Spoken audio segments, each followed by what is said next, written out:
Chapter 1. Inside the room, Uchiha Qingming slowly woke up, his gaze sweeping around, his eyes filled with confusion. Where's this? As soon as this thought emerged, a large amount of fragmented memories flooded into his mind. Ninja, Konoha, Uchiha. Uchiha Qingming quickly sorted through the memories in his mind, and familiar yet strange terms gradually made him understand his current situation. Undoubtedly, he had transmigrated. According to the memories in his mind, the original owner of this body shared his name, but was a member of the Uchiha clan of Konoha. Uchiha Qingming was just 10 years old this year, and was in the 4th grade of the Ninja Academy. The reason he was able to take over the body was simple. The original owner had just heard the news of his parents' deaths after school that afternoon. Overwhelmed by grief, he accidentally died. Then, he became the new owner of this body. However, none of that was important. What was important was that this world was the famous ninja world, and it was also the ninja world during the Third Shinobi World War. There was a very apt term to describe this period. Lives were as cheap as grass. Not only the commoners at the bottom, but even the high-ranking ninja lived precarious lives at this chaotic time. This made Uchiha Qingming feel even less secure. Even while in the strongest Hidden Leaf village, it was still the same. What's more, the original owner was from the troublesome Uchiha clan, and after the Ninja World War, there would be the disaster of clan extermination. It was truly a case of troubles coming one after another. Sigh. I thought dying from overwork was tragic enough, but now I have to go through this again. Uchiha Qingming felt a wave of speechlessness. What? You're talking about transcendent power? Please. Uchiha Qingming had already felt it. Even after such a major shock, the original owner had not awakened his Sharingan. His physique could no longer be described as merely poor, it was trash. As for Chakra? There was a little, but what good was that? In the end, the ninja world was about bloodline. The closer one's bloodline was to Otsutsuki Kaguya, the higher their potential. Otherwise, at most, it would be like Might Guy, a fleeting moment of glory. Uchiha Qingming had no thoughts of saving the world. He was very clear about his own capabilities. Perhaps he had some ability, but it was just some. Wanting to forge a different path like Orochimaru was almost impossible. If only I had a golden finger. After much thought, Uchiha Qingming couldn't come up with any good ideas and could only sigh in resignation. However, the moment his words fell, a light blue translucent panel appeared in his field of vision. Name: Uchiha Qingming. Age: 10. Physique: 5. Spirit: 7. Chakra: 60, with a maximum of 125. Bloodline: Sharingan, unawakened, 51 out of 100. Skills: none. This is a system panel?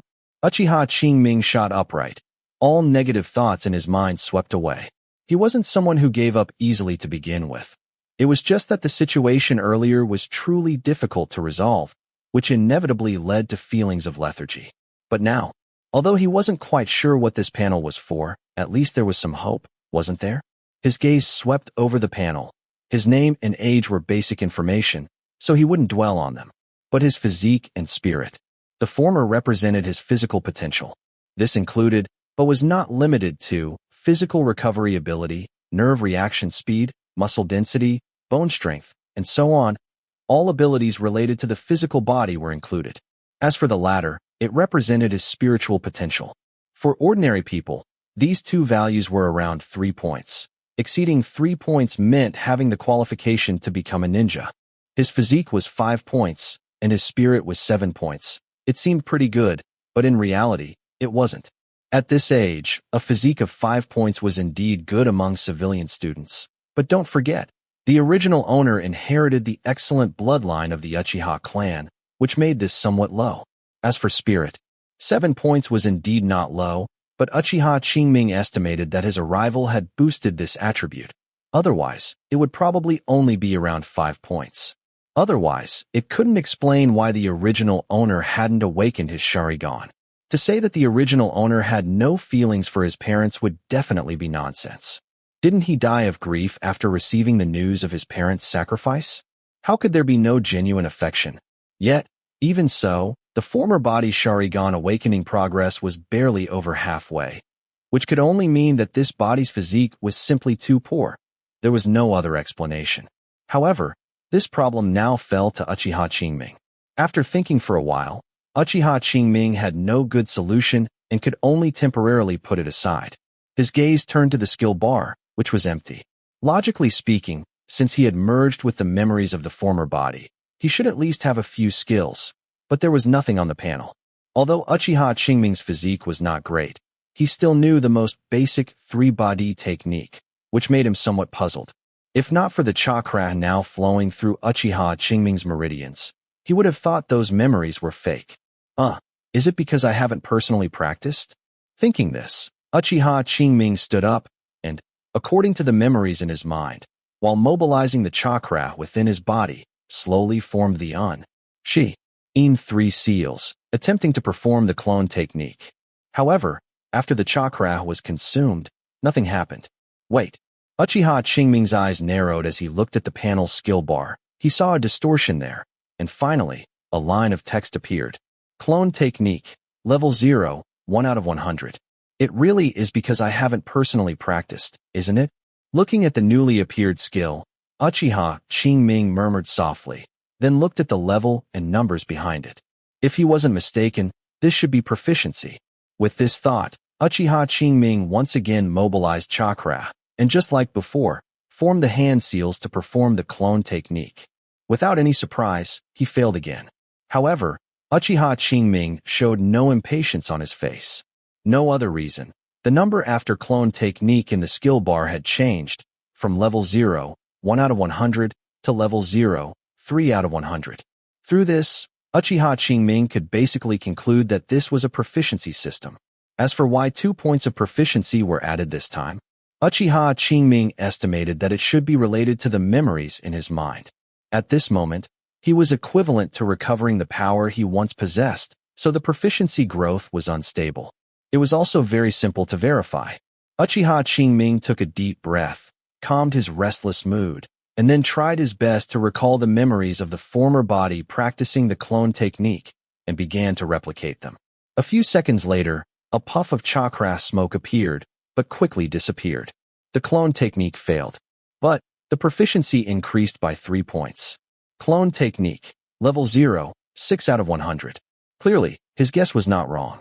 This way, he would be able to quickly realize everything the former body possessed in the shortest amount of time, thereby concealing any abnormalities about himself. One must know that the ninja world was not lacking in ninjutsu that could read minds or confuse people. If he showed any slip-ups, Uchiha Qingming did not think he could escape the Onbu's interrogation. Although the possibility of Onbu noticing him was very small, it was always better to be cautious. Chapter 2. Uchiha Qingming withdrew his thoughts, no longer pondering, and raised his hand to continue familiarizing himself with the clone technique. However, as soon as he formed a hand seal, he found that the chakra within his body was completely empty, not enough to support him in performing the clone technique again. He opened the panel and glanced at it. Sure enough, his chakra was already at rock bottom. Recalling the memories in his mind, Uchiha Qingming sat cross-legged, sinking his spirit into his body, and using his will to extract the physical energy produced by the cells within his body. Afterward, he evenly mixed it with spiritual energy, and after a transformation, it became chakra, which integrated into the chakra meridians distributed throughout his entire body. As this process continued, the chakra within his body gradually became full. An hour later, Uchiha Qingming opened his eyes. Panel. With a thought, Uchiha Qingming opened the proficiency panel. Name: Uchiha Qingming. Age: 10 years old. Physique: 5. Spirit: 7. Chakra: from 2 to 52, with a maximum increased from 125 to 126. Bloodline: Sharingan, unawakened, 51 out of 100. Skills: Chakra Ray-Finding Technique, level 0, 1 out of 100. Clone Technique, level 0, 6 out of 100. Just like the clone technique, after he personally refined chakra once, a skill called Chakra Ray-Finding Technique appeared on the panel. At level 0, the Chakra Ray-Finding Technique could increase his chakra limit by 1 point and restore 50 points of chakra for every hour it was run. At the same time, its proficiency would also increase by 1 point. It could be expected that as its level increased, its effects would inevitably rise steadily. Currently, his growth rate might not be as fast as some geniuses, but that might not be the case in the future. With this thought, Uchiha Qingming no longer wasted time, once again concentrating and closing his eyes to refine chakra. Time flowed by second. In the blink of an eye, another hour passed. Uchiha Qingming opened his eyes and felt the chakra within his body, which was almost at its limit, so he stopped refining. Of course, he couldn't continue refining either. After all, chakra was not generated out of thin air. The refining process required consuming his physical energy and spiritual energy. Earlier, merging with his predecessor's memories had consumed a lot of his spirit, and then he spent time contemplating countermeasures and exploring the panel's functions, so his spirit was already exhausted. If he continued, it wouldn't necessarily cause fundamental damage, but it would at least be twice the effort for half the result. Given that, it was better to stop for now. However, these chakra within my body cannot be wasted. With this in mind, Uchiha Qingming forced himself to cheer up, reviewed the memories in his mind, and once again began to form hand seals, attempting to perform the clone technique. A few minutes later, his chakra was depleted, and Uchiha Qingming had performed the clone technique a total of 5 times. Without any surprises, all of them failed. It made sense. Even proper Ninja Academy students took several years to master the 3-body technique, so it would undoubtedly be a pipe dream for an outsider like him to succeed after just a few attempts at imitation. Even with the added benefit of his predecessor's memories, he couldn't do it. However, judging from the proficiency panel, he was only 4/5 of the way from success. Currently, the only thing limiting his progress was the amount of chakra. But this was difficult to improve in a short period. He wasn't some genius who had so much chakra at such a young age. For now, he could only develop step by step. Looking up at the bright moon outside the window, Uchiha Qingming no longer thought too much.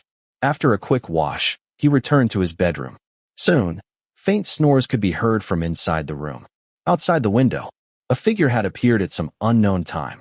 Crimson eyes glowed exceptionally brightly in the night, clearly belonging to an Uchiha ninja who had activated the 3 Tomoe Sharingan. He stared at Uchiha Qingming for a while, then silently disappeared. The next day, morning, Uchiha Qingming woke up from his sleep, and the first thing he did was open the panel. Name: Uchiha Qingming. Age: 10 years old. Physique: 5. Spirit: 7. Chakra: 37, with a maximum of 127. Bloodline: Sharingan, unawakened, 51 out of 100. Skills: Chakra Refining Technique, Level 0, 2 out of 100. Clone Technique, Level 0, 19 out of 100. After confirming that all of this was not an illusion, he finally let out a long sigh of relief. Then, he turned his gaze to chakra. It could be seen that after a night's rest, even without specifically refining chakra, his body had automatically recovered over 30 points of chakra. However, Uchiha Qingming did not immediately consume it. He still had to go to school today, and if he needed it later, wouldn't that be very troublesome? Actually, he had considered whether to take a few days off and first realize the legacy left by his predecessor, but doing so might attract more attention. In that case, it was better to go to school. By then, even if he revealed some flaws, he could explain it by saying he had just experienced a major change. If he stayed at home and someone came looking for him, it would be even harder to fool them. After some consideration, Uchiha Qingming still decided to continue attending school. As long as he kept a low profile, he thought there wouldn't be too much of a problem. Having made his decision, Uchiha Qingming no longer thought too much. He quickly tidied himself up, ate something to fill his stomach, and immediately rushed to the Ninja Academy. The Uchiha clan had not yet been forced to move to the corner of the village. They were still located in the central area, not far from the Ninja Academy. Therefore, Uchiha Qingming arrived at the school very quickly. Following his memories, he found his classroom. Along the way, some people greeted him, and he merely nodded in response. Fortunately, his predecessor, like many ninja of the Uchiha clan, was relatively aloof. Otherwise, it would have been difficult for him to feign it. Ding-a-ling-ling. Approximately 10 minutes later, the class bell rang. A ninja in his 20s walked into the classroom. This was their homeroom teacher and instructor, named Sujumu Ito. from his predecessor's memories. He knew that this person, like most teachers in the school, did not show too obvious a difference in how he treated different students. Therefore, Uchiha Qingming didn't have to worry about the Uchiha surname causing trouble. Just as he was thinking this, Uchiha Qingming noticed Tsujimu Ito looking at him, which made Uchiha Qingming's heart pound. Fortunately, the other party didn't look for long and soon began the class. On the podium, Uchiha Qingming didn't hear anything Tsujimu Ito was saying. He was only thinking about why the other party had looked at him just now. He was sure that the other party's gaze just now was not a casual glance, but genuinely observing him. Did he discover something? Uchiha Qingming felt uneasy. Ding-a-ling-ling. Suddenly, the dismissal bell rang. Uchiha Qingming was abruptly startled awake. He hadn't realized that a class had passed unconsciously. Tsujimu Ito looked at the distracted Uchiha Qingming, shook his head, said nothing more, called out "class dismissed," and then left the classroom. As Uchiha Qingming's teacher, he naturally knew the news of his parents' deaths. Or rather, he would receive news whenever any student in his class had a family member sacrificed. This was specifically conveyed to teachers like him by the Konoha higher-ups. As for the purpose, it was naturally to allow them to guide their students in a timely manner to avoid the emergence of extreme situations. Originally, he was going to counsel Uchiha Qingming today, but last night, a ninja from the Uchiha clan had already approached him beforehand, telling him not to counsel, which was why he didn't interfere. The Uchiha's purpose in doing this was also very simple. They wanted to see if Uchiha Qingming could awaken the Sharingan. For the Uchiha higher-ups, a clan member with ordinary aptitude becoming useless was nothing. If he could awaken a pair of Sharingan, that would be a huge gain. Therefore, they didn't let Tsujimu Ito interfere. Unlike Iruka in the future, who might withstand the pressure and guide Uchiha Qingming, Tsujimu Ito was different. His sense of responsibility wasn't that strong, so he just went with the flow. And Uchiha Qingming knew none of this. He was still feeling guilty about Tsujimu Ito's special attention. However, after some time of thinking, he roughly guessed that Tsujimu Ito probably held no ill will towards him. He probably just knew about the news of his predecessor's parents' sacrifice, which was why he paid him more attention. After figuring this out, Uchiha Qingming finally breathed a sigh of relief. Chapter 3. In the blink of an eye, an entire morning had passed. Ninja Academy classes generally involve theoretical knowledge in the morning and practical training in the afternoon. Thanks to his adult mindset and the memories of his predecessor, Qingming barely kept up with the morning's theoretical lessons. As for the afternoon's practical classes, as long as the three-body technique wasn't tested, he could muddle through. And the three-body technique, according to his predecessor's memories, it was tested approximately once a week, with the rest of the time dedicated to teaching combat knowledge and the use of ninja tools, specifically kunai and shuriken. The last test was 3 days ago, so he didn't have to worry about being exposed for now. As for the next time, 4 days were enough for him to master the clone technique. With that as a foundation, he wouldn't have to worry about the assessment. Time quickly moved into the afternoon. On the training ground, Tsujimu Ito looked at the more than 30 students below and said sternly, "Next, I will divide you into groups. Afterwards, you will fight each other. You must not stop until I call for a halt. Even if you are defeated, you must get up and continue fighting. Do you understand?" Upon hearing this, the students below immediately became noisy. Nothing else. When they used to fight, they would go one group at a time, and Tsujimu Ito would supervise them, offering comments and analysis. But now, not only did they have to fight simultaneously, but they were also not allowed to retreat, which had never happened before. Qingming didn't know what others were thinking, but he saw urgency in it. That's right, it was urgency. Logically speaking, this type of combat would only be conducted in the 5th or even 6th grade. Forcing them to undergo such training now clearly meant that the curriculum was being accelerated.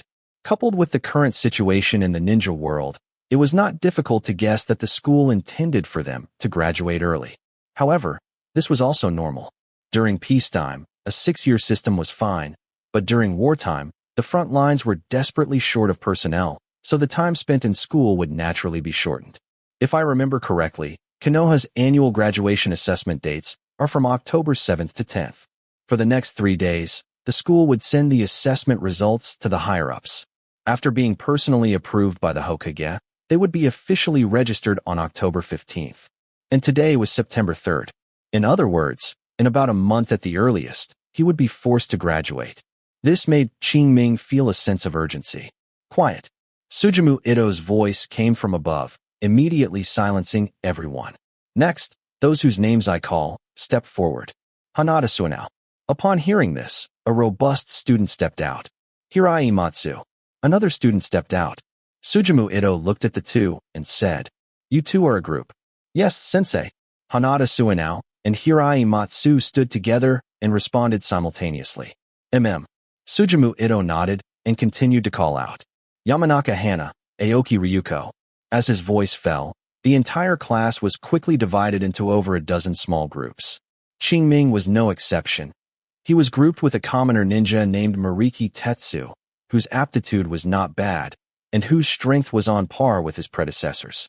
But that was his predecessor. The current Qingming was not confident in defeating the opponent. Even though the opponent was just a 10-year-old kid, in terms of combat experience, Qingming couldn't compare.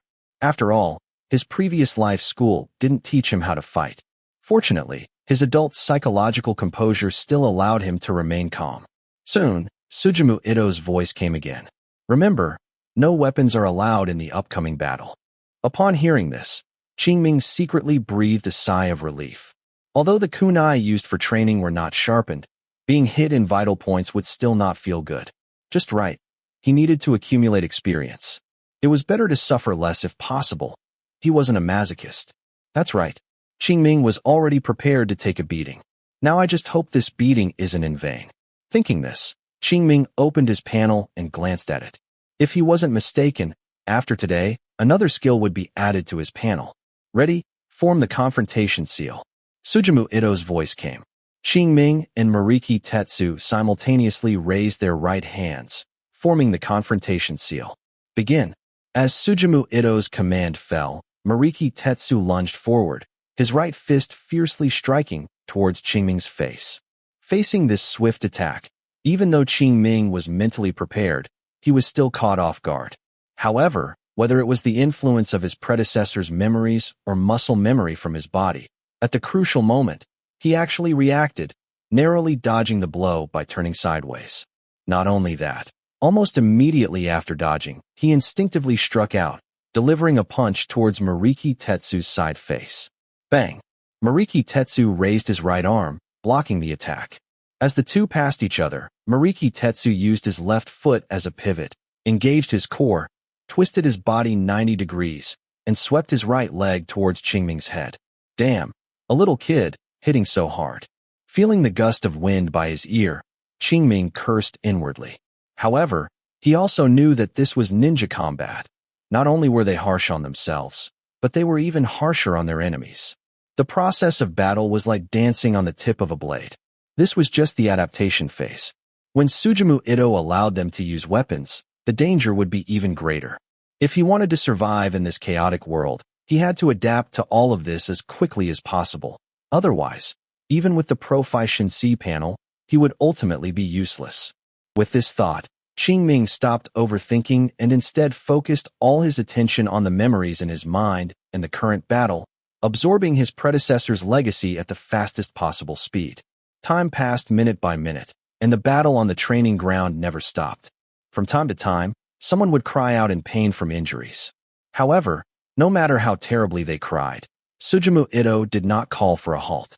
During this period, Qingming was also knocked down multiple times. Although he had his predecessor's memories and could temporarily cope with Mariki Tetsu, his movements were too stiff, and his weaknesses were quickly exploited. Thus, he suffered. He didn't know if Mariki Tetsu had a grudge against his predecessor or what, but he struck with such ferocity that by the time school was dismissed, bruises covered Qingming's body. Hiss. Rubbing his bruised eye, Qingming walked down the street, but he didn't feel much resentment. On the contrary, he wanted to thank the other party. Nothing else. At this moment, his panel had an additional skill. Basic body technique. Panel. With a thought, Qingming opened his panel. Immediately, a pale blue light screen appeared in his vision. Name: Uchiha Qingming. Age: 10 years old. Physique: 5. Spirit: 7. Chakra: 6. with a maximum of 127. Bloodline.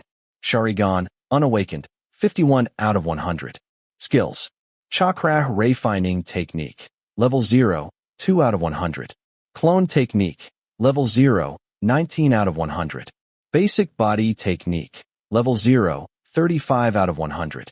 As can be seen, in just one battle, his basic body technique reached level 0, 35 out of 100, directly surpassing clone technique and becoming the skill with the fastest integration progress. According to Qingming's estimation, his predecessor's skill level in this area was only at the beginner level 1 stage. In other words, if such battles were to occur 2 or 3 more times, he would be able to completely integrate everything related to this skill from his predecessor. And to have such progress, he had to thank Mariki Tetsu for his ruthless attacks, which forced him to respond with all his might. Given this, how could he possibly resent the other party? Chapter 4. That night, inside the room, Uchiha Qingming once again finished chakra refining, his eyes, now open, filled with exhaustion. Despite this, he still forced himself to gather his spirit, using the newly recovered chakra to perform the clone technique, one of the 3 body technique. Unlike before, his movements were now noticeably much more skilled, and the time it took him to form hand seals could be kept within 5 seconds.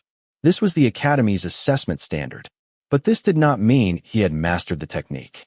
No other reason than, if it was just forming hand seals, he could easily meet this requirement. But that was of no use. When performing ninjutsu, the most important thing is not actually forming hand seals, but rather simultaneously mobilizing and converting chakra during that process. Forming hand seals itself assists in guiding this transformation. If skilled enough, a ninja can completely simplify this process, thereby achieving the effect of reducing the number of hand seals or forming hand seals with one hand. Of course, these things currently had little to do with Uchiha Qingming. Even now, he had not even gotten started with the clone technique. Before learning to walk, don't think about running. Bang! A cloud of chakra smoke dispersed, and a distorted figure appeared beside him, looking somewhat similar to Uchiha Qingming. Uchiha Qingming expressionlessly glanced at the figure, then dispelled the clone technique. After closing his eyes and thinking for a while, Uchiha Qingming once again mobilized chakra and began to form hand seals. 5 seconds later, another cloud of chakra smoke dispersed, and the distorted phantom resembling Uchiha Qingming reappeared, still as warped as before. Just like that, Uchiha Qingming performed the clone technique 5 times in a row, and only stopped practicing after exhausting the chakra in his body. Taking a deep breath, Uchiha Qingming summoned his panel. Name: Uchiha Qingming. Age: 10 years old. Physique: 5. Spirit: 7. Chakra: 11, with a maximum of 131. Bloodline: Sharingan, unawakened, 51 out of 100. Skills: Chakra refining technique, level 0, 8 out of 100. Clone technique, level 0, 46 out of 100. Basic body technique, level 0, 35 out of 100. Ninja tool throwing, level 0, 1 out of 100. This evening, he refined chakra for a total of 4 hours, and his maximum chakra capacity increased by 4 points, from the previous 127 to the current 131. During this period, he recovered a total of 200 points of chakra, and each time he performed the clone technique, it consumed about 20 points of chakra. This evening, he practiced the clone technique 10 times. Thanks to the memories and experience left by his predecessor, each time he performed the clone technique, he would gain 2 to 3 points of proficiency. Just like tonight, he gained 27 points of proficiency. Thus, adding to the previous 19 points, it was 46 points, already more than halfway to getting started. In addition, his chakra refining technique also received a boon from his predecessor, with the increased proficiency being 2 points more than previously expected, totaling 6 points. In this way, as long as he persists for 4 hours every day, he can roughly get it started in about half a month. At that time, the effect will inevitably increase, and his predicament of lacking chakra will also be alleviated. After that, the speed of improvement for various skills will also increase accordingly. From this, it is not difficult to imagine that as time goes by, the speed of his strength improvement will inevitably become faster and faster. As for now, let's take it slow. Perhaps he could push his body, practice a few more hours each day, and get chakra refining technique started earlier, thereby accelerating his progress. But what good would that do? If his guess was correct, he would have to graduate soon, and in such a short time. To what extent could he improve his strength? Geinin? Chunin? It couldn't possibly be Jonin. Moreover, even if he were a Jonin, what significant role could he play in such a battle sweeping across the entire ninja world? It would probably be difficult to even change a local battle. Why would he do something so thankless? What's more, he was an outsider. Rashly increasing his strength would only put him in the spotlight, and then he might be caught out. Since that's the case, it's better to proceed step by step. Shaking his head, Uchiha Qingming stopped thinking, turned and walked out of the room, returned to his bedroom, lay on the bed, looking at the bright moon outside the window, and soon fell into a deep sleep.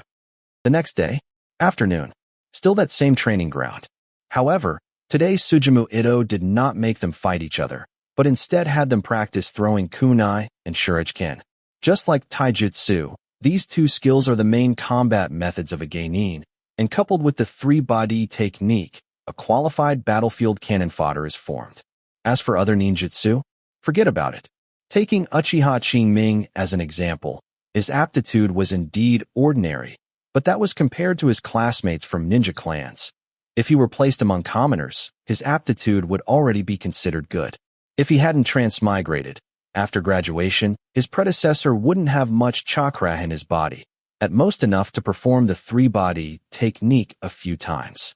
If he was like this, one can imagine the commoner students. Thus, learning other ninjutsu would be a complete waste of time. Therefore, it's not that the academy is unwilling to teach more, but rather that there's no need. Most students with potential have family inheritances and don't need the academy to teach them. Students who lack inheritance but have potential are assigned to capable jonin who teach them. In this way, the academy naturally doesn't need to teach more. Moreover, this group of them would likely graduate early, and their strength would certainly be weaker than in previous years, so there was even less need to teach them. Thud! A kunai flew out, directly hitting the target 5 meters away. Seeing this, Uchiha Qingming let out a long sigh of relief. If he didn't hit the target again, he really wouldn't know what to do. Ever since he started practicing, Sujumu Ito had been frequently looking his way, and it was the same yesterday when he sparred with Mariki Tetsu. Uchiha Qingming knew that his performance these past 2 days was quite different from before, and he had already thought of excuses to muddle through. Unexpectedly, the other party didn't even ask, seemingly completely unconcerned about him as a student. This made Uchiha Qingming unsure whether he should feel fortunate or sad. Panel. With a thought, Uchiha Qingming opened his Proficiency panel. Name: Uchiha Qingming. Age: 10 years old. Physique: 5. Spirit: 7. Chakra: 44, with a maximum of 131. Bloodline: Sharingan, unawakened, 51 out of 100. Skills: Chakra refining technique, level 0, 8 out of 100. Clone technique, level 0, 46 out of 100. Basic body technique, level 0, 35 out of 100. Ninja tool throwing, level 0, 1 out of 100. Without any surprise, as this kunai hit the target, his panel indeed gained a new skill. Ninja tool throwing, level 0, 1 out of 100. Following the feel he just had, Uchiha Qingming threw another kunai. With a thud, the kunai barely hit the target. Subsequently, on the panel, the proficiency of ninja tool throwing became level 0, 2 out of 100. Looking at the newly added point of proficiency, Uchiha Qingming's eyes lit up. If he wasn't mistaken, this skill might become his first skill to get started. As for the reason, it's very simple. Practicing ninja tool throwing does not require chakra consumption. As long as he hasn't reached his predecessor's level, he can quickly accumulate proficiency and thus get started. It's just, Uchiha Qingming glanced at Sujumu Ito in the distance and thought to himself, will he notice anything? Thinking this, Uchiha Qingming picked up the kunai and shuriken he had thrown, went to the 10-meter target, and began to practice seriously. Even with the previous experience, he still missed the target many times. This undoubtedly slowed down the time it took him to accumulate proficiency, but it was worth it. No other reason than, when his predecessor practiced with the 10-meter target, he would also miss occasionally. Although Uchiha Qingming missed more times now, it was at least not as noticeable as with the 5-meter target. As long as he was given a little time, he could quickly raise his proficiency, and then he wouldn't have to worry about revealing himself. Chapter 5. Whoosh. Whoosh. A faint whooshing sound arose as 6 shuriken flew from Qingming's palm, cutting through the air and finally landing precisely on the target. Proficiency, +3. This was a new technique Qingming had recently discovered, simultaneously throwing multiple shuriken or kunai. If they hit the target, it would add multiple points of proficiency. Thanks to this, in less than 2 hours, his ninja tool throwing proficiency reached level 0, 96 out of 100. He only needed to practice twice more to fully master it. Whoosh, whoosh, whoosh. Several more shuriken flew out. Proficiency, +2. Proficiency, +3. Ninja tool throwing, level 0, 96 out of 100, to level 1, 1 out of 200. The moment his proficiency leveled up, Qingming felt as if he had broken through a window, gaining a completely new understanding of ninja tool throwing. He had felt this sensation before when his proficiency increased, but never as clearly as now. With a thought, Qingming picked up a kunai from the side and casually threw it. Even without much effort, the kunai still struck the target. Is this what it feels like to master something? Muttering this to himself, Qingming, whoosh whoosh whoosh, threw all the practice kunai and shuriken beside him. Just like before, they all hit the target. He casually opened his panel and glanced at it. The joy on Qingming's face instantly vanished. Nothing else. After continuously throwing so many kunai and shuriken, his ninja tool throwing had only increased by 1 point of proficiency. Is it the level 1 limit, or some other reason? Qingming pondered, immediately beginning to test. About half an hour later, Qingming stopped his actions. After dozens of tests, he had already figured out the reason. The reason why this proficiency increased so slowly was likely twofold. Firstly, his previous body skill level was roughly at this point.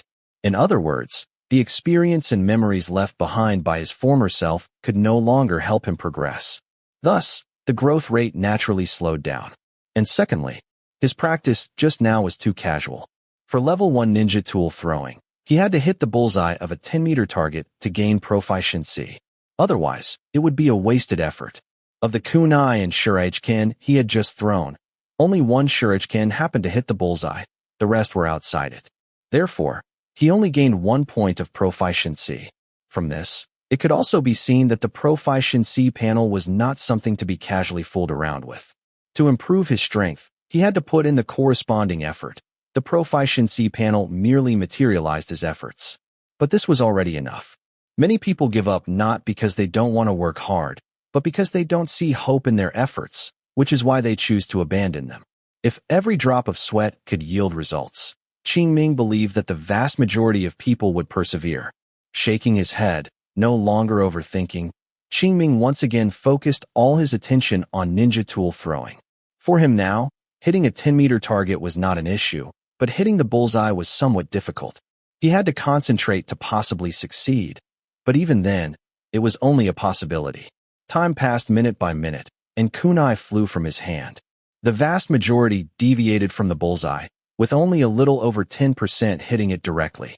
In this way, Qingming's ninja tool throwing proficiency began to increase slowly and arduously, point by point. Unbeknownst to him, school dismissal time arrived. Amidst a clamor of noise, Qingming opened his panel. Name: Uchiha Qingming. Age: 10 years old. Physique: 5. Spirit: 7. Chakra: 21, with a maximum of 131. Bloodline: Sharingan, unawakened, 51 out of 100. Skills: Chakra Ray Finding Technique, level 0, 8 out of 100. Clone Technique, level 0, 46 out of 100. Basic Body Technique, level 0, 35 out of 100. Ninja Tool Throwing, level 1, 29 out of 200. It could be seen that after half an afternoon of practice, his ninja tool throwing proficiency had increased by 28 points again. For this, he also consumed more than 20 points of chakra to replenish his stamina. Otherwise, even an Iron Man would not be able to keep up. Fortunately, it was all worth it. According to today's progress, in less than a week, he would be able to grind it to level 2. By then, in terms of ninja tool throwing alone, his ability would be no less than that of students who had attended school for 6 years in previous years. This way, even if he graduated early, his self-preservation ability would be somewhat stronger. However, relying solely on ninja tool throwing was not enough. Basic body technique and the 3-body technique also needed to catch up. Basic body technique was not urgent. With the foundation left by his previous body, he would soon master it, and then he just needed to keep grinding. As for the 3-body technique, after dealing with the weekly exam 3 days later, he could consider putting the substitution technique and transformation technique on the agenda. Although the 3-body technique was somewhat powerless against ninja of a higher rank than himself, it was still somewhat useful against ninja of the same rank. Therefore, before graduation, he had to learn all of these, and even grind them to level 2 or even level 3. Only in this way could he feel a little sense of security. Thinking while walking, Qingming quickly returned home. After eating a little something and filling his stomach, he immediately began to cultivate. First, he refined chakra for 2 hours. After his body was filled with chakra, he began to practice clone technique.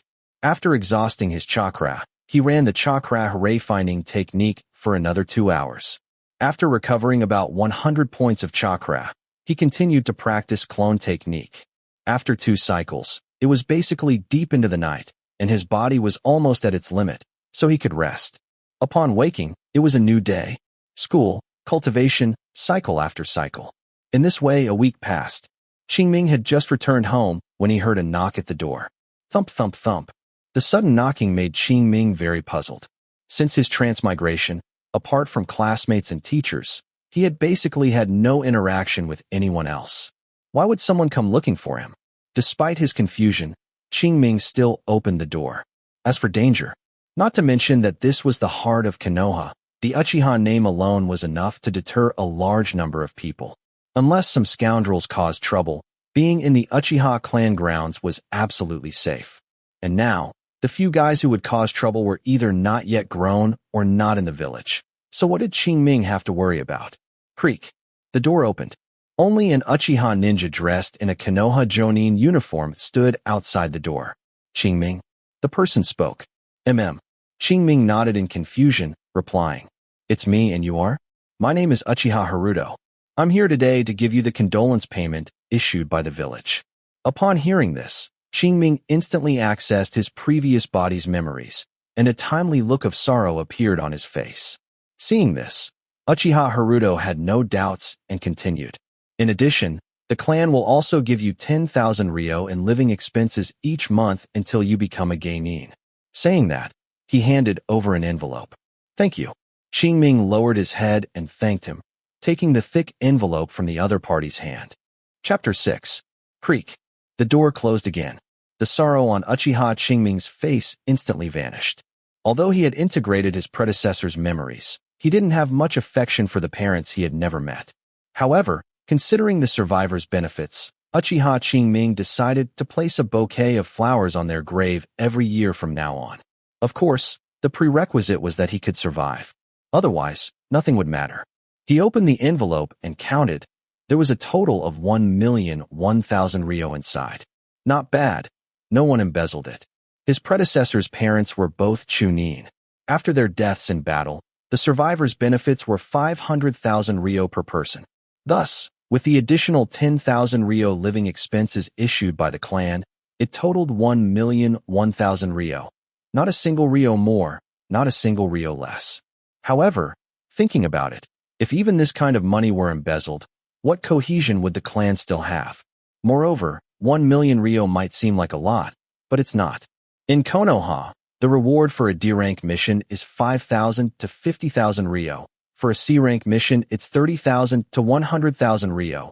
For a B-rank mission, it's 80,000 to 200,000 ryo. For an A-rank mission, it can reach 150,000 to 1 million ryo. And for an S-rank mission, it's above 1 million ryo. Chunin can accept C-rank and B-rank missions, and Jonin can accept B rank and A rank missions. Although there's a village commission and sharing among teammates, 1 million Rio is still not difficult to earn. As for the 10,000 Rio living expenses, a bowl of ramen costs 60 Rio. If he ate ramen 3 times a day, that would be 5,400 Rio a month. And this was just for eating. For a ninja, the cost of training is the biggest expense. Therefore, the 10,000 Rio living expenses were only enough to keep Uchiha Qingming from starving. But wanting to invest in his training was undoubtedly a pipe dream. For the past week or so, he had been training under such circumstances. Now it was different. With this 1 million Rio, he could completely purchase some secret medicines to aid his training. With this thought, Uchiha Qingming stepped out of his room and went straight to the pharmacy opened by the Nara clan. In Konoha, the Nara clan had the highest achievements in medicine, and their products were synonymous with quality. However, after looking around, Uchiha Qingming found that the most useful item for him was surprisingly soldier pills. That's right. It was the soldier pills that could substitute for a meal with just one pill. They could supplement various nutrients required by the human body and were generally rations for ninja on missions. Some special soldier pills could even temporarily enhance a ninja's chakra. However, Uchiha Qingming didn't need these special soldier pills. He only needed the kind that could be eaten as a meal. This way, he could extend the training time for chakra refining technique and then use the extra chakra to practice the 3-body technique, ultimately forming a linkage effect, simultaneously increasing the proficiency of multiple skills. Uchiha Qingming said softly, "I'll take all these soldier pills." The clerk looked at him strangely. "Are you sure?" Under the clerk's strange gaze, he purchased a large quantity of soldier pills at once. It was only soldier pills. If it had been other supplies, it might have attracted the village's attention. However, to be safe, Uchiha Qingming didn't plan to eat out for a while. This way, people would at most think he was training diligently and eating soldier pills as meals. Back home, Uchiha Qingming opened his panel. The familiar light blue screen appeared in his vision. Name: Uchiha Qingming. Age: 10 years old. Physique: 5. Spirit: 7. Chakra: 17, with a maximum that has increased from 131 to 159. Bloodline: Sharingan, unawakened, 51 out of 100. Skills: Chakra refining technique, from level 0, 8 out of 100, to level 0, 53 out of 100. Clone technique, from level 0, 46 out of 100, to level 1, 2 out of 200. Transformation technique, level 0, 77 out of 100. Substitution technique, level 0, 71 out of 100. Basic body technique, from level 0, 35 out of 100, to level 1, 16 out of 200. Ninja tool throwing, from level 1, 29 out of 200, to level 2, 10 out of 500. Over the past week, he had consistently trained for 4 hours every night on chakra refining technique. Most of the time, he only gained 6 points of proficiency, but occasionally he would get an extra point. So, after 7 days, he had gained a total of 45 points of proficiency. This increased his chakra refining technique from level 0, 8 out of 100, to level 0, 53 out of 100, already more than halfway there. During this period, his chakra limit increased by 28 points, from 131 to 159. Although it was still not much, at least he saw hope. Uchiha Qingming believed that as long as he persisted, he would eventually be able to become a chakra gene or even a chakra ton. In addition, the 200 points of chakra recovered from training chakra refining technique every day were all used for practicing ninjutsu. 2 days ago, he focused his efforts and grinded clone technique to level 1, successfully mastering it and able to create a phantom clone.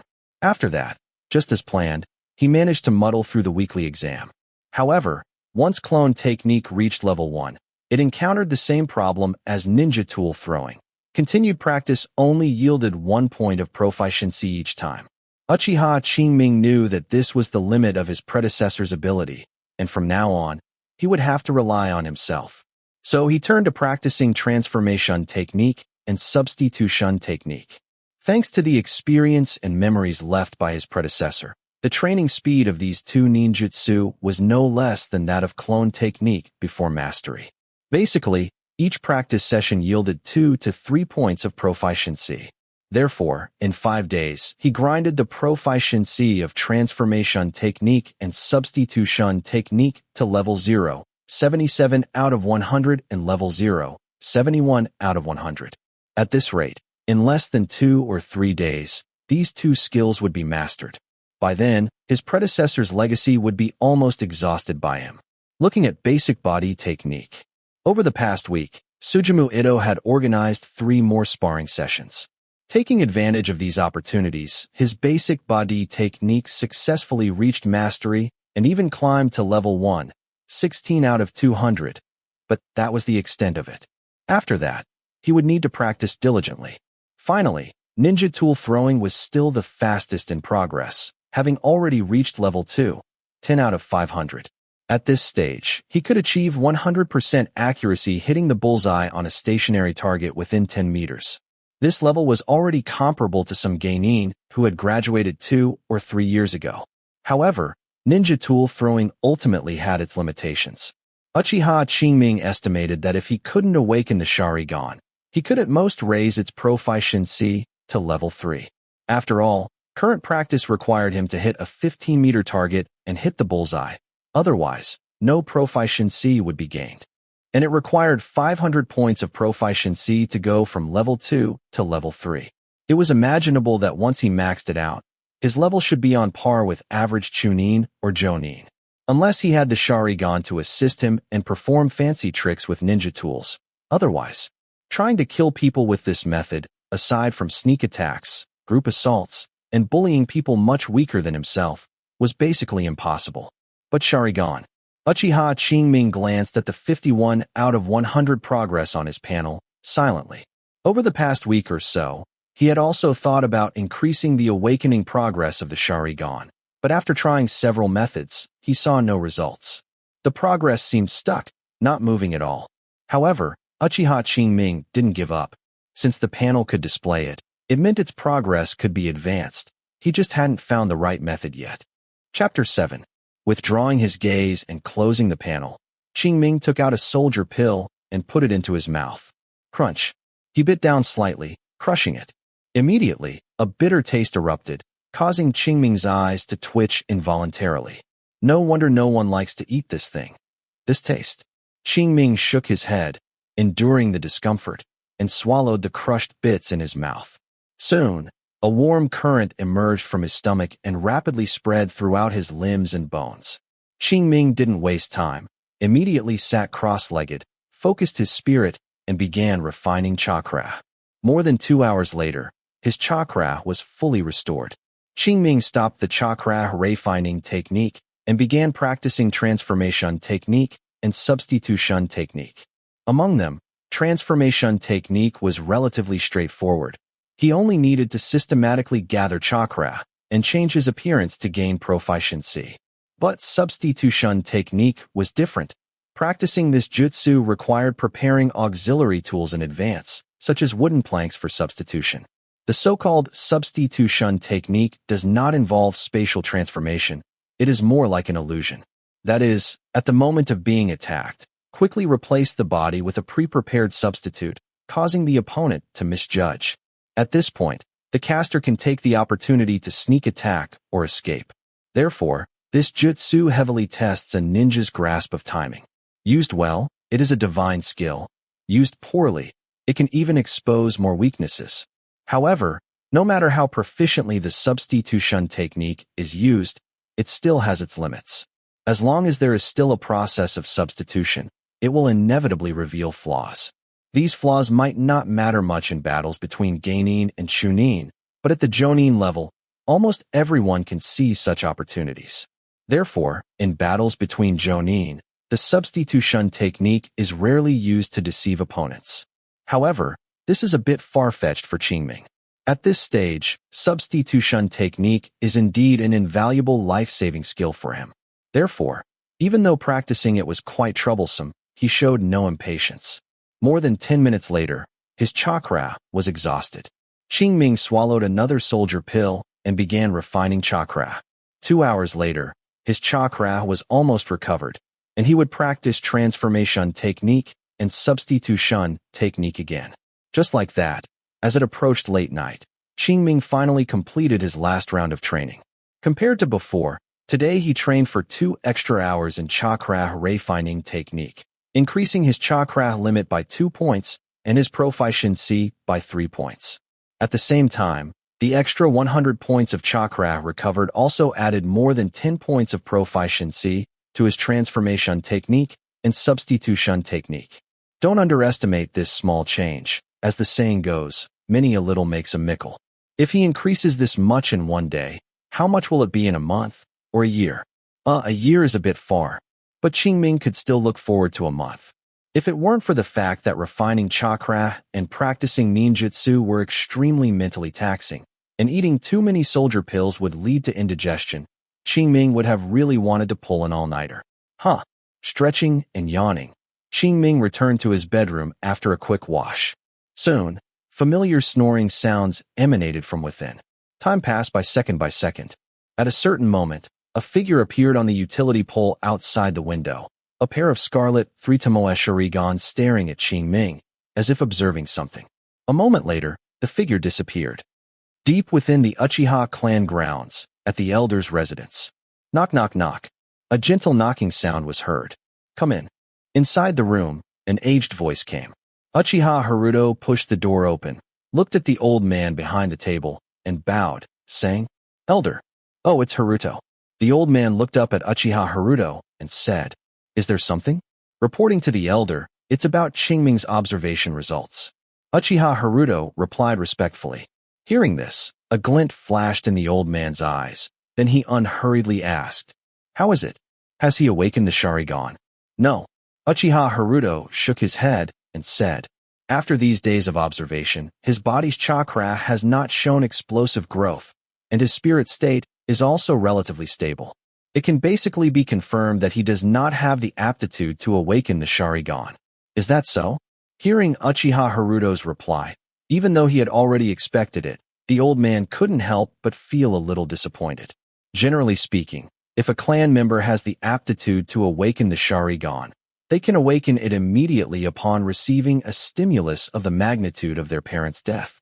Even if they don't awaken immediately, their body and spirit will show some changes, and with a little more stimulation, they can successfully awaken.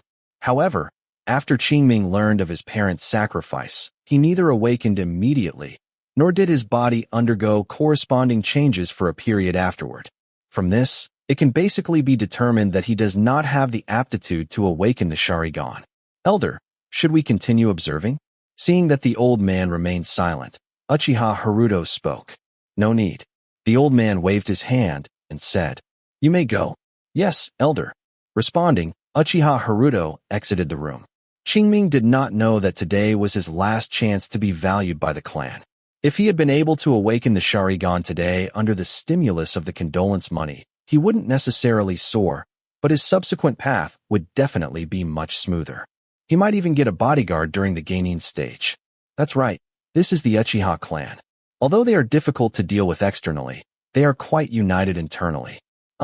Except for a certain traitor. However, Qingming did not awaken the Sharingan, so he was destined not to enjoy the treatment of a genius. But even if Qingming knew, he wouldn't care. His reliance had never been on the Uchiha clan. With the Proficiency panel, he could grow stronger sooner or later. 5 days later. Approaching dismissal. Clap, clap, clap. Sujumu Ito clapped his hands and shouted loudly. "Students, everyone come over." "Teacher, what's wrong?" "It's almost time to go home." Yeah. Hearing Sujumu Ito's summons, more than 30 students noisily crowded around him, talking over each other, creating a lively scene. Qingming stood on the periphery of the crowd, silent. He sensed something amiss from Sujumu Ito's serious face. As expected, Sujumu Ito's subsequent words confirmed his guess. "Silence." Sujumu Ito shouted loudly, and after everyone quieted down, he said, "The village has decided to change your annual assessment, which was scheduled for half a month later, into a graduation assessment. At that time, those who pass the assessment will be granted the status of Konoha Geinin and become true ninja." Although he had anticipated it, When Qingming truly heard this news, a sense of urgency still welled up in his heart. However, unlike his solemnity, many students in the crowd cheered excitedly upon hearing this news. Teacher Sujimo, is what you said true? Yeah. Teacher, can we really become ninja ahead of time? Hearing these somewhat naive words, Qingming shook his head and thought, these people are still too well protected. They don't understand the dangers of being a ninja, especially during this period. If possible, Qingming would have liked to stay in the academy forever. But that was impossible. Now he just hoped that they wouldn't be sent to the battlefield immediately after graduation. Otherwise. Chapter 8. Panel. Back home, Uchiha Qingming immediately opened his panel. The familiar light blue screen appeared. Name: Uchiha Qingming. Age: 10 years old. Physique: 5. Spirit: 7. Chakra: 21, with a maximum that has increased from 159 to 189. Bloodline: Sharingan, unawakened, 51 out of 100.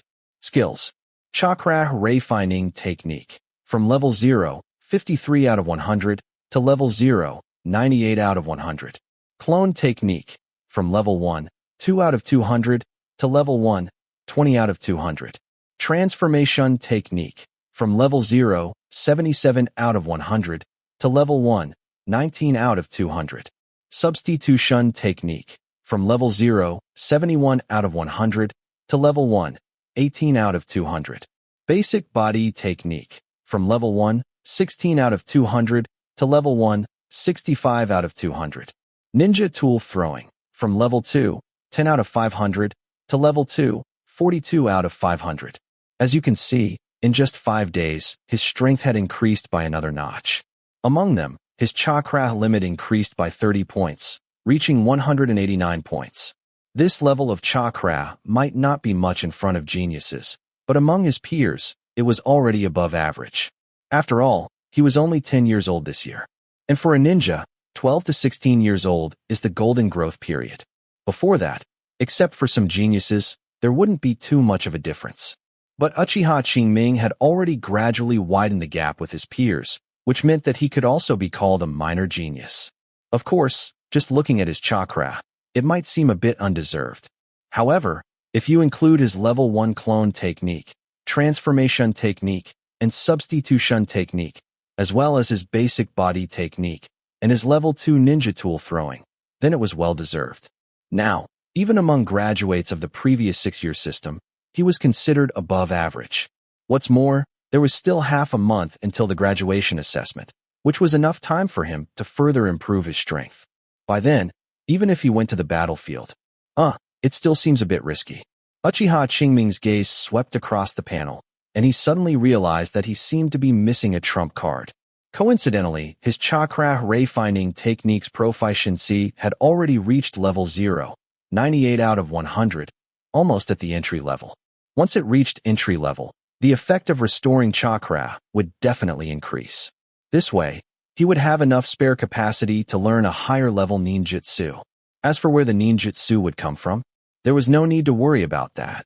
His former parents' study contained several ninjutsu scrolls. Once he grinded his chakra refining technique to level 1, he would go find one to learn. And with the existence of the Proficiency panel, he didn't have to worry about not being able to learn it. As long as it didn't conflict with his chakra attribute, he could completely grind it to entry level, or even higher. Thinking about it, Uchiha Qingming closed the panel, took a soldier pill from the inner room, swallowed it, and then began to operate the chakra refining technique. 1 minute, 2 minutes, 5 minutes, 10 minutes. Soon, 2 hours passed. Suddenly, Uchiha Qingming opened his eyes, a glimmer of light flashing in them, and various insights surfaced in his mind. At this moment, Uchiha Qingming had a new understanding of the chakra refining technique. If the efficiency of excavating the body's potential with level 0 chakra refining technique was 1, then level 1 was 2. In other words, in the same amount of time, he could refine more chakra, which not only related to his chakra recovery speed, but also to his chakra limit. With this thought, Uchiha Qingming closed his eyes again and began to refine chakra according to his new understanding. About half an hour later, Uchiha Qingming opened his eyes. Panel. With a thought, Uchiha Qingming summoned the Proficiency panel. Name: Uchiha Qingming. Age: 10 years old. Physique: 5. Spirit: 7. Chakra: 171, with a maximum increased from 189 to 192. Bloodline: Sharingan, unawakened, 51 out of 100. Skills: Chakra Refining Technique, Level 1, 1 out of 200. Clone Technique, Level 1, 20 out of 200. Transformation Technique, Level 1, 19 out of 200. Substitution Technique, Level 1, 18 out of 200. Basic Body Technique, Level 1, 65 out of 200. Ninja Tool Throwing, Level 2, 42 out of 500. As he expected, in just half an hour, the effect of Level 1 Chakra Refining Technique was equivalent to the effect of operating Level 0 Chakra Refining Technique for an hour. That is, restoring 50 points of chakra and increasing the chakra limit by 1 point. The only regrettable thing was that after Chakra Refining Technique advanced to Level 1, it still required an hour to increase 1 point of proficiency. In fact, this time there would be no additional proficiency gain. After all, his former self's Chakra Refining Technique was still at Level 0. Otherwise, the extra proficiency provided before wouldn't have been so little. However, Uchiha Qingming was already content. At least after today, the amount of chakra he could use daily would be double what it was before. Of course, these energies would not be born out of thin air. In the future, his soldier pills would probably need to be increased. But these were minor issues. Anyway, he had bought a lot of soldier pills before, and in order to survive on the battlefield later, he could only temporarily inconvenience his stomach.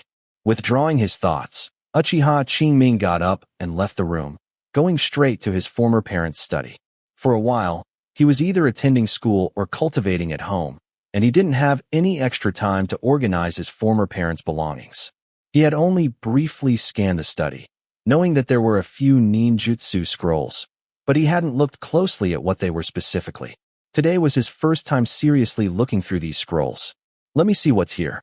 Muttering softly, Uchiha Qingming opened the first scroll, which contained the Uchiha clan's signature ninjutsu, Fire Really SS, Great Fireball Technique. It manifested as spitting out a fireball, possessing both high-temperature burning and explosive effects. Its power depended on the amount of chakra infused, making it a very practical ninjutsu. Its learning difficulty was C rank, which was enough to serve as a trump card for a genin. However, Uchiha Qingming was not in a hurry to decide. He opened a few other scrolls, 2 of which also contained ninjutsu, Fire Really SS, Phoenix Sage Fire Technique and Fire Really SS, Dragon Fire Technique, respectively. Although their ranks were also C rank, their learning difficulty was slightly higher than that of Fire Really SS. Great Fireball Technique, especially Fire Really SS. Phoenix Sage Fire Technique, which required Fire Really SS. Great Fireball Technique as a foundation, otherwise it would be very difficult to learn. In addition, there were 2 other scrolls, each containing a genjutsu. One of them was called Demonic Eye Illusion, Shackling Stakes Technique, a genjutsu that required the Sharingan to be cast. Its specific effect was to construct a mental world, manifesting iron stakes to nail the opponent's body, causing them to feel pain and thus lose their ability to act. His former parents had not awakened the Sharingan, so leaving this scroll clearly showed great expectations for his former self. Unfortunately, his former self also did not awaken the Sharingan. As for the second scroll, the genjutsu recorded on it was a bit strange. Uchiha Qingming had at least heard of Demonic Eye Illusion, Shackling Stakes Technique, but he had never even heard of Mind Reflection Technique. That's right. The genjutsu recorded on this second scroll was precisely a genjutsu called Mind Reflection Technique. Uchiha Qingming unrolled the scroll and carefully read its contents.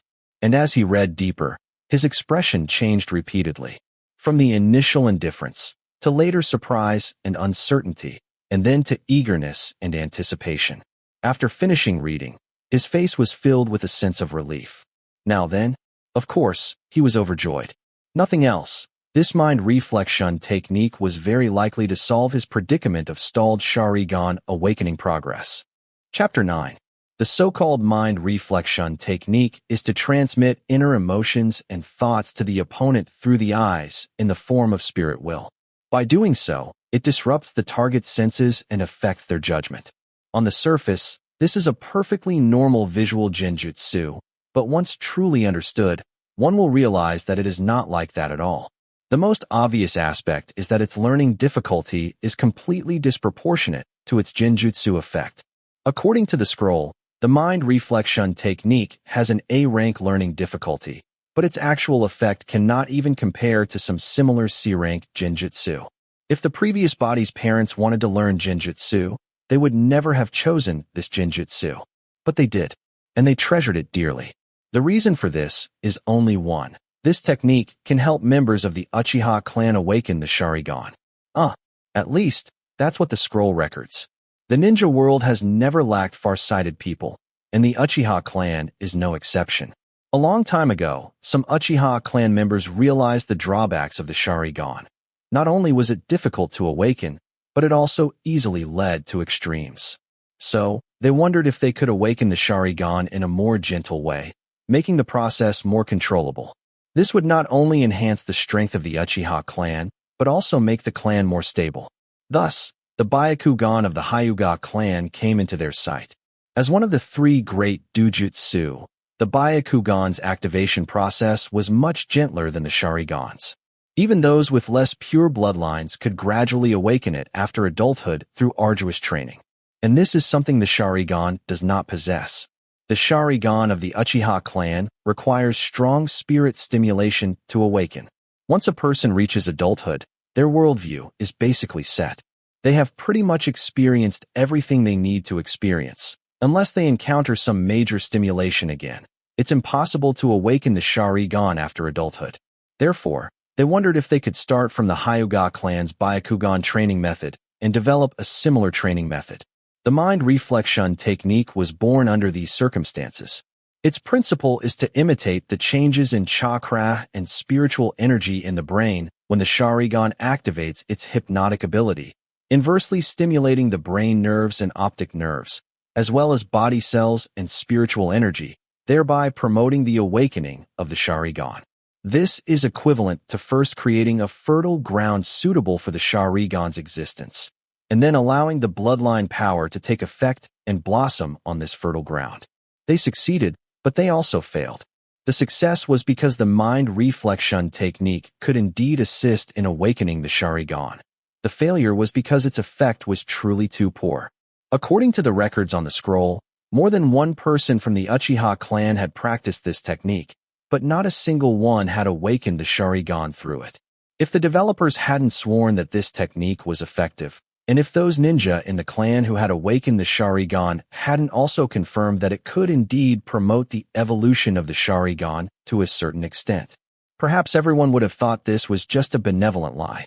However, its high-difficulty learning conditions and almost imperceptible effectiveness still made it a chicken rib, something of little value despite the effort. After all, Uchiha clan members who had awakened the Sharingan had no need to learn it, and unawakened Uchiha clan members who painstakingly learned it saw no obvious effect. How could it not be neglected then? Currently, only a few Uchiha clan members who are unwilling to be ordinary are still attempting to practice this technique. Others haven't even heard of it. No wonder Uchiha Qingming didn't know.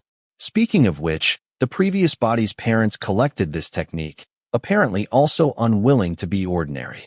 Unfortunately, they died on the battlefield before they could master it. However, Uchiha Qingming will inherit their will, use this to awaken the Sharingan, and become the first person in Uchiha history to awaken the Sharingan with this technique. Others might be limited by their aptitude or run out of patience, unable to practice the mind reflection technique to a higher level.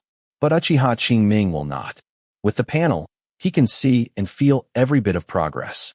Therefore, as long as he confirms its true effectiveness, Uchiha Qingming will not give up. This will be his key to climbing to the peak. Whoosh!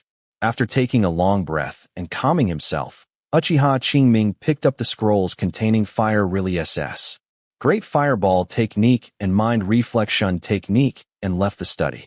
For the next half a month, He planned to dedicate half of his energy to practicing these two ninjutsu and jinjutsu, not aiming for mastery, but just to become somewhat familiar with them.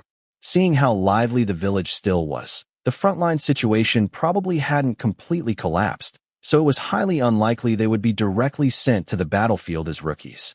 This meant he still had a buffer period. At that time, he would master Fire Really SS, Great Fireball technique to use as a trump card, and also check the effects of the Mind Reflection technique.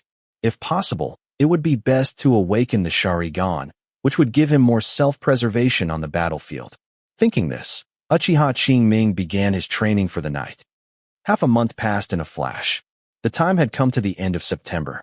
Now, only 1 week remained until the graduation assessment. After understanding the assessment content, Uchiha Qingming directly requested a week off, preparing to devote all his energy to training. Normally, it would be difficult to get such a leave, but now, as long as the reason was acceptable, Sujumu Ito would not obstruct him much. Back home, Uchiha Qingming opened his panel. Name: Uchiha Qingming. Age: 10 years old. Physique: 5. Spirit: 7. Chakra: 16, with a maximum that has increased from 192 to 372. Bloodline: Sharingan, unawakened, 51 out of 100. Skills: Chakra Refining Technique, from level 1, 1 out of 200, to level 1, 91 out of 200. Clone Technique, from level 1, 20 out of 200, to level 1, 95 out of 200. Transformation Technique, from level 1, 19 out of 200, to level 1, 94 out of 200. Substitution Technique, from level 1, 18 out of 200, to level 1, 93 out of 200. Fire Really SS, Great Fireball Technique, level 0, 30 out of 100. Mind Reflection Technique, level 0, 30 out of 100. Basic Body Technique, from level 1, 65 out of 200, to level 1, 185 out of 200. Ninja Tool Throwing, from level 2, 42 out of 500, to level 2, 120 out of 500. Over the past half-month, he had diligently practiced Chakra Refining Technique for 6 hours every night. Thanks to the powerful effect of level 1, his chakra limit increased by 12 points every day, totaling 180 points in half a month. Therefore, compared to half a month ago, his chakra limit had almost doubled, from 192 to 372. The chakra required to perform the 3-body technique once is approximately 20 points, so 372 chakra is enough for him to perform the 3-body technique 18 or 19 times. And the average genin is about this level at their peak. In other words, apart from some combat experience, his strength was already on par with those veteran genin. However, as his chakra grew, Uchiha Qingming also vaguely felt a limit. This limit was not the limit of Chakra Refining Technique, but the limit of this body. Chakra Refining Technique only accelerated his efficiency in digging out potential. It did not directly increase the body's upper limit. If this body were compared to a wooden bucket, then Chakra Refining Technique would be the scoop used to draw water. How much water a wooden bucket can hold does not depend on the size of the scoop, but only on the size of the wooden bucket itself. Physique 5. Spirit 7. Clearly, his wooden bucket was not large enough. In other words, his body had a limit. Chakra would stop growing once it reached a certain point. At that time, unless the body's upper limit was increased, even maxing out Chakra Refining Technique would be useless. Fortunately, with the passage of time and the practice of basic body technique, he could vaguely feel his physique improving. This also meant his body's upper limit was constantly rising. Chapter 10. Speaking of basic body technique, over the past half-month, it seemed Sujumu Ito had deliberately strengthened their training in this area, perhaps to help his students survive longer in the upcoming Ninja World War. Thanks to this, his basic body technique also improved from level 1, 65 out of 200, to level 1, 185 out of 200, already on the verge of advancement. Uchiha Qingming planned to max it out tomorrow.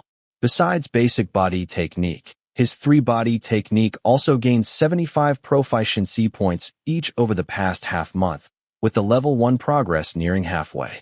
Uchiha Qingming planned to level them all up to level 2 before the graduation assessment. This was also one of the reasons for his leave of absence. If he were at school, his daily training time would be limited, making it impossible to upgrade all of them within a week. Only by saving time from school could it be possible. Additionally, there were Fire Really SS, Great Fireball Technique, and Mind Reflection Technique. These two ninjutsu and jinjutsu, one a C rank and one an A rank, were indeed far more difficult to learn than E rank ninjutsu, like the three-body technique. Even with the Proficiency panel, he only managed to complete less than a third of them in half a month. It was fortunate that both Fire Really SS, Great Fireball Technique, and Mind Reflection Technique allowed for self-adjustment of chakra consumption. Otherwise, he probably wouldn't have even gained 30 proficiency points. Even at this point, Mind Reflection Technique had not shown its expected effect, and his Sharingan awakening progress was still stuck at 51 out of 100. Uchiha Qingming estimated that it would probably only show corresponding effects once he had mastered it. Fortunately, Uchiha Qingming was not in a hurry. After reviewing the gains from the past half-month, Uchiha Qingming skillfully took out a soldier pill, put it into his mouth, chewed and swallowed it, and then began his routine training. Soon, an entire night passed. The next day, morning, within the Uchiha clan grounds, a certain training ground. Due to the Ninja World War, there weren't many people here. Uchiha Qingming came to an open area, wrapped the pre-prepared bandages and weights around his arms and ankles, and then began his basic body technique training. Basic body technique not only included combat-related knowledge, but also many exercises for strengthening the physique and enhancing physical fitness. Therefore, it was possible to gain proficiency without engaging in combat, though the speed would be slower. Fortunately, there was still plenty of time. Bang, bang, bang. Uchiha Qingming punched and kicked the tree, making loud thudding sounds, and soon a large piece of bark peeled off, revealing the fibrous layer inside. Uchiha Qingming paid no attention to this, continuing to strike at a steady pace. When he got tired, he would rest for a while, then switch to a different movement and continue training. Because he could see the proficiency, Uchiha Qingming didn't feel bored at all. Soon, an entire morning passed. Finally, after gaining another proficiency point, the basic body technique on the panel broke through, changing from level 1, 199 out of 200, to level 2, 1 out of 500. Along with it, a flash of insight appeared in his mind, giving Uchiha Qingming a deeper understanding of combat. Not only that, the breakthrough of basic body technique also caused a chain reaction. A warm current emerged from deep within his bone marrow, flowing rapidly through his blood vessels and meridians, spreading throughout Uchiha Qingming's entire body. Uchiha Qingming felt as if his body had shed a 1,000-pound burden, feeling extremely comfortable. He opened the panel and glanced at it. As expected, his physique attribute had increased by 1 point, from the previous 5 to the current 6. However, this was not entirely due to basic body technique. At most, it accounted for 1/3 of the improvement. More of it actually relied on the accumulated foundation from Uchiha Qingming's body growing and developing. These foundations, activated by basic body technique, erupted at the moment of its breakthrough, which caused his body to undergo a transformation. If 5 points of physique were considered average among peers, then 6 points could be called genius. The growth of physique was not linear. 6 points of physique was not simply 1/5 more than 5 points, but nearly half higher. This was also why, even after devouring his predecessor's soul, his spirit attribute was only 7 points. From this, one could see how difficult it was to gain even 1 point of physique. For the next period of time, he would no longer have to worry about the upper limit of his body. After adapting for a while, Uchiha Qingming stopped wasting time, casually took out a soldier pill, put it into his mouth, and then began refining chakra. Basic body technique had already advanced to level 2, reaching his goal. Next was to grind the 3-body technique, Fire Really SS, Great Fireball technique, and Mind Reflection technique. More than 3 hours later, his chakra had recovered to full capacity. Uchiha Qingming got up and began practicing the 3-body technique. The level 1 three-body technique could only be said to be barely entry-level. Although it could be performed completely, it had quite a few flaws. Therefore, Uchiha Qingming needed to grind it to level 2. By then, he would be able to perform it easily even in combat. Soon, his chakra was depleted, and his three-body technique proficiency had increased by more than 10 points. Uchiha Qingming began refining chakra again. Once his chakra was full, he resumed practicing the three-body technique. After repeating this 3 times, and once the proficiency of the three-body technique had each increased by 15 points, he would then use the remaining chakra on Fire Release, Great Fireball technique, and Mind Reflection technique. By the time he finished practicing these 2 ninjutsu and jinjutsu, it would basically be late at night. At this point, Uchiha Qingming would rest, then repeat this process the next day. Although this process was monotonous and boring, Uchiha Qingming enjoyed it. Soon, a week passed. That night, Uchiha Qingming completed his last round of training and opened his panel. The familiar light blue screen appeared. Name: Uchiha Qingming. Age: 10 years old. Physique: 6. Spirit: 7. Chakra: 5, with a maximum that has increased from 372 to 580. Bloodline: Sharingan, unawakened, 51 out of 100. Skills: Chakra Refining Technique, from level 1, 91 out of 200, to level 1, 195 out of 200. Clone Technique, level 2, 1 out of 500. Transformation Technique, level 2, 1 out of 500. Substitution Technique, level 2, 1 out of 500. Fire Release, Great Fireball Technique, from level 0, 30 out of 100, to level 0, 52 out of 100. Mind Reflection Technique, from level 0, 30 out of 100, to level 0, 61 out of 100. Basic Body Technique, level 2, 1 out of 500. Ninja Tool Throwing, level 2, 120 out of 500.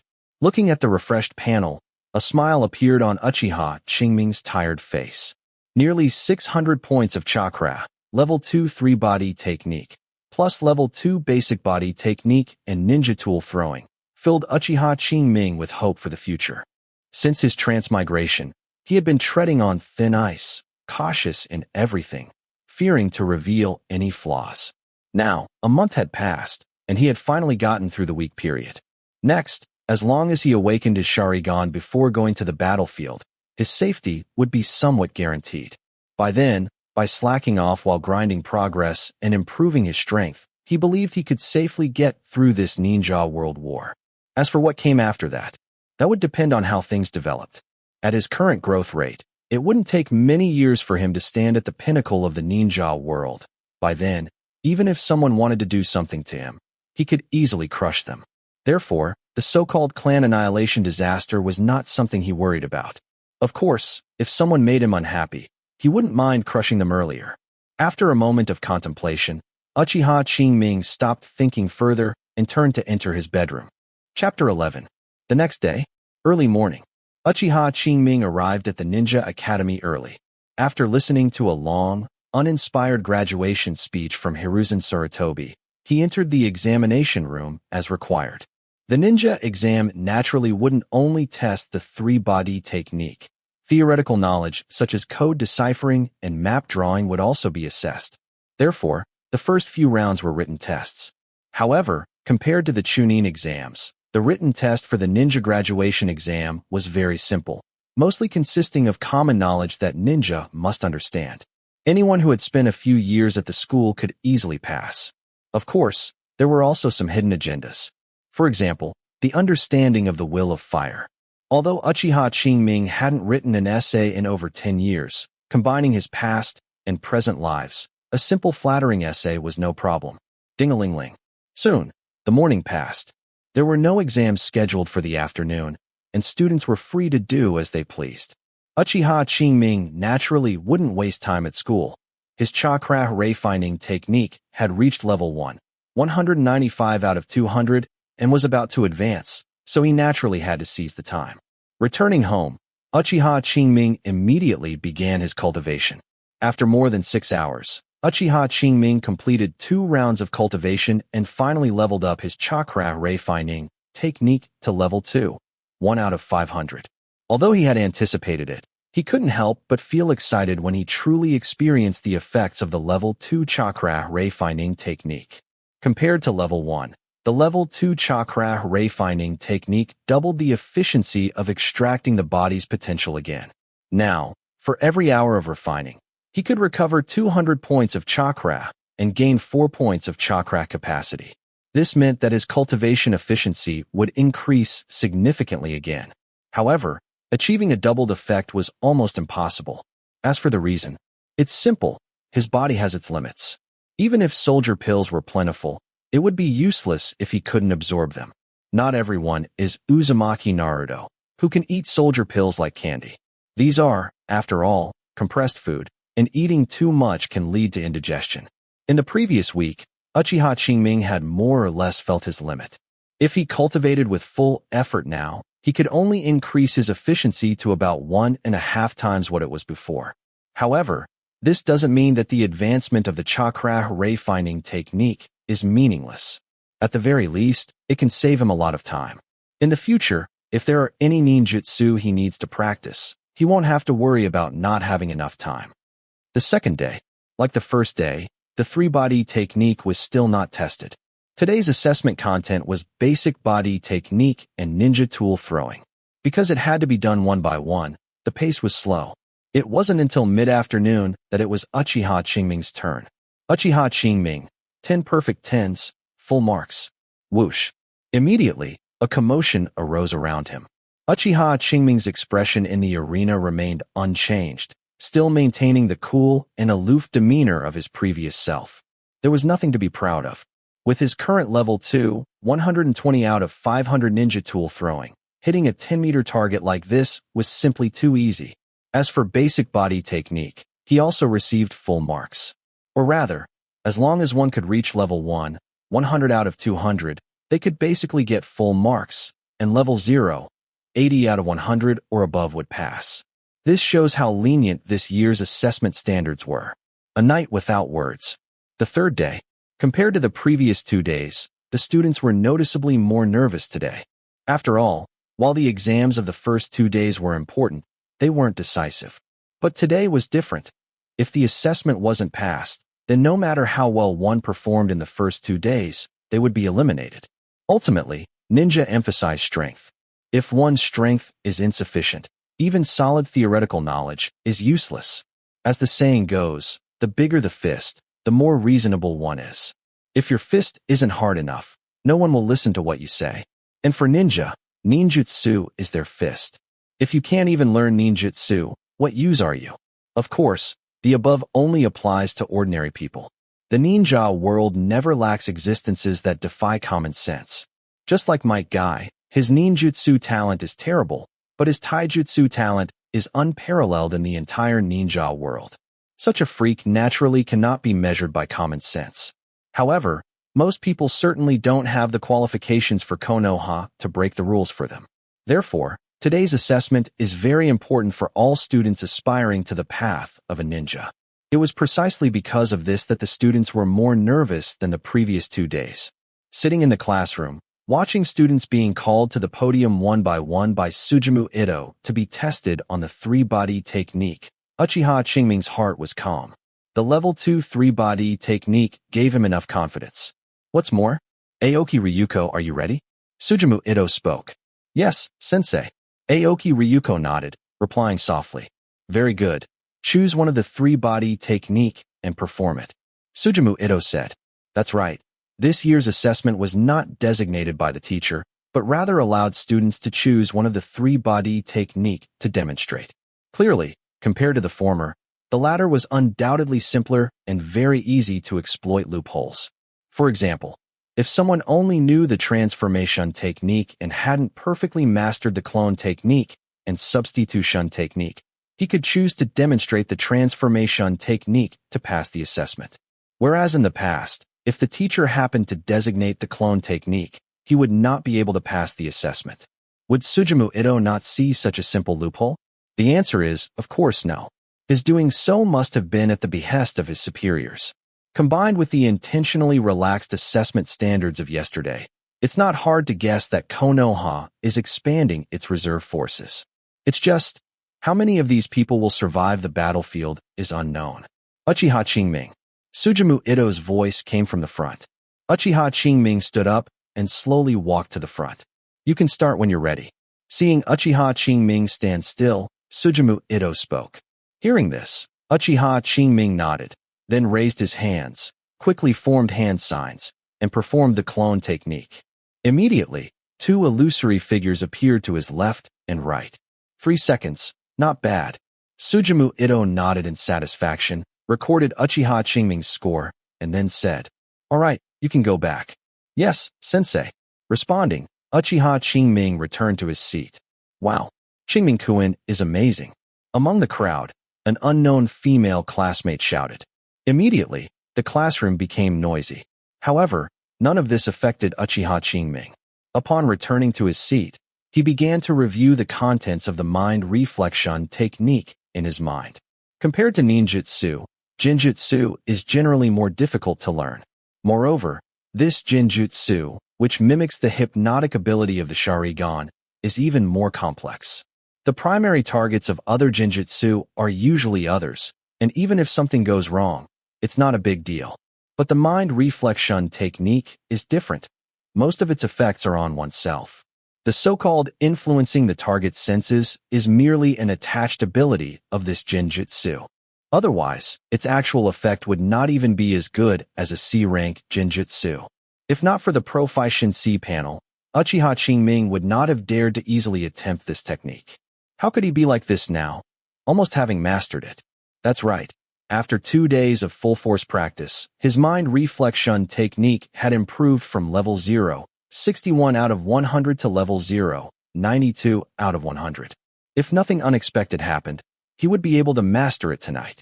At that time, he would know whether it could have a positive effect on the awakening of the Sharingan. Chapter 12.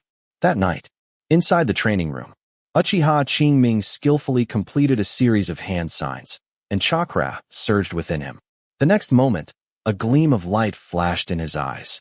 In front of him, in a cage, a rabbit he was focusing on immediately fell into a deep sleep. Proficiency, +1. On the panel, mind reflection technique instantly changed from level 0, 99 out of 100, to level 1, 1 out of 200.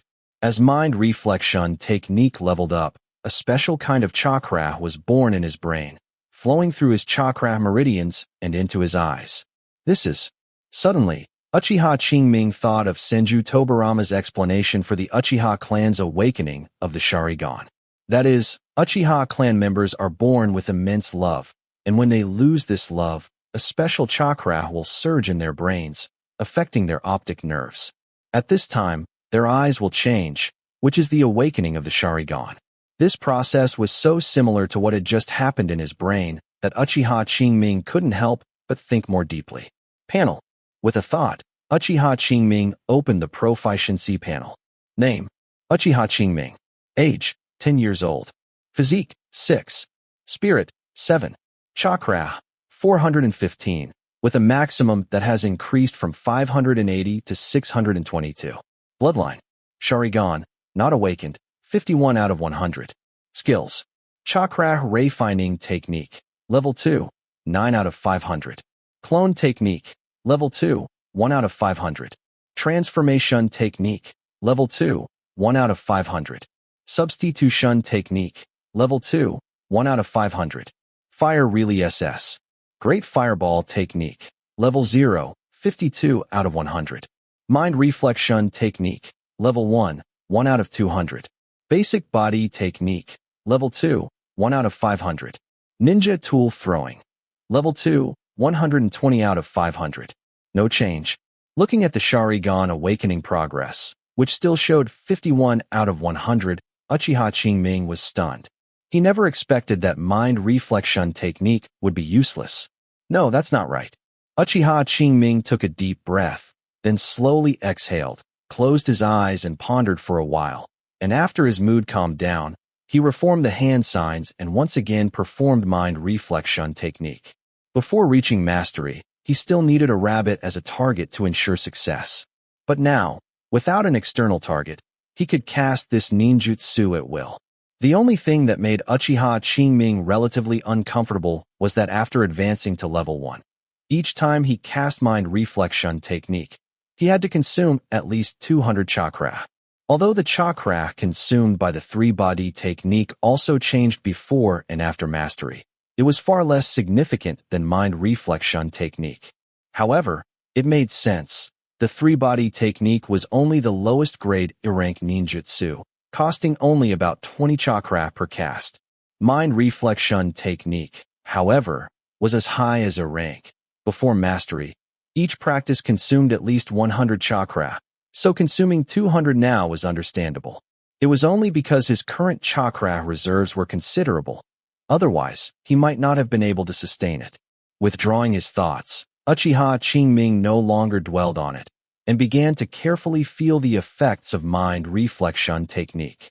Just like before, a special chakra was once again born in his brain and surged into his eyes.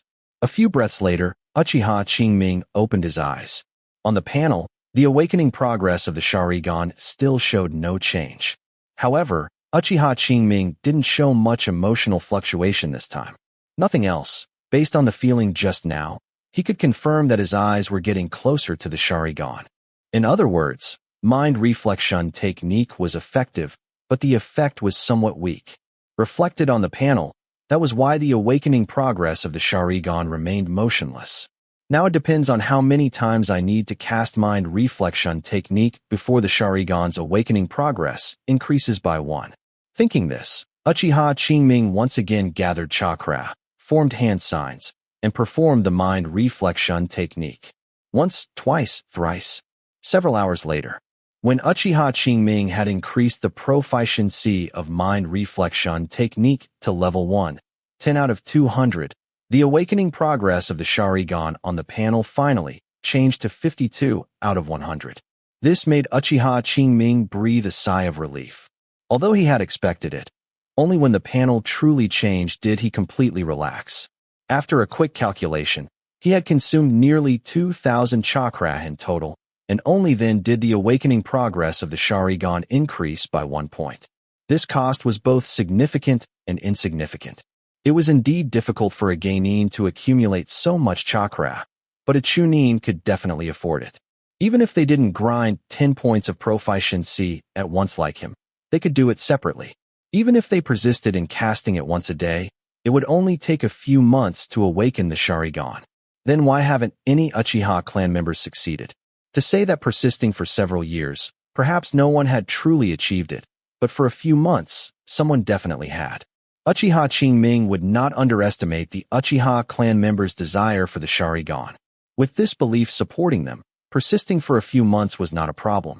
But even so, no one had awakened the Sharingan using this ninjutsu. This couldn't help but cast a shadow over Uchiha Qingming's heart. After a long deliberation, Uchiha Qingming still couldn't figure out why. Since he couldn't figure it out, he wouldn't think about it anymore. Anyway, the progress on the panel had already moved, and now he just needed to grind. Coincidentally, he wouldn't have to go to school for the next few days, so he could take the opportunity to master Fire Really SS. Great Fireball technique and also test and confirm the pattern of the Sharingan's awakening progress increase, so as to better formulate a training plan. However, these were all matters for later. Uchiha Qingming yawned and checked the time. It was already 5 in the morning. To confirm the effect of mind reflection technique, he had stayed up until now. It was time to rest.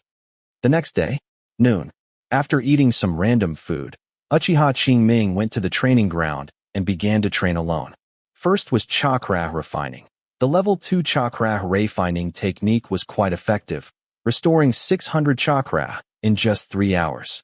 With abundant chakra, he began to practice Fire Really SS. Great Fireball technique. As a C-rank ninjutsu, and an offensive one at that, each practice consumed at least 50 chakra. Currently, his Fire Really SS. Great Fireball technique level was level 0, 52 out of 100. Each time he cast it, as long as he followed the standard procedure, regardless of success or failure, he would gain 1 point of proficiency. In other words, he still needed 48 more casts to level up. 48 multiplied by 50, that would be 2,400 chakra. This was roughly the limit of chakra Uchiha Qingming could use daily. Unless his physique increased a bit more, or he found soldier pills that were easier to absorb and digest, this limit would be difficult to raise. Boom. A fireball was expelled by Uchiha Qingming, then rapidly expanded, eventually swelling into a massive fireball with a diameter of 1.5 meters. The fireball smashed into the ground, creating a large crater, the inside of which was charred black, and even after the flames extinguished, it still emanated scorching heat.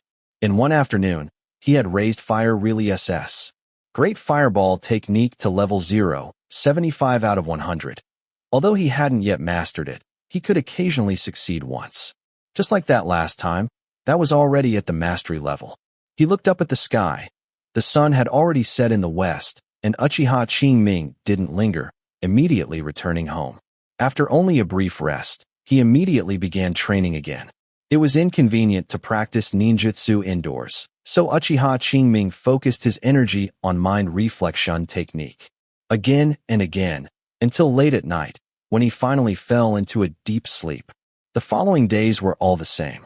Chapter 13. 5 days later. Early morning. Standing in front of the full-length mirror, Uchiha Qingming swept his long hair from his forehead, tied the Konoha forehead protector on his head, and straightened his clothes. At this moment, he inadvertently gained a hint of a killing aura. Graduating from the ninja academy meant officially embarking on the path of a ninja. Whether he lived or died depended entirely on himself. After standing still for a moment, Uchiha Qingming summoned his proficiency panel. Name: Uchiha Qingming. Age: 10 years old. Physique: 6. Spirit: 7. Chakra: 312, with a maximum that has increased from 622 to 862. Bloodline: Sharingan, unawakened, from 52 out of 100 to 57 out of 100. Skills: Chakra Refining Technique, from level 2, 9 out of 500, to level 2, 69 out of 500. Clone Technique, level 2, 1 out of 500. Transformation Technique, level 2, 1 out of 500. Substitution Technique, level 2, 1 out of 500. Fire Really SS. Great Fireball Technique, from level 0, 75 out of 100, to level 1, 1 out of 200. Mind Reflection Technique, from level 1, 10 out of 200, to level 1, 65 out of 200. Basic Body Technique, level 2, 1 out of 500. Ninja Tool Throwing, level 2, 120 out of 500. In the past 5 days, apart from the first 2 days, where he spent some chakra to grind the Fire Really SS. Great Fireball Technique to an introductory level, adding another trump card for himself. All his remaining time and energy were dedicated to practicing the mind reflection technique. With a total of over 10,000 points of chakra invested, the mind reflection technique's proficiency immediately surged by 55 points. Consequently, the awakening progress of the Sharingan also advanced by 5 points. Basically, every 10 points of mind reflection technique proficiency could drive 1 point of Sharingan progress. From this, Uchiha Qingming finally understood why no one in the Uchiha clan had been able to awaken the Sharingan through this technique. Although he could advance the Sharingan's awakening progress by 1 point for every 10 times he practiced the mind reflection technique, that was because he was making progress every time he used the mind reflection technique. For others, without the assistance of the proficiency panel, gaining 10 points of proficiency would not be an easy task. Especially the further one went, the more difficult it became. And if the mind reflection technique's proficiency did not meet the requirements, it would not promote the awakening of the Sharingan at all. In other words, one must continuously improve the mind reflection technique's proficiency to maximize the awakening of the Sharingan. Because Uchiha Qingming could see the exact progress, he would not slack off. But as for others, it is estimated that they would give up after not feeling significant progress. Even he, if the initial awakening progress of the Sharingan had been above 70 out of 100, and both level 0, and level 1 of the mind reflection technique were useless, would probably have felt a bit discouraged. Would others spend several years, or even more than a decade, cultivating a very difficult but not very practical genjutsu to a very profound level? Not to mention whether they had the talent. Even if they did, the lack of positive feedback would likely make it very difficult to persevere. Moreover, he also had a premonition that the last few awakening progress points for the Sharingan would not be easy to break through. This would make it even harder for anyone to persist. However, Uchiha Qingming was not too worried. With the Proficiency panel, as long as this path was proven viable, he would consistently persevere. Pulling his thoughts back, Uchiha Qingming stopped overthinking, left the full-length mirror, locked the door, and headed straight for the Ninja Academy. Ninja Academy.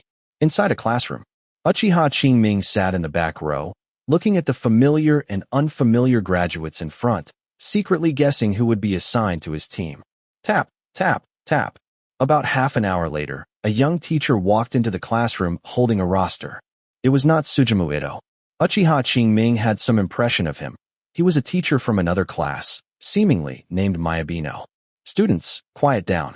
Mayabino stood at the podium, clapped his hands, and said in a gentle voice. Upon hearing this, the classroom gradually quieted down. Then, Mayabino introduced himself. My name is Mayabino. Some of you know me, some do not, but none of that matters. First, congratulations. From today onwards, you are true ninja. Upon hearing this, the classroom, which had just quieted down, became noisy again. Clap, clap, clap. Mayabino clapped his hands, signaling everyone to quiet down. After everyone stopped talking, he continued, I believe your teachers have already told you in advance that today is the day for team assignments. Team assignments mean that you will be divided into groups of 3, led by an experienced jonin, to collectively carry out missions. From now on, you will be the closest partners and the most trustworthy comrades. Upon hearing this, some people excitedly whispered to each other, some argued to snatch good friends, and some were nervously restless. In short, everyone was very active. Seeing this, Mayabino revealed a slight smile and did not immediately interrupt them. After several minutes, when he felt it was about time, he said, Students, save your words for later. Please quiet down first. We are going to assign teams. Upon hearing this, everyone immediately quieted down, staring nervously at Mayabino. Mayabino smiled, picked up the roster in his hand, and began to read. Team 11, Nakajima Soda, Hanako Hiryu. Team 12, Kimura Soda, Yamanaka Haru, Kuroda Ichiro. Team 13, one by one. Names were read out by Mayabino, and the students below were either excited or dejected, but no one made a loud noise. Soon, Uchiha Qingming heard his own name. Team 17, Uchiha Qingming, Mizutani Shizuko, Ryosuke. Team 18, Mizutani Shizuko, Ryosuke. Hearing these 2 names, Uchiha Qingming quickly scanned the front. Soon, 2 figures with different expressions came into his view, one male and one female. The male looked more lively. Uchiha Qingming did not recognize him, but he had an impression of him from his previous memories. He should be a classmate from another class.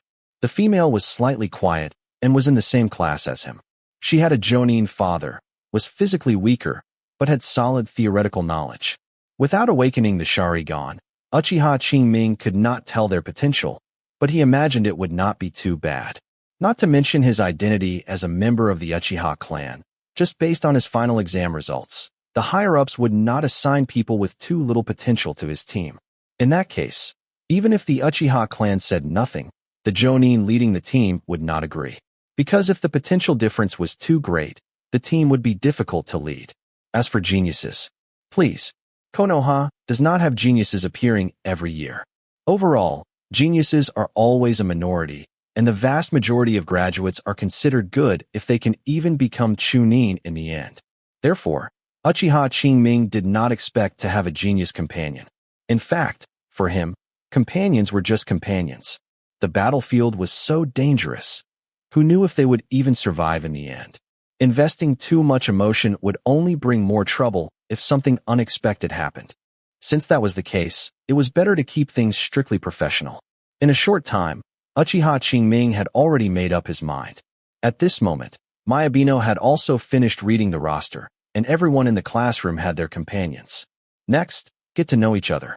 Soon, the Jonin team leaders will come over, and you just follow them. Mayabino said finally. With that, he left the classroom. And the moment he left the classroom, a clamor erupted from inside, as people scurried around, looking for their companions. Chapter 14. Hello, I'm Ryosuke. Uchiha Qingming. Looking at Ryosuke, who had approached the table, Qingming replied concisely. After speaking, he looked at the other person. Mizutani Shizuko felt a bit embarrassed under his gaze, shrinking her neck and saying in a voice like a mosquito, "My name is Mizutani Shizuko." After the three exchanged names, they sat together after some negotiation by Ryosuke. For the rest of the time, Ryosuke did most of the talking, while Mizutani Shizuko occasionally responded, and Qingming largely remained silent.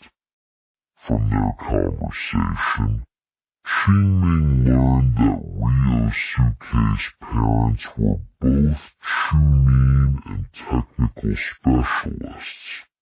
One worked on code breaking, and the other was a ninja in the barrier squad. It was just that. Qingming didn't know why two such people would have a chatterbox like Ryosuke. Were they cooped up at home? Just as Qingming was muttering to himself, Ryosuke's voice suddenly interrupted him. "Qingming, you haven't talked about your parents yet? They sacrificed themselves." Qingming replied calmly. Hearing this, Ryosuke was slightly stunned, then awkwardly scratched his head and said, "Oh, I'm sorry, Qingming, I didn't know. It's fine, it's all in the past." Qingming replied calmly again. Despite this, Ryosuke still closed his mouth in embarrassment. Mizutani Shizuko, beside him, seemed to want to say something, but she mustered her courage several times and ultimately didn't make up her mind to speak. Seeing this, Qingming didn't proactively ask. It would have been nothing more than words of comfort. His predecessor might have needed them, but he didn't. Time passed by second. About half an hour later, more than 10 jonin arrived in the classroom. Oh, not all of them were true jonin. Most were special jonin. So-called special jonin are ninja who haven't reached the jonin level in terms of strength, but possess unique talents in certain areas. These individuals, named jonin, are in fact just ninja who are somewhere between chunin and jonin. It made sense. For students of their generation, most of their potential could be seen at a glance, and it wasn't worth wasting too much of the jonin's energy. It was wartime, and as the village's mainstays, Jonin combat power was scarce everywhere. Although the cultivation of reserve forces was important, it wasn't more important than the frontline situation. Team 11, stand up. On the podium, a special Jonin spoke. Immediately, the three students named Nakajima Soda, Hanako, and Harry stood up. After confirming there were no issues, that special Jonin led them away. Then Team 12, Team 13. Soon, it was Team 17's turn, where Qingming was. Uchiha Qingming, Mizutani Shizuko, Ryosuke. On the podium, a middle-aged ninja with a scar on his face stared at the three of them and said, "That's us, teacher." The middle-aged ninja flipped through the files in his hand, nodded, and said, "Good, you follow me." With that, he left the classroom. Qingming and the others immediately followed. About 10 minutes later, the group arrived at Training Ground 10. This place was remote. Normally, it would take half an hour to get there from the center of the village, but now it only took half that time. Therefore, apart from Qingming, Ryosuke and Mizutani Shizuko were quite exhausted. Especially Mizutani Shizuko. She was a girl to begin with weaker physical stamina, so running here in such a short time was truly difficult. Despite this, Qingming didn't think of helping her, because he wasn't sure if this was a test from the Jonin ahead.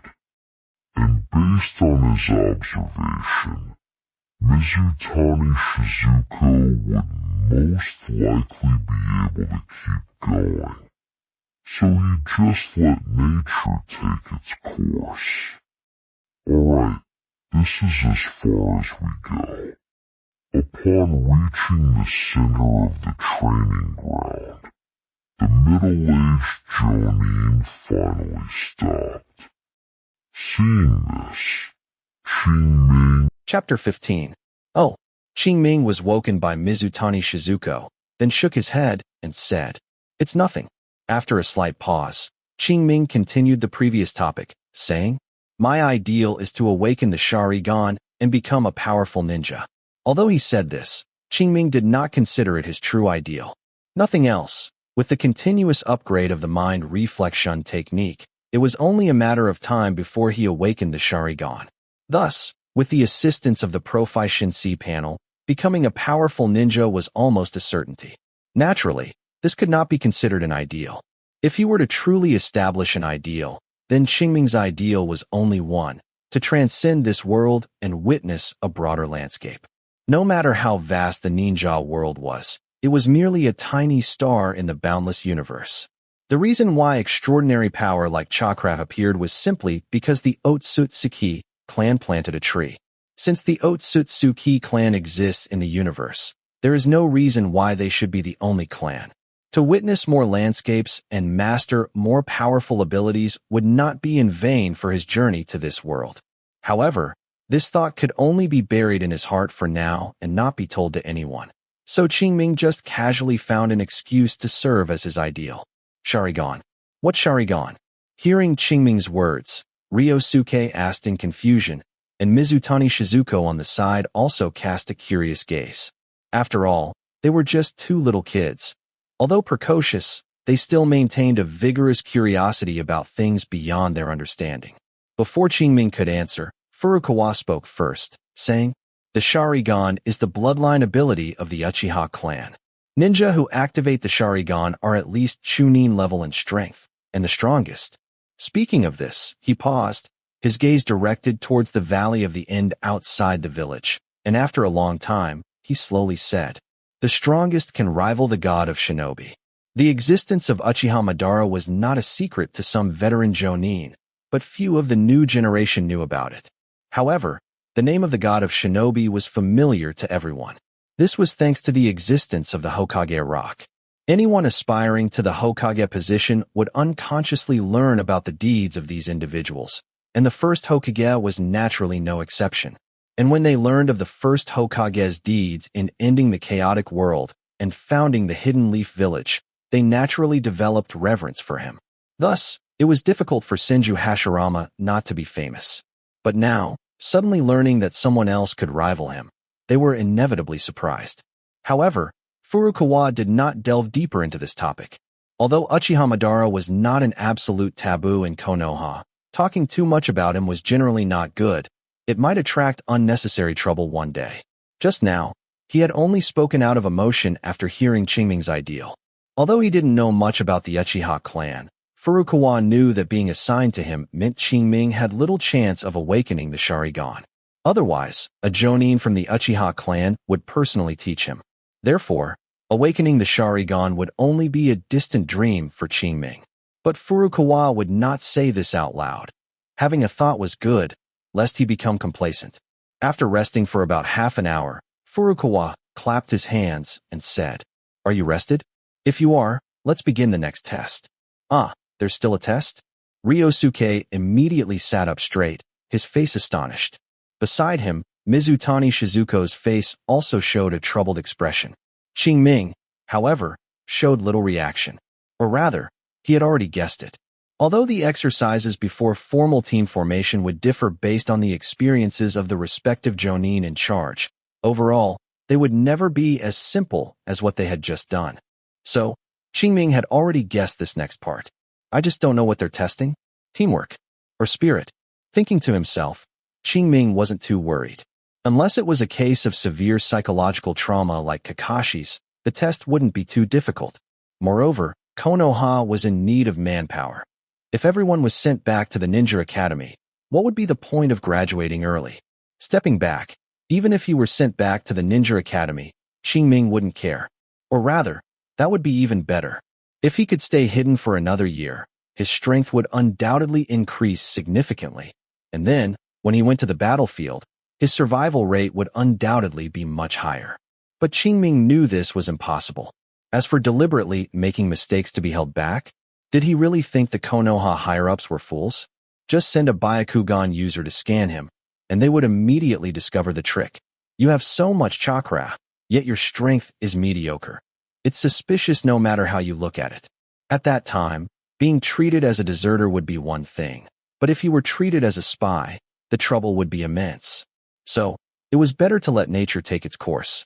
That was just a basic test for you. What comes next is the real challenge. Speaking of this, Furukawa paused slightly, revealing a mischievous smile, and said, "Also, let me tell you some news." Gulp. Looking at the ferocious smile on Furukawa's face, Ryosuke swallowed nervously and asked cautiously, "What news?" "If you don't pass the next test, you'll be sent back to the Ninja Academy to repeat a year." "Oh, what?" Ryosuke stood up abruptly upon hearing this. Clearly, for him, returning to school to repeat a year was unacceptable. "Furukawa-sensei, you're not joking with us, are you?" Ryosuke asked sheepishly. Hee. Furukawa chuckled twice, not answering his question, but instead pulled out a scroll from his pouch and said, "Next, your goal is to take this scroll from my hands." As for the time, Furukawa looked at the rising sun and said, "Until noon. Sensei, you are a Jonin, and we three are just Geinin. How could we possibly take the scroll from your hands within 2 hours?" Ryosuke was not Naruto, who didn't know the immensity of heaven and earth. He had some concept of the difference between ninja, let alone just 3 of them. Even if 30 more came, they might not be able to take anything from a jonin. Furukawa glanced at the somewhat dejected Ryosuke and said, "Don't rush, I haven't finished speaking yet. Next, I will not initiate an attack, and the methods I use will not exceed the genin level. Do you see that mountain in the distance?" Qingming and the others looked in the direction he pointed, only to see a mountain peak towering in the distance, about an hour's journey from here. "I will go there in a bit. Whether you ambush me or sneak attack me, as long as you take the scroll from my hands before noon, you will pass." Like that, it might be possible.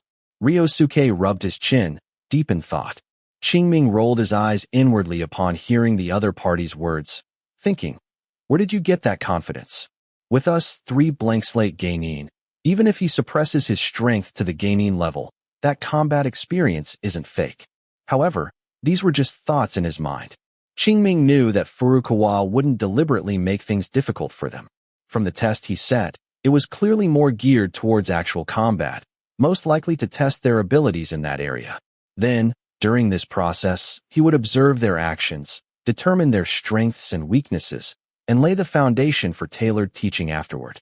Chapter 16. Just as Qingming was deep in thought, Furukawa had already put some distance between them and said, "You guys take your time discussing. I'm heading off first." With that, he was about to turn and leave. However, no sooner had his words fallen than Qingming lunged forward, already having retrieved several shuriken from his ninja tool pouch along the way. Whoosh, whoosh, whoosh. The shuriken flew out. Most of them were used to block Furukawa's escape routes, with only 2 heading directly for his throat and heart. Qingming's attack was swift and fierce. Had it been another genin, he might have been severely injured by this sudden assault. But Furukawa was different. Just as Qingming had thought. Although he suppressed his strength to the genin level, his combat experience was incomparable to that of an ordinary genin. At the moment Qingming made his move, Furukawa reacted instantly. With 2 clinks, the 2 shuriken aimed at him were precisely blocked by his kunai. But this also gave Qingming an opportunity. Seeing Furukawa's guard wide open, Qingming, who had already arrived nearby, did not hesitate. He immediately swung his kunai, thrusting it directly towards his chest and abdomen. Feeling the biting chill from his chest, Furukawa showed a slight smile. Then, with just a nimble step back, he evaded Qingming's attack. The difference in physique between an adult and a minor was fully evident at this moment. Qingming's perfect strike was easily neutralized by Furukawa simply due to the disadvantage in physical size. Qingming had no complaints about this. After all, once on the battlefield, no one cares whether you are an adult or not. If your physique is inferior to the opponent's, then find a way to turn this disadvantage into an equal footing or even an advantage, instead of complaining. With this thought, Qingming's body subtly shifted, and he moved like an ape, skillfully circling to Furukawa's side, dodging his counterattack. Then, his right leg swept upward, aiming directly for Furukawa's back. Why not kick the back of his head? Qingming wanted to, but unfortunately, he wasn't tall enough, so he could only kick his back. However, even such an opportunity, Furukawa was unwilling to give. He ducked down, dodging Qingming's sweeping kick, while simultaneously thrusting his elbow, aiming directly for Qingming's face. Not good. Qingming's heart tightened, and he quickly raised his arm to block. Bang! A dull thud sounded, and Qingming only felt a numbness in his arm, and he was involuntarily sent flying backward. In midair, Qingming adjusted his posture, finally landing on the ground in a somewhat elegant manner. Qingming, Qingming-kun. Only then did Ryosuke and Mizutani Shizuko react, quickly drawing their kunai and coming to Qingming's side. Qingming, are you all right? Ryosuke asked, his eyes fixed on Furukawa, without turning his head. I'm fine. Qingming slowly stood up and replied. Not far away, Furukawa put away his kunai and said calmly, Qingming, your strength is not bad, but you alone cannot take the scroll from me. With that, he disappeared from their sight in a few leaps, vanishing deep into the dense forest. Phew! After Furukawa left, Ryosuke and Mizutani Shizuko both involuntarily let out a sigh of relief. Although they had stepped forward just now, facing a jonin, they still couldn't help but feel a bit timid. Qingming didn't pay much attention to this. The reason he had acted just now was simply to try his luck, hoping for the best. If it worked, great. If not, he could at least use it to gauge Furukawa's strength. This way, he would have a better understanding. Qingming, what do we do next? Ryosuke withdrew his gaze and looked at Qingming, asking. Not only him, but Mizutani Shizuko also turned her gaze to him. Clearly, these two had already taken him as their backbone. This was also one of Qingming's goals. Only by demonstrating one's strength will others listen to you. Otherwise, why would they follow your ideas just from your words? Now it was perfect. With what just happened, he expected both teammates to act according to his plans. Although Qingming didn't care about the captain's position, it was better to have less trouble. Thinking of this, Qingming looked at the two and said, since Teacher Furukawa said this is a test, there won't be any fatal danger. Next, we just need to go all out. Yeah, why didn't I think of that? Ryosuke clapped his hand, excitedly shouting. Then what are we waiting for? Let's go. Alas, if only it were that simple. Qingming was certain that the road ahead would definitely not be easy, but he didn't say much. It was best for his teammates to remain positive like this. As for the rest, that could be dealt with later. Thinking this, Qingming spoke. All right, let's go. I'll be in front, Shizuko in the middle, and Ryosuke. You keep an eye on the back. What? Hearing Qingming's arrangement, Ryosuke asked in confusion. Didn't Teacher Furukawa say he wouldn't initiate attacks? Why do we still need to watch the back? Better safe than sorry. Qingming replied. All right. Ryosuke nodded somewhat unwillingly, reluctantly agreeing to Qingming's arrangement. What about Shizuko? Qingming asked. Shizuko shook her head and timidly said, I have no problem. All right then, let's go. With that, Qingming took the lead, chasing in the direction Furukawa had left. Mizutani Shizuko and Ryosuke followed closely behind. And unbeknownst to Qingming and the two others, underground, Furukawa used Earth Really SS. Hiding like a mole technique to conceal himself beneath the earth, secretly observing their every move. When he heard Qingming's phrase, better safe than sorry, he nodded in satisfaction. For a ninja, caution and prudence are qualities that must be possessed at all times. Qingming acting this way even after he said he wouldn't initiate an attack was enough to show the caution in his character. If it were just that, it would be one thing. But then connecting it to his proactive attack just now, it showed that he did not lack an adventurous spirit, cautious and prudent, yet bold and decisive. This is a born ninja. Qingming didn't know that his actions, simply based on some memories from his previous life, had earned him such high praise from Furukawa. However, even if he knew, he wouldn't care. Others' evaluations are just their opinions. One must be strong oneself. As long as he improved his own strength, then everything he did would be justified. Let's shift our attention back to Qingming and the others. Qingming and his two companions moved swiftly through the forest, searching for the traces Furukawa had deliberately left behind, following the knowledge taught by their school teachers. Along the way, they encountered many traps and dangers, but with Qingming and the others' efforts, they were all cleared one by one. Approaching noon, the three finally arrived at the mountain peak and saw Furukawa, who had arrived before them. Seeing them, Furukawa tossed the scroll in his hand and said, Time is running out. What are you going to do? What to do? Qingming and Ryosuke exchanged glances, then both rushed out, one from the left and one from the right, pouncing on Furukawa.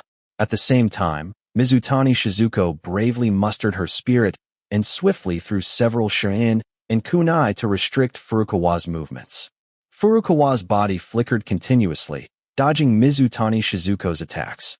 Taking this opportunity, Qingming arrived at his side, his kunai slashing directly, cutting towards his waist and abdomen. Clink! A crisp sound of metal clashing rang out as Furukawa blocked Qingming's attack with his kunai. Just then, Ryosuke rushed over, his kunai thrusting directly towards Furukawa's back. It was about to hit, but whether it was fear of hurting Furukawa or something else, his movement hesitated for a moment.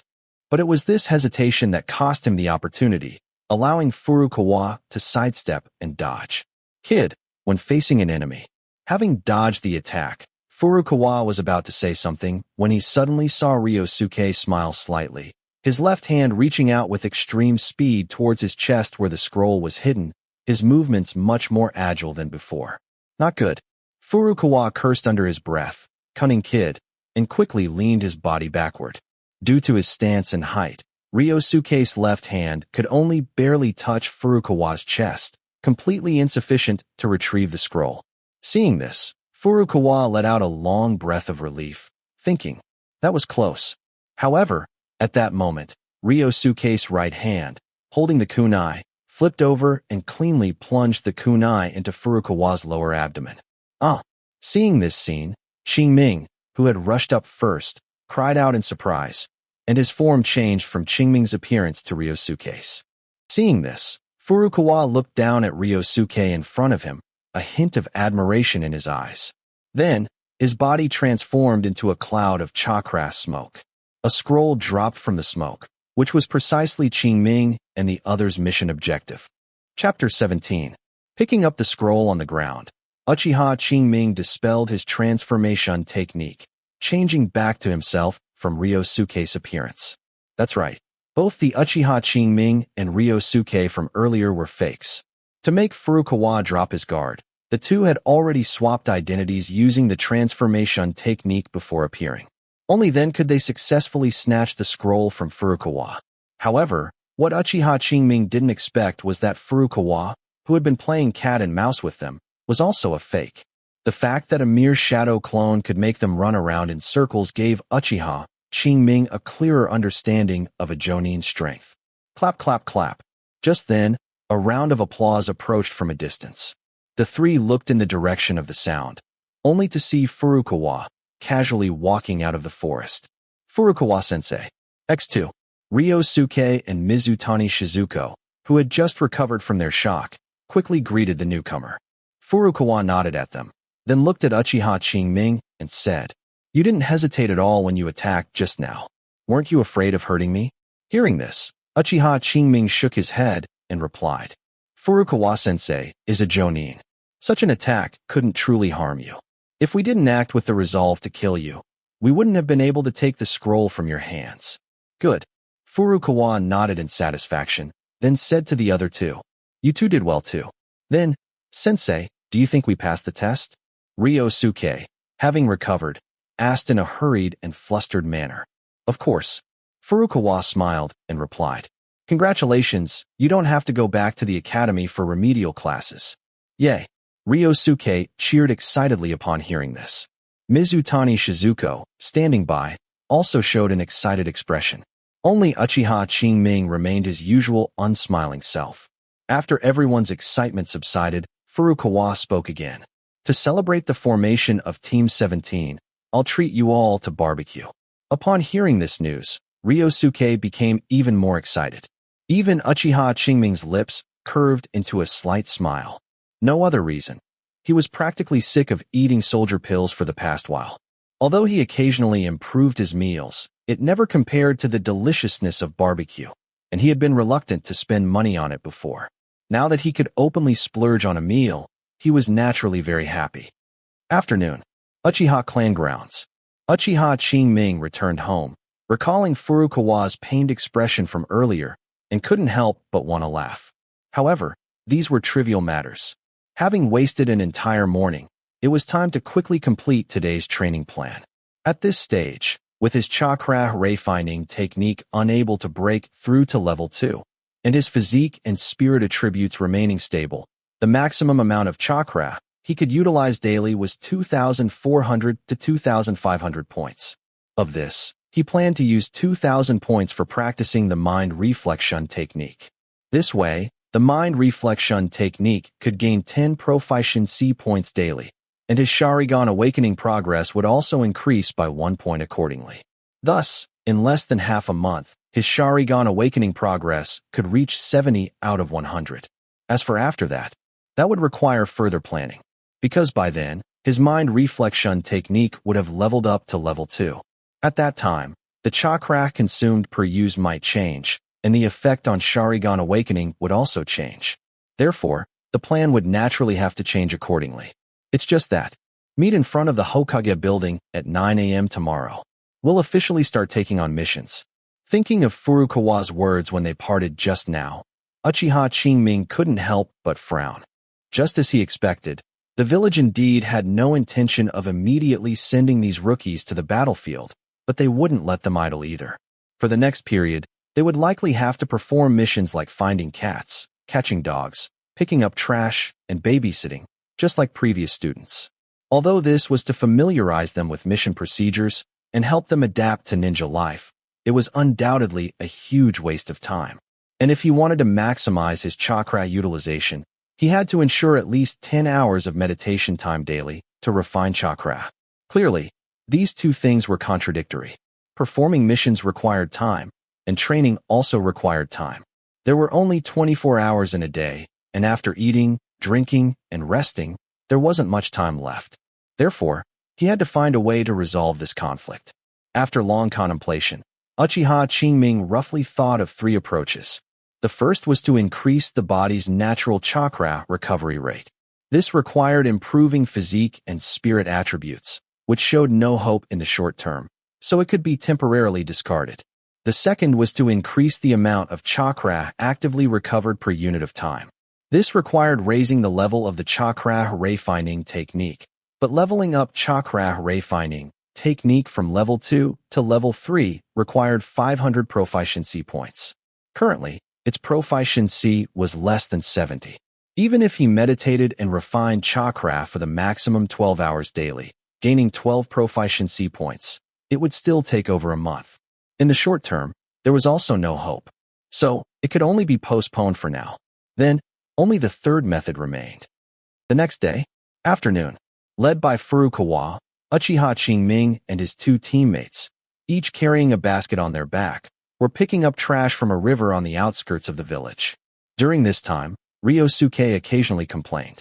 Uchiha Qingming, meanwhile, waded through the river, carefully moving forward while bending down to pick up trash.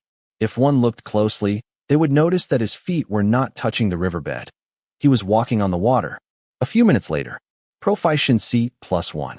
Chakra control, from level 0, 60 out of 100, to level 0, 61 out of 100. That's right.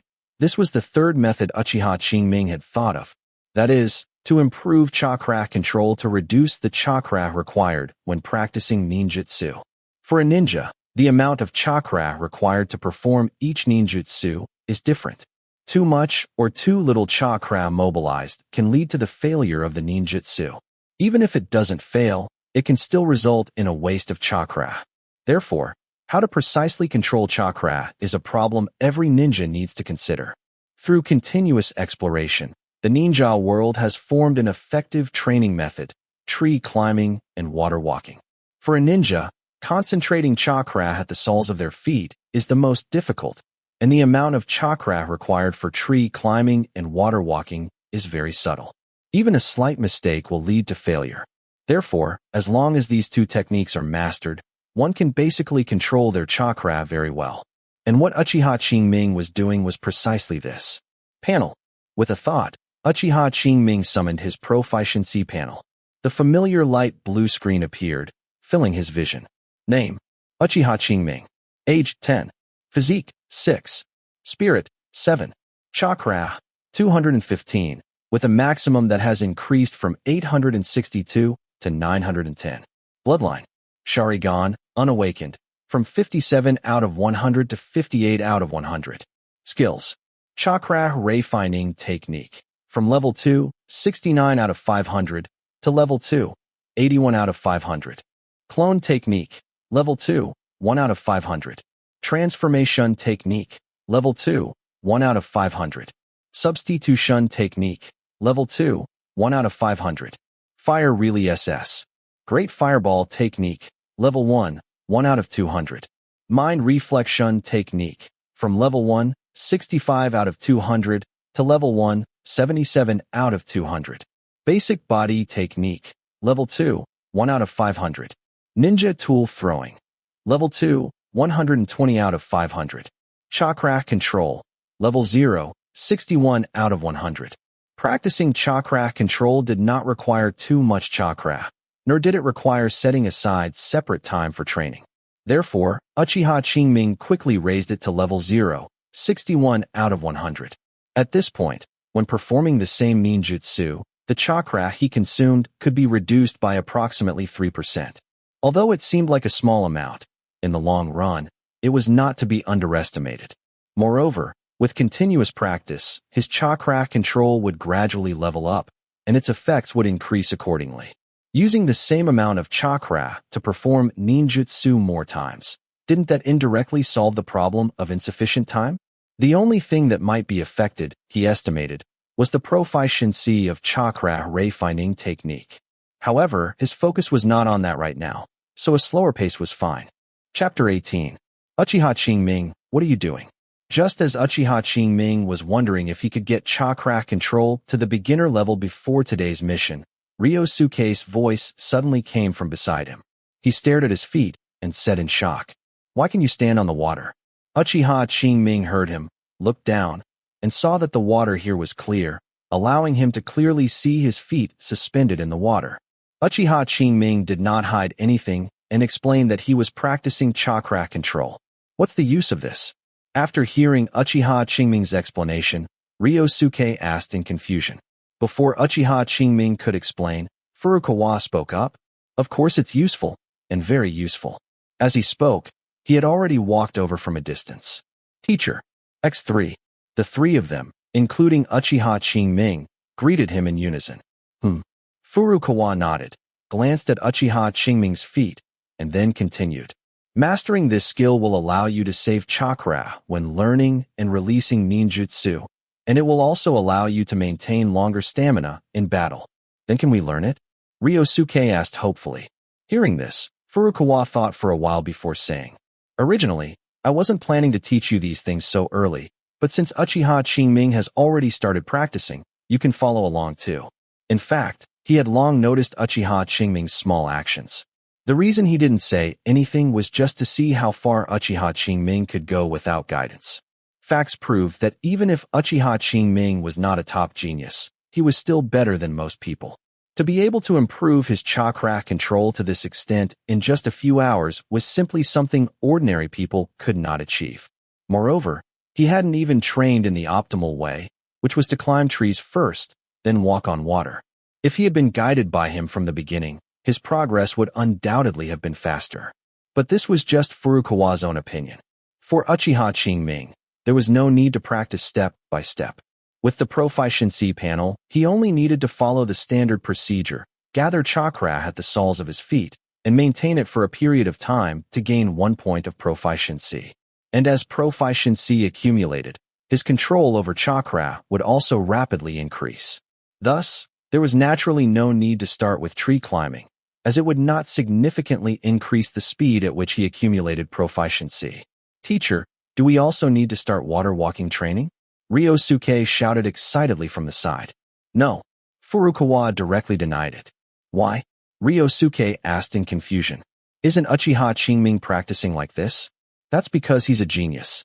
Furukawa really wanted to say that, but he couldn't, because it would discourage the students. So he tactfully said, everyone's situation is different. Uchiha Qingming can start by walking on water, but you cannot. Then how do we train? Ryosuke asked. Tree climbing. Furukawa replied. Tree climbing? X2. Ryosuke and Mizutani Shizuko spoke at the same time. That's right. Furukawa nodded and said to Uchiha Qingming. You practice by yourself here first. Uchiha Qingming responded, indicating that he understood. You too follow me. Furukawa called Ryosuke and Mizutani Shizuko, and then the three of them walked towards the forest not far away. After that came the familiar process, gathering chakra, sprinting, climbing the tree, falling down, sprinting again, climbing again, and falling again. Perhaps because Uchiha Qingming was a role model, both Ryosuke and Mizutani Shizuko practiced exceptionally hard. Don't let Ryosuke's usual boisterousness fool you. He seems not to care about anything, but in reality, he is very competitive. Although he didn't say anything about Furukawa's differential treatment, he secretly wanted to prove himself, so he practiced exceptionally diligently. Not only him, but Mizutani Shizuko also had a gentle exterior but a strong will. Although she often remained silent and seemed to have little opinion, she would spare no effort to complete what she had set her mind to. It could be said that neither of Uchiha Qingming's two companions were mediocre. However, thinking about it, it made sense. If they didn't have some advantages, how could they be assigned to his team and be taught by a true Jonin? However, these two people, Uchiha Qingming had never even heard of in his previous life, most likely died in the Third Shinobi World War or subsequent missions. From this, one could also see the cruelty of the Ninja World War and the danger of the ninja path. Whenever he thought of this, Uchiha Qingming dared not relax in the slightest, only able to seize every moment to improve himself, to plan for the future. Time flew by like a white colt. In the blink of an eye, half a month had passed. The time had come to early November. Uchiha clan grounds. Uchiha Qingming's home. Late at night, Uchiha Qingming completed his final round of training and, dragging his exhausted spirit, opened his panel. Name: Uchiha Qingming. Age: 10 years old. Physique: 6. Spirit: 7. Chakra: 16, with a maximum that has increased from 910 to 1,546. Bloodline: Sharingan, not awakened, from 58 out of 100 to 71 out of 100. Skills: Chakra Ray Finding Technique, from level 2, 81 out of 500, to level 2, 240 out of 500. Clone Technique, from level 2, 1 out of 500, to level 2, 140 out of 500. Transformation Technique, from level 2, 1 out of 500, to level 2, 130 out of 500. Substitution Technique, from level 2, 1 out of 500, to level 2, 110 out of 500. Fire Relay SS. Great Fireball Technique, from level 1, 1 out of 200, to level 1, 16 out of 200. Mind Reflection Technique, from level 1, 77 out of 200, to level 2, 1 out of 500. Basic Body Technique, from level 2, 1 out of 500, to level 2, 150 out of 500. Ninja Tool Throwing, from level 2, 120 out of 500, to level 2, 260 out of 500. Chakra Control, from level 0, 61 out of 100, to level 2, 350 out of 500. Over the past half-month, everything had proceeded in an orderly fashion. During the day, he followed the team on some technically undemanding missions, and at night, he trained alone, seizing every moment. Initially, missions did affect his training, but as chakra control continued to level up, the impact became smaller and smaller. From level 0 to level 1, the chakra required for him to release ninjutsu decreased by 5%. From level 1 to level 2, it became 10%. Now, with his proficiency increased to level 2, 350 out of 500, the chakra saved had already reached 13.5%. In other words, for the same ninjutsu, he now used nearly 15% less chakra than he did initially. Clearly, this was not a small amount. Thus, factoring in the extra training when he occasionally wasn't on missions. In the end, he was only a day or two later than planned in raising mind reflection technique to level 2. And the awakening progress of his Sharingan also increased by 13 points, as expected, from 58 out of 100 to 71 out of 100. The only regret was that after mind reflection technique reached level 2, the minimum chakra consumption for its use did not decrease. Only the hand seal speed became much faster. However, for him, this had no effect. Fortunately, with the upgrade of mind reflection technique, the awakening progress of the Sharingan, which had previously slowed down slightly, returned to its initial speed. For a short period, it could still maintain the pace of 10 mind reflection technique proficiency, boosting 1 Sharingan awakening progress point. Now it remained to be seen how long this speed could be maintained. As for a one-time breakthrough, Uchiha Qingming hadn't considered that. If it were truly that simple, the Uchiha clan would have long since had someone awaken the Sharingan through this technique. Uchiha Qingming estimated that he would at least need to get mind reflection technique to level 3 to have a chance of success. But for him, this was not a difficult task. In addition, besides mind reflection technique and Sharingan awakening progress, his other skills also improved over the past half-month. This was mainly thanks to Furukawa's training. Unfortunately, limited by the amount of chakra invested, his growth rate was average. Skills like the 3-body technique, basic body technique, and ninja tool throwing, which did not consume much chakra, all increased by over 100 points in proficiency. Chakra control even soared 2 levels directly, from uninitiated to level 2, 350 out of 500, because it could be practiced anytime, anywhere. This was already the highest level among all his skills.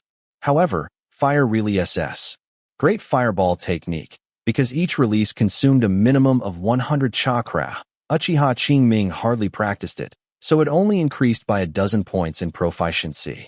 Furthermore, there was one major change. His chakra limit increased from 910 points to 1,546 points. This was already roughly the average level for a common chunin. One can only say that the gap between people is sometimes greater than that between people and dogs. It is said that Kakashi has low chakra, but even with the Sharingan continuously draining chakra, Kakashi can still use lightning really SS and Kamui multiple times. These are all S-rank ninjutsu and dojutsu. And this doesn't even count the B-rank ninjutsu used during battles, such as Earth really SS, Earth Flow Wall, and Lightning really SS. Shadow Clone. If all were counted, according to the panel's calculation method, his chakra amount would probably be over 10,000 points. Therefore, the lack of chakra is only relative. Many Jonin's chakra levels probably don't reach Kakashi's level. So Uchiha Qingming still has a lot of room for improvement. Chapter 19. The next day, 9 o'clock in the morning, Qingming arrived at the Hokage building on time. Before he even got close, Ryosuke's voice came from afar. Qingming, over here. Qingming looked in the direction of the voice and immediately saw Ryosuke, waving his arm, and Mizutani Shizuko, standing quietly beside him. So he quickly walked over. Qingming-kun. Seeing Qingming approach, Mizutani Shizuko said softly, Shizuko. Qingming nodded in response. Qingming, why do you always arrive just in time? Can't you come a bit earlier? Ryosuke looked at the unhurried Qingming and complained. Qingming knew the other party meant no harm, so he casually replied, You guys came too early. Sensei said to gather at 9, and it's not even 9 yet. Sigh. Hearing that, Ryosuke sighed lightly and mumbled, quite speechless. Always so mysterious, leaving right after a mission. I wonder what he's doing. What am I doing? Cultivating, of course. However, these things he knew were enough. There was no need to say them out loud. Therefore, Qingming pretended not to hear him and quietly waited for Furukawa's arrival. During this time, he didn't forget to gather a trace of chakra at his feet to grind his chakra control proficiency. While this method was not as efficient as tree climbing or water walking, its advantage was that it could be done anytime, anywhere, so progress was still decent. Qingming estimated that in another 4 or 5 days, he would be able to raise it to level 3. By then, he would be able to save 15% of his chakra. However, going further up would be more difficult. Qingming had already vaguely sensed the limit of this proficiency grinding method. After reaching level 3, simply gathering chakra at the soles of his feet would likely make it very difficult to accumulate proficiency, and even if it could, the efficiency would probably be greatly reduced. After that, he might need to find other methods to train. As for the goal, Qingming also had a rough idea. It was the chakra threads used by puppet masters of the Hidden Sand Village to manipulate puppets. To condense chakra into such fine threads and manipulate them with fluidity was by no means a simple task. The chakra control required was definitely not low. If he could obtain the corresponding training methods, he would surely be able to raise the level of chakra control. However, these were all matters for later. At this stage, awakening the Sharingan was still the priority. Exactly 9 o'clock, a figure appeared silently. It was none other than Furukawa. Sensei, X3. Seeing the person, Qingming and the others quickly greeted him. Furukawa nodded, his gaze sweeping over Qingming's feet. Then he spoke. Since everyone is here, let's go inside. With that, he walked towards the Hokage building. Qingming and the others quickly followed. Passing through the main door, they arrived in a spacious hall. In the hall was a circle of wooden counters, behind which sat Chunin, who were the staff responsible for reviewing and issuing missions. Qingming and his group walked towards them. Along the way, Ryosuke asked boredly, Furukawa-sensei, what mission are we taking this time? Picking up trash or babysitting? No, Furukawa said without turning his head. This time, we're taking a C-rank mission. What? Hearing that, not only was Ryosuke surprised, but even Qingming showed a hint of astonishment. One should know that in Konoha, newly graduated geinin usually had to complete 8 or more D-rank missions before being allowed to undertake C-rank missions. This was also the minimum threshold for participating in the Chunin exams. Generally speaking, D-rank missions did not involve combat and were primarily for rookie geinin to gain experience, mostly dealing with trivial matters. However, C-rank missions involved combat. Although they wouldn't fight other ninja, there was a high possibility of encountering dangerous individuals like bandits, mountain brigands, robbers, or gang members. Therefore, they were not absolutely safe. Over the past half-month, they had only completed 4 missions in total, all of which were D-rank, and thus did not meet the conditions for taking a C-rank mission at all. It seems Konoha wants to accelerate the growth of our generation. Almost instantly, Qingming drew this conclusion, and this, in turn, added a sense of urgency to his mind, which had finally calmed down. Konoha indeed did not directly send them to the battlefield, but they also had no intention of cultivating them step by step. If his prediction was correct, it wouldn't be long before their generation would be sent to the battlefield. Great. We can finally leave the village. Looking at Ryosuke, who was still excitedly exclaiming, Qingming said nothing more, simply following quietly behind Furukawa. Although the other party was his comrade, he didn't need to remind him of everything. The other party also needed to grow. In front of the counter, after a conversation with the staff, Furukawa received a scroll. Upon opening it, it contained a mission. Mission: Bandit Extermination. Content: A group of mountain bandits is entrenched on Little Black Mountain, significantly impacting the trade route below the mountain. They must be eliminated as soon as possible. Rank: C rank. Requirement: Kill all mountain bandits. Reward: 75,000 Ryo. It's actually a direct combat mission. Is it really more focused on practical combat ability? After reading the contents of the scroll, Qingming glanced at Furukawa and muttered in his heart. From the content of the survival exercise, it was clear that compared to other sensei who focused more on students' character, Furukawa clearly valued practical ability more. Among C-rank missions, direct combat missions were clearly more difficult than escort missions. After all, the former was almost certain to involve combat, while the latter might potentially remain unharmed. Bandits and thieves were also human. They feared death.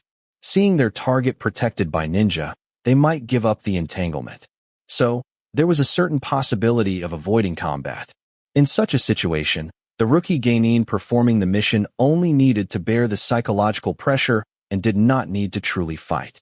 Conversely, direct combat missions were different. They truly involved real fighting, and blood would inevitably be shed during the process. Logically speaking, even when taking C-rank missions, one should start with easier ones before moving to more difficult ones. But Furukawa clearly had no such intention, starting with the most difficult one right away. This would inevitably put greater pressure on the geinin. Just like now, after reading the mission content, Ryosuke, who had been excitedly shouting earlier, immediately quieted down, and Mizutani Shizuko's pretty face also turned pale. After all, they were children around 10 years old. Even though they had learned many killing techniques at the Ninja Academy, they still hesitated when it came to actually taking a life.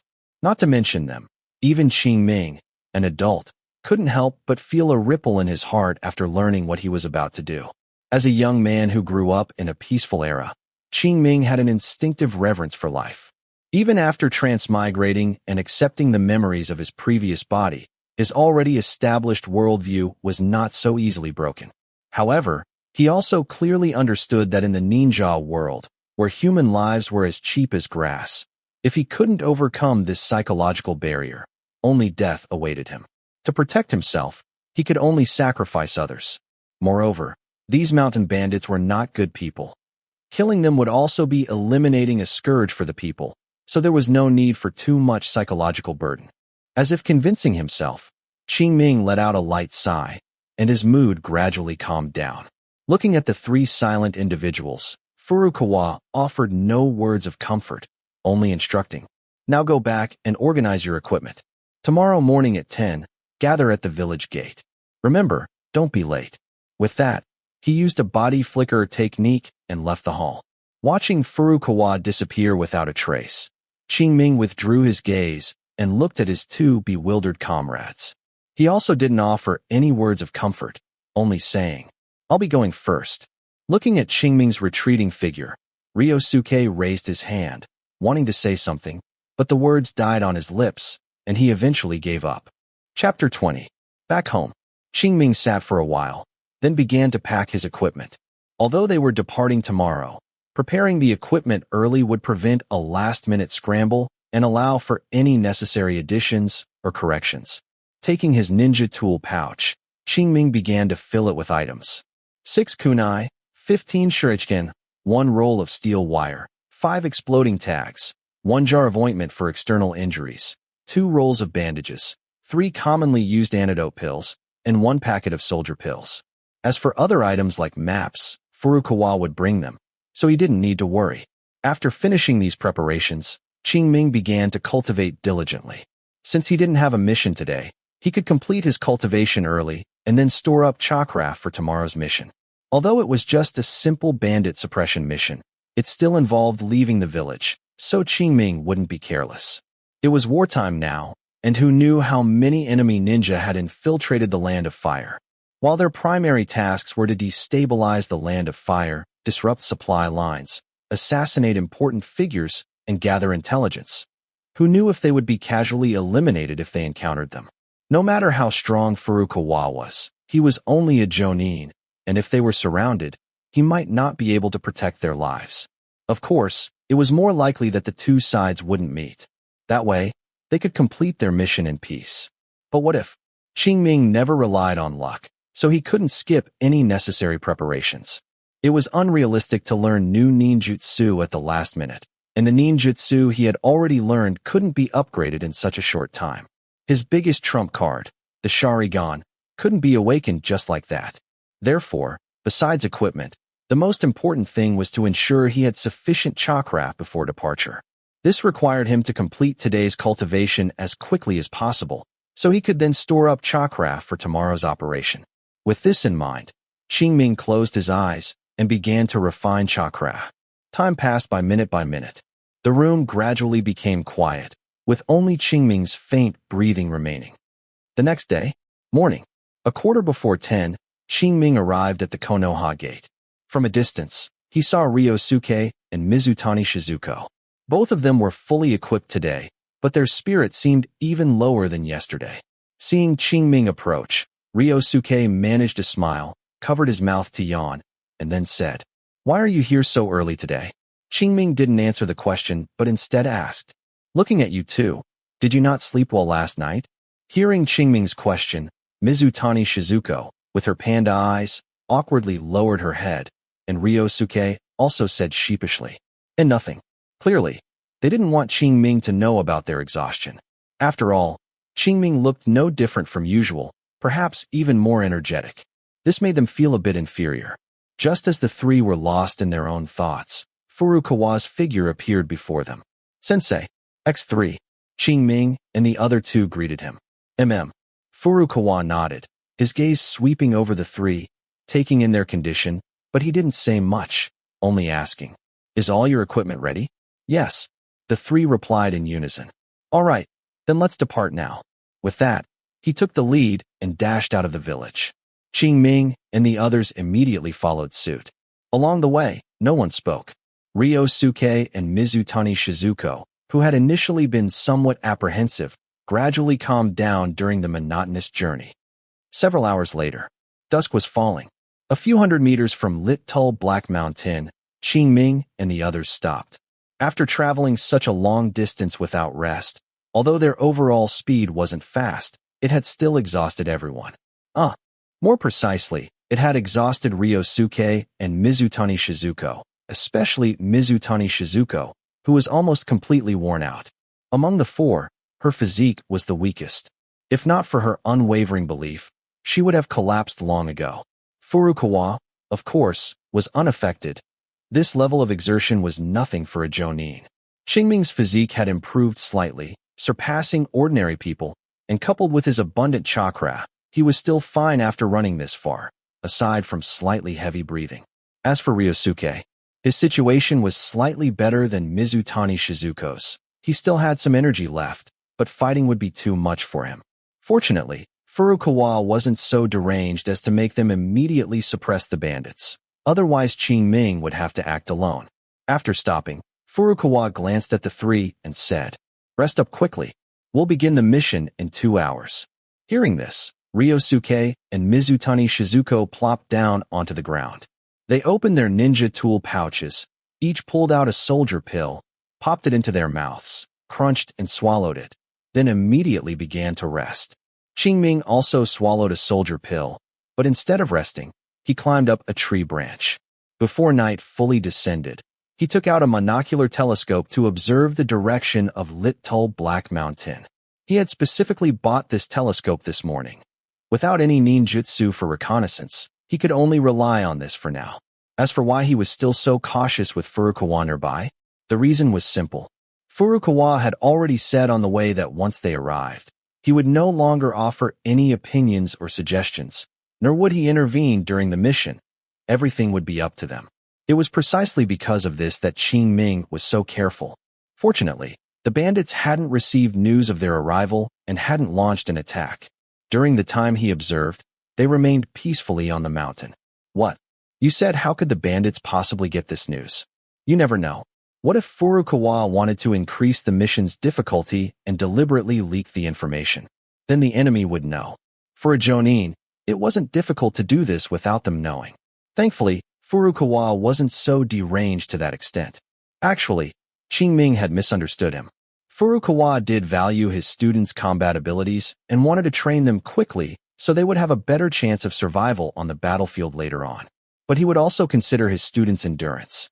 Clearly, apart from Qingming, Ryosuke and Mizutani Shizuko were already nearing their limits, both psychologically and physically, under the heavy pressure, so there was no need for any extra measures. Therefore, upon seeing Qingming's actions, even Furukawa, who usually maintained a serious demeanor, couldn't help but twitch his lips. Evidently, he had already guessed Qingming's thoughts. By the way, am I really that deranged? Furukawa recalled his own actions and thought to himself, it seems not, right? However, he admired Qingming even more. Not only was he diligent in his training, but he was also humble and meticulous in his actions. Caution and meticulousness were essential for a ninja, no matter the time or place. If he had to choose one person among the three most likely to survive the battlefield, Furukawa would definitely choose Qingming, because his personality determined the highest chance of survival. As for strength, sorry, on that meat grinder-like battlefield, even a Jonin couldn't guarantee their life, let alone a Geinin. Alas, I hope they all survive. With a soft sigh, Furukawa withdrew his gaze from Qingming, flashed to another large tree, and gazed into the distance. His gaze seemed to pierce through mountains and forests, seeing the ninja from various villages fighting on the front lines. Chapter 21. Crack. A crisp sound of bone breaking rang out. Qingming expressionlessly withdrew his hand from a bandit's head, letting his body slowly fall to the ground. Who? He exhaled softly. Turning his head, Qingming looked at Ryosuke and Mizutani Shizuko and said, all the hidden and open sentries have been dealt with. Next, we proceed according to the plan, Shizuko. Hearing Qingming's call, Mizutani Shizuko unconsciously straightened her body. You watch the path down the mountain and are responsible for dealing with any stragglers. Qingming said. Although still a bit nervous, Mizutani Shizuko nodded seriously, indicating she understood. Then, Qingming looked at Ryosuke and said, Ryosuke, you and I will go up the mountain and clear out those bandits.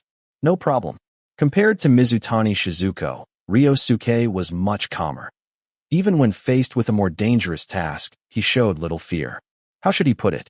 As expected of a child born in the ninja world, he adjusted so quickly. Qingming looked at him deeply and said, then let's start acting. Ryosuke and Mizutani Shizuko nodded in agreement. Qingming immediately rushed up the mountain. Ryosuke followed closely behind him. Mizutani Shizuko stood still for a moment, then also slipped into the dense forest, concealing herself.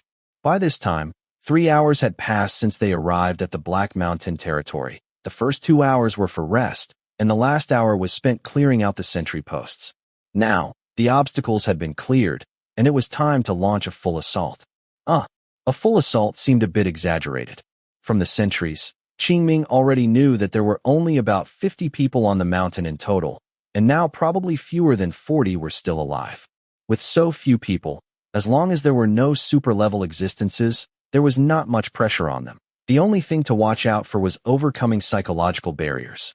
Fortunately, both Qingming and Ryosuke adapted quite well. Under the gecko, Qingming and Ryosuke stepped on rocks and branches, stealthily approaching the bandits' camp.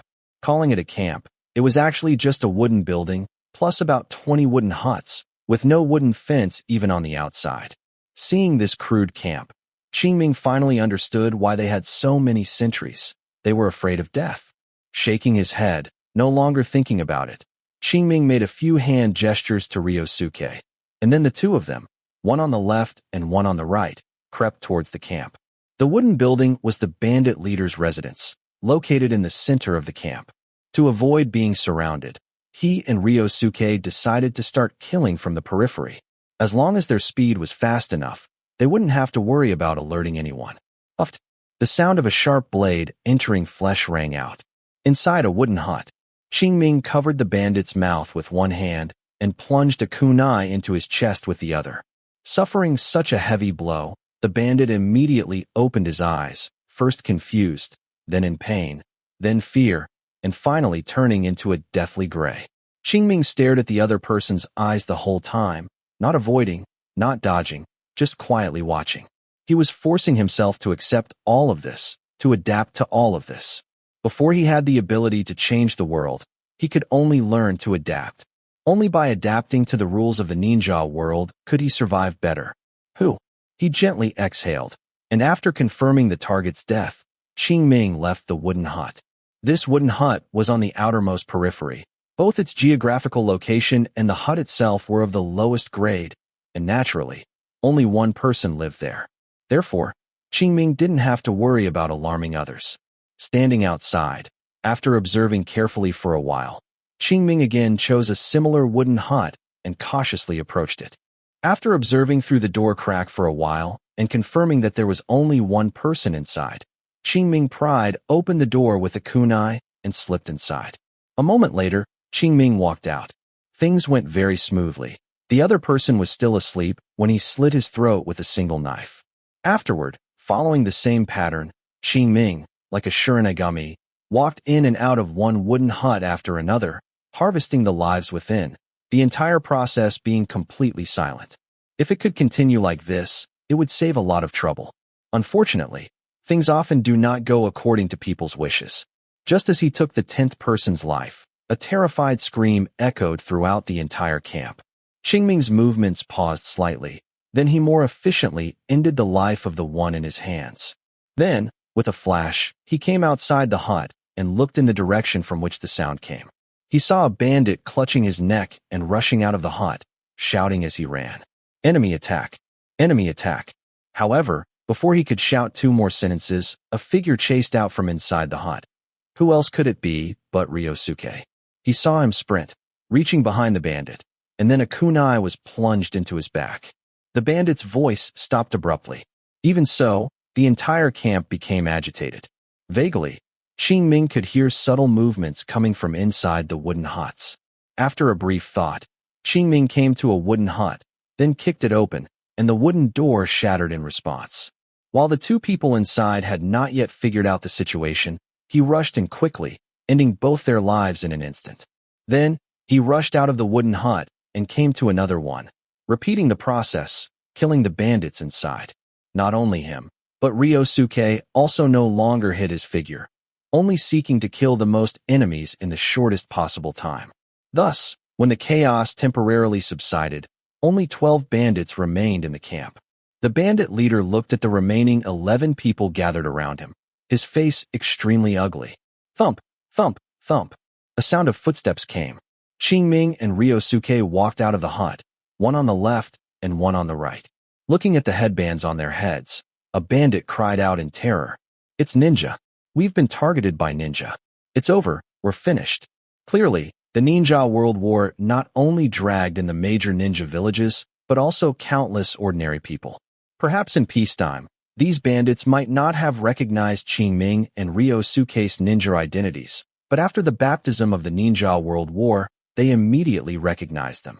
Not only that, they also had some understanding of the terror of ninja. Slap. A crisp slapping sound came. Pa, what nonsense. The bandit leader slapped the terrified bandit across the face, spat, and glared at Qingming and Ryosuke, saying fiercely, "What are you afraid of? They're just two little kids. Everyone, let's go together. I don't believe we can't kill them." With that, he was about to lead the charge.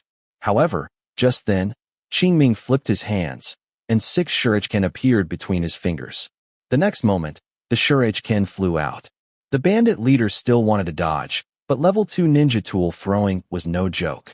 If it were a ninja, it might be possible to avoid vital points or block, but a mere bandit leader, how could he have such ability?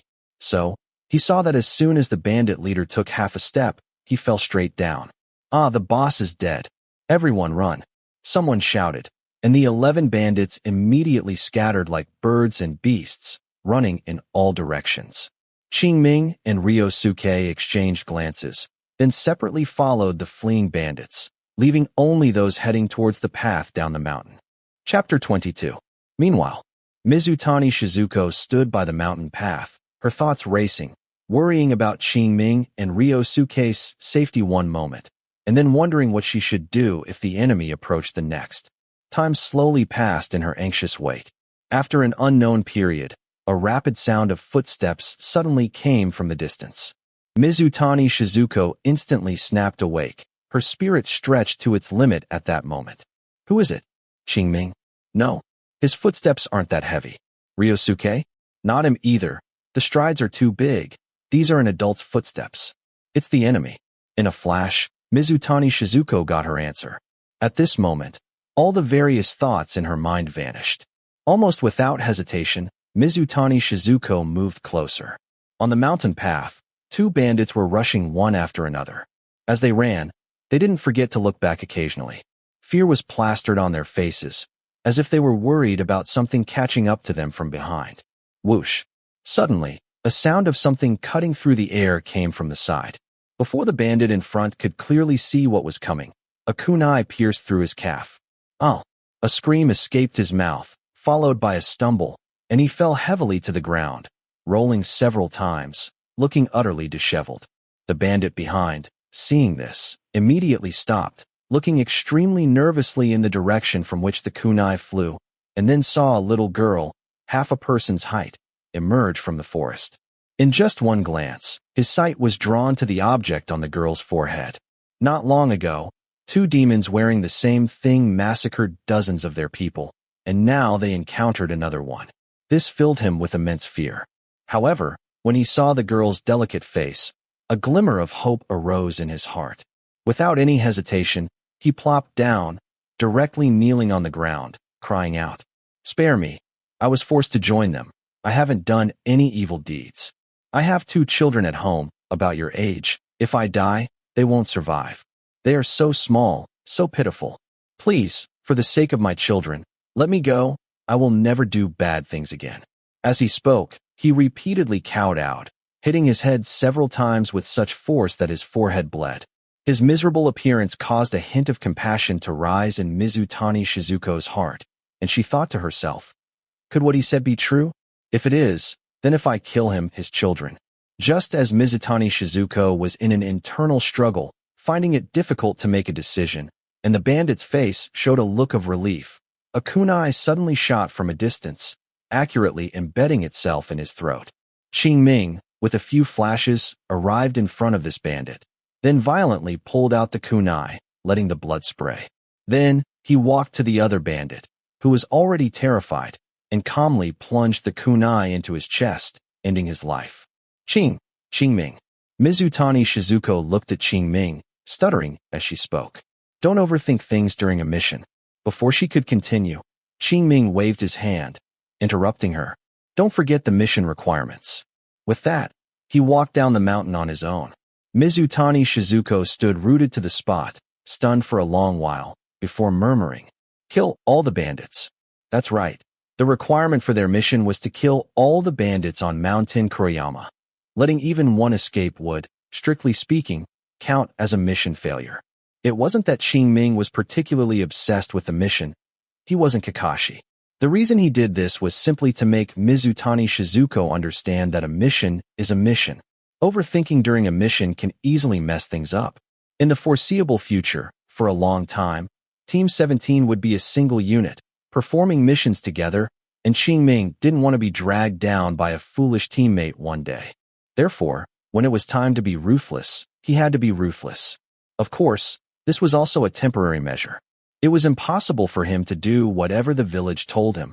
That would make him like a root ninja, becoming a tool for missions. Once his strength increased, he could naturally make his own choices. For now, it was better to obediently be a tool. Down the mountain, the three gathered again. Furukawa, who had been missing for several hours, also reappeared. His gaze swept over the three of them one by one, finally just saying "not bad," and then led the three towards the village.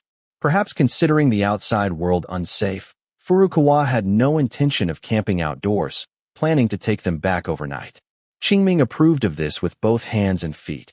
If possible, he would want to stay in the village indefinitely. Unfortunately, that was simply impossible. In fact, from now on, he would have to leave the village from time to time to perform missions. Now he only hoped that Furukawa would take it easy and not accept too many C-rank missions. In a flash, several hours passed. Early the next morning, Qingming and the others returned to Konoha village. The journey was uneventful and smooth, so much so that Qingming felt it was unreal. Indeed, I am not the protagonist. The world will not revolve around me. Thinking of how Naruto's casual missions always escalated to S rank, Qingming couldn't help but feel a pang of annoyance. Fortunately, I don't have the protagonist's halo, so I won't be that unlucky. Qingming secretly rejoiced in his heart. All right, everyone go back and rest. Entering the village, Furukawa stopped and said, "There will be no missions for the next 3 days, so you can relax appropriately. Goodbye, sensei." X3. Qingming and his two companions replied weakly. "All right, let's go." Furukawa waved his hand, signaling them to leave. After bidding farewell to his two companions, Qingming quickly headed towards the Uchiha clan grounds. Upon returning home, Qingming sat on a chair for a while before finally taking off his equipment. Although this mission only lasted about a day, it felt as if a very long time had passed for him, and he had transformed from an ordinary person who had never even killed a chicken into an executioner with over 20 human lives on his hands. Although he had convinced himself that these people deserved to die, and even had the leisure to pay attention to his teammates' mental states, recalling it now still made him uncomfortable. The scenes of those people before their deaths constantly replayed in his mind, making him unable to even muster the spirit to cultivate. However, regardless of whether he could muster the spirit, cultivation could not be neglected. Qingming forcibly stabilized his mind and, like a beginner, began to meticulously perform the mind reflection technique. No accidents occurred during this mission, and killing those bandits didn't require much chakra, so his chakra reserves were still quite ample. Naturally, this could not be wasted. Thus, Qingming started to grind the proficiency of the mind reflection technique. Watching the proficiency on his panel increase little by little, Qingming's heart unconsciously calmed down. Soon, his chakra was exhausted, and Qingming began to refine chakra again. Once his chakra was full, he would practice the mind reflection technique again. Just like that, after 2 rounds of cultivation, it was already noon. Qingming could no longer hold on, casually washed up, and collapsed into sleep. In the bedroom, Qingming's brows occasionally furrowed and relaxed, as if he was dreaming of something. Chapter 23. 3 days later. Northwest Konoha. In a forest, Uchiha Qingming and the others arrived. "Is this it?"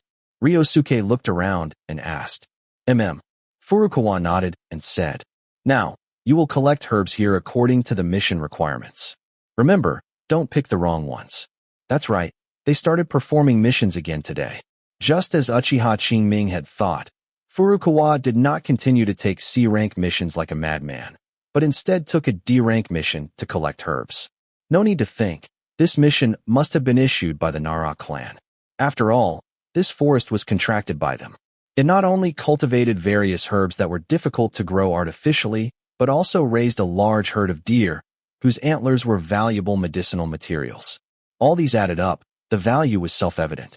Therefore, even ninja from the same village could not enter without their permission, only because they accepted the mission. Otherwise, they would have been stopped before even getting close. Got it. Hearing Furukawa's instructions, Ryosuke waved his hand impatiently and mumbled, "Seriously, this is such a simple mission. Even ordinary people can do it. Why do we have to do it?" "Ryosuke, don't say any more." Hearing his words, Mizutani Shizuko first advised him, then seriously explained, "Although this forest is relatively safe, wild beasts occasionally wander in.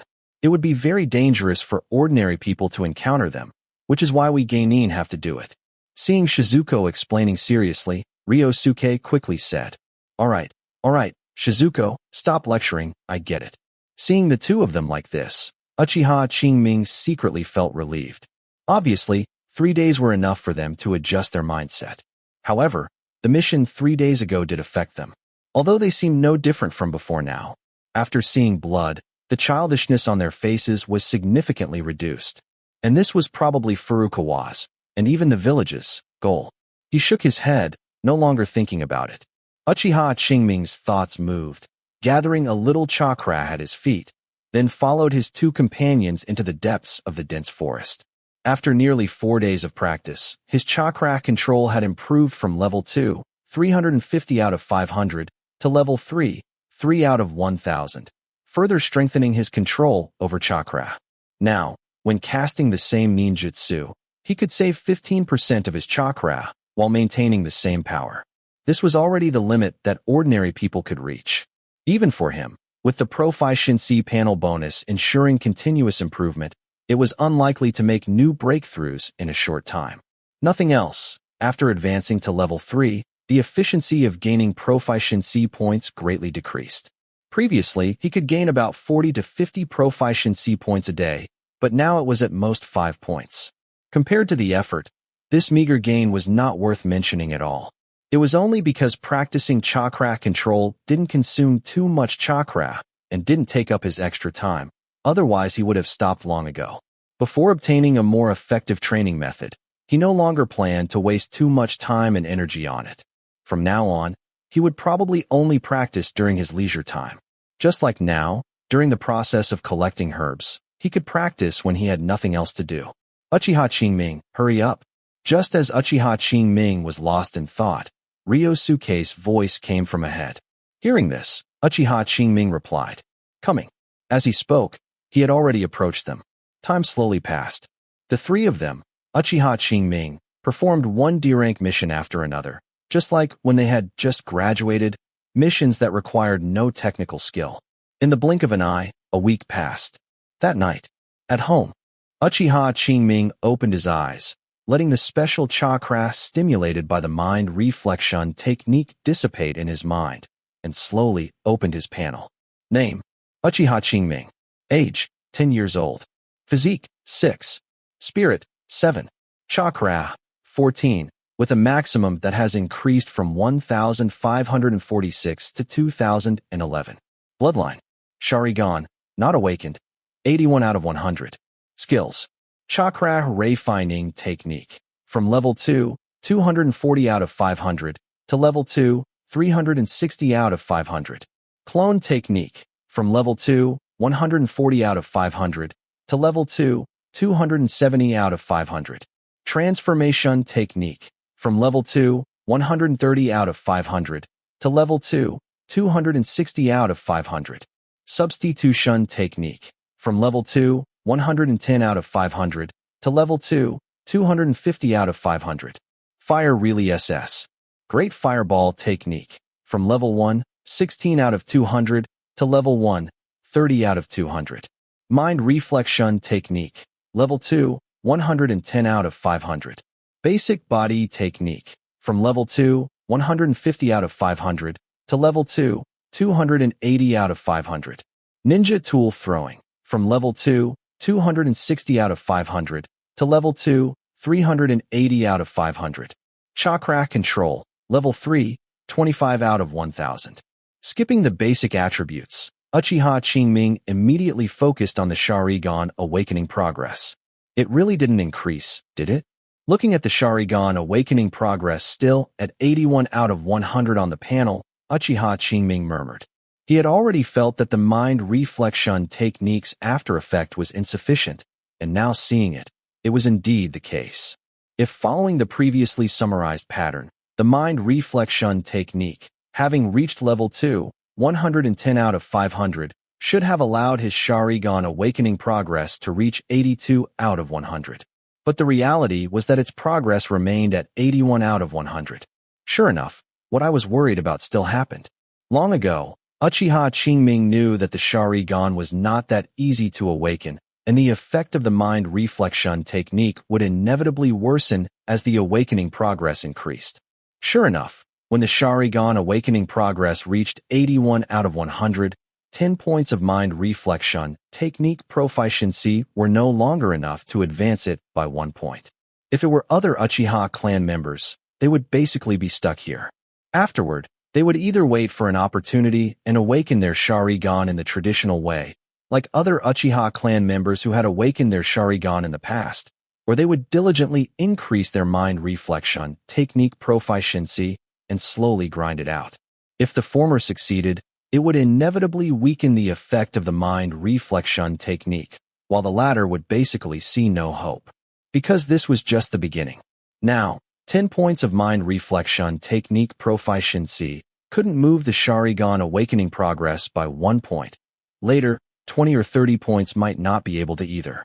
This was a road with no end in sight. Of course, Uchiha Qingming was different. With the Proficiency panel, he could easily increase the proficiency of the mind reflection technique. No matter how long the road, he could see the end. Suppressing the urge to continue practicing the mind reflection technique, Uchiha Qingming looked at other parts of the panel. The 3-body technique, basic body technique, and ninja tool throwing were not worth mentioning. Their improvement speed had not changed much. In 10 days, they had all gained over 100 proficiency points. However, his chakra limit was more than 10 points less than expected. Originally, with a 120-point increase in chakra refining technique proficiency, his chakra limit should have increased by 480 points. 1,546 plus 480 equals 2,026. But now his chakra limit was only 2,011 points, 15 points less than the theoretical value. The reason for this was simple. His bucket was nearing its limit. Chakra refining technique accelerated the process of him tapping into his potential, but it could not inherently increase his aptitude limit. Now, the chakra limit increased by it was only a dozen points lower than the theoretical value. After some time, it would probably be dozens of points lower. When his potential was fully exhausted, the effect of chakra refining technique would probably only be limited to restoring chakra. I must awaken the Sharingan as soon as possible. Only by awakening the Sharingan can I significantly improve my aptitude. He murmured. Then Uchiha Qingming closed the panel and began a new round of training. Chapter 24. Qingming, over here. In Konoha village, on a street, Ryosuke waved to Qingming from afar, with Mizutani Shizuko standing beside him. Qingming heard him and walked over unhurriedly. As Qingming approached, Ryosuke said with dissatisfaction, "Qingming, you're too slow. We agreed to go shopping together. Couldn't you have arrived earlier?" Qingming knew that Ryosuke wasn't truly dissatisfied, but merely complaining out of habit, so he didn't explain anything, only asking, "Where should we go first?" Originally, given Qingming's personality, he wouldn't waste time shopping. There wasn't much to see in Konoha anyway. However, considering how tense he had been lately, after some hesitation, he still accepted Ryosuke and Mizutani Shizuko's invitation to relax a bit. It had been half a month since the mind reflection technique's efficacy decreased. In this half-month, Furukawa had led them on another C-rank mission. However, it wasn't bandit suppression, but escorting a merchant caravan. During the mission, although they encountered some minor troubles, they were all within the scope of the mission and they didn't encounter any real danger. This made Qingming sigh again, marveling at how good it was to not have a protagonist's halo.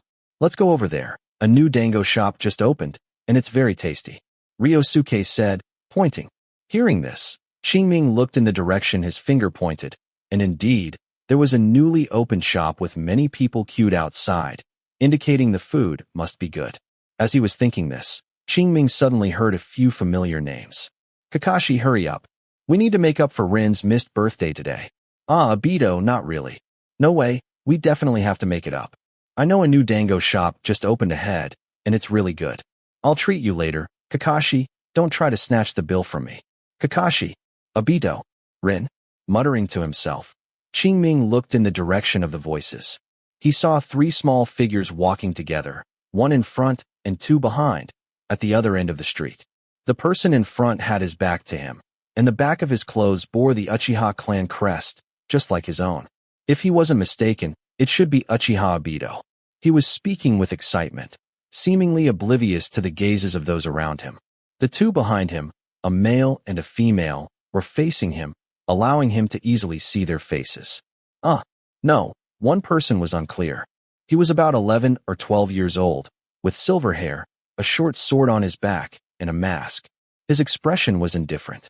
It was Kakashi Hatake, who had not yet emerged from the shadow of his father's death. With his face covered by a mask, even face to face, Qingming couldn't see his full appearance. Just as Qingming was observing him, he looked over too. Such keen perception. Qingming was still marveling, but the moment their gazes met, a chill surged through his heart. It was a strange feeling, as if he had been targeted by some ferocious beast, making his heart tremble. Qingming quickly averted his gaze. Qingming, what's wrong? Seeing Qingming suddenly stop and his face looking a bit pale, Mizutani Shizuko asked with concern. Phew. Qingming exhaled a breath and slowly said, It's nothing. With that, he moved his feet and continued walking forward, his gaze inevitably meeting Kakashi's again. However, this time, he no longer felt the fear he had just moments ago. That's right, during their brief eye contact just now, he had felt fear. It was true that he had killed people, but they were just some powerless bandits and robbers. Kakashi was different. He had truly been on the battlefield, having crawled and fought through mountains of corpses and seas of blood. The 2 were simply not on the same level. Therefore, it was not a big deal to feel fear, as long as he could overcome it. On the other side, Uchiha Abito saw Kakashi looking behind him and asked curiously, What's wrong? As he spoke, he also turned to look. With just one glance, he recognized Qingming. There was no way around it. That ping-pong paddle was too conspicuous. A junior from the clan, perhaps? Thinking this, Abito withdrew his gaze and asked Kakashi, What's wrong with him? From Qingming's attire and age, it could be inferred that he was most likely a graduate from this year. Uchiha Abito couldn't understand what about such a person would be worth Kakashi's attention. Hearing Abito's question, Kakashi merely shook his head and said nothing more. Soon, both parties arrived in front of the dango shop. Kakashi, Abito, and Rin stood in the front of the line, while Qingming and his 2 companions stood behind them. In the queue, Abito and Ryosuke talked incessantly. Rin and Mizutani Shizuko each chimed in, while Kakashi and Qingming remained silent. A few minutes later, Kakashi and the others bought their dango and left together. Qingming stood in the queue, watching their retreating figures and muttering to himself. They must have returned for the Chunin exams. That's right. After some thought, he had largely guessed why Kakashi and the others were in the village. Konoha holds the Chunin exams twice a year, once at the beginning of January and once at the beginning of July. It was now late November, and the time for the new Chunin exams was approaching. Coupled with their age, it wasn't difficult to guess the purpose of their return at this time. A month's time, while long in some respects, is also short in others. During peacetime, it would naturally be fine. A month would be more than enough to return. But during wartime, this amount of time was a bit short. Although most geinin are cannon fodder on the battlefield, this certainly does not include those recommended by their jonin leaders to participate in the Chunin exams. These types of geinin usually have specific tasks on the battlefield. To gather these individuals, it's not as simple as issuing a command, like with cannon fodder geinin. At the very least, arrangements must be made for others to take over their duties. Furthermore, for their safety, special escorts must be arranged. In a sense, these geinin are the future of the village. If anything were to happen to them on the way, the village might face a generational gap. Therefore, for safety's sake, they certainly wouldn't all return at the same time. Thus, seeing them a month in advance was not surprising. If he was not mistaken, the three of them should be the first batch of geinin to return to the village, and more would likely return in the coming month. As for whether his guess was accurate, he only needed to observe the number of young geinin in the village over the next month. However, Chunin exams. Qingming had a hunch that after the Chunin exams, this batch of new recruits might be sent to the battlefield. In other words, he didn't have much time left. As soon as he thought of this, Qingming wished he could go home and train immediately. But he looked at his two teammates in front of him and ultimately suppressed the agitation in his heart. Since he had decided to relax, he couldn't give up halfway. As the saying goes, sharpening the knife does not delay the cutting of firewood. This brief rest now was for more diligent training later. Qingming, what flavor do you want? Just as Qingming was deep in thought, Ryosuke turned around and asked. Spicy. Qingming replied casually. Chapter 25. Leisurely times always fly by. In the blink of an eye, a morning had passed. The three of them parted ways after lunch.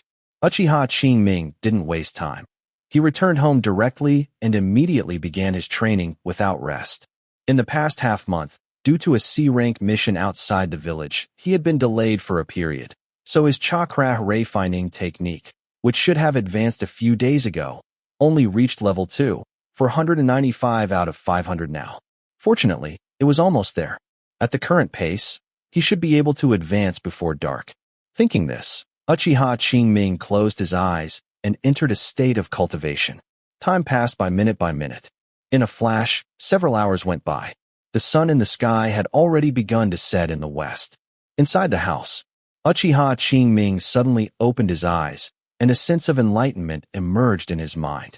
After a long while, he muttered to himself, "Has it finally reached level 3? With that, he closed his eyes again and began to refine chakra. An hour later, Uchiha Qingming opened his eyes and called out, "Panel." The next moment, the familiar light blue screen appeared. Name, Uchiha Qingming. Age, 10 years old. Physique, 6. Spirit, 7.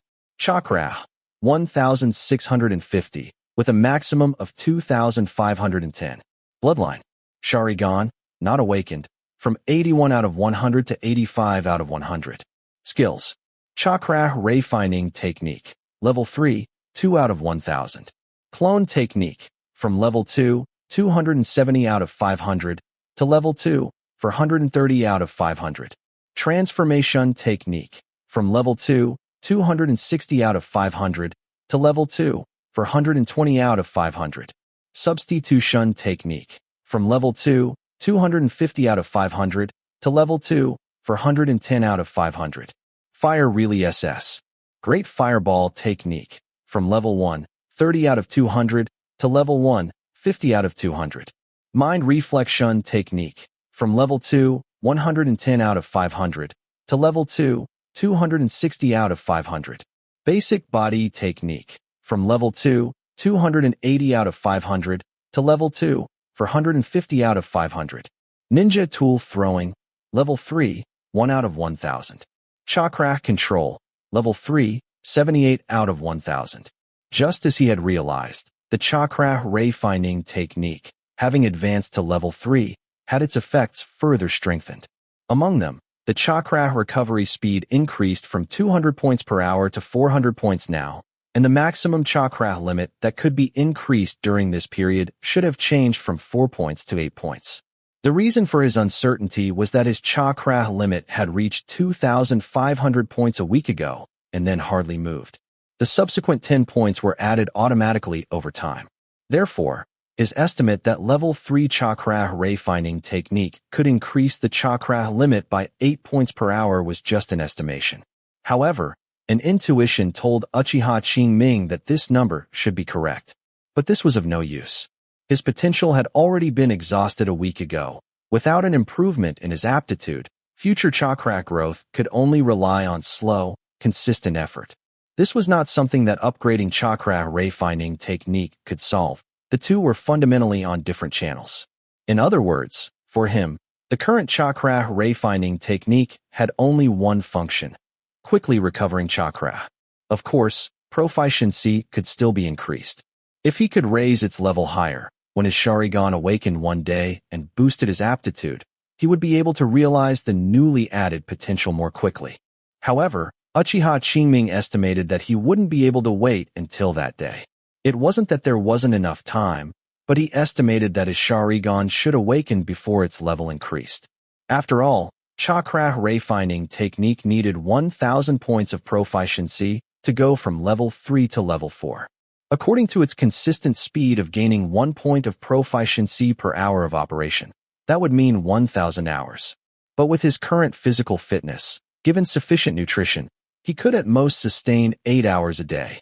1,000 divided by 8 equals 125. That's 4 months.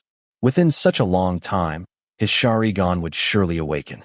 Don't let the fact that in the past half-month, his Sharingan's awakening progress only increased by 4 points, from 81 out of 100 to 85 out of 100, deceive you. It seemed completely inconsistent with the 150 points of proficiency gained by mind reflection technique. But it was undeniable that it was one step closer to awakening. Moreover, with the Chakra Wayfinding technique advancing to level 3, the maximum amount of chakra he could use daily also increased. Previously, it was roughly 2,400 to 2,500 points. Now it had become around 3,500 points. If 3,000 of those points were used for practicing mind reflection technique, coupled with the 15% chakra reduction brought by level 3 chakra control, it would be enough to increase the proficiency of mind reflection technique by 17 to 18 points daily.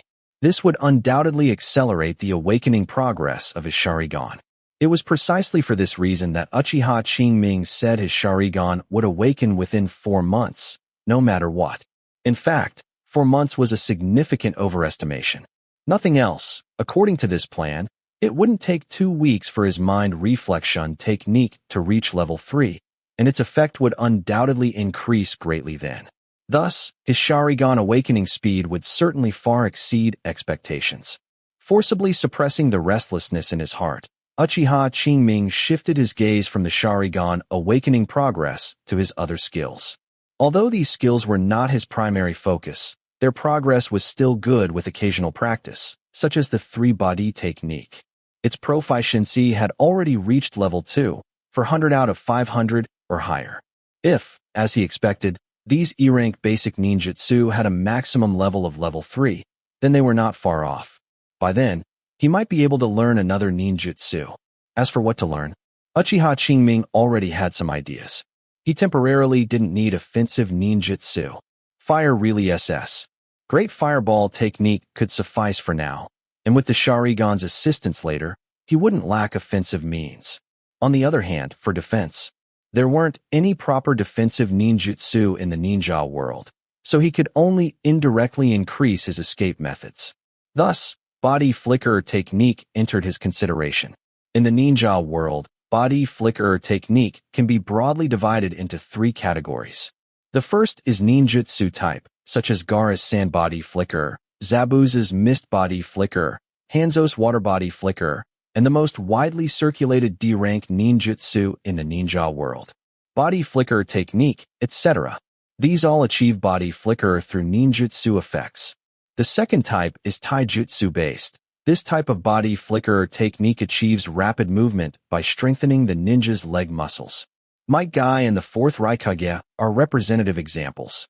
As for the third type, that is represented by Flying Thunder God technique, which is a body flicker technique that directly performs instantaneous movement through spatial transfer. Compared to the former two, which are misnomers, only accelerating movement speed through various methods, the latter undoubtedly more closely aligns with the concept of body flicker technique. However, Uchiha Qingming's goal was not Flying Thunder God technique. It wasn't that he didn't want it, or that he was worried he couldn't learn it. With the Proficiency panel, as long as there were no special requirements, he could forcibly get started with any ninjutsu through consistent effort. Flying Thunder God technique belonged to this category. So, theoretically, as long as he obtained the training method for Flying Thunder God technique, he could learn it. But the problem was, he couldn't get it. If it were a ninjutsu from his clan, he could still figure out a way, but Flying Thunder God technique was an S-rank ninjutsu recorded in the Book of Seals. How could a mere geinin like him have a chance to obtain it? After all, he wasn't Naruto. No one was paving the way for him. So, what he planned to learn was actually the common D-rank ninjutsu, body flicker technique. But being common didn't mean its effect was poor. On the contrary, it indicated its versatility, just like Shadow Clone technique, offering extremely high cost effectiveness. It was perfect. He could use this technique as a transition. Once his strength improved, he would have more choices. After a moment of contemplation, Uchiha Qingming turned his gaze to basic body technique and ninja tool throwing. The former's proficiency had already reached level 2, 450 out of 500, and would soon upgrade, while the latter had already advanced from level 2 to level 3. Unfortunately, after advancing to level 3, 1 out of 1,000, its proficiency got stuck. Uchiha Qingming had anticipated this. Without the cooperation of the Sharingan, the limit of ninja tool throwing was here. Still need the Sharingan. Sighing, Uchiha Qingming closed the panel and began to increase the proficiency of mind reflection technique. Chapter 26. ZZZZT. Qingming, prepare to intercept. It's coming your way. Ryosuke's voice came through the earpiece. Qingming pressed his headset and replied, "Okay, I see it. On a tree branch." Qingming watched the giant wild boar charging wildly towards him and threw a kunai. The kunai cut through the air like a bullet, swiftly and accurately hitting the wild boar's left eye. Blood dripped down the kunai, making the wild boar let out a painful roar. Roar? It must be said that the animals in the ninja world are truly outrageous. Not only are they huge, but their vitality is also incredibly tenacious. Just like now, even with its eye pierced and its brain injured, the wild boar below was still leaping about. However, this is as far as it goes. Muttering, Qingming raised his right hand and ignited the exploding tag tied to the kunai. Boom! A violent explosion rang out. A crimson flame burst forth, engulfing the entire wild boar.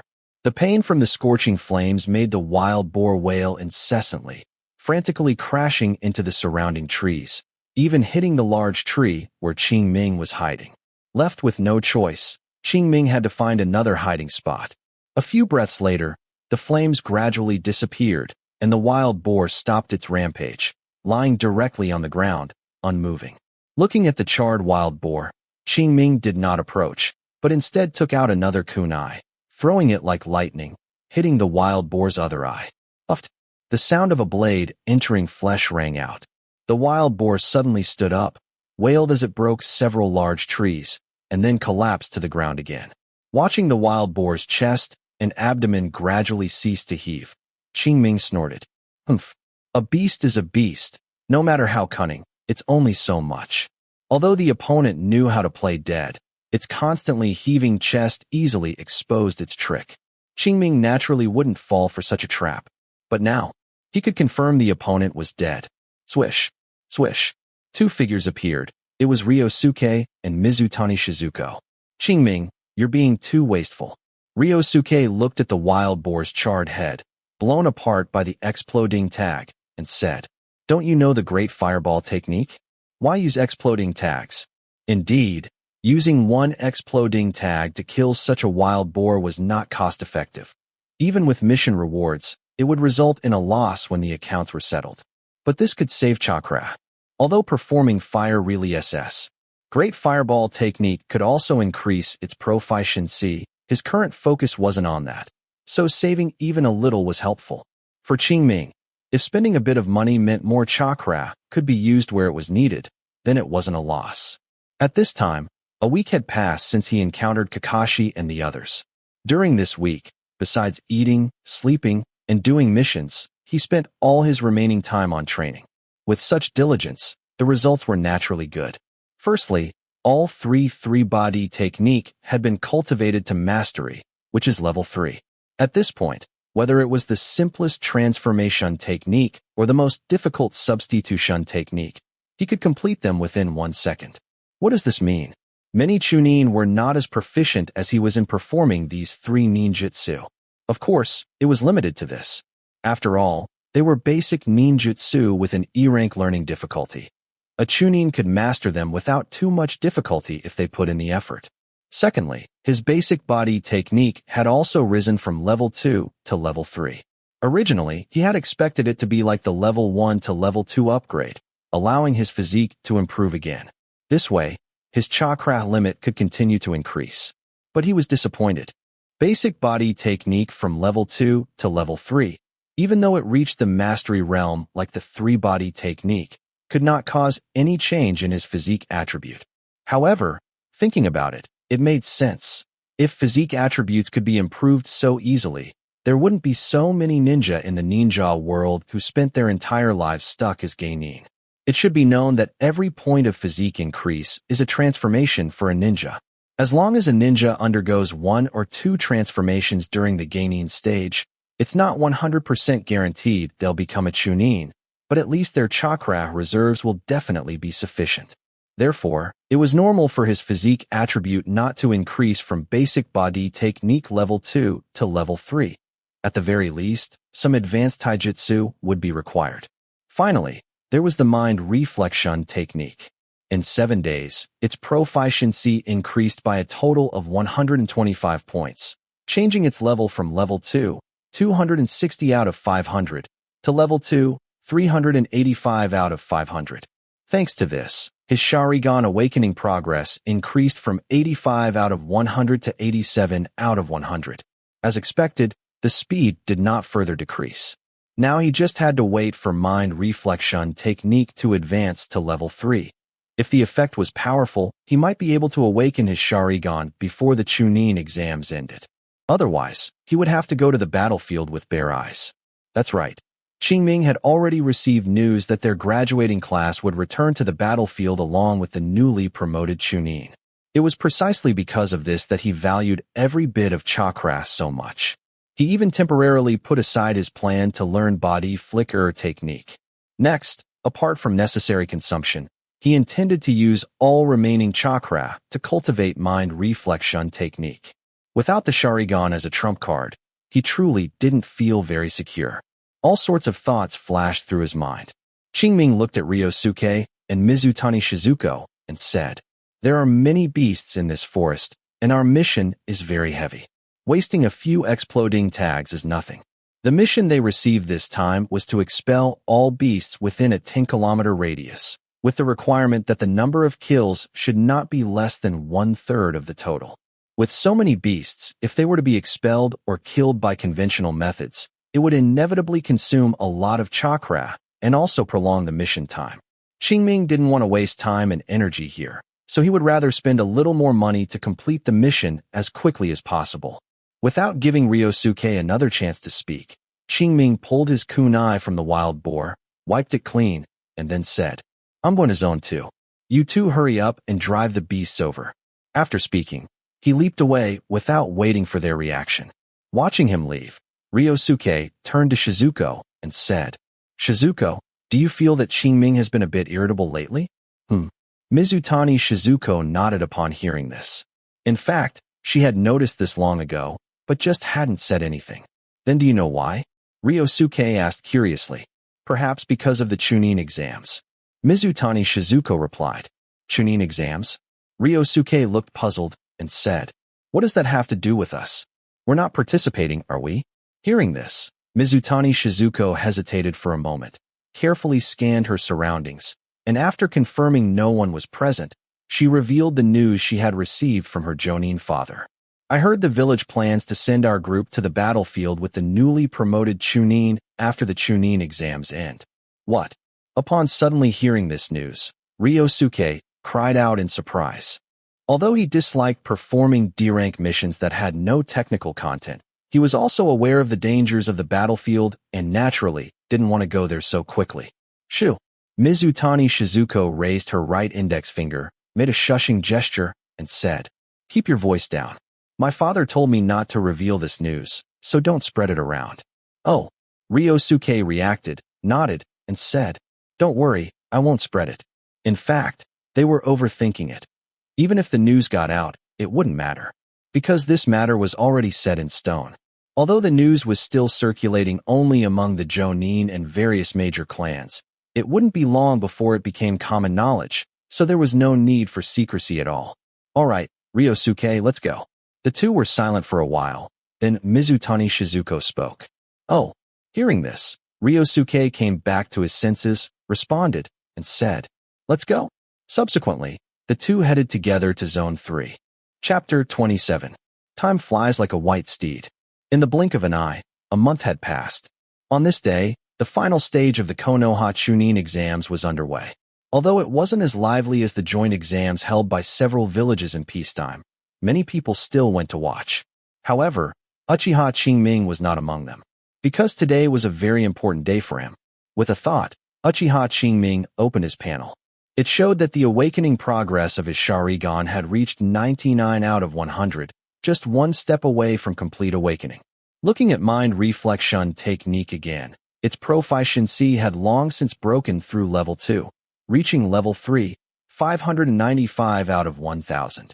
Just as he had expected, after mind reflection technique was raised to level 3, its promotion effect on the Sharingan's awakening far surpassed level 2. Level 2 at its peak had only allowed his Sharingan's awakening progress to reach 89 out of 100.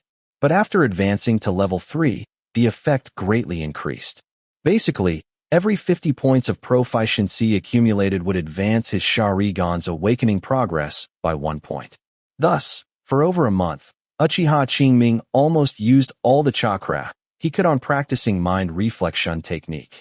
Ultimately, he raised its proficiency to level 3, 595 out of 1,000. Originally, according to the pattern, when his mind reflection technique proficiency reached level 3, 550 out of 1,000, his Sharingan should have awakened. But unexpectedly, the last bit of progress was slow to break through.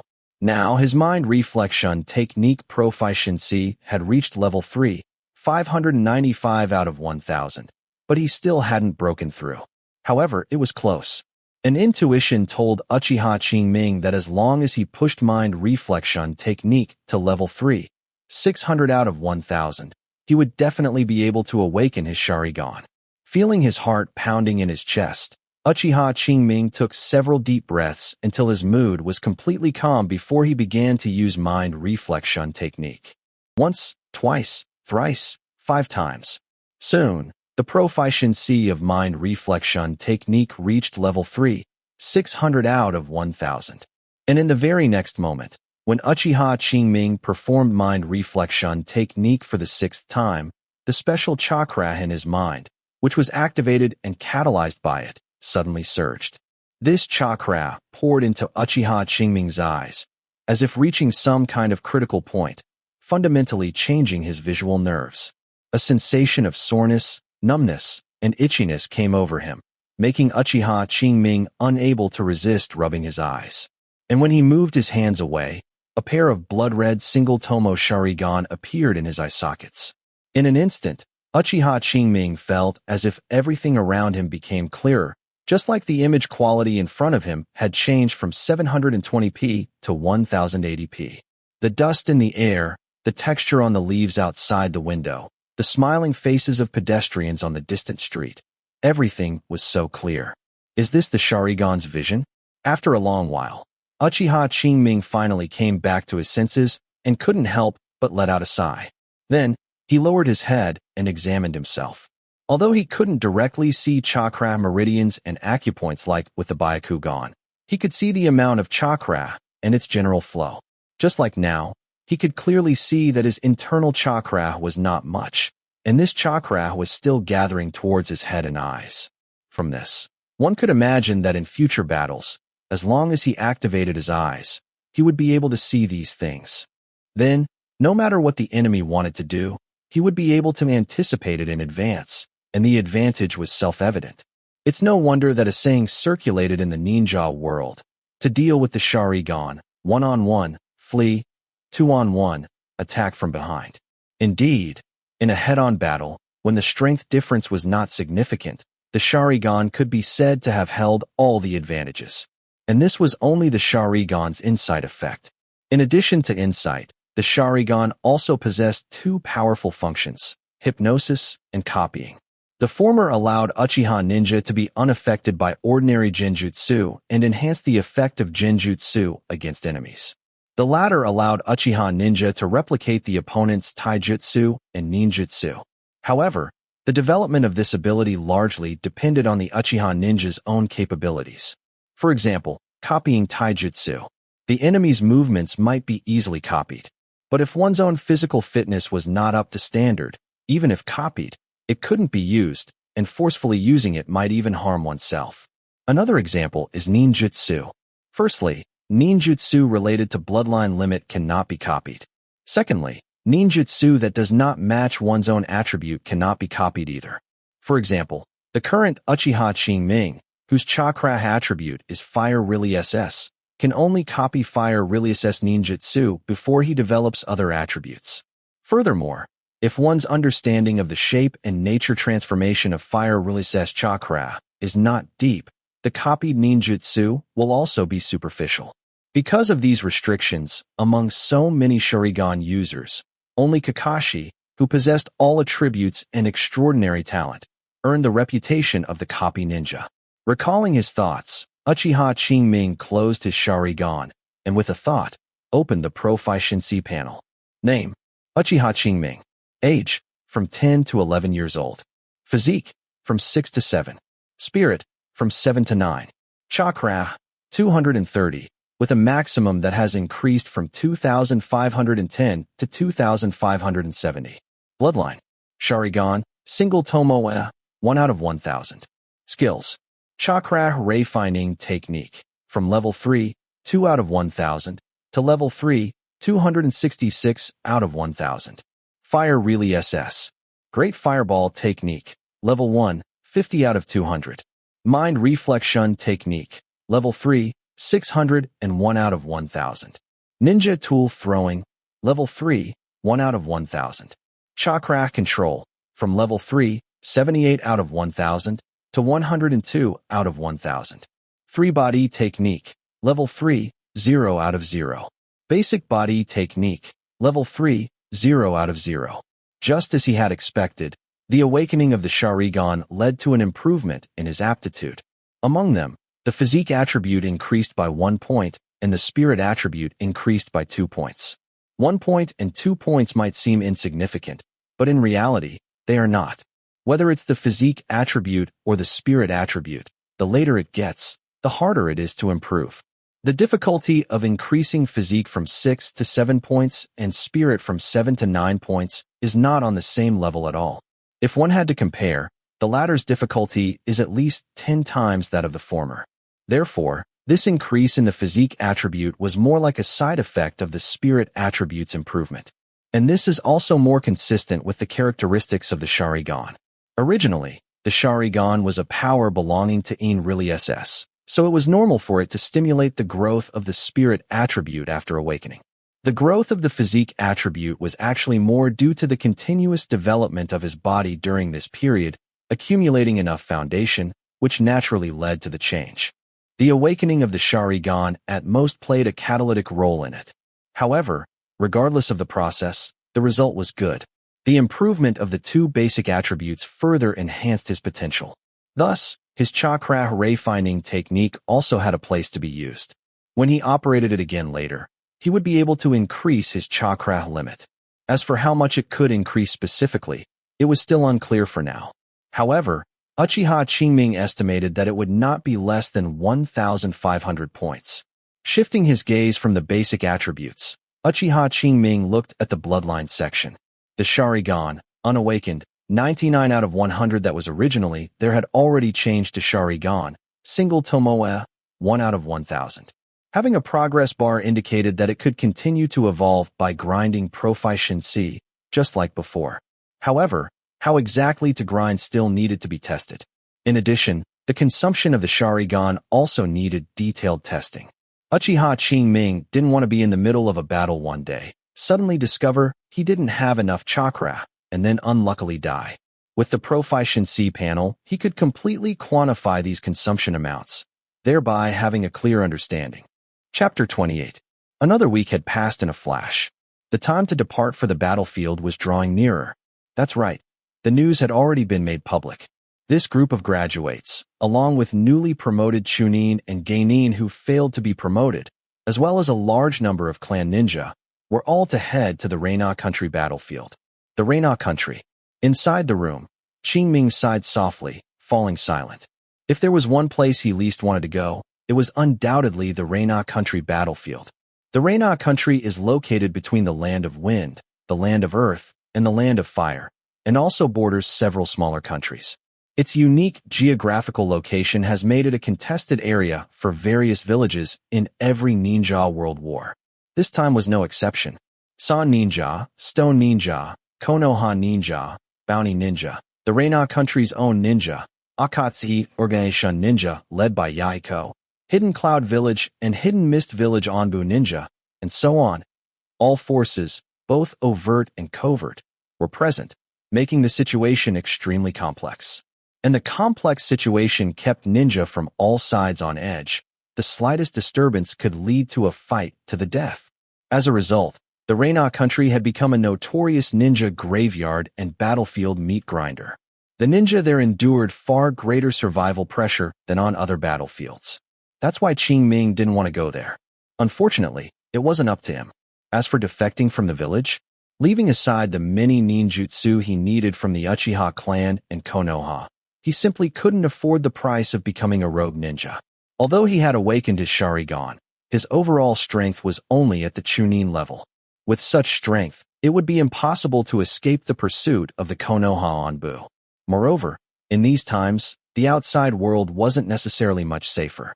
One must know that the Uchiha clan Sharingan was consistently on the black market's acquisition list. Once his identity was exposed, he would inevitably be met with wave after wave of bounty ninja. Qingming didn't want to be chased around like a rat.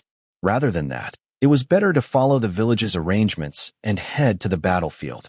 With his Sharingan as a trump card and the Proficiency panel assisting his growth, Qingming felt that if he played it safe, he shouldn't be in mortal danger. Thinking of his Sharingan, Qingming opened his panel. The familiar light blue screen immediately appeared in his field of vision. Name: Uchiha Qingming. Age: 11. Physique: 7. Spirit: 9. Chakra: 1,450, with a maximum that has increased from 2,570 to 3,018. Bloodline: Sharingan, 1 Tomoe, from 1 out of 1,000 to 30 out of 1,000. Skills: Chakra Refining Technique, from level 3, 266 out of 1,000, to level 3, 322 out of 1,000. Fire Relay SS. Great Fireball Technique, level 1, 50 out of 200. Mind Reflection Technique, from level 3, 601 out of 1,000, to level 3, 683 out of 1,000. Ninja Tool Throwing, level 3, 1 out of 1,000. Chakra Control, level 3, 102 out of 1,000. 3 Body Technique, level 3, 0 out of 0. Basic Body Technique, level 3, 0 out of 0. Over the past week, he had been diligently testing the Sharingan's consumption and exploring the rules for its proficiency growth. After a week of testing, both questions had been answered. First, regarding the Sharingan's consumption. If it was merely activated without engaging in combat, it would only consume 1 point of chakra per minute. However, if combat occurred, the amount of chakra consumed would vary depending on the situation. The more complex the external situation, the higher the demands on the Sharingan, and the greater the chakra consumption, and vice versa. Additionally, actively activating the Sharingan's abilities or using it to cast Genjutsu would incur extra chakra consumption. In other words, if he did nothing, he could keep his Sharingan activated all day without pressure, but if high-intensity combat occurred, he might deplete his chakra in 10 or 20 minutes. However, Qingming estimated that he wouldn't put himself in such a dangerous situation. Having discussed the Sharingan's consumption, let's talk about methods to increase its proficiency. First, it's good news that Mind Reflection Technique is still effective. In fact, because the Sharingan has already awakened, Mind Reflection Technique no longer needs dozens of proficiency points to advance the Sharingan by 1 point, unlike before. Now, Accumulating just 10 points of mind reflection technique proficiency can increase his Sharingan's proficiency by 1 point. If that were all, Qingming wouldn't be too happy. Because accumulating 10 points of mind reflection technique proficiency requires a whopping 1,700 points of Chakra. And the Chakra he could use daily was only around 3,500 points. In other words, he could only accumulate a maximum of 2 points of Sharingan proficiency per day. However, for a 1 Tomoe Sharingan to evolve into a 2 Tomoe Sharingan, it requires a full 1,000 points of proficiency, which means 500 days, or 1 year and 4 months. Qingming clearly couldn't wait that long. Fortunately, there was more than one way to improve the Sharingan's proficiency. During the process of testing the Sharingan's consumption, Qingming discovered that continuously activating the Sharingan could also promote its evolution. This was reflected on the panel as proficiency increasing with the duration the Sharingan was activated. So, Qingming immediately began testing and finally concluded that approximately every 5 hours of accumulated Sharingan activation could earn him 1 point of proficiency. And this required a minimum of only 300 Chakra, which was more than 4/5 less than the 1,700 points for mind reflection technique. If calculated this way, his Sharingan's proficiency shouldn't be only 30 points. The reason for this is simple. There are only 24 hours in a day. Excluding time for eating and sleeping, he only had a dozen or so hours to grind proficiency. Because of this, in 7 days, he only accumulated 29 points of proficiency. Even so, this was due to mind reflection technique contributing 8 points, and he had no disturbances these days, allowing him to keep his Sharingan activated for the longest possible duration. Otherwise, this number would likely be even smaller. Therefore, practice of mind reflection technique cannot be interrupted. As long as he doesn't plan to reveal the existence of his Sharingan, he must raise the level of mind reflection technique. Only then can he accumulate Sharingan proficiency faster and evolve it into a 2 Tomoe Sharingan. However, this step cannot be rushed. In a few days, he would be heading to the battlefield, but his current combat methods were a bit too limited. Therefore, Qingming planned to enrich his skill bar in the next few days. First is body flicker technique. As a life-saving technique, this cannot be delayed any longer. He must get its proficiency up before personally engaging in combat on the battlefield, so he can use it smoothly when needed. Secondly, he also planned to learn the other 2 ninjutsu left by his former parents. Fire Really SS. Phoenix Sage Fire Technique and Fire Really SS. Dragon Fire Technique. To an introductory level. The former would give him an area of effect attack, so he wouldn't be helpless when facing multiple enemies. The latter would provide him with a means to strike enemies from a medium range. And then there's Jinjutsu. Since he awakened his Sharingan, Jinjutsu is naturally indispensable. These 2 combined can achieve a greater than 1+1 effect. Currently, he only knew 1 Jinjutsu, mind reflection technique. However, the primary purpose of this technique is to assist the Sharingan's evolution. Using it to deal with enemies would be quite a challenge for it. Coincidentally, his former parents also left behind another Jinjutsu, demonic illusion, shackling stakes technique. This technique is not only a proper Jinjutsu, but also one specifically developed for the Sharingan. Qingming could just learn it. Chapter 29. Fire Really SS. Phoenix Sage Fire Technique. Uchiha Qingming's hands spun rapidly, like butterflies flitting through flowers, forming 6 hand seals in quick succession. Then, he took a deep breath and exhaled sharply.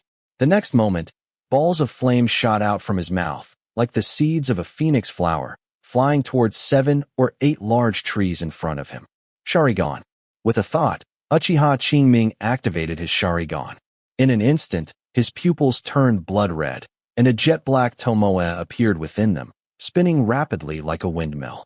Using the powerful insight provided by the Sharingan, Uchiha Qingming manipulated the flames, making them crisscross and fly towards different trees. Bang! Bang! Bang! A series of explosions rang out. One could see that after a series of irregular movements, the flames accurately and precisely struck several large trees. The entire process was visually impactful. It wasn't that Uchiha Qingming was deliberately showing off, making the scene so flashy. Rather, the key to this technique was to combine illusion and reality, using dazzling attacks to conceal the true intent, thereby delivering a fatal blow to the opponent. Furthermore, in more extreme cases, it could even be combined with shuriken for an attack. With this thought, Uchiha Qingming formed hand seals again. The moment he unleashed the ninjutsu, he pulled out several shuriken and threw them rapidly. The flames struck the trees again, but even faster than the flames were the shuriken hidden within them. The shuriken, glowing red from the high temperature, shot out and hit the tree trunks, instantly scorching the nearby bark black. One could imagine how a human body, made of flesh and blood, could withstand such an attack. They would likely be severely wounded and fall to the ground in an instant, or even lose their life directly. Who said fire really couldn't kill people? With a combination of physical and magical attacks, no one would feel good after taking that hit. The only regrettable thing was that this method of attack wasted a lot of shuriken. Basically, a shuriken was useless after one use, not even worth recovering. However, the capacity of a ninja tool pouch was limited. Uchiha Qingming couldn't carry too many shuriken at all times, so this move definitely couldn't be used lightly unless it was a critical moment. Recalling his thoughts, Uchiha Qingming stopped thinking further. With a thought, he opened his Proficiency panel. The next moment, the familiar light blue screen appeared. Name: Uchiha Qingming. Age: 11 years old. Physique: 7. Spirit: 9.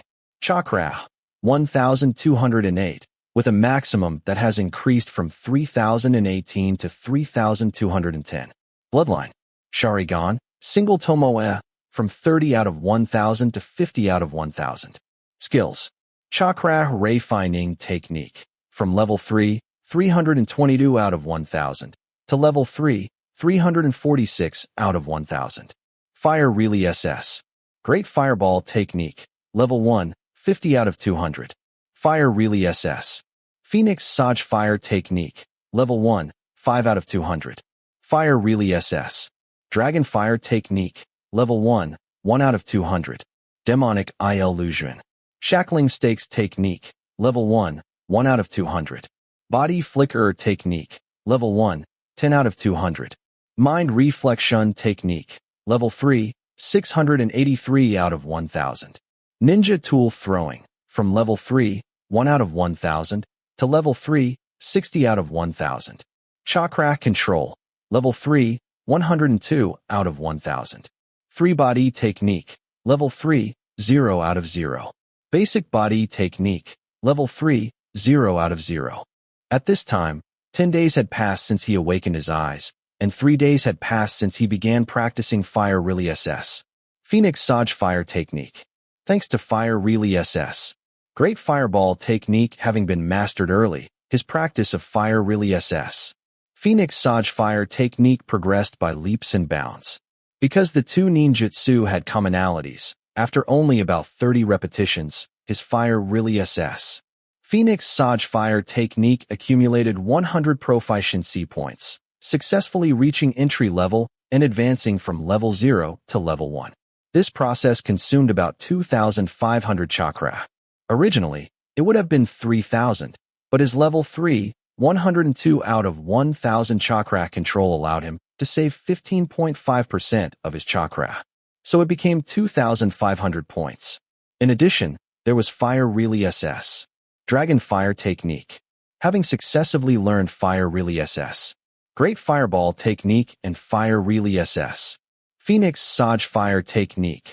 Uchiha Qingming gained a deeper understanding of Fire Really SS itself.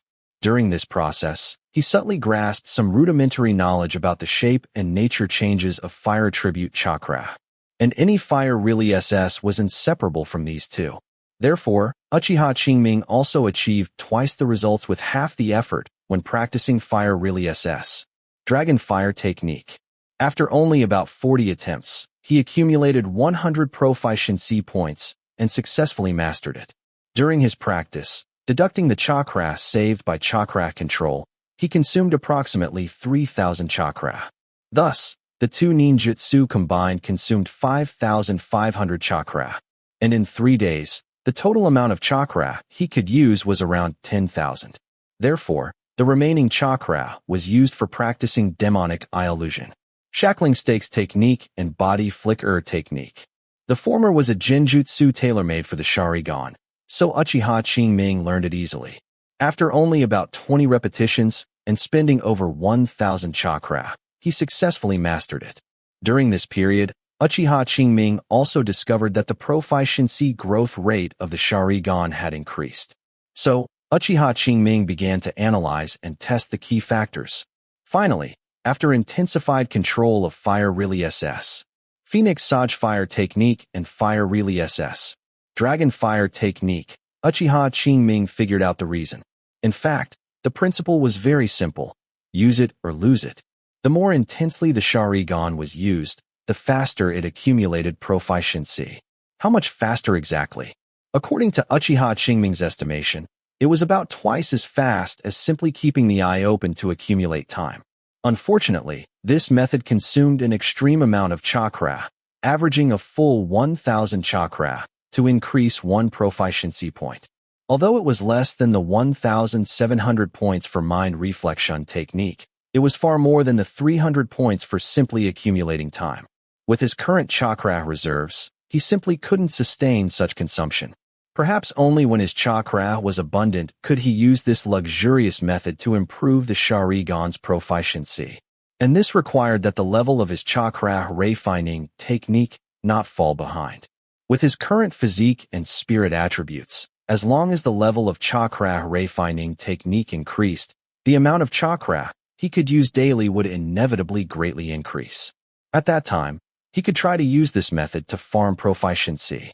Furthermore, this method had another advantage. It could simultaneously increase the proficiency of the skills it was combined with. Wiping the saliva from the corner of his mouth, Uchiha Qingming retracted his thoughts and focused on body flicker technique. Because it was only a D-rank ninjutsu, requiring a minimum of only 30 chakra to perform once, Uchiha Qingming easily mastered it. However, at level 1, its minimum chakra consumption had already increased to 50 points. Furthermore, if he needed to move a longer distance, the chakra consumed would further increase. However, when farming proficiency, Uchiha Qingming certainly wouldn't do that. For him, as long as he could gain proficiency, using even a little more chakra beyond that was a waste. Tap. A faint sound of footsteps came. Uchiha Qingming's ears twitched, then he quickly completed the hand seals, opened his mouth, and spat out a giant fireball. The fireball flew rapidly, smashing between several large trees in front, then exploded with a roar, and the surging flames instantly engulfed everything around. Chapter 30. Clap, clap, clap. A round of applause rang out. Qingming looked in the direction of the sound, only to see a figure appear not far away. Then with a flash, he arrived in front of him. Uncle. Seeing the newcomer, Qingming bowed slightly in greeting. The newcomer's name was Uchiha Feihua, 18 years old this year. His Sharingan had awakened to 3 Tomoe, and he was a recently rising genius of the Uchiha clan. Unfortunately, Qingming had never heard this name in his previous life. He didn't know if he died in this ninja world war, or in some mission, or if he was cut down by Itachi and became an anonymous corpse. Not knowing that Qingming was slandering him in his heart, Uchiha Feihua nodded, his gaze sweeping around, and he casually said, "Your great fireball technique is quite good." After speaking, without waiting for Qingming to say anything, he took out a scroll from his pouch and threw it to Qingming, saying at the same time, "Here, this is the shadow clone technique you applied for. Remember not to spread it." That's right, besides the Fire Really SS. Phoenix Sage Fire Technique, Fire Really SS. Dragon Fire Technique, Demonic illusion. Shackling Stakes Technique, and Body Flicker Technique. He also planned to learn the Shadow Clone Technique. Any ninja of the Uchiha clan, as long as they graduate from the Ninja Academy and become a genin, can apply to the clan for a ninjutsu, genjutsu, or taijutsu. This was a benefit of the Uchiha clan. Since Qingming's graduation, he had not yet claimed this benefit. Seeing that he was about to head to the battlefield, and not knowing when he would return next, he naturally had to get this benefit first. Moreover, he indeed wanted to learn this ninjutsu. Because as skill levels increased, the proficiency required for each skill would become more and more, and relying on him alone, it was truly a bit overwhelming. And as a physical clone, the shadow clone could perfectly transmit experience and memories to the main body, so there was no need to worry about it not being able to help with grinding proficiency. It was just that the efficiency was still unknown. Taking the scroll, Qingming quickly flipped through it, confirmed there were no problems, and then thanked Uchiha Feihua. Uchiha Feihua waved his hand, not lingering, and left the area with a few flashes. Qingming sat on the ground, carefully examining the scroll in his hand. After a long time, confirming that the other party had indeed left, he put away the scroll. It wasn't that Qingming was so cautious, it was simply that he had too many secrets. Any one of them exposed would bring him endless trouble. Qingming just wanted to quietly grind his progress and didn't want to be involved in any trouble. Therefore, he had to be cautious and even more cautious. Otherwise, he wouldn't have immediately cast Fire Really SS. Great Fireball technique to destroy all traces around him when he detected someone approaching. One must know that there is a difference in the effects of ninjutsu cast with and without Sharingan assistance. Just like Fire Really SS, Phoenix Sage Fire technique, Uchiha ninja who haven't awakened their Sharingan can indeed cast it, but they would never be able to control it as precisely as he did. Ordinary people might not see anything in such subtle differences, but experienced Uchiha ninja, especially those with awakened Sharingan, could basically discover the trick with just a glance. At that time, the secret of his Sharingan awakening might be exposed. Qingming didn't want to gamble whether the newcomer was an Uchiha ninja, nor did he want to gamble whether the other party could tell, so it was better to burn everything away with one fire. Not only cultivation traces, but even when going out normally, Qingming would not let his chakra amount exceed 2,000 points. One must know that whether it's Sharingan, Byakugan, or some sensory ninja, they can all, to a certain extent, determine the amount of chakra in a ninja's body, and then use this to determine the ninja's strength. 2,000 points was a safety line. Below this value, he might not be able to handle sudden situations. And above this value, it might attract the prying eyes of others. Although Qingming didn't think anyone would specifically pay attention to a small fry like him, just in case, he still didn't restore his chakra to above 2,000 points. Anyway, he needed a lot of chakra to grind proficiency, so he easily controlled the amount of chakra in his body. Now, the only thing he needed to consider was whether he should maintain this state when he departed with the team for the land of Reina a few days later. It was imaginable that the journey would certainly not be peaceful.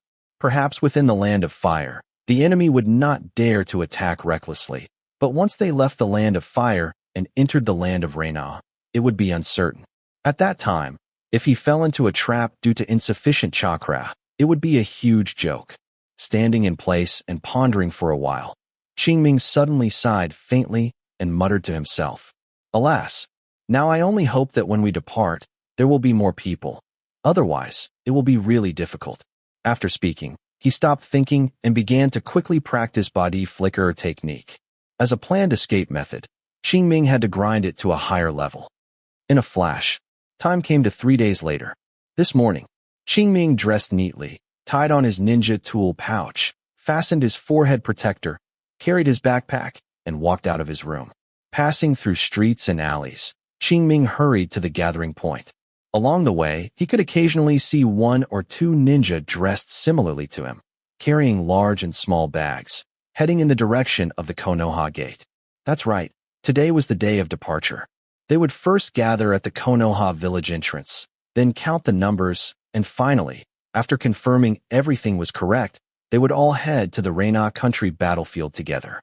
A few minutes later, Qingming arrived at the Konoha village entrance. At this time, many people had already gathered here. In addition, there were dozens of flatbed carts lined up, either carrying food or loaded with ninja tools, all of them full to the brim. These were all things they had to escort to the frontline battlefield together. Whether in his previous life or this life, in the end, wars tested logistical capabilities. If logistics couldn't keep up, the war could not be won. Therefore, besides these rookies, there were also many Jonin accompanying them on this trip, and they were all Jonin from prominent clans. This made Qingming breathe a slight sigh of relief. After all, his chakra inside was only 2,000 points, and he couldn't unleash his full strength at all. That's right. Qingming ultimately decided to maintain his usual state. He didn't believe he would be so unlucky as to encounter an enemy that 2,000 points of chakra couldn't deal with. If he really did, he would just run first out of respect. Qingming, over here. Just as Qingming was looking around, Ryosuke's voice came from the crowd. Qingming looked in the direction of the sound, only to see him standing with Furukawa in front of a flatbed cart, waving at him. So he quickly walked over. Seeing Qingming walk over, before Ryosuke could speak, Furukawa quickly interjected. How's your body flicker technique coming along? That's right. Qingming learned his body flicker technique from Furukawa. Among the ninjutsu left by his former parents, there was no such technique, and he didn't want to get it from the clan, wasting a valuable opportunity on a mere D-rank ninjutsu. So he set his sights on Furukawa. Squad leaders already had the obligation to teach ninjutsu to their students. So after hearing Qingming's request, Furukawa didn't think much and taught him the ninjutsu. Logically speaking, this technique should only be taught to Qingming after he was promoted to Chunin. But Furukawa had witnessed Qingming using the C-rank ninjutsu, Fire Really SS, Great Fireball technique, and knew that a mere D-rank ninjutsu was nothing to him. So he didn't hold back. Now, a few days had passed, and he heard Furukawa ask again. Qingming secretly opened his panel and glanced at it. The body flicker technique on it had changed from level 1, 10 out of 200, to level 2, 15 out of 500. At this proficiency, he could cast it in less than a second. However, Qingming, adhering to his usual low-key style, simply replied, I've already learned it. Is that so? Hearing Qingming's answer, Furukawa was non-committal. Chapter 31. Qingming, have you truly learned it? Furukawa showed no reaction to Qingming's answer, but Ryosuke, who was beside him, couldn't remain calm. Although he had long known that there was a certain gap between his and Qingming's learning abilities, his youthful unwillingness to admit defeat still made him reluctant to fall behind. Previously, when Furukawa taught Qingming the body flicker technique, he didn't avoid Ryosuke. Therefore, he also followed along and learned. Over the past few days, he had practiced diligently and finally grasped some of the tricks. While he might not be able to use it in intense combat, he could fully perform it in normal situations without issue. Though this couldn't be considered having truly mastered the technique, it was enough for Ryosuke to be proud. He had initially thought that Qingming's progress would be similar to his, perhaps only slightly ahead, but the reality was that they were vastly different. Having been companions for several months, he had a certain understanding of Qingming's way of speaking and acting. The other party might intentionally downplay his strength, but he would never exaggerate. In other words, when Qingming said he had learned it, his actual proficiency was definitely far beyond just that. Thus, Ryosuke's mood was exceptionally complex. He had failed to catch up yet again. For a moment, his body was filled with negative energy. Qingming keenly sensed the change in his emotions and, with a quick thought, roughly guessed the reason behind it. However, he did not offer comfort, because that was simply the truth. Unwilling to dwell on the matter, Qingming immediately asked, Where's Mizutani Shizuko? Has she not arrived yet? It was known that Mizutani Shizuko was always the first to arrive for gatherings. But now, Qingming checked the time. It was almost the final assembly time, yet she still hadn't arrived. This made Qingming somewhat surprised. Could something have happened? Qingming thought to himself. I don't know. Ryosuke replied weakly from the side. As he spoke, he looked towards the village entrance and happened to see Mizutani Shizuko hurrying over. So he waved and called out, Shizuko, over here. Hearing his call, Mizutani Shizuko quickly turned her head, and after seeing them clearly, she forced a smile and then walked over quickly. Shizuko, why are you so late today? Is something wrong? Before Mizutani Shizuko could get close, Ryosuke began to ask.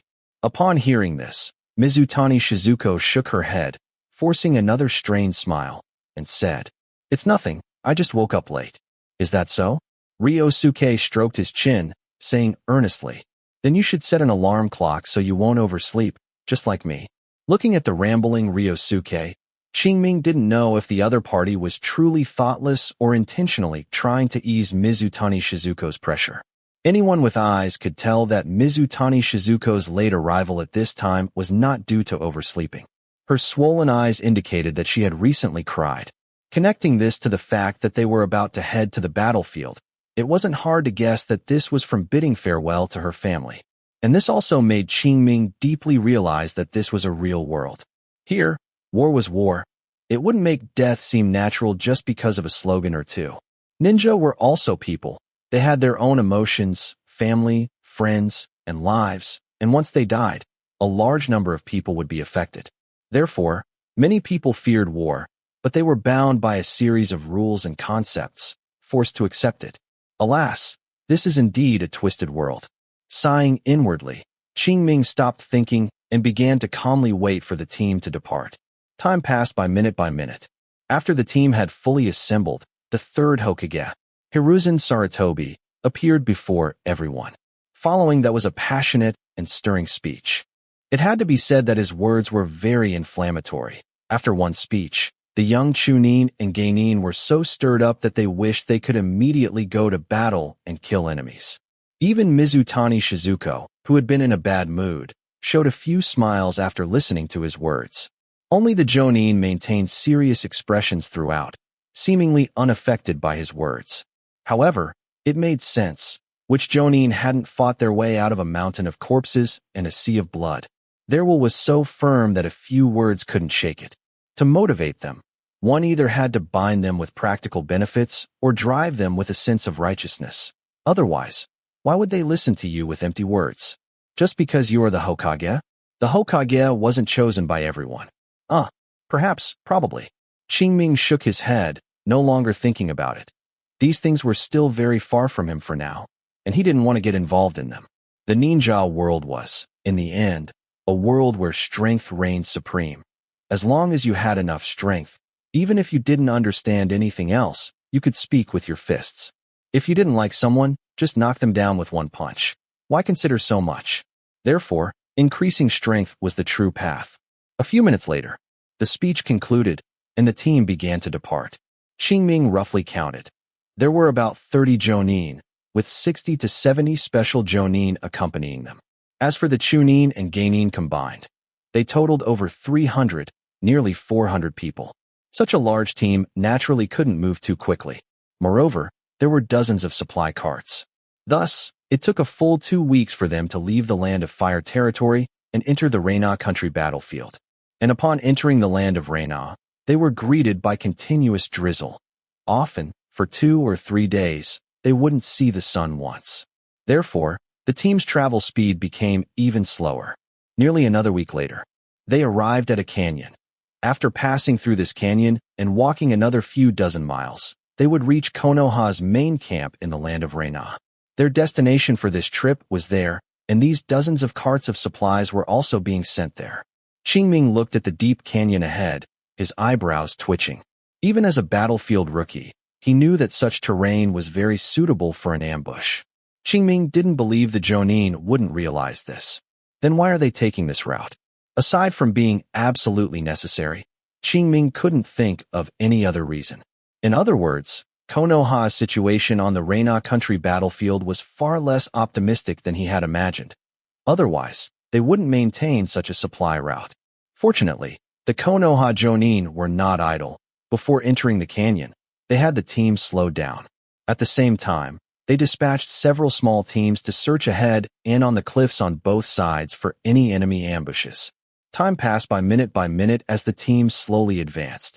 Suddenly, a huge explosion sound came from the distant rock wall, and vaguely, a ball of reddish-orange flame could be seen rising. It's an exploding tag. There's an ambush. In the team, someone shouted, and the crowd suddenly became chaotic. Fortunately, the Jonin spoke up in time, which stopped the confusion. Chapter 32. Everyone, form a defensive formation. A sharp shout came from the front of the team. Upon hearing this, the Chunin in the team immediately acted, organizing the Geinin around them for defense based on proximity. Meanwhile, the special Jonin also began to move according to their respective areas of expertise. Those skilled in combat immediately charged out of the team to support the ninja responsible for reconnaissance. Those skilled in perception sat down on the spot and began to cast ninjutsu to investigate the surrounding situation, preventing any surprise attacks. The others also had their own tasks. Everything was so efficient, as if it had been rehearsed dozens or hundreds of times. Everyone could find their place. Only the rookie genin like Qingming knew nothing and could only act according to the instructions of the chunin beside them, like puppets on a string. This feeling was terrible, like one's fate was in someone else's hands, with no sense of security. Despite this, Qingming still did not act rashly. At this moment, the situation was not one where a mere genin like him could stand out. Over the past 3 weeks, due to the crowds and the journey, he hadn't had much time to grind proficiency. He compressed his rest time as much as possible, only managing to squeeze out 3 or 4 hours of training daily. Therefore, the chakra he could use was only around 1,500 points. To avoid attracting attention, he used all this chakra on practicing the mind reflection technique, increasing its proficiency from level 3, 683 out of 1,000, to level 3, 875 out of 1,000. A total increase of 192 proficiency points also raised his Sharingan proficiency by 19 points, making it 69 out of 1,000. Although the increase was small, a mosquito's leg is still meat, and Qingming did not disdain it. In addition, there was the chakra refining technique. With 3 or 4 hours of training daily, plus full throttle training for 3 days before departure, its proficiency had increased from level 3, 346 out of 1,000, to level 3, 454 out of 1,000. Affected by this, his chakra limit increased by 864 points, now reaching 4,074 points. At this point, he vaguely felt the limits of his body again. Qingming estimated that once his chakra limit increased to around 5,000 points, it should enter a stagnant state. However, this was already much better than he had anticipated. Boom. Just as Qingming was lost in thought, a huge explosion suddenly came from the side cliff, followed by the clanging of metal. Qingming looked up and saw several ninja wearing Iwagakure Jonin uniforms fighting with Konoha Jonin, and beside them were more than a dozen Iwagakure Chunin. Sharingan. Seeing that no one around was paying attention to him, Qingming quietly activated his Sharingan. Instantly, everything in front of him became clear. In his line of sight, those Iwagakure Chunin, taking advantage of the Konoha Jonin being entangled, swiftly completed their hand signs, and then simultaneously slammed their hands onto the rock wall. Seeing this, Qingming seemed to have thought of something, secretly thought not good, quickly deactivated his Sharingan, pulled his 2 companions, and retreated backward. Suddenly pulled like that, Ryosuke and Mizutani Shizuko both lost their balance and stumbled on the spot. However, out of trust in their companion, they did not struggle, and the next moment they retreated, the sound of rocks crumbling came from the side cliff. Then, countless large and small broken stones fell from the sky, like a meteor shower, smashing down on the area where Qingming was located. Immediately, there was chaos below. Although ninja are not ordinary people, their defense is not much stronger than ordinary people's. Being hit by such falling rocks, even if they don't die, they will be seriously injured. Therefore, everyone was desperately dodging. After a few breaths, the dust settled. A drizzling rain hit their faces, leaving streaks of mud. Qingming, thanks to you. Beside him, Ryosuke looked at the messy scene and said sincerely, that wave of falling rocks just now might not have been much for Chunin, but for genin like them, especially rookie genin, it was quite dangerous. Now, more than a dozen genin were lying among the piles of rubble nearby. I wonder if they are dead or alive. However, Qingming and the others had no time to worry about the lives of these people for now, because their trouble had arrived. They saw nearly 100 Iwagakure ninja appearing at both the front and back of the canyon, encircling them from both sides. If only considering quantity, their side still held an absolute advantage, but if considering quality, the difference was quite significant. Iwagakure ninja were clearly prepared this time. There wasn't a single genin in their team. All were elites above Chunin. And on their side, of the nearly 400 people in the team, genin accounted for more than half. and many of them were rookies like Qing Ming who had just graduated not long ago. It could be said that this battle was extremely dangerous. Now I can only hope that the main camp on the front line can react quickly, otherwise. Qingming glanced at the jonin of both sides still entangled in battle on the rock walls, took a deep breath, and whispered, "You too, don't stray too far from me later." Hearing this, Ryosuke and Mizutani Shizuko's nervously pounding hearts calmed down slightly. Qingming still wanted to look after these two companions within his capabilities. After all, they had been together for nearly 4 months, and Qingming didn't want them to die like this. Of course, if it was impossible, he wouldn't force it. Anyway, he had already prepared himself mentally from the very beginning of their team formation. Time passed minute by minute, and the field was quiet. Everyone was ready for battle. Finally, just as the two sides were about to make contact, someone in the crowd shouted "Kill."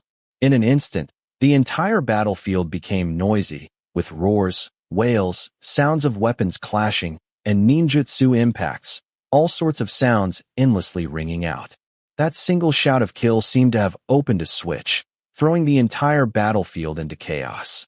Although Qingming and the others were located near the center of the team, their formation was somewhat scattered due to the rockfall attack, so they were immediately targeted.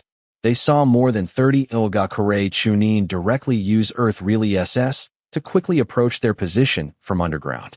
Judging by their appearance, they clearly intended to attack from the center, dividing the entire convoy into 2 parts, thereby expanding the combat range and inflicting maximum casualties on the Konoha ninja. Qingming carefully sensed the position of one of them, quietly pulled out a kunai, and as he emerged from the earth, he threw the kunai in his hand. Oh! A scream came. They saw that as the Iwagakure ninja just emerged from the ground, a kunai accurately hit his eye socket. Blood slid down his cheek. The opponent still wanted to see who had ambushed him, but the next moment, another kunai struck, piercing into his heart. Struck by this fatal blow, the Iwagakure ninja closed his eyes unwillingly. The process of Qingming killing this Ilgakure Chunin seemed simple, but it was not. First, he needed to have a precise grasp of the opponent's position. Only then could he shoot the kunai at the first opportunity. Secondly, the accuracy required for kunai throwing was extremely high. Otherwise, it would not achieve a one-hit kill effect, and if the opponent had room to retaliate, it would be difficult to kill him. Finally, he needed strong psychological fortitude, not to be disturbed by external factors. Just like now, another Iwagakure Chunin had already engaged Ryosuke.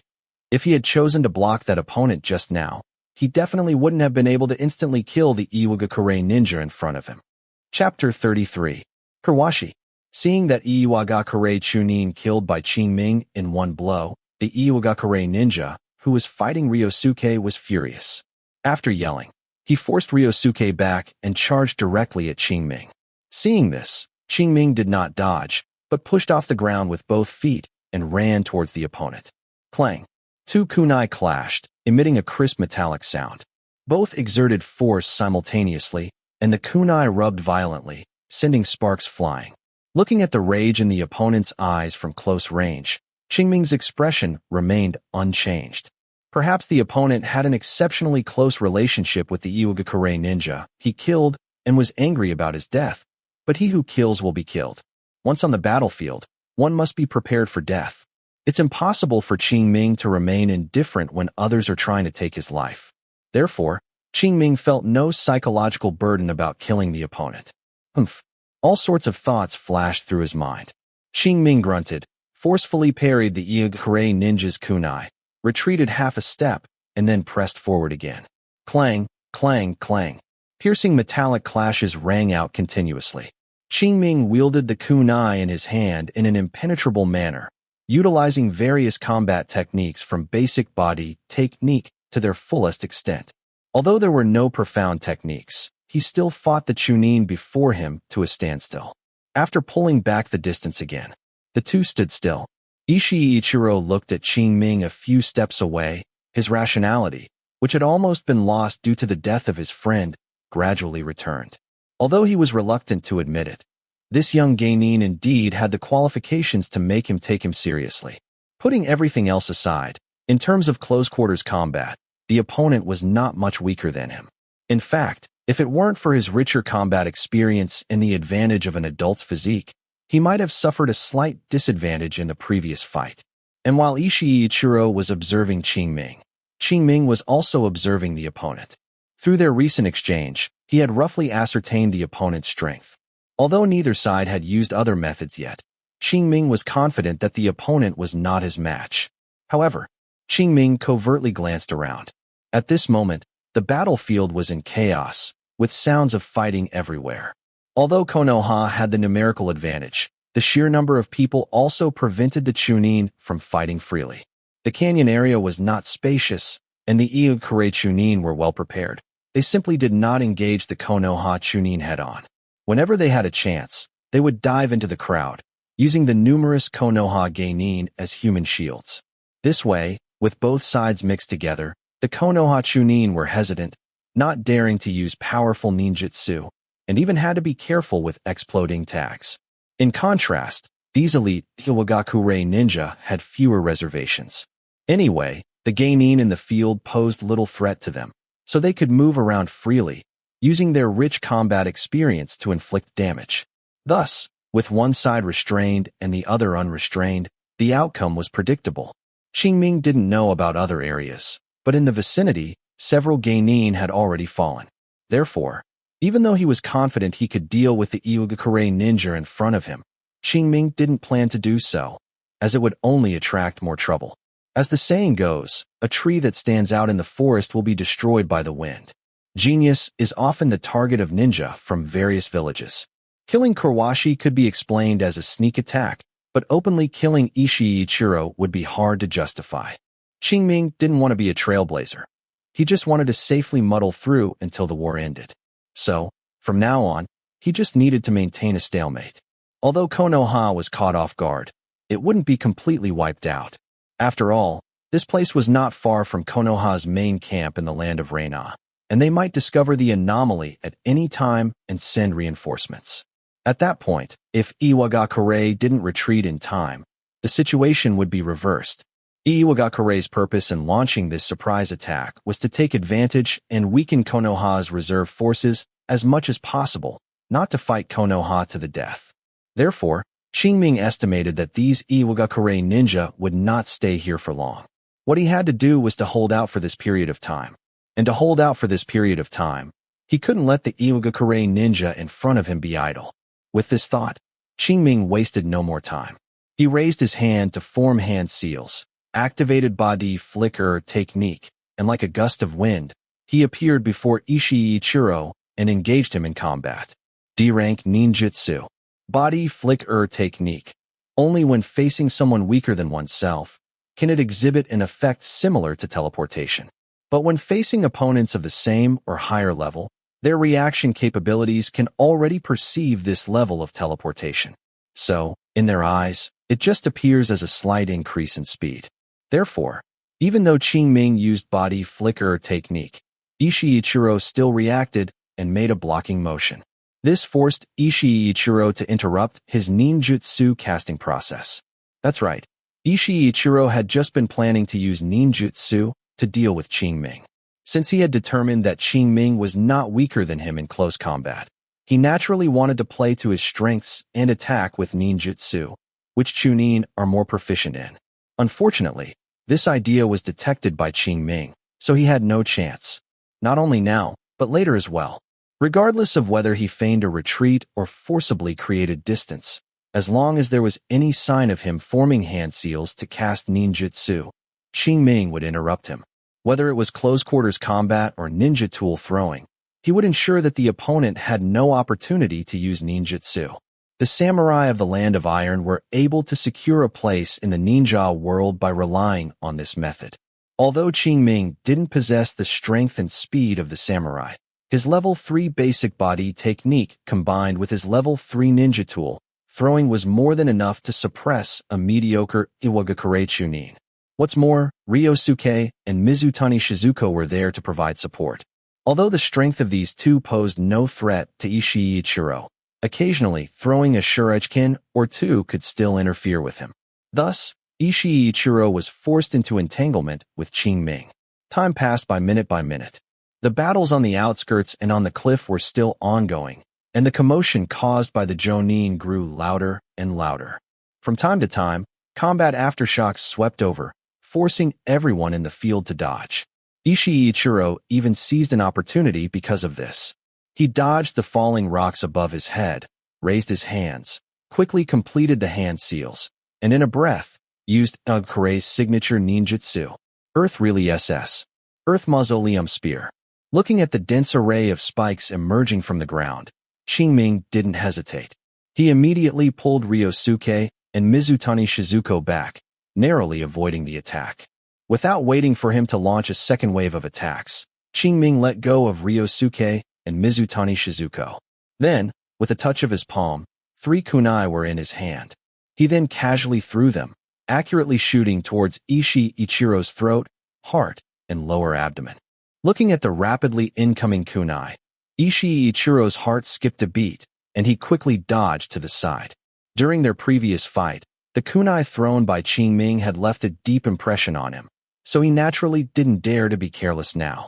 If it weren't for Qingming's eyes showing no abnormalities, he would have thought that the opponent had already awakened the Sharingan. That's right. Ichiro had already recognized Qingming's identity as an Uchiha clan ninja through the Uchiha clan crest on his body. And in his impression, only Uchiha ninja who had awakened their eyes could wield a kunai so smoothly at such a young age. Unfortunately, Qingming was cautious and never revealed the existence of his Sharingan from beginning to end. Chapter 34. Whoosh, whoosh, whoosh. Just as Ichiro dodged the kunai attack, several shuriken flew over, subtly blocking his escape route.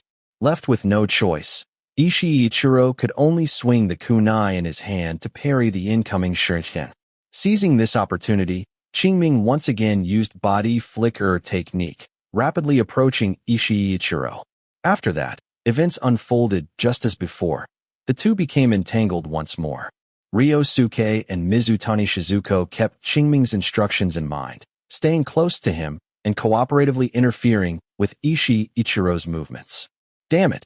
Watching Qingming's combat movements grow increasingly skilled, Ichiro felt like he was merely a sparring partner for his enemy, his heart filled with unvinnable rage. Just then, a kunai came from the side. However, its target was not Ichiro, but Qingming, who was engrossed in the battle. Be careful! Be careful! 2 warning shouts came almost simultaneously. Qingming felt a chill in his heart and quickly retreated backward. Whoosh! A kunai sliced through the air, flying past his eyes. Qingming's peripheral vision caught sight of the direction the kunai came from, revealing a middle-aged stone ninja rushing towards him, with a Konoha Chunin in pursuit behind him. The Konoha Chunin was the first to give the warning. Qingming recognized the person.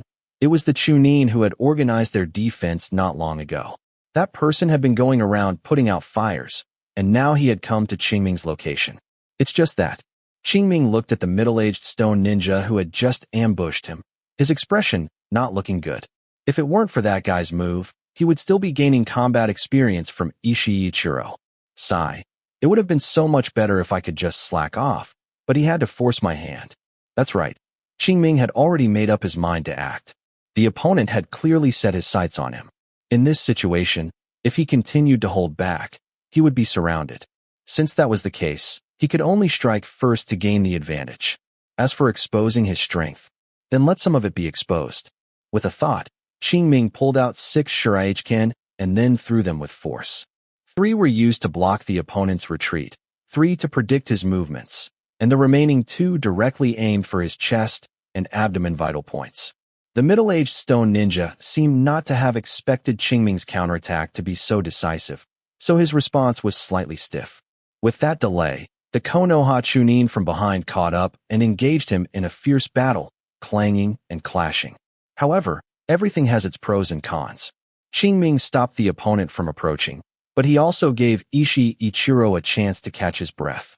Almost at the moment he threw the shuriken, Ichiro simultaneously threw a kunai at him. Qingming didn't have time to parry and could only try his best to dodge. This dodge gave Ichiro even more ample time. Thus, he swiftly pulled away, completed his hand seals in a blink of an eye, then slammed his palm onto the ground, unleashing the ninjutsu. Earth really SS. Fissure. In an instant, several cracks, a zhang wide, appeared, rapidly spreading in a fan shape from his palm towards Qingming's position. During this, Ryosuke and Mizutani Shizuko tried to interfere, but due to their lack of combat experience, they failed to seize good opportunities, and their thrown kunai and shuriken missed their mark.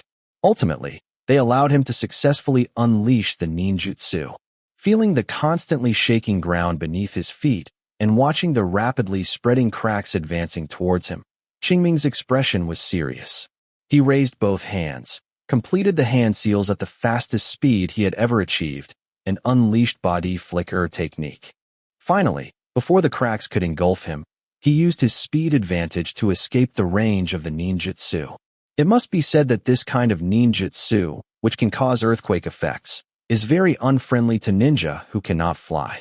If Ishii Ichiro's chakra wasn't limited and he hadn't mastered this ninjutsu, Qingming might have had trouble even standing, let alone running at high speed. Fortunately, everything was over. Qingming looked at Ishii Ichiro, who had a constipated expression in the distance, and without any hesitation, immediately rushed over. And arriving before him were 3 kunai he had thrown. Ishii Ichiro, sharp-eyed, spotted an exploding tag tied behind one of the kunai and immediately retreated backward. Boom. Flames erupted, and the exploding tag exploded.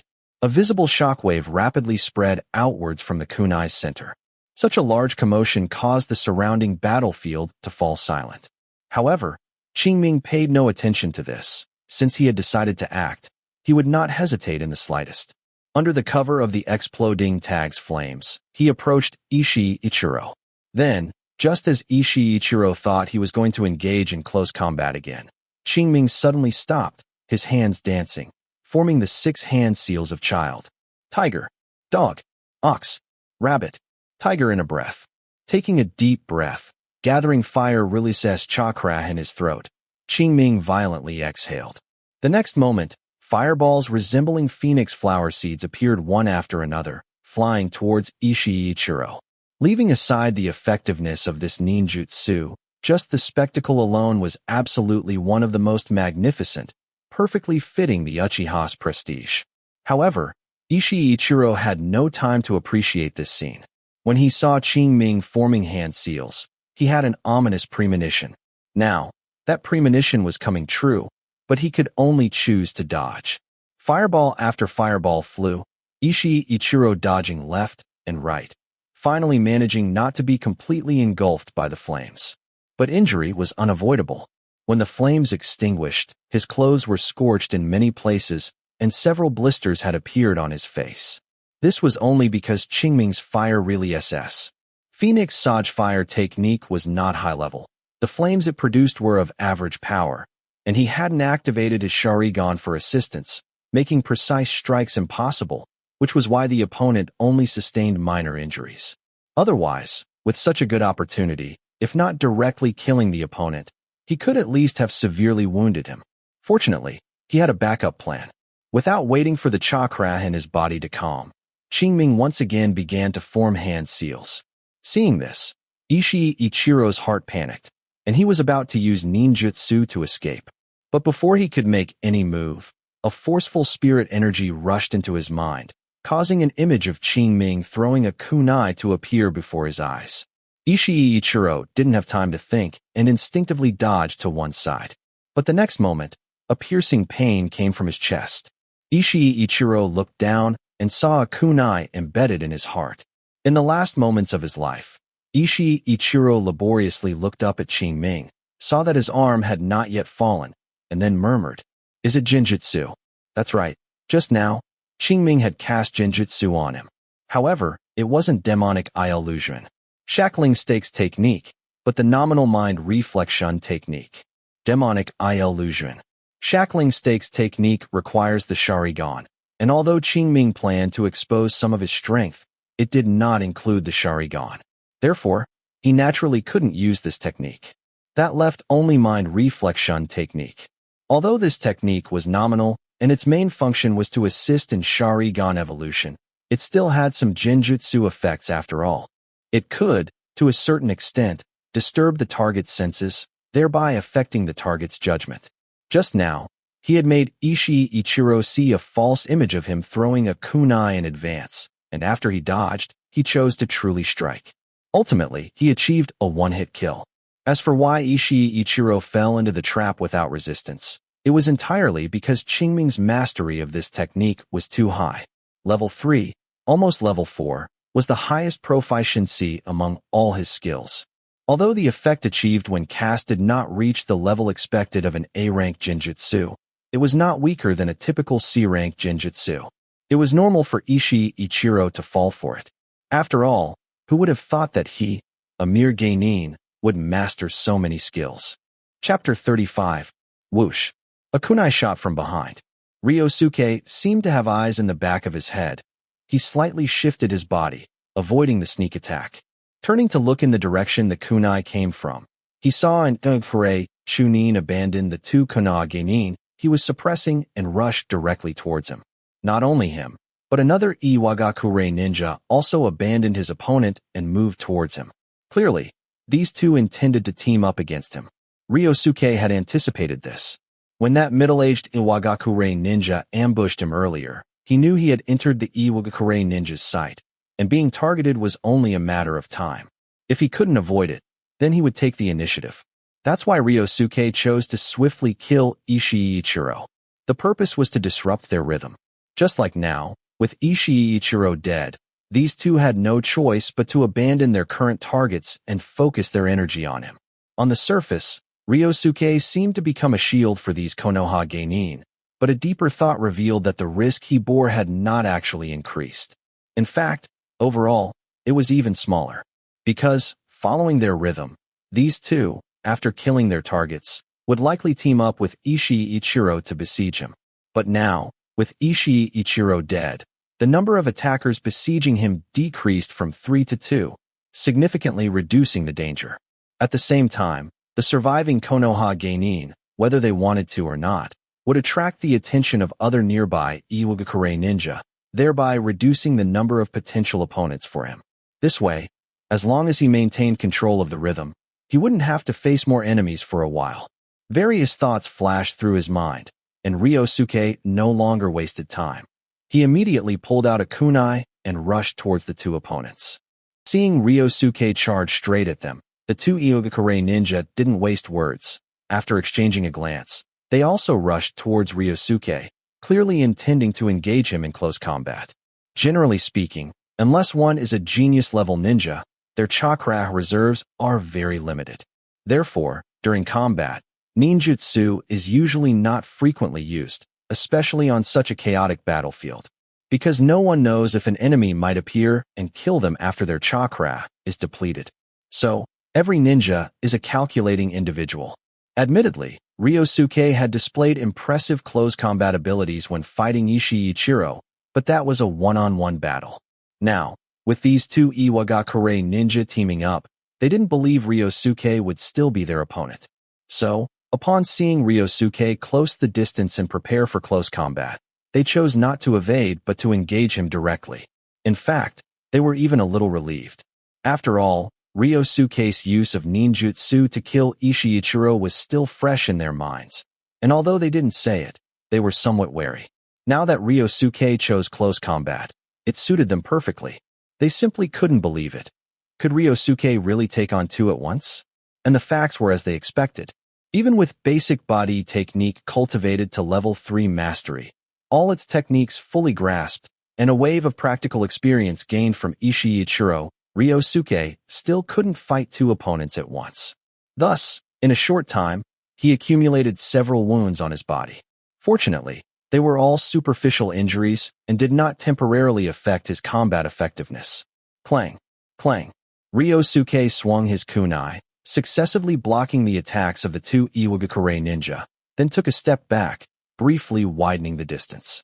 The two Iwagakure ninja did not immediately pursue, but instead positioned themselves on either side, slowly closing in from both flanks.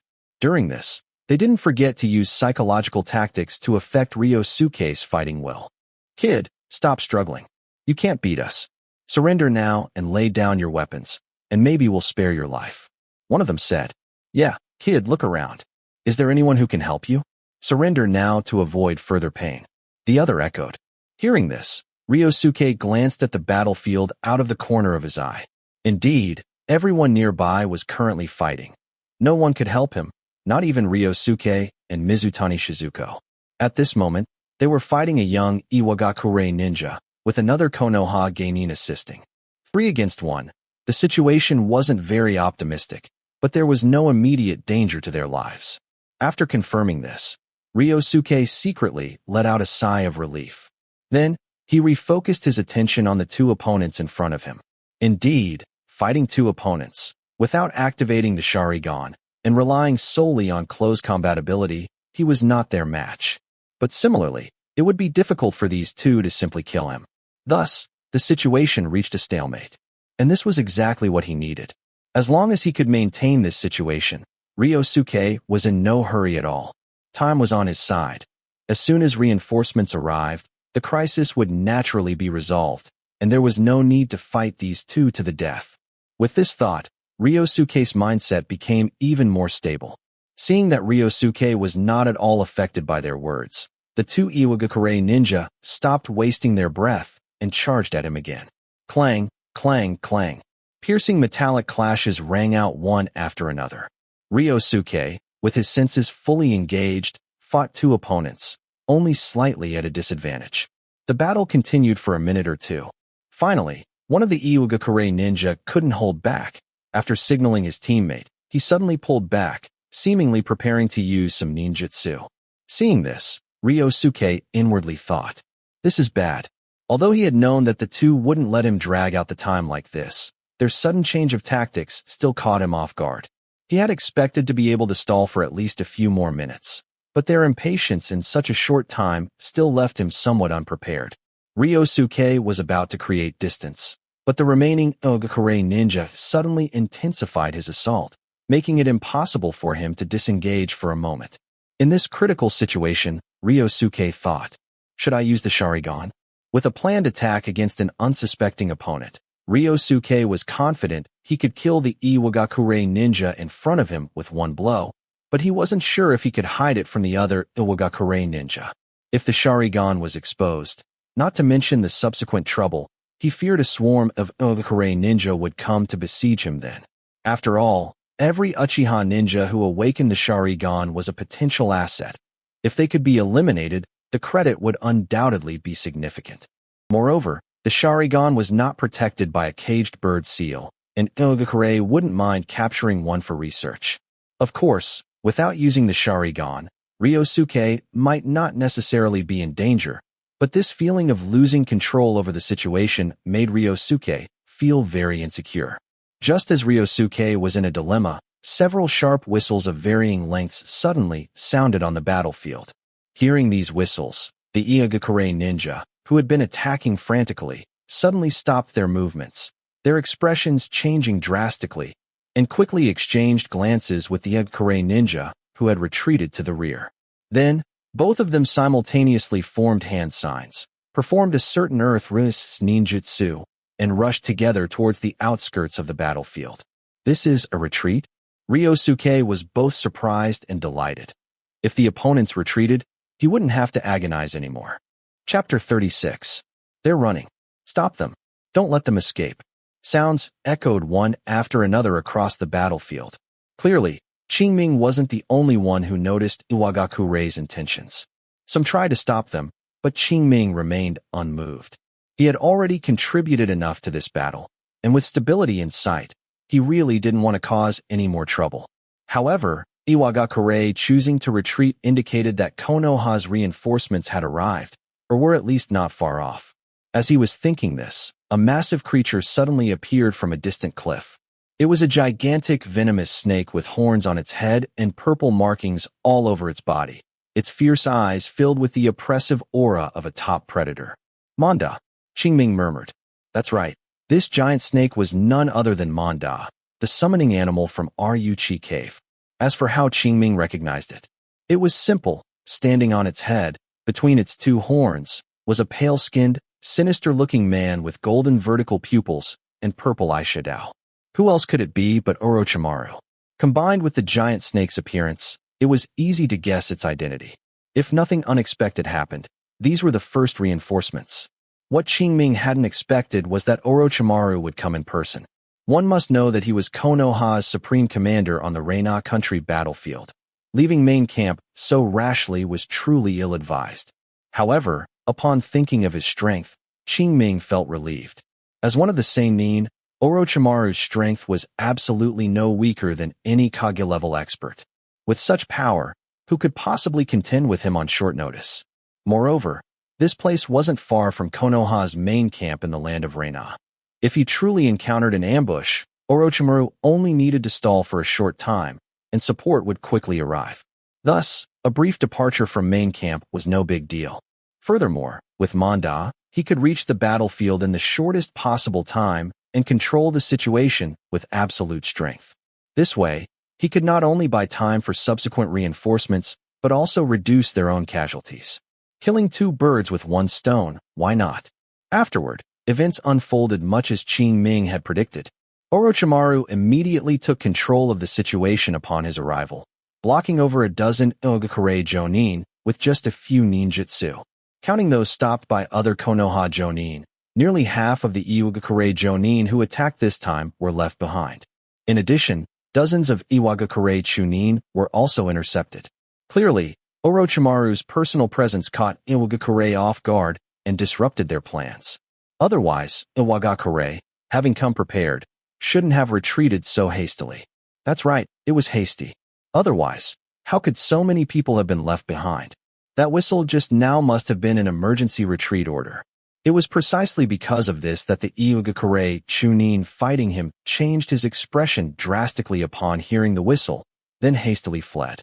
This is the role of a top-tier expert. A single person can change the course of a battle.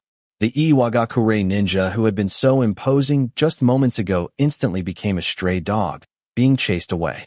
However, Qingming had no intention of kicking a man when he was down. After confirming the surroundings were safe, he took out ointment for external injuries and bandages from his ninja tool pouch and began to treat his own wounds. Although he hadn't sustained any serious injuries in the previous battle, he had quite a few superficial wounds, which could cause some trouble if not treated promptly. Thump thump thump. A series of footsteps approached. Ryosuke and Mizutani Shizuko walked over from not far away. Qingming looked up and saw that both of them also had many wounds on their bodies, and their faces were even paler. However, this was not due to excessive blood loss, but rather from being shocked by the scene before them. At this moment, the battlefield was littered with severed limbs, and blood and minced flesh were everywhere, coupled with the occasional groans of pain. Being able to stand was already quite good. Qingming quickly scanned the area. On Konoha's side, there were roughly over 200 surviving Chunin and Geinin, about 2/3 of the original number. It seemed like a lot, but don't forget, this battle only lasted a little over 10 minutes. Moreover, those Iwagakure ninja specifically targeted Geinin to kill. Therefore, among these 200-plus survivors, most were Chunin. The death rate for Geinin definitely exceeded 50%. And among that 50%, new Geinin accounted for a large portion. Just think, a field of corpses, most of them classmates you knew. What kind of feeling is that? Qingming was a bit better. He wasn't very familiar with these people, so he didn't feel it as deeply. But Ryosuke and Mizutani Shizuko were different. The former was good at socializing and had good relationships with many classmates, while the latter was more meticulous and remembered everyone. Given this, the psychological pressure they faced was immense, as one could imagine. Qingming, do you think we'll also die on the battlefield one day? In the silence, Ryosuke suddenly asked. No. Qingming was about to say no, but he opened his mouth and didn't speak. As for the Third Shinobi World War, its brutality was no less than any other ninja world war. Now it was only the early to mid stages of the war. The casualty rate wasn't too high, but when Konoha was pushed to the village gates, that's when it would be truly tragic. Not to mention Chunin and Geinin. Even Jonin were dying in droves. Qingming couldn't even be sure he could safely live to the end. So how could he tell Ryosuke that he wouldn't die? After a long silence, Qingming said, "Don't overthink it. Just try your best to survive. Try your best to survive." Ryosuke murmured, then said no more. Time passed by minute. About 5 minutes later, the second wave of reinforcements arrived. This time, not only combat personnel came, but also a considerable number of medical ninja. As the village that first established a relatively complete medical ninja training system, Konoha had more medical ninja than the other major ninja villages. Therefore, the survival rate of injured ninja was far superior to that of the other ninja villages. Just like now, those medical ninja, under the protection of some combat ninja, quickly moved across the battlefield, treating the injured ninja with medical ninjutsu. Those with minor injuries could recover almost completely on the spot, and those with more severe injuries could also temporarily save their lives. Watching his superficial wounds rapidly heal, Qingming decided that no matter what, he would learn a few medical ninjutsu in the future. There was no other way. Medical ninjutsu was simply too convenient. As long as one had enough chakra, some minor injuries and illnesses could be easily cured. Qingming didn't think he wouldn't get injured later, so it was better to be prepared. Of course, if he could raise his physique attribute high enough to give his body a certain degree of self-healing ability, then he wouldn't need medical ninjutsu.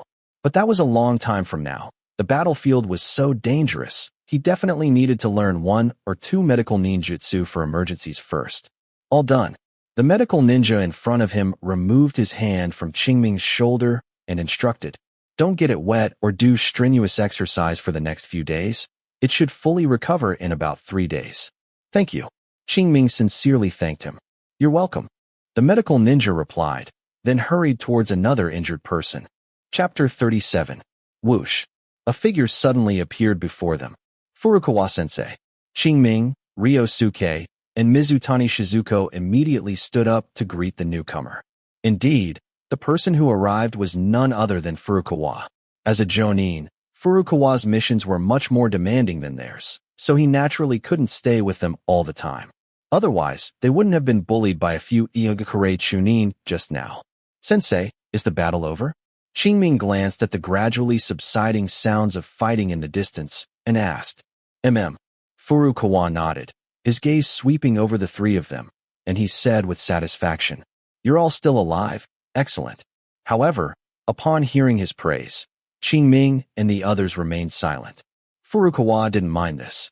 He had been through it before and knew how they were feeling at the moment. Nevertheless, he still chose not to comfort or guide them. In Furukawa's view, a ninja must endure what ordinary people cannot. Otherwise, he is not worthy of being called a ninja. Based on this philosophy, he never guided his students ideologically. Survival of the fittest was his principle. After a moment of silence, Furukawa spoke again. "Pack up. In about half an hour, the team will depart. If we're lucky, we'll reach main camp before dark, and then you can all get some good rest." With that, he hurriedly left. "All right, let's pack up." After he left, Qingming said this and then began searching for his pack. Because they would be staying out for a long time this trip, besides carrying equipment and tools, he also brought many daily necessities, such as changes of clothes, when they set out. However, he had thrown them all away during the battle, finding them cumbersome. Fortunately, they were the victorious side, so they could leisurely search for their belongings. Seeing Qingming begin to act, Ryosuke and Mizutani Shizuko composed themselves and also started searching for their belongings. About half an hour later, the convoy set off again. Only a small portion of people remained to continue cleaning up the battlefield.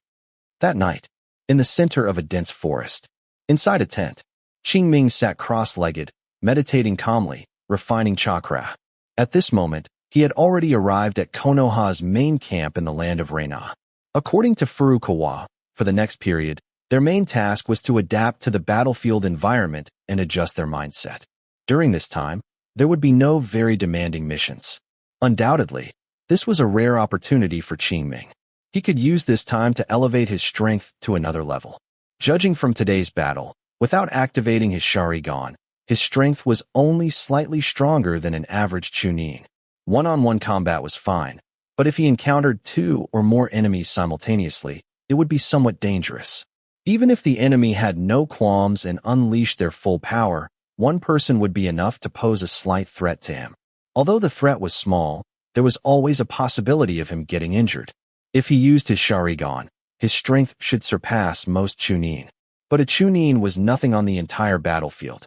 Only by becoming a jonin could one possess a certain degree of self-preservation. However, with his current strength, even at full power, it was impossible to reach the jonin level. Even against a special jonin, unless they were purely support type, he would most likely not be their opponent. Unless he could evolve his Sharingan to the double Tomoe. But that would require at least several months. He could wait, but the enemy would not. Relying on this to increase his strength was clearly unrealistic. Therefore, Qingming planned to allocate a portion of his chakra to raise the level of several fire really SS and Genjutsu.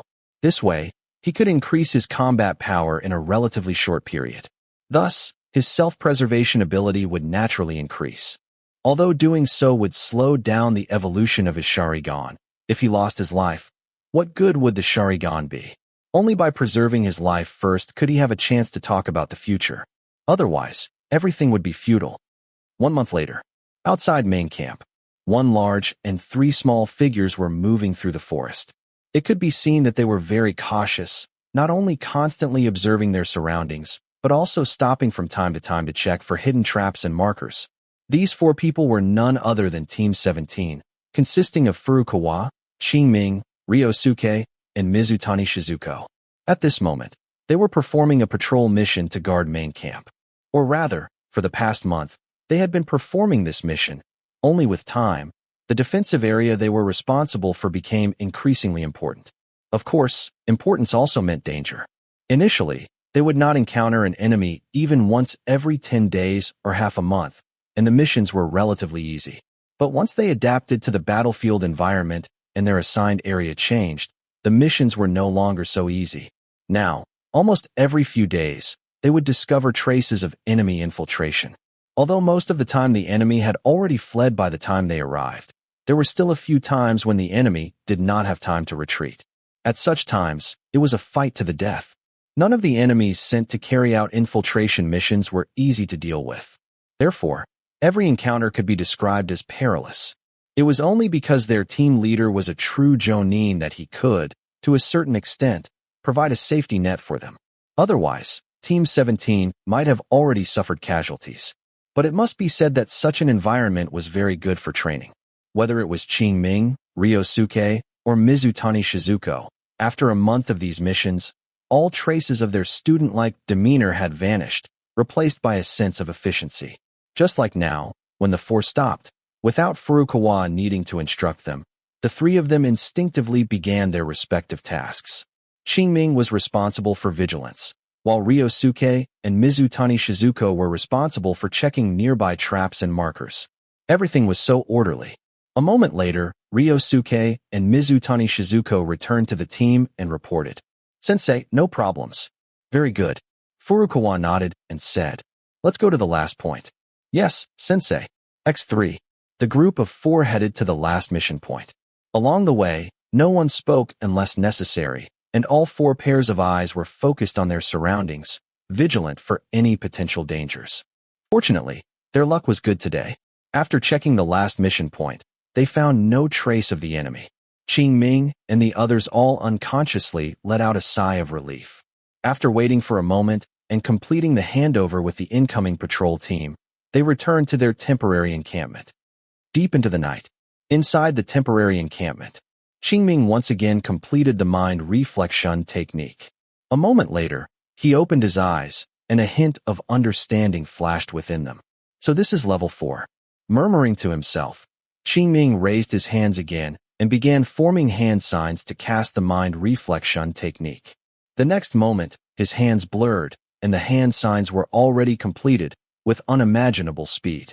Not only the casting speed, but the mind reflection technique, having reached level 4, also significantly increased its effectiveness in promoting the evolution of the Sharingan. Qingming closed his eyes, carefully sensing the process of the special chakra nourishing his eyes within his mind. A moment later, after it disappeared, he formed hand signs again and cast the mind reflection technique. And so, it continued over and over. After a full 5 repetitions, Qingming stopped casting.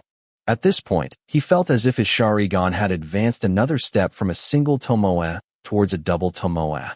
Chapter 38. Panel. With a thought, Uchiha Qingming opened his Proficiency panel. The familiar light blue screen appeared. Name: Uchiha Qingming. Age: 11 years old. Physique: 7. Spirit: 9. Chakra: 1,150, with a maximum that has increased from 4,074 to 5,026. Bloodline: Sharingan, 1 Tomoe, from 69 out of 1,000 to 112 out of 1,000.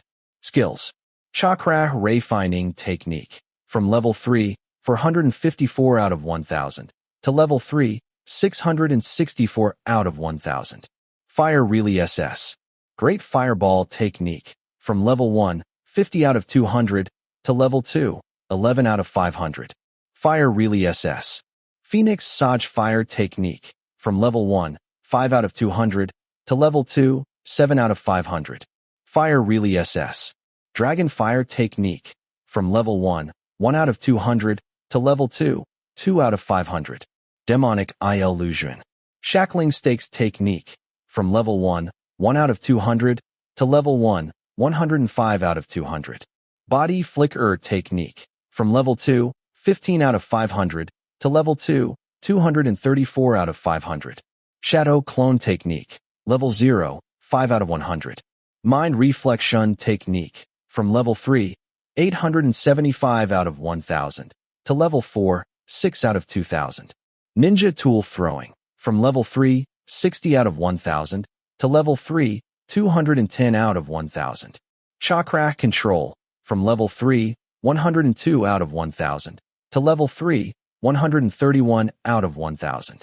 3 Body Technique, level 3, 0 out of 0. Basic Body Technique, level 3, 0 out of 0. Skipping the basic attributes, Uchiha Qingming looked directly at the bloodline section. As expected, the proficiency of his Sharingan had indeed increased a little. Then he looked at Mind Reflection Technique. Level 4, 6 out of 2,000.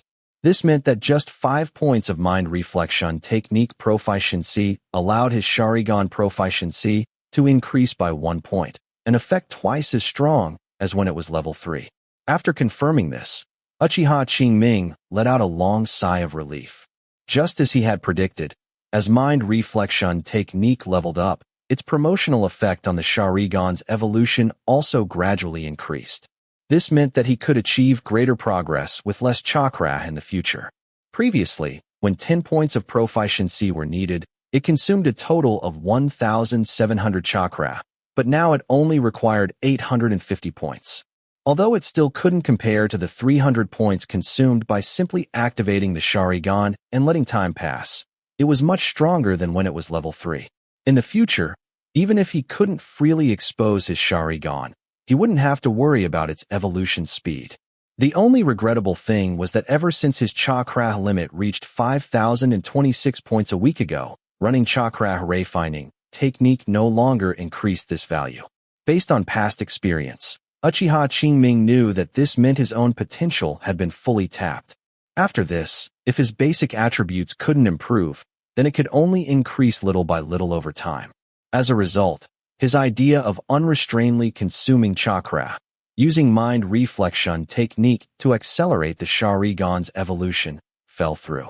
However, Uchiha Qingming was not too disappointed by this, because even without this limit, he couldn't use chakra unrestrainedly. Limited by the level of chakra refining technique and his own talent, even with sufficient nutrition at this stage, the chakra he could use daily was only around 3,500 points. In this situation, even if he wanted to squander it, he didn't have any extra chakra to squander. What's more, he also had to leave sufficient chakra for unexpected needs. So, it was even less possible to consume it freely. Recalling his thoughts, Uchiha Qingming looked at the other skills in the skill bar. Thanks to the relaxed environment in the first half-month before arriving at the camp, he almost drained his chakra every day, using all his free time to cultivate. Ultimately, he spent over 46,000 chakra to successfully raise Fire Relay SS. Great Fireball Technique, Fire Relay SS. Phoenix Saj Fire Technique, and Fire Relay SS. Dragon Fire Technique to level 2.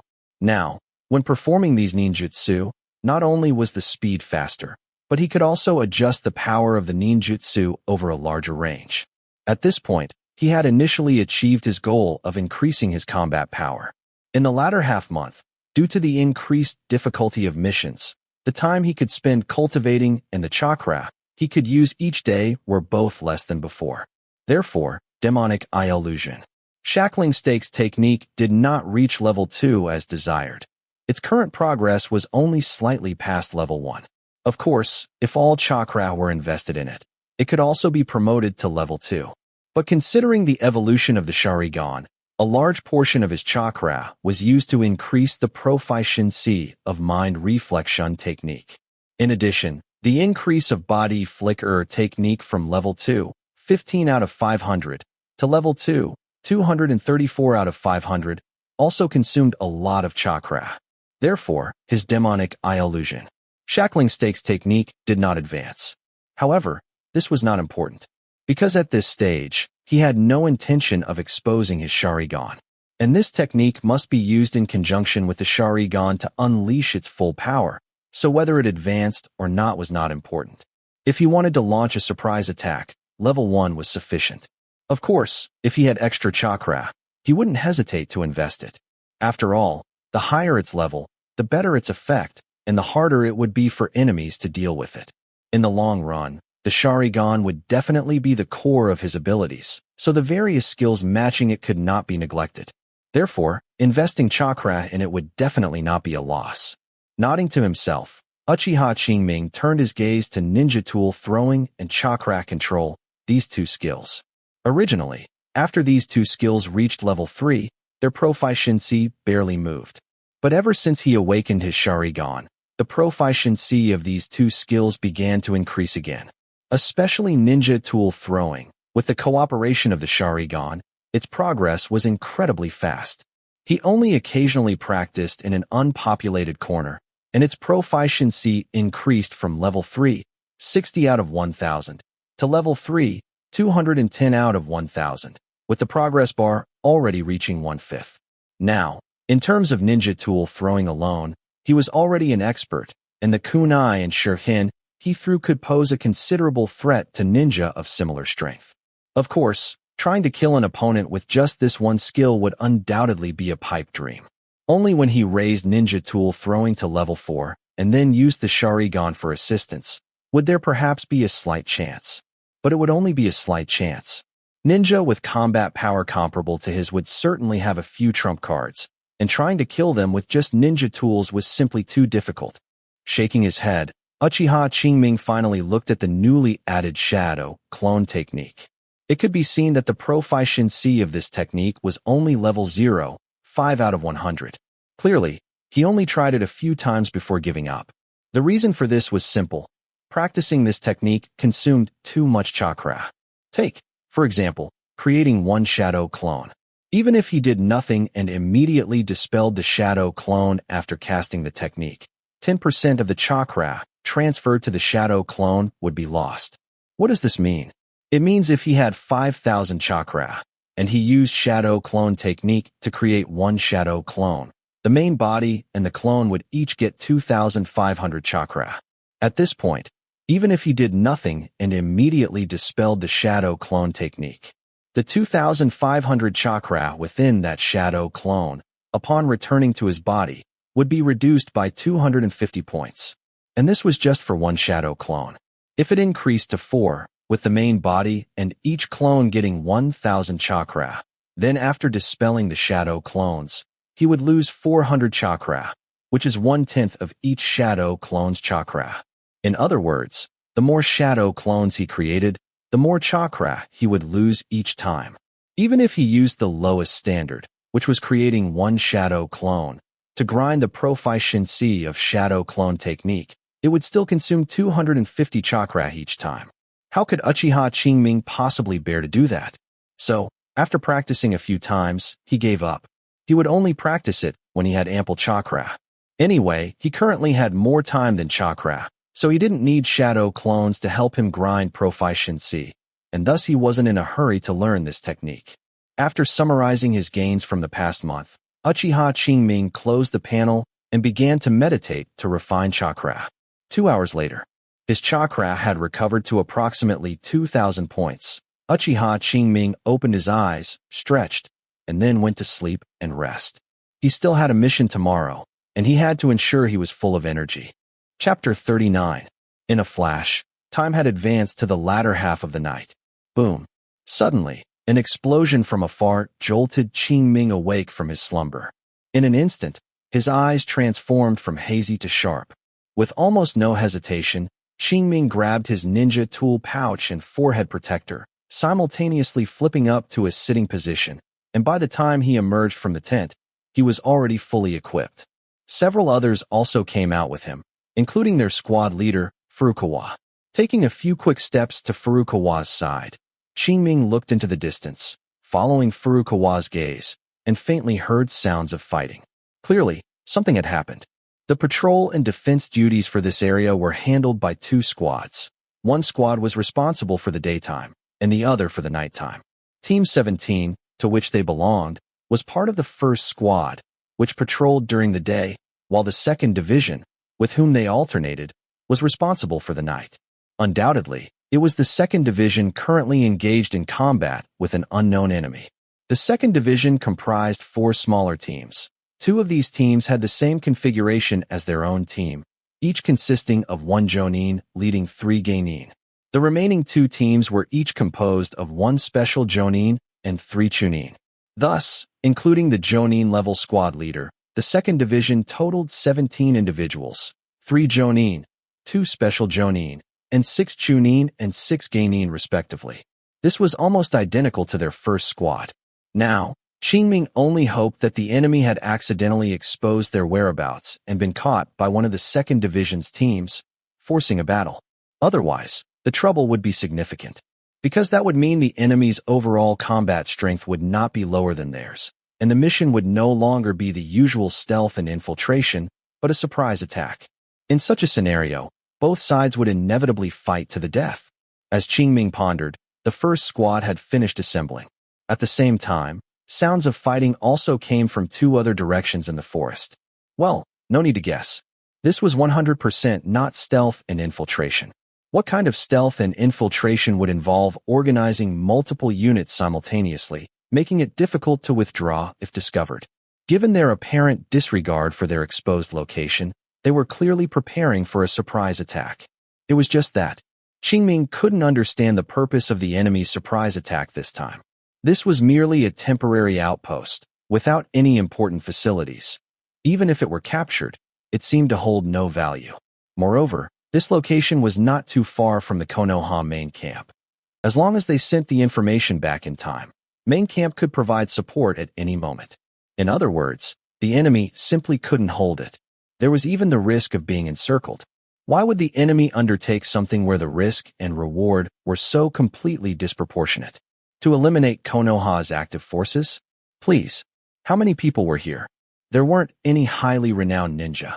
Even if they were all killed, what significant impact could that have on Konoha? To pass through?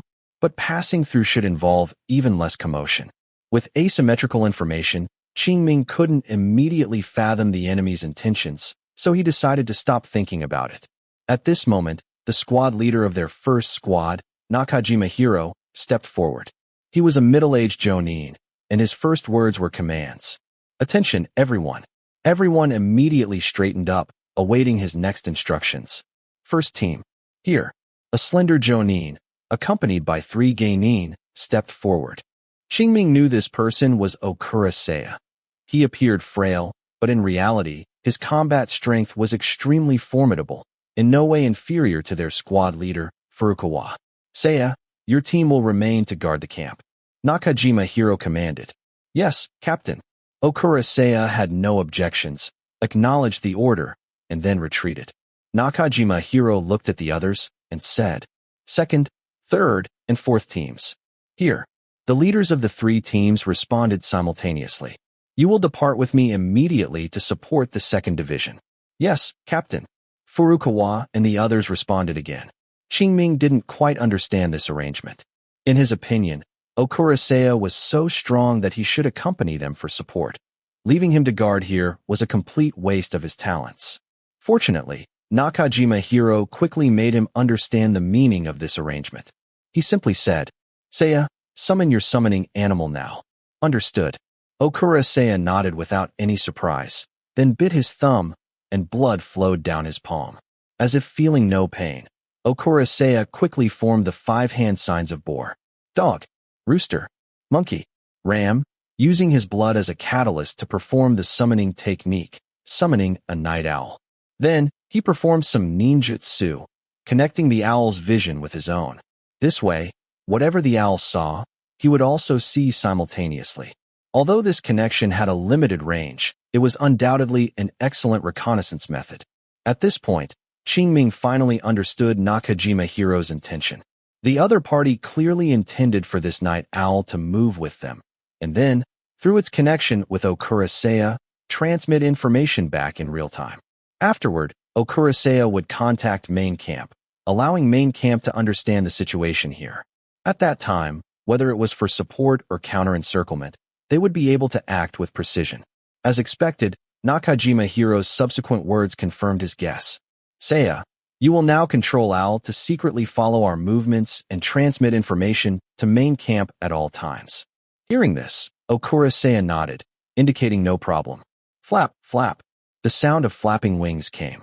The night owl summoned by Okura Seiya soared into the sky, disappearing into the night in the blink of an eye.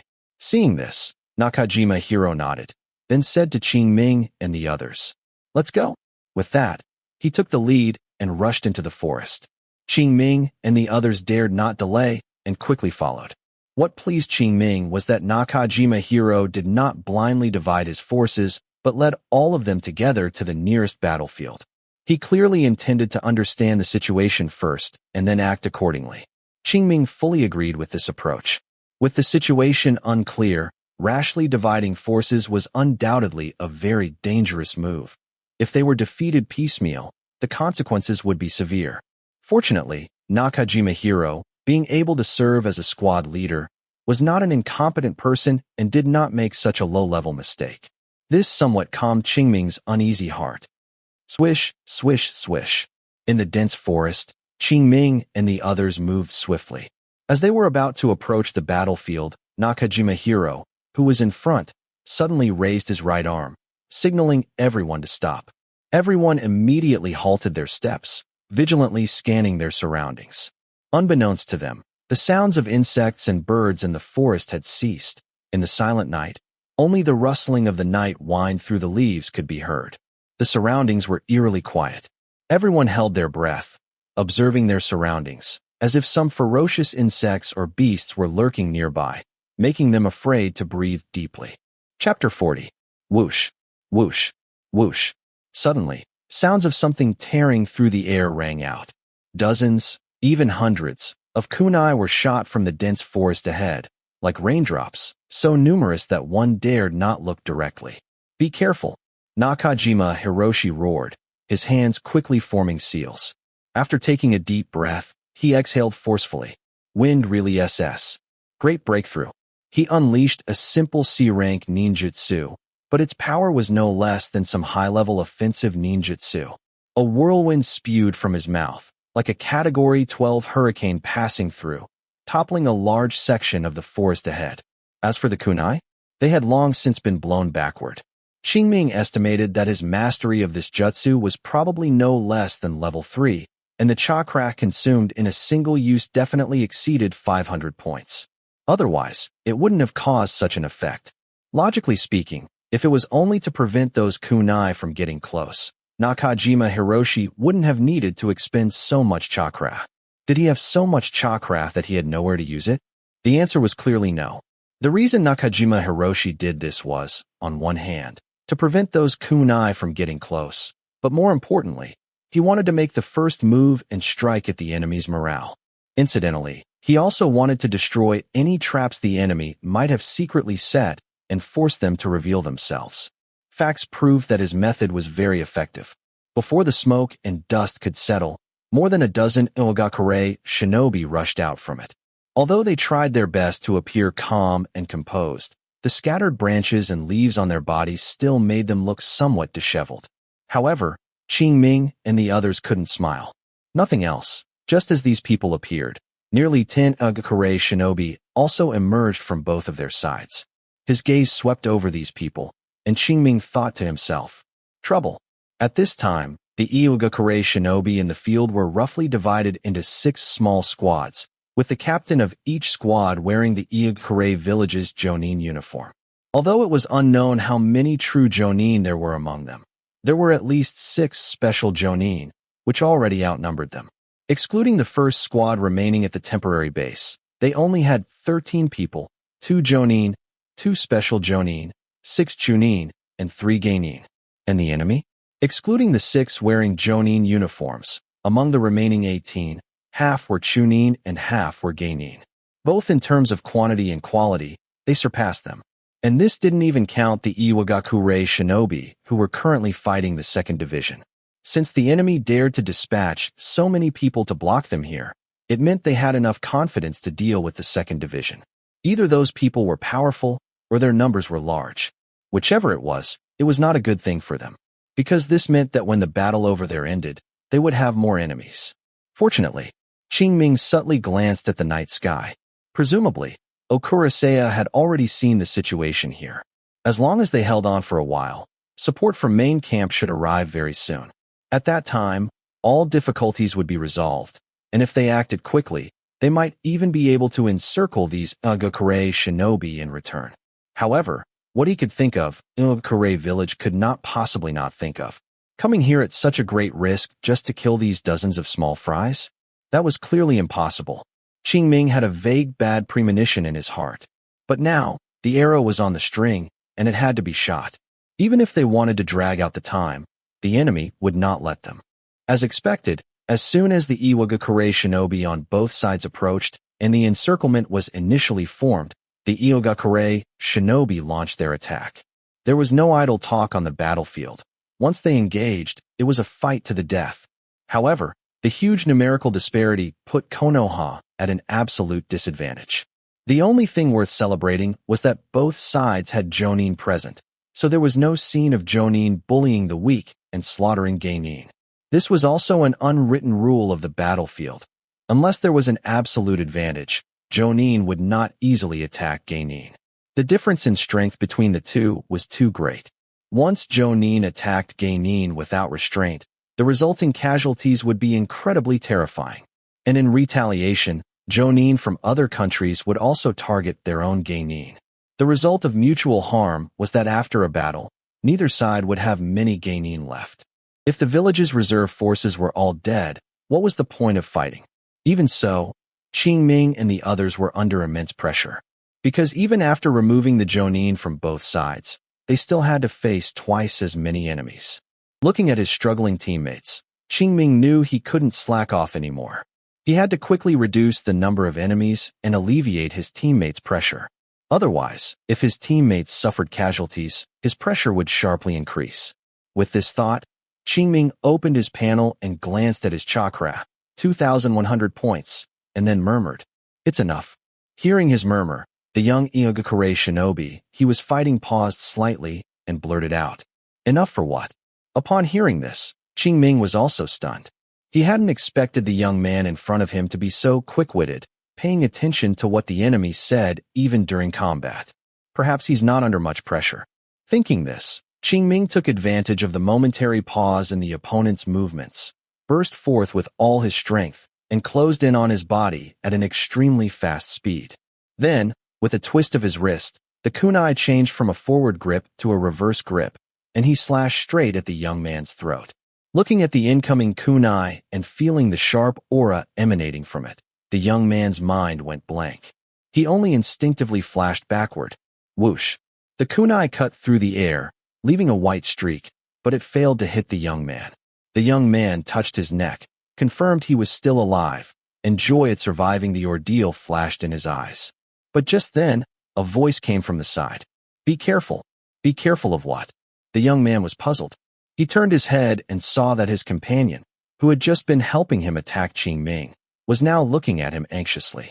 No, more accurately, he was looking at his chest. The young man looked down and saw an exploding tag emitting a faint glow. In an instant, the young man's face turned incredibly pale, The joy in his pupils vanished, leaving only deep despair. No.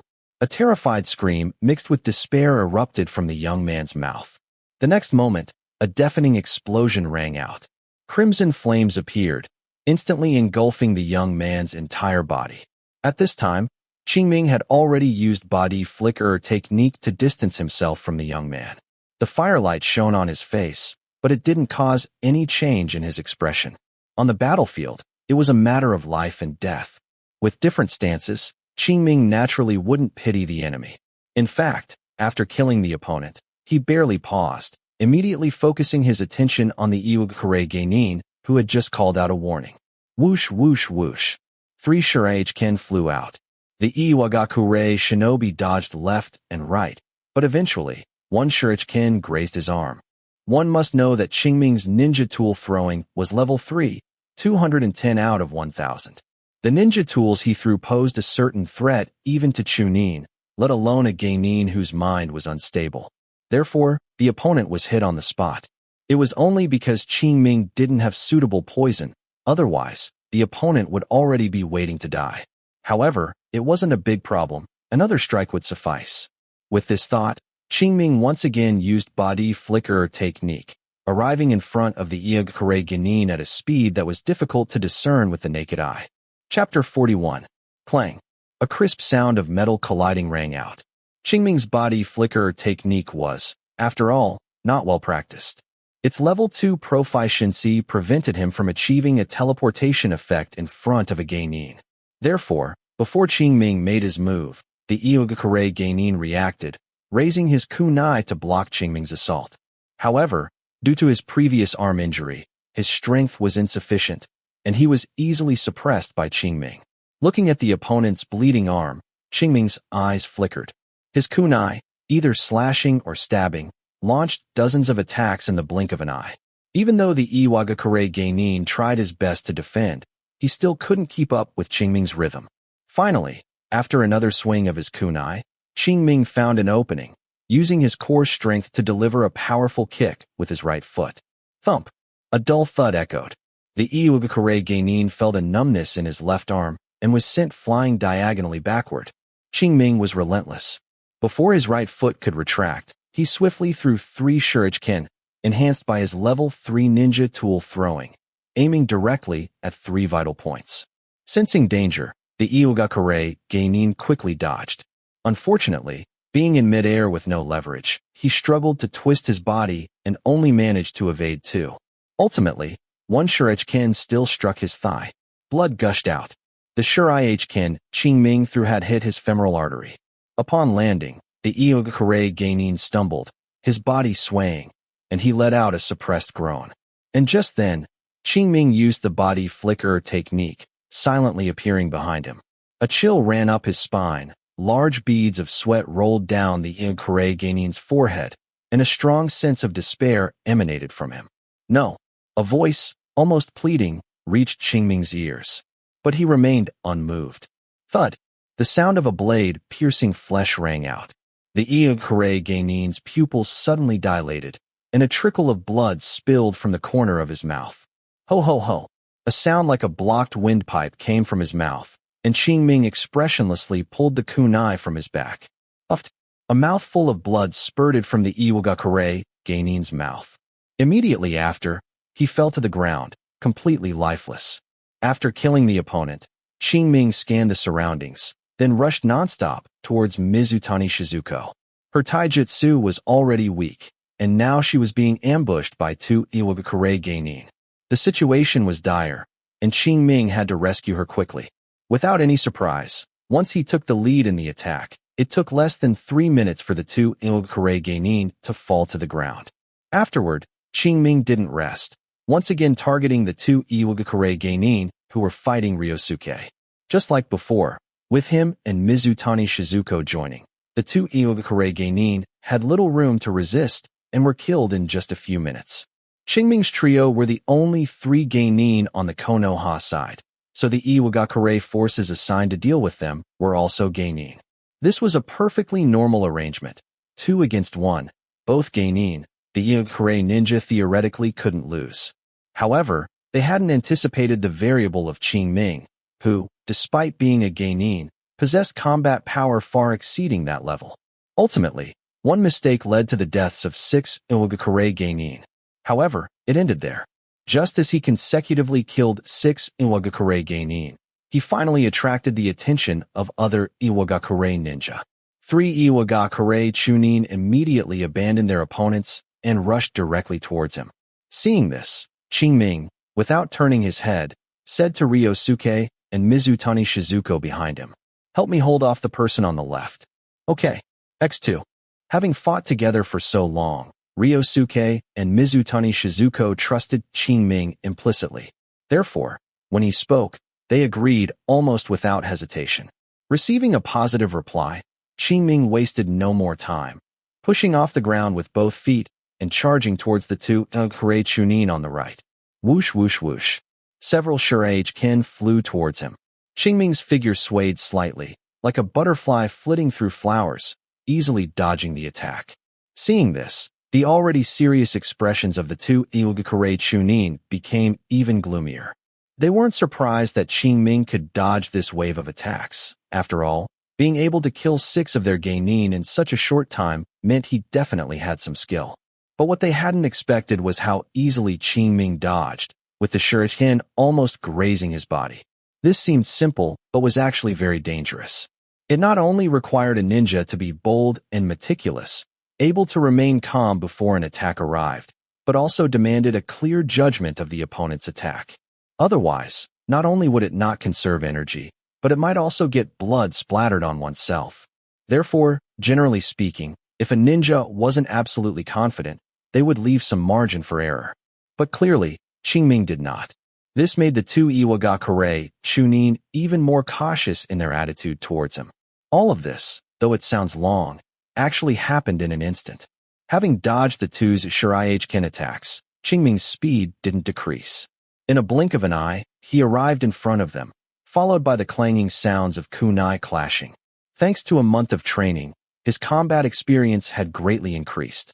Now, facing the combined attack of 2 Iwagakure chunin again, he was no longer as passive as he had been in the ambush battle on the way here. However, his goal was not just to hold them off. Qingming scanned the battlefield with his peripheral vision. On the Jonin's side, although Konoha was at a disadvantage, neither side had suffered any casualties yet. On the Chunin and Genin side, apart from the 6 Iwagakure genin he killed, 1 Iwagakure chunin and 2 Iwagakure genin had died at the hands of other teammates. However, it was still a situation of fewer fighting more. To kill these 3 enemies, Konoha also paid the price of 2 chunin. In other words, the Iwagakure side still had 6 jonin, 8 chunin, and 1 genin. And on their side, besides 2 jonin and 2 special jonin, there were only 4 chunin and their team's 17th 3 genin left. With 4 plus 3 against 8 plus 1. He needed to kill at least 2 to 3 more Iwagakure chunin to maintain a certain balance on the chunin and genin battlefield. As for the jonin battlefield, that was not something he could participate in or influence. All Qingming could do was ensure that this side of the battlefield didn't collapse as much as possible. Anything more, he was powerless to do, unless he was willing to expose his Sharingan. But Qingming wouldn't do that unless absolutely necessary. The Sharingan was his trump card, and a trump card was called a trump card because it had the effect of a decisive blow. Even though his Sharingan was only a single tomoe, combined with the demonic illusion, shackling stakes technique, which he had just begun to master, a surprise attack could still affect even a jonin. And ninja are all fragile. As long as he could seize the opportunity, if not instantly kill the enemy, severely injuring them would certainly be possible. This way, he would have a chance to escape. Therefore, unless he was forced into a corner, he would not use his Sharingan. Chapter 42. Pulling his thoughts back, Qingming refocused his attention on the Iwagakure chunin in front of him. The battle was still ongoing. Qingming, fighting 2 against 1, was not at a disadvantage in the slightest. But this was only temporary. Qingming was, after all, only one person. Facing the combined attacks of 2 people, after a long time, it was inevitable that he would make a mistake. Therefore, I must finish this quickly. And to finish it quickly, he first needed to break free from the current entangled situation. If he continued to fight in close combat, he wouldn't be able to utilize his advantages at all. What were his advantages? That would naturally be his level 3 ninja tool throwing and his ninjutsu, which had generally reached level 2. With this thought, Qingming began to ponder a countermeasure. When he saw Ryosuke and Mizutani Shizuko in perilous situations at the hands of that Uchiha Chunin, an idea suddenly struck him. Thus, in the subsequent battle, Qingming would occasionally direct his attention to that side. Whenever the two were injured, he would appropriately show a look of anxiety, and his changes were naturally observed by the two Iwagakure Chunin. The two exchanged glances, everything unsaid, and their changes were also observed by Qingming, who remained equally unperturbed. Now, both sides were waiting for an opportunity. Finally, after an unknown amount of time, Mizutani Shizuko, in a moment of carelessness, was cut on the arm by that Uchiha Chunin, blood flowing out. The intense pain made Mizutani Shizuko involuntarily let out a scream. Seeing this, Qingming's expression subtly changed, as if his attention was distracted and his dodging movements slowed down by a beat. Then, with a ripping sound, the clothing on Qingming's left shoulder was torn open by an Iwagakure ninja, with small crimson drops seeping from the torn opening. Seeing this scene, the other Iwagakure Chunin's eyes lit up, and he quickly swung the kunai in his hand, aiming directly at Qingming's vital points. And Qingming's subsequent performance perfectly illustrated what it meant to be slow by one step, slow by every step. Having been unable to dodge in time, Qingming sustained some damage. Although the injury was not severe, and could even be said to be negligible, the rhythm of the battle was disrupted. Therefore, under the attack of the other Iwagakure ninja, he could only retreat steadily. And the Iwagakure ninja who first injured Qingming also took the opportunity to launch a fierce assault on him. Ultimately, Qingming couldn't parry, and one person found an opportunity, kicking his right arm. In fact, had Qingming not blocked with his arm at the critical moment, that kick would likely have landed on his head. At that point, it wouldn't have been as simple as just being sent flying. That's right, after being hit by that kick, Qingming involuntarily flew backward and to the left. However, what the two Iwagakure ninja didn't notice was that the moment Qingming's feet left the ground and he flew backward, he pushed off the ground with force, making his backward flight slightly faster. However, even if they had noticed, they wouldn't have cared, because they had no intention of giving Qingming a moment to breathe. Whoosh whoosh whoosh. Several shuriken and kunai were thrown by the two Iwagakure ninja, chasing closely after the backward flying Qingming.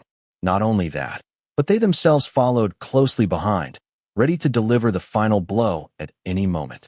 Qingming was very familiar with this opportunistic attack method, because not long ago, he had just used this method to kill an Iwagakure genin.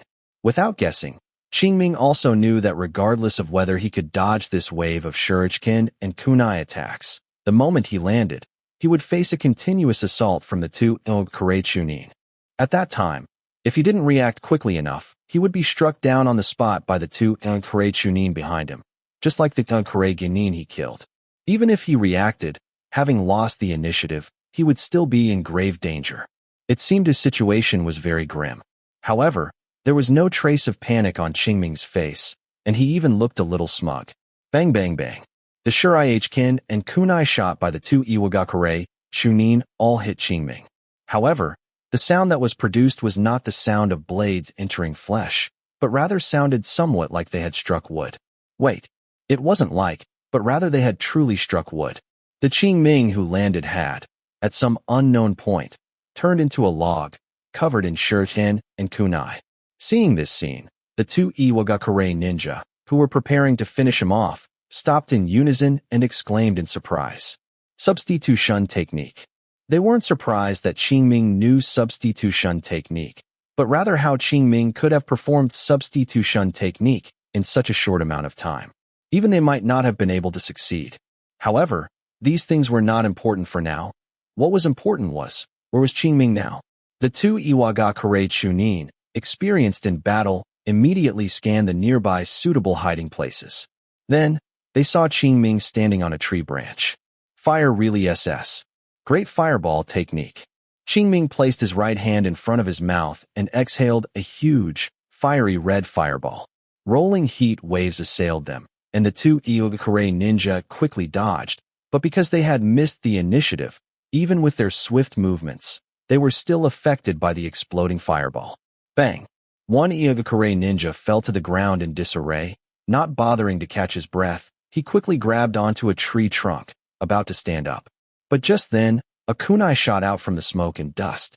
This Iogakure ninja quickly turned his body to the side, narrowly avoiding the attack. However, before he could rejoice, he saw that kunai fly behind the tree, suddenly change direction, and circle back from the other side of the tree. Zzz.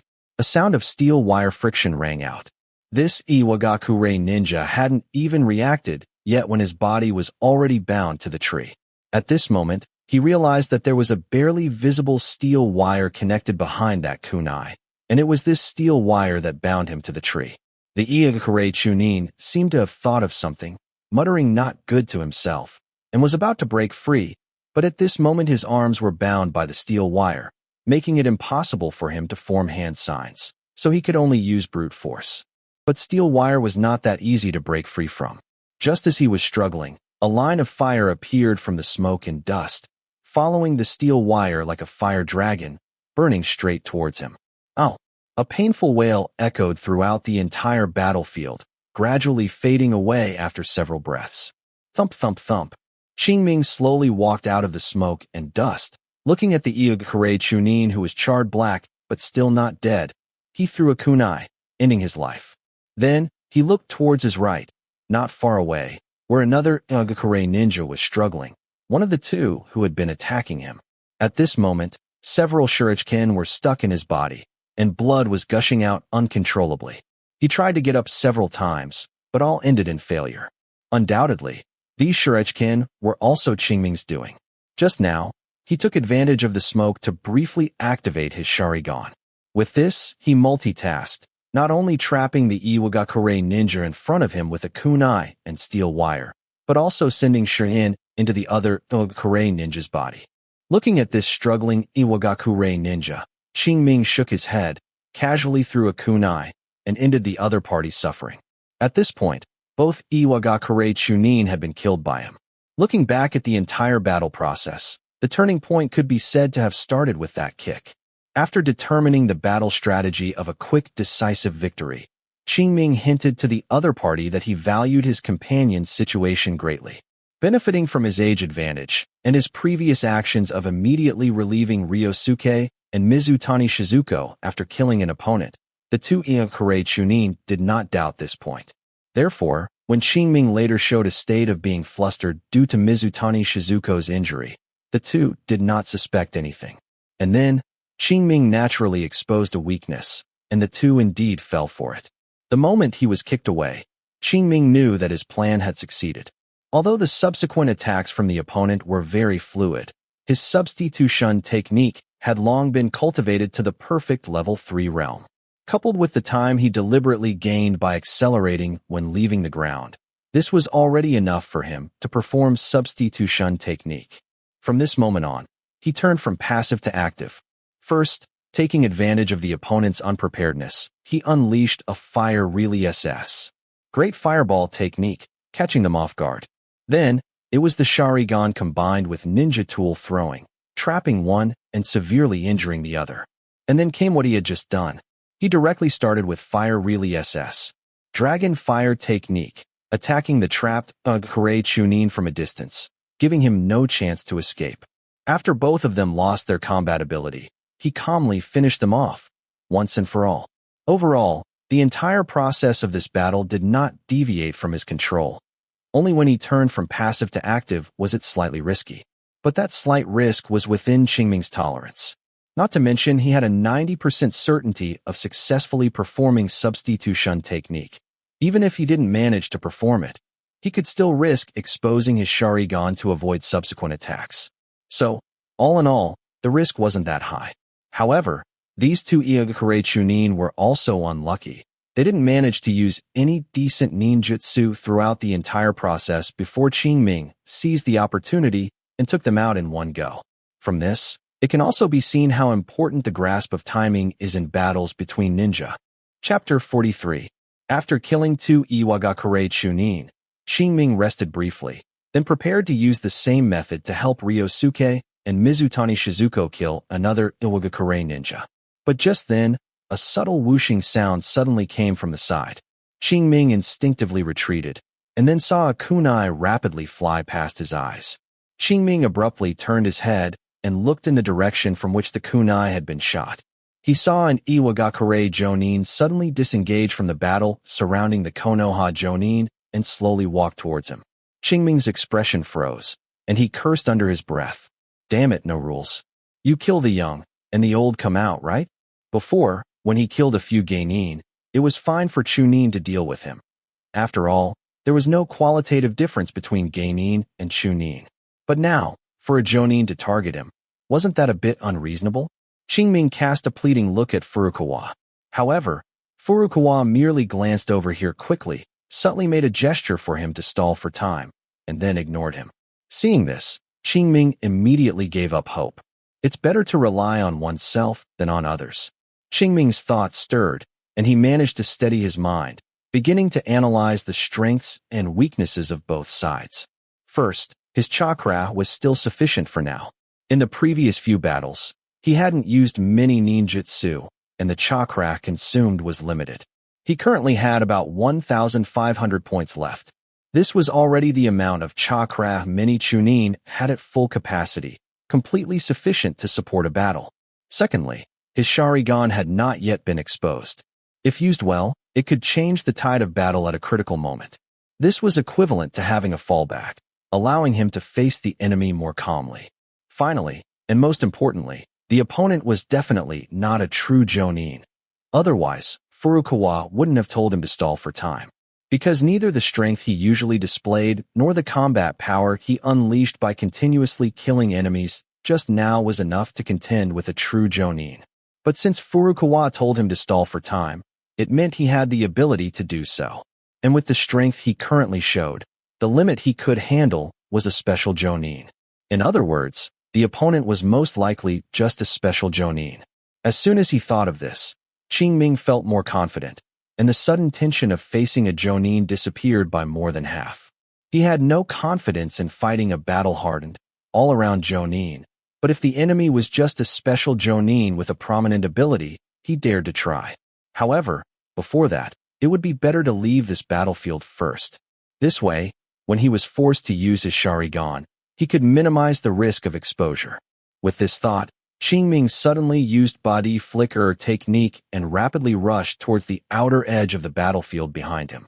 Seeing this, Shiraishi Kurado let out a sinister laugh and immediately leaped to pursue him. As the two chased and fled, they left the battlefield. A few minutes later, somewhere in the forest, Qingming was moving quickly. Suddenly, several kunai attacked from behind. Qingming dodged to the side, and the kunai stuck into a tree trunk in front of him, making a sizzle sound. Qingming looked closely and saw that one of the kunai had an exploding tag tied to its back. Flames flickered on it, and it was about to explode. Qingming inwardly thought, "Not good," and quickly retreated. Boom! A violent explosion sounded. Crimson flames swept an area of several meters. The shockwave from the exploding tag's explosion spread outwards at a visible speed, making the trees in the forest creak. A moment later, a coughing sound was heard. In the smoke and dust, a figure could vaguely be seen struggling to get up. The next moment, a kunai flew out and firmly pinned the figure. Oh, the figure seemed to be severely injured, letting out a scream. On the tree branch, Shiraishi Kurado retracted his arm, looking at all of this expressionlessly. Suddenly, several shuriken flew out from the smoke and dust, directly striking Shiraishi Kurado's face. Petty tricks. Seeing this, Shiraishi Kurado snorted coldly. He abruptly drew the short sword hanging at his waist, and then a series of clanging sounds were heard as all the shuriken attacking him were struck down with a single blow. The smoke and dust cleared, and Qingming walked out from behind the tree. The clone technique afterimage beside him dissipated. This kind of illusion created by clone technique only had a slight effect in situations with poor visibility. Direct combat? Forget about that. His gaze shifted from the clone, and Shiraishi Kurado looked at Qingming, saying with interest, "Kid, finally coming out?" Qingming remained silent. Shiraishi Kurado's smile receded, and he slightly raised the short blade in his hand, saying, "Kid, are you ready to face death?" As he spoke, he exuded a strong killing intent. Those with weak wills, facing this killing intent directly, might give up resistance. But who was Qingming? He had long aspired to transcend this world, his ambition so vast that it was no longer limited to one village or one country. How could he be so easily affected by this? Orochimaru would be more likely to have an effect. Seeing that Qingming still showed no change in expression, Shiraishi Kurado finally put away his contempt and treated Qingming as an opponent that needed to be taken seriously. The wind still rustled. One stood on a tree branch, the other by a tree trunk, not far apart, but no one spoke, and no one made a move. They just looked at each other, as if they would stare until dawn. Suddenly, a leaf fell, blocking Qingming's line of sight at a certain moment. The next moment, a sharp gust of wind came from the side. Qingming crouched down without thinking. The short blade sliced through the air above Qingming's head. Shiraishi Kurado's attack missed, and he immediately swung back down, diagonally slashing towards Qingming's right side of the neck. The sharp aura emanating from the short blade scraped painfully against Qingming's cheek. In the nick of time, Qingming raised his right arm and used the kunai in his hand to block Shiraishi Kurado's short blade. But just then, Shiraishi Kurado revealed a smirk of a successful scheme. Seeing this, Qingming's heart inexplicably tightened, and he immediately wanted to create distance. But it was too late. A sizzling electric sound rang out. A flash of lightning burst forth, and dazzling blue lightning erupted from Shiraishi Kurado's palm, traveling along the short blade to the kunai. Qingming's right hand went numb, and the kunai clanged as it fell to the ground. Shiraishi Kurado seized the opportunity to swing the short blade in his hand. Even though Qingming tried his best to lean back and dodge, his chest was still cut by the short blade. The intense pain made Qingming let out a muffled groan. Then, the smell of burning flesh came. Without looking, Qingming knew that his chest wound had been seared by the lightning Release Chakra attached to Shiraishi Kurado's short blade. The only thing worth celebrating was that, for a short time, he didn't have to worry about dying from excessive blood loss. Was this Shiraishi Kurado being kind? The answer, of course, was no. Although the lightning Release Chakra attached to his short blade stopped his bleeding, it also caused his body to go into a temporary state of paralysis. At this point, Qingming no longer cared about hiding it. With a thought, he activated his Sharingan. In an instant, his pupils changed from black to blood red, and a jet-black tomoe spun wildly within them. There was no time for hand seals. Qingming directly activated the Sharingan's hypnotic ability. The moment their eyes met, Shiraishi Kurado's gaze changed from disbelief to confusion. Qingming knew that this control was unstable. So he pushed off the ground with his feet, quickly retreated, and at the same time, flipped his hand, pulled out several shuriken from his ninja tool pouch, and threw them with force. Chapter 44. Whoosh whoosh whoosh. The shuriken tore through the air, making a faint sound, and just as they were about to hit Shiraishi Kurado, he suddenly woke up. It must be said that as a special jonin skilled in close combat, Shiraishi Kurado's combat literacy was truly high. The moment he woke up, he made the most correct choice, dodging and blocking, intercepting the vast majority of the shuriken. Only his left arm suffered some scratches. However, Shiraishi Kurado did not pay attention to this injury. He was now staring intently at Qingming, his eyes filled with unconcealed shock. Looking at those blood-red pupils, Shiraishi Kurado was both excited and fearful. The excitement was because both in the black market and in the village, there were high bounties for the Sharingan. As long as he killed Qingming and handed over his corpse, he would immediately receive a large sum of money. Ninja were not saints without desires. Few people would not be tempted by such a large sum of money. Moreover, stifling such a genius also filled Shiraishi Kurado with an inexplicable sense of accomplishment. As for the fear, that was naturally the prestige established by the Uchiha clan. 1-on-1, flee, 2-on-1, attack from behind. This saying was not just for show. Coincidentally, He was now facing a one-on-one situation. Therefore, Shiraishi Kurado had an instinctive sense of fear in his heart. However, when he saw Qingming's young and tender face, the fear in his heart unconsciously lessened a bit. What's more, Shiraishi Kurado's gaze shifted downwards, and the hideous scar on Qingming's chest was clearly visible. Although the wound had been charred by the high temperature of the lightning strike and was no longer bleeding, the damage Qingming sustained was real. This boosted Shiraishi Kurado's confidence a bit more. And while Shiraishi Kurado was observing Qingming, Qingming was also observing his opponent. He had to admit that he had made a mistake this time. He had not expected the opponent to have developed a second chakra nature. When he had fought the Iagakure Genin earlier, he had also taken the time to observe the battles between Jonin, and although he hadn't paid much attention to Shiraishi Kurado, he remembered seeing him use Earth Release S. Thus, he instinctively assumed that the opponent's chakra nature was Earth, and completely disregarded the possibility of the opponent using other types of ninjutsu. Although he knew that ninja would begin developing a second nature once they reached the Jonin level. However, subconsciously, he did not consider a special Jonin to be a true Jonin, only treating them as an enhanced Chunin. Therefore, he overlooked this possibility, and as a result, suffered a great loss. However, he was also unlucky. Shiraishi Kurado likely concealed his lightning-style chakra to ambush their Jonin. As a result, he accidentally slaughtered his way through the Chunin and Genin, attracting the opponent's attention, and then he took the hit for several Jonin. This also made Qingming understand a principle. Never be reckless before reaching a certain level of strength. Otherwise, any small mistake could cost him his life. Feeling that the numbness in his body had largely dissipated, Qingming no longer wasted time and immediately raised his hands, preparing to form hand seals. Seeing this, Shiraishi Kurado immediately averted his gaze. He was well aware of the dangers of the Sharingan, so he dared not meet Qingming's gaze while he was forming hand seals, fearing he would fall into a Jinjutsu. Unfortunately, Qingming's Jinjutsu level was too low at the moment, and the evolution of his Sharingan was not advanced enough to achieve what Uchiha Itachi later could, casting Jinjutsu with a mere flick of his wrist.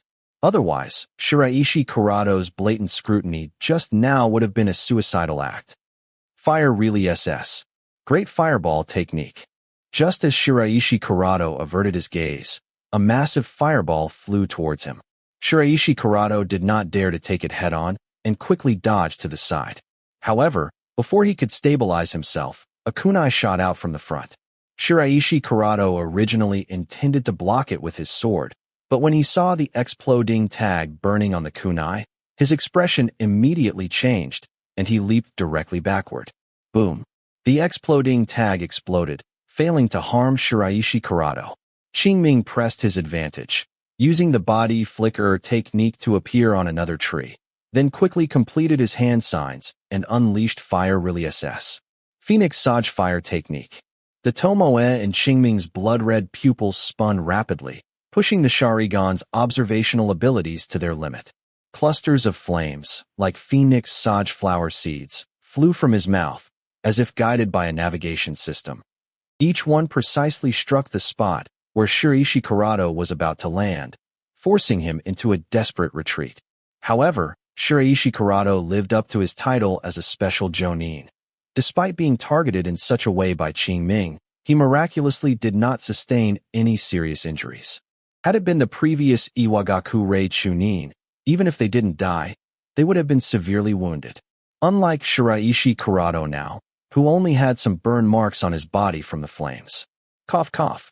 Shiraishi Kurado coughed twice, enduring the burning sensation on his body, and glanced at Qingming's location, muttering, "Is it over? Over? Ha." Qingming sneered, appearing on another large tree, and once again formed hand signs, unleashing ninjutsu. Fire Really SS. Phoenix Sage Fire Technique. Dozens, even hundreds, of fireballs were again spat out by Qingming, like guided missiles, striking towards Shiraishi Kurado. At this moment, Qingming was like a hothead, completely disregarding his chakra consumption, determined to overwhelm the opponent with ninjutsu. After several consecutive attempts, Shiraishi Kurado could no longer tolerate it, and launched a counterattack. It wasn't that Shiraishi Kurado lacked the patience to wear Qingming down, but rather that as time passed, his dodging movements were gradually being seen through by Qingming. This caused his pressure to grow increasingly immense. Shiraishi Kurado feared that if this continued, he would lose the chance to counterattack. So, after once again dodging Qingming's attack, before Qingming could make another move, he emerged from behind the tree where he was hiding, used the body flicker technique, and rapidly closed in on Qingming. Perhaps before Qingming activated his Sharingan, the opponent's move might have caught him off guard. But now, before the opponent could get close, Qingming had already used the body flicker technique, widening the distance between them. Shiraishi Kurado still wanted to continue the pursuit, but three kunai suddenly shot out, precisely landing in the path of his pursuit, making him incredibly uncomfortable. Fire Really SS. Phoenix Saj Fire Technique. After using the kunai to block the opponent's approach, Qingming once again unleashed this technique. Seeing the familiar fireballs reappear, Shiraishi Kurado quickly stopped his steps, concentrated his spirit, and prepared to dodge. But just then, several red-hot shuriken suddenly flew out from the flames, striking first at his vital points. Shiraishi Kurado was caught off guard. His expression suddenly changed, and he quickly swung his sword to block. However, all the shuriken were blocked, but there was no time to dodge the flames created by the Phoenix Saj Fire Technique. Boom! A ball of flame struck him, sending him flying backward. Cough, cough, cough. Shiraishi Kurado clutched his scorched chest, coughing violently. During this time, he struggled to stand up, but tried several times without success. Chapter 45. Whoosh. Qingming's figure appeared in the arena. Then, he threw a kunai, heading directly for Shiraishi Kurado, who was still struggling. The kunai swiftly covered 7 or 8 meters, seemingly about to hit the opponent. But just then, Shiraishi Kurado suddenly raised his head, revealing a sinister smile. Then, his entire body transformed into a bolt of lightning, approaching Qingming at an extremely fast speed. This state, it was completely unlike the weakness he had just displayed. Clearly, Shiraishi Kurado had been faking it just now. However, facing Shiraishi Kurado's sudden burst of power, Qingming did not show the expected panic. It was as if he had anticipated it. The moment the opponent suddenly attacked, he had already retreated. Not only that, but as he retreated, his hands were rapidly forming hand seals. Demonic illusion. Shackling stakes technique. Qingming's mind moved, and he unleashed this ninjutsu before Shiraishi Kurado could get close. Looking at the giant Sharingan that gradually filled his entire vision, Shiraishi Kurado muttered, "It's not ninjutsu." Evidently, he had thought that Qingming was going to use ninjutsu again this time, but it turned out to be a genjutsu he had never used before. The next moment, his spirit was extracted, as if he had entered some illusory scene. Although he could still feel his body, he couldn't move an inch. Looking down again, he saw several meter-long rusty iron nails piercing through his limbs and chest. Even though he knew the scene before him was fake, the pain that penetrated to his bones still made him twitch the corner of his mouth. At the same time, outside, Qingming looked at the gradually dissipating lightning around the short blade in front of his neck and let out a long sigh of relief. Just then, a figure appeared behind him, attacking him from the rear at a speed no less than Shiraishi Kurado's earlier charge. It seemed as if he wanted to take advantage of Qingming's moment of relaxation to kill him with one blow. But was Qingming truly relaxed? The moment the attacker appeared, Qingming seemed to have already sensed him, and with a flash, he hid behind Shiraishi Kurado. Looking at the rapidly approaching figure in front, Qingming sneered. "You finally appeared." With that, he immediately retreated. Seeing this, Shiraishi Kurado, no? To be precise, Shiraishi Kurado's shadow clone's expression changed, and he was about to step forward to release his main body from the genjutsu. But just then, dots of fire appeared on Shiraishi Kurado's back, revealing an exploding tag that was burning. Boom! A violent explosion erupted. Crimson flames instantly engulfed Shiraishi Kurado and his shadow clone, the bright flames dispelling some of the surrounding darkness. Only then did Qingming truly relax, beginning to gasp for air. This battle, which seemed simple for him to win, was actually entirely due to the convenience of the Sharingan. If not for the Sharingan's hypnotic ability, he would have been killed by Shiraishi Kurado's continuous attacks after his initial mistake. It was evident that Shiraishi Kurado had probably wanted to end the fight quickly at that time. Unfortunately, because he had activated his Sharingan early on, he avoided a disaster. If that were all, he would only be able to barely survive under the opponent's pursuit. However, in addition to its hypnotic ability, the Sharingan also granted him powerful insight. With this, he could see through Shiraishi Kurado's movements and push the three-fire Really SS and the ninja tool throwing skill to their limits. Otherwise, even if he had cultivated the three-fire Really SS to level 2 and ninja tool throwing to level 3, he might not have been able to do anything to the opponent. And once his attacks couldn't threaten the opponent could completely stall for time and exhaust his chakra. At that time, only death awaited him. Fortunately, the Sharingan was powerful enough to force the opponent to launch a counterattack. However, Shiraishi Kurado's counterattack wasn't a random assault. He had his own plan. First, at the beginning of his counterattack, when he walked out from behind that large tree, he had already used the shadow clone technique in advance, secretly creating a shadow clone. Then, he used himself as bait to actively attack him, attempting to attract all his attention to create an opportunity for the shadow clone. However, his strength clearly exceeded the opponent's expectations. The combination of Fire Really SS, Phoenix Saj Fire technique, and ninja tool throwing directly caught the opponent off guard. At this point, the development of events gradually went beyond Shiraishi Kurado's control. But with the arrow on the string, it had to be fired. So, after being hit by the Phoenix Saj Fire technique, Shiraishi Kurado pretended to be seriously injured, luring Qingming to appear. Although Qingming saw through the trick, he still revealed himself. At this time, both of them had their own calculations. Shiraishi Kurado wanted to ambush and kill Qingming with his shadow clone, and Qingming wanted to turn the tables and take down the opponent in one fell swoop. This wasn't to say that he was so resourceful, but rather that he had already prepared himself mentally after the opponent first used the shadow clone technique. Although the Sharingan cannot directly see the human body's chakra pathways and acupoints, the amount of chakra can generally be seen clearly. Therefore, although he did not see the process of the opponent using the shadow clone technique, the strange situation of his chakra suddenly decreasing by half was seen clearly by him. If he still couldn't guess anything from this, then he would have wasted these eyes. And with mental preparation, neither Shiraishi Kurado's final sudden attack nor the sudden appearance of his shadow clone surprised him too much. One can only say that the saying circulating in the ninja world is correct. In a one-on-one fight, the Sharingan is simply too advantageous. From the beginning, Shiraishi Kurado's trump card was guessed by him, so it would be strange if he didn't win in the end. Taking a deep breath, feeling the pain in his chest lessen a bit, Qingming stopped thinking too much and instead opened his panel and glanced at it. After one battle, his remaining chakra was almost completely depleted. Not all of this was consumed by using ninjutsu. A considerable portion was consumed by activating the Sharingan. Although activating the Sharingan normally only requires 1 chakra per minute, in intense combat situations, the consumed chakra will increase sharply. Just like just now, in just a few minutes, he consumed several hundred points of chakra. However, there was also good news. His Sharingan's evolution progress increased by 10 points as a result. This showed Qingming a shortcut to improve the Sharingan's evolution progress. However, Qingming thought about it and then gave up. He didn't want to go through another life and death situation.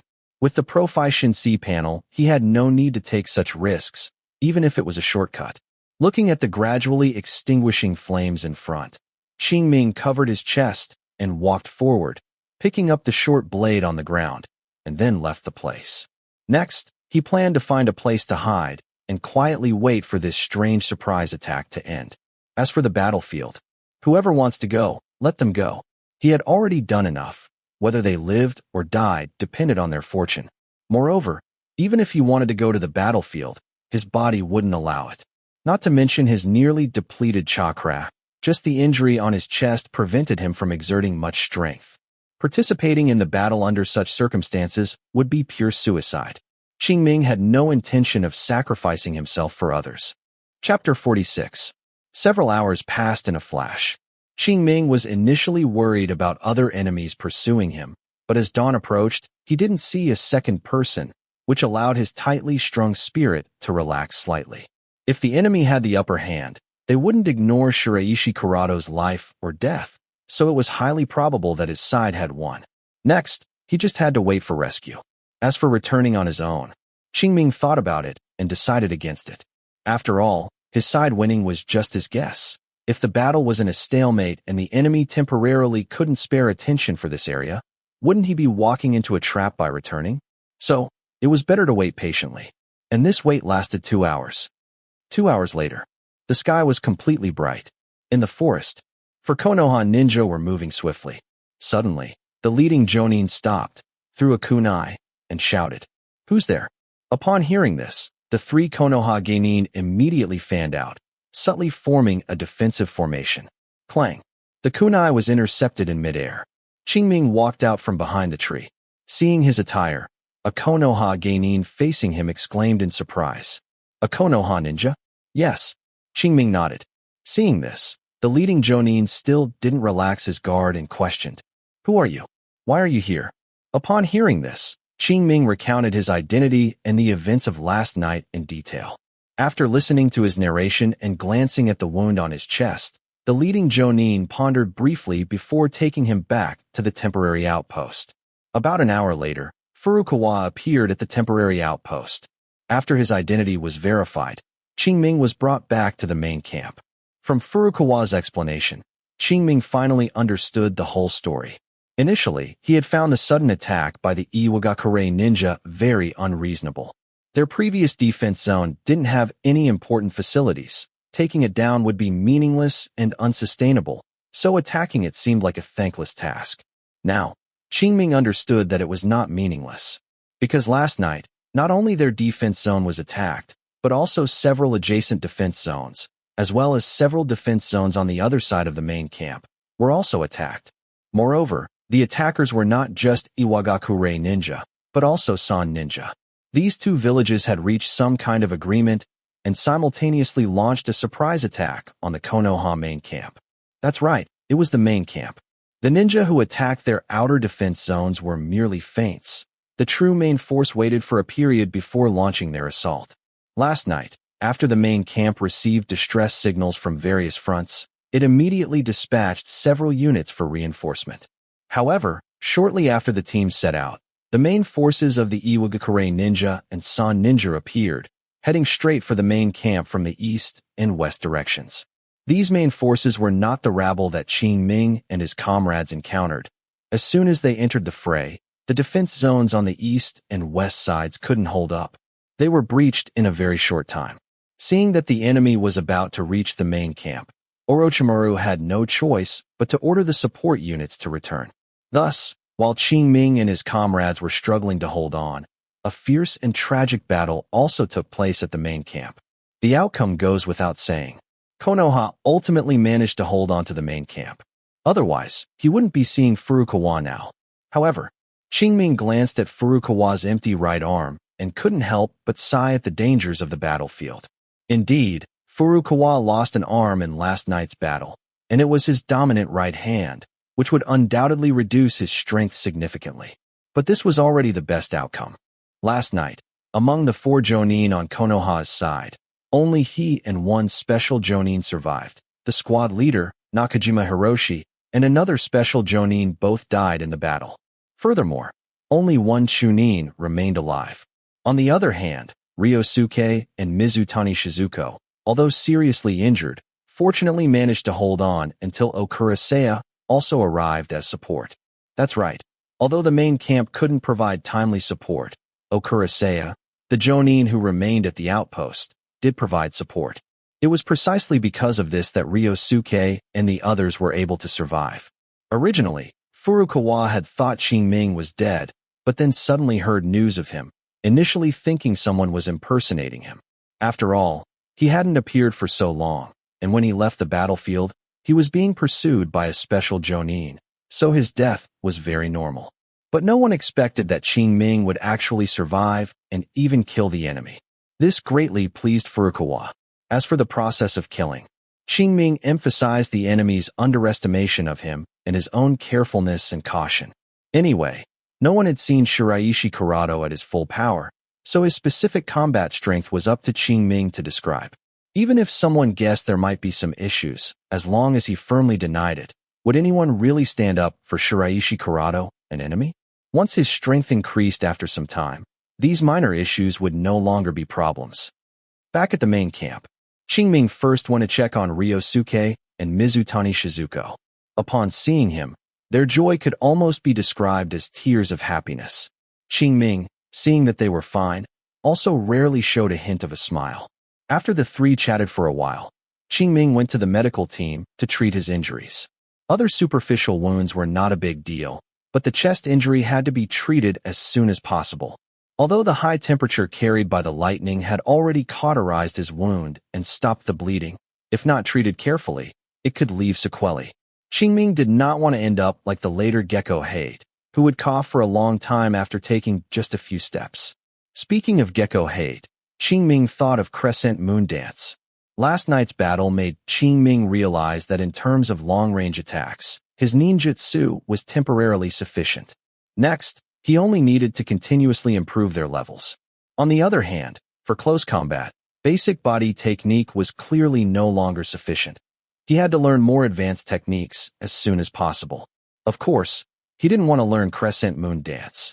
When performing this secret technique, one must first use Shadow Clone technique to summon 2 shadow clones.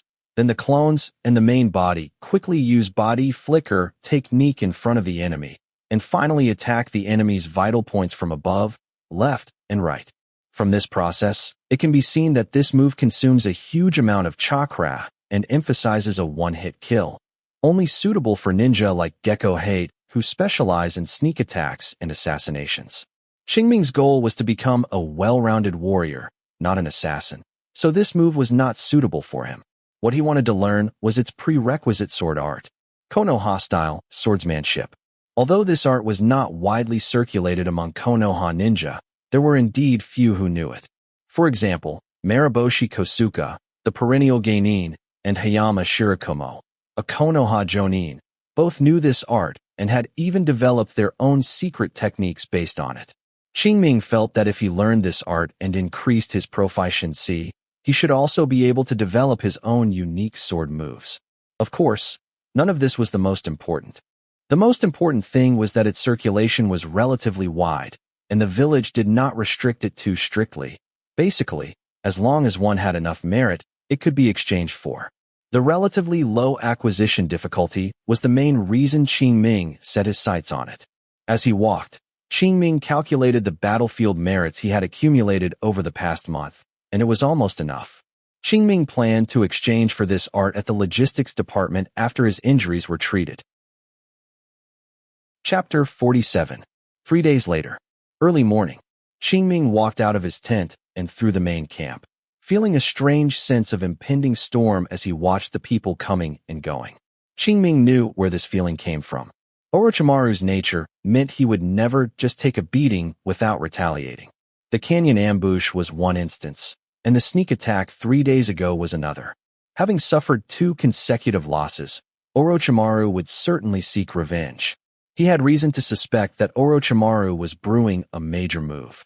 However, Qingming glanced at the smoke-stained traces around him, knowing that even if revenge was planned, it wouldn't happen anytime soon. 3 days ago, the combined assault by the San Ninja and Iwagakure Ninja was repelled by Konoha, but more than half of the main camp's supplies were burned. Therefore, until new supplies arrived, Orochimaru was unlikely to make any significant moves. And based on the speed at which they arrived at the Reina country battlefield a month ago, it would take at least 20 days to transport supplies from Konoha here. This didn't even account for the time needed to procure the supplies, and if there were any disruptions during transport, it would take even longer. Qingming estimated it would take at least a month. In other words, there would likely be no large-scale battles in the coming month. This made him relax a little.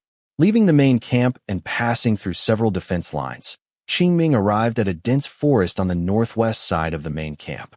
As soon as he approached, he heard several shouts of people hitting tree stumps, and further away, the clanging of weapons.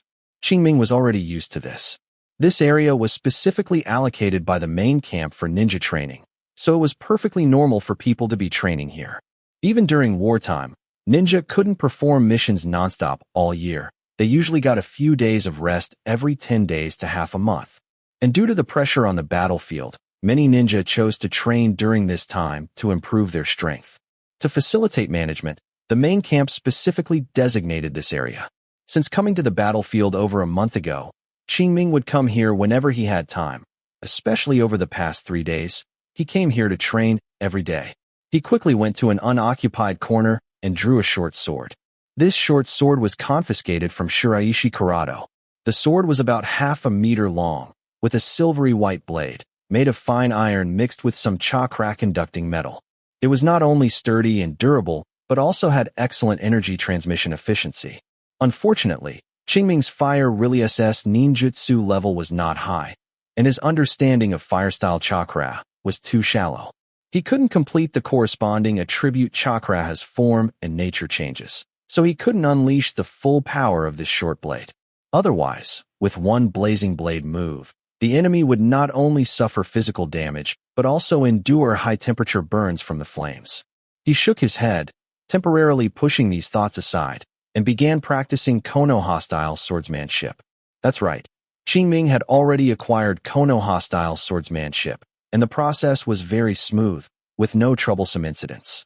During practice, Qingming discovered that his perfected basic body technique actually provided a bonus to it.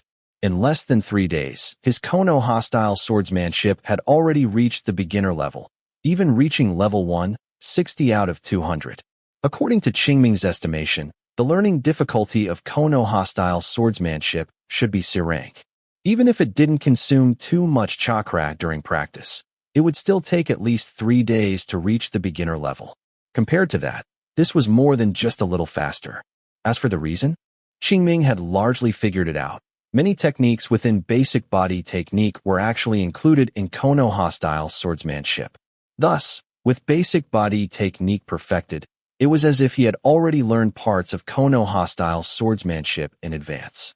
That's why his progress was so fast. However, Qingming estimated that this enhancement effect was limited and couldn't continuously aid the growth of Konoha-style swordsmanship.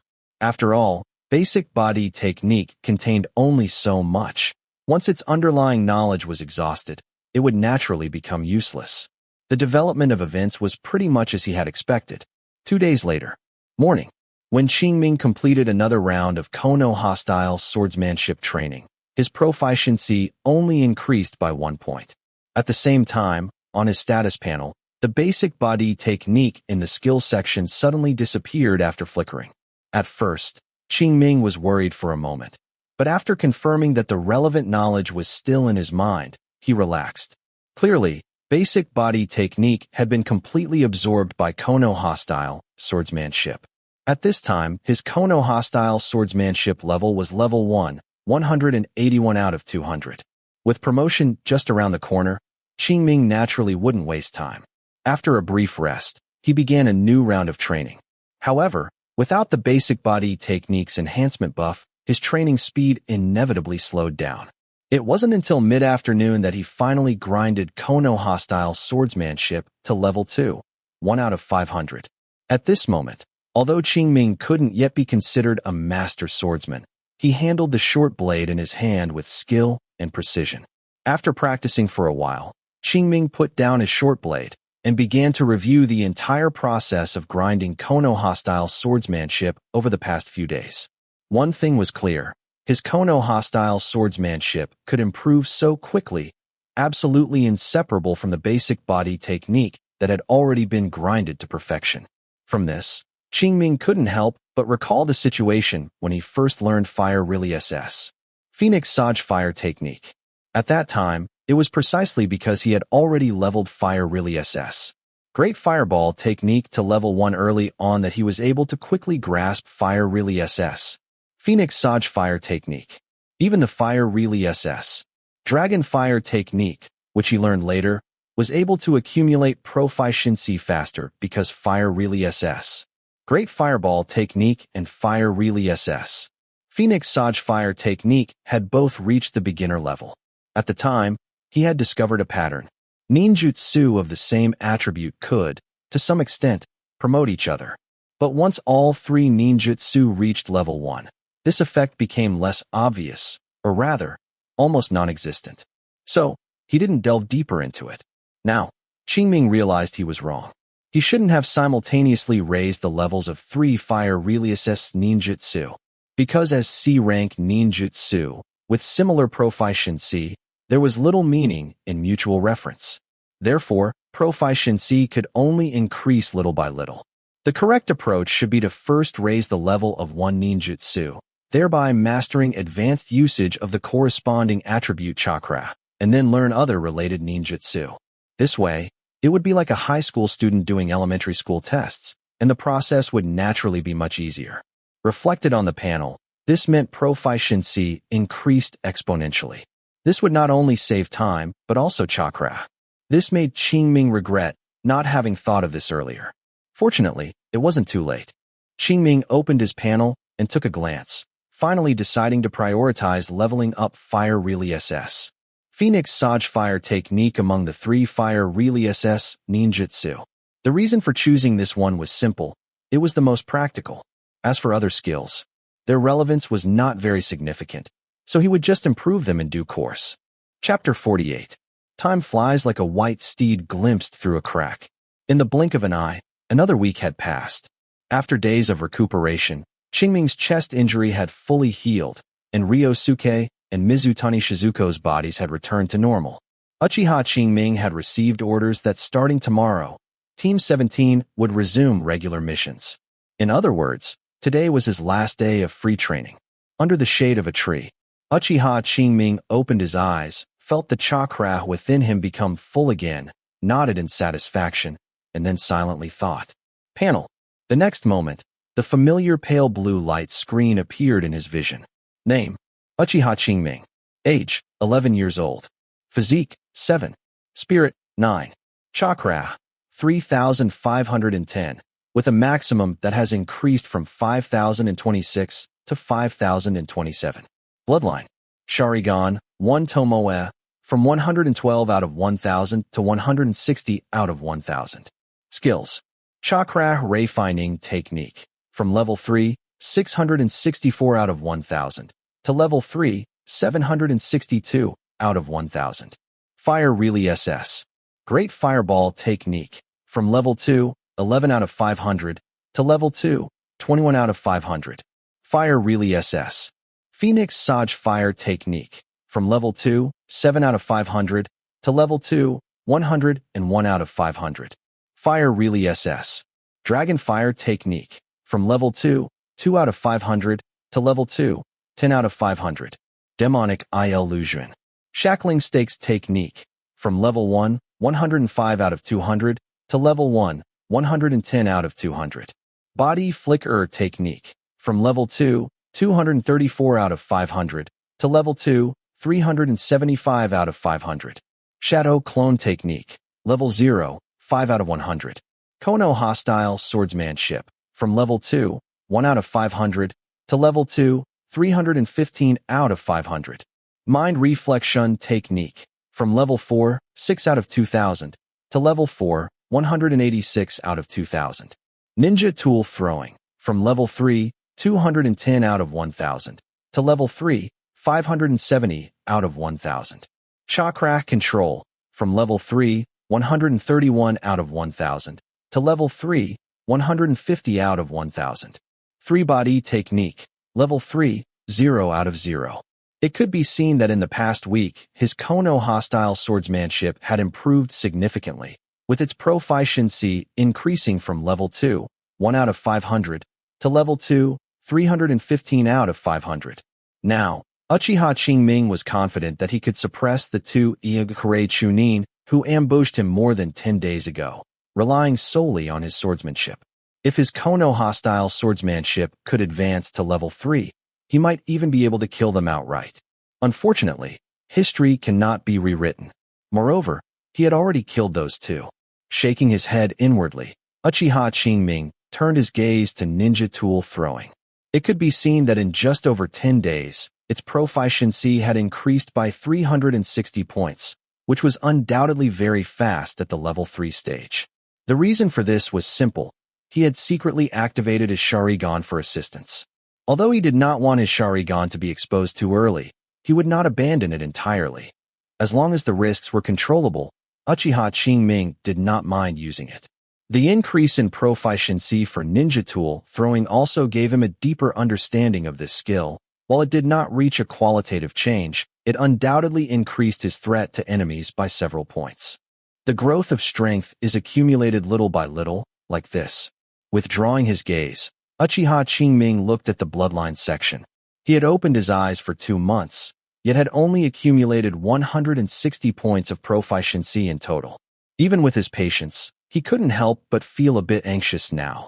To accelerate the evolution of his Sharingan, he had dedicated nearly 2/3 of his chakra to practicing mind reflection technique during the past 12 days of recuperation. But even so, it didn't significantly boost the evolution speed of his Sharingan. Based on the current progress, Uchiha Qingming estimated it would take at least 10 months for his Sharingan to evolve to 2 tomoe. Although this time was 1/3 shorter than the initial 1 year and 4 months, it was still quite long, and Uchiha Qingming couldn't wait that long. Fortunately, his chakra refining technique was about to level up. Currently, its proficiency was level 3, 762 out of 1,000. If the upcoming missions weren't too demanding, allowing him to squeeze out 8 hours of practice daily, Uchiha Qingming could grind it to level 4 in just 1 month. At that time, the amount of chakra he could use daily would increase. This way, he would be able to use more chakra for practicing mind reflection technique, thereby accelerating the evolution of his Sharingan.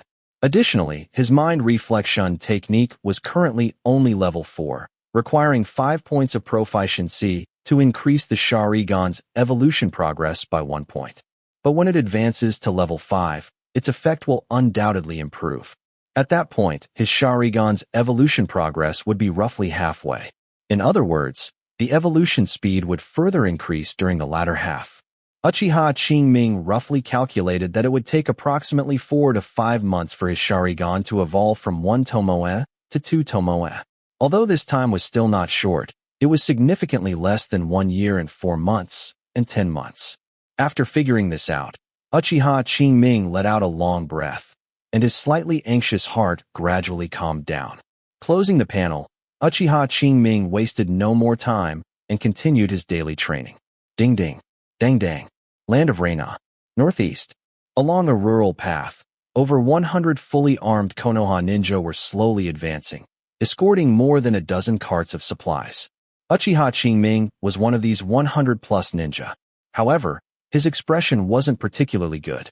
There was nothing he could do.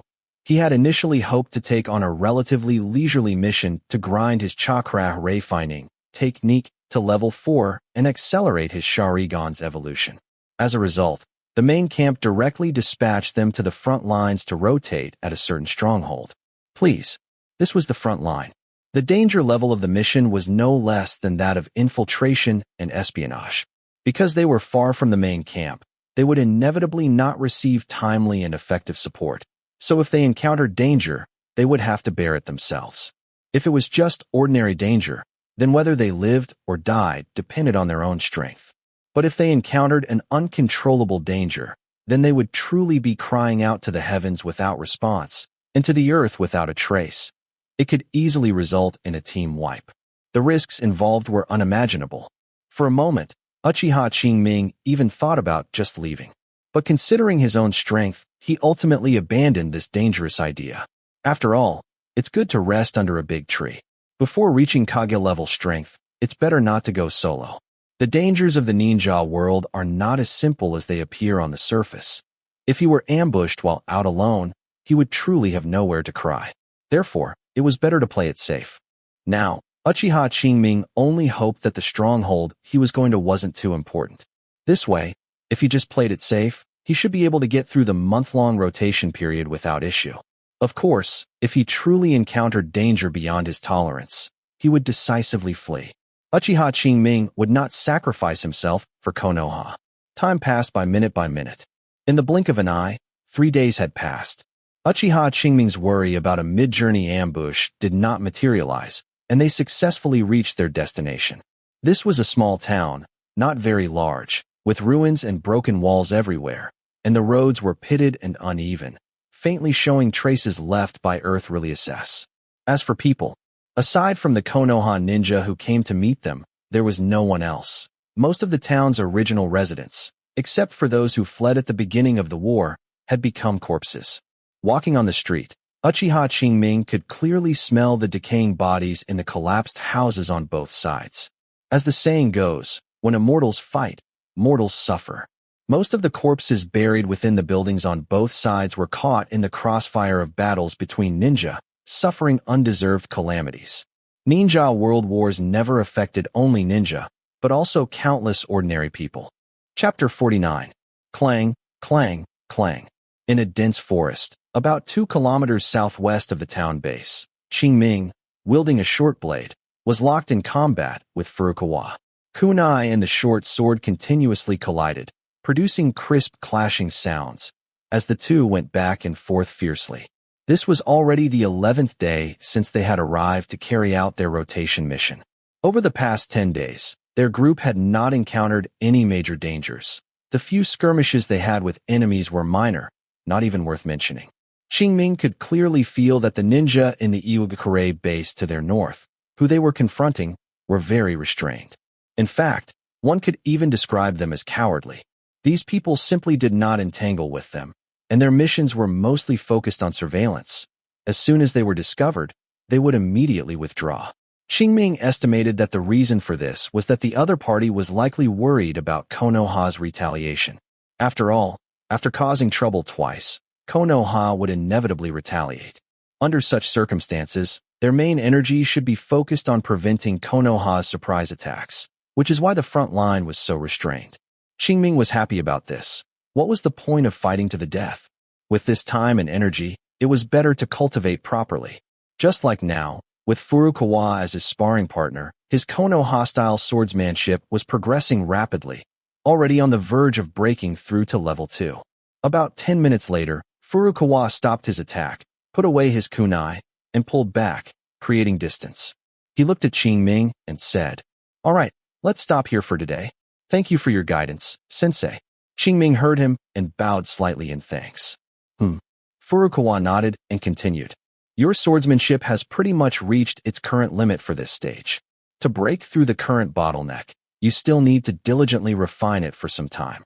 Upon hearing this, Qingming opened his panel and glanced at it. Konoha-style swordsmanship, level 2, for 197 out of 500. In this situation, he only needed to practice diligently a few more times, accumulate 3 more proficiency points, and his Konoha-style swordsmanship would break through its current limit and reach level 3. Bottleneck doesn't exist. However, although he thought this, Qingming did not show it on his face. Instead, he echoed in agreement. "Yes, sensei, I understand." After speaking, he began to practice on his own. Beside him, Ryosuke and Mizutani Shizuko were originally planning to rest for a while longer, but seeing Qingming's diligence, they no longer rested. They immediately got up and continued their own cultivation. Seeing this scene, Furukawa smiled without speaking. He knew Ryosuke and Mizutani Shizuko's talents. Although they were stronger than ordinary people, they definitely did not reach the level of geniuses. But because of Qingming's presence, these two cultivated very diligently, and their speed of improvement was no less than that of some genius ninja. Just over 4 months after graduation, their strength had already reached the level of some chunin. This was the power of example. An hour later, as evening approached, Qingming, who was practicing his sword, suddenly paused. He then sheathed his sword and stood still, closing his eyes and silently feeling the changes in his body. Just now, his Konoha-style swordsmanship had finally accumulated enough proficiency points, advancing from level 2, for 197 out of 500, to level 3, 1 out of 1,000. At the same time, a warm current emerged from deep within his bone marrow, flowing rapidly through his blood vessels and meridians, nourishing every cell in his body. Qingming was not unfamiliar with this feeling. He had experienced it once before when his basic body technique advanced from level 1 to level 2, leading to an increase in his physique attribute. Now, with this situation recurring, it was clearly a sign that his physique attribute was about to increase again. A moment later, the warm current disappeared. Qingming opened his panel and glanced at it. As expected, his physique attribute had changed from 7 points to 8 points. Along with it, a sense of ease, as if shackles had been broken, naturally arose. Qingming was certain that if he were to activate the Chakra refining technique at this moment, his Chakra upper limit would definitely increase. This was the result of his physical limitations being broken through and his potential rising. Originally, Qingming had thought he would have to wait until his Sharingan evolved again. Unexpectedly, Kono-hostile swordsmanship had given him a pleasant surprise. However, thinking about it, it made sense. Kono-hostile swordsmanship inherently contained elements of body tempering. Since basic body technique could guide physical evolution, there was no reason why the higher-level Kono-hostile swordsmanship couldn't. Of course, it was still the same saying. The primary force driving his physical evolution was the foundation he had accumulated through his long-term diligent cultivation. Whether it was basic body technique or Kono-hostile swordsmanship, they were merely catalysts. If he wanted to continue improving in the future, he would have to cultivate diligently. Additionally, with this breakthrough, the evolution speed of his Sharingan should also accelerate a bit. However, whether it was as he expected would require detailed testing. While Qingming was deep in thought, Furukawa suddenly appeared in the field and said, "All right, time's almost up. We should head back." Upon hearing this, Qingming and the others tidied up and then followed Furukawa back to the town. That night, inside the room, Qingming sat cross-legged, meditating with his eyes closed, refining chakra. After a long while, Qingming opened his eyes and glanced at his panel. Just as he expected, with the breakthrough in his physique attribute, his physical potential had once again increased, and the amount of chakra he could contain also rose accordingly. He once again saw the long-awaited sight of his chakra upper limit rapidly increasing. If it were just this, it wouldn't be enough to accelerate the evolution speed of his Sharingan. Because as long as the amount of chakra he could use daily did not increase, the evolution speed of his Sharingan would not improve. Now, it remained to be seen whether the physique attribute changing from 7 to 8 points could allow the maximum amount of chakra he could use daily to break through the 3,500 point mark. With that thought, Qingming closed his eyes again. 3 days later, after a series of tests, Qingming could confirm that the breakthrough of his physique attribute from 7 to 8 points indeed allowed him to break the previous limit of only being able to use a maximum of 3,500 points of chakra per day. Now, that number had increased from 3,500 to 4,200. Although it seemed like only a 700-point increase, when applied to mind reflection technique, it translated to 4 proficiency points.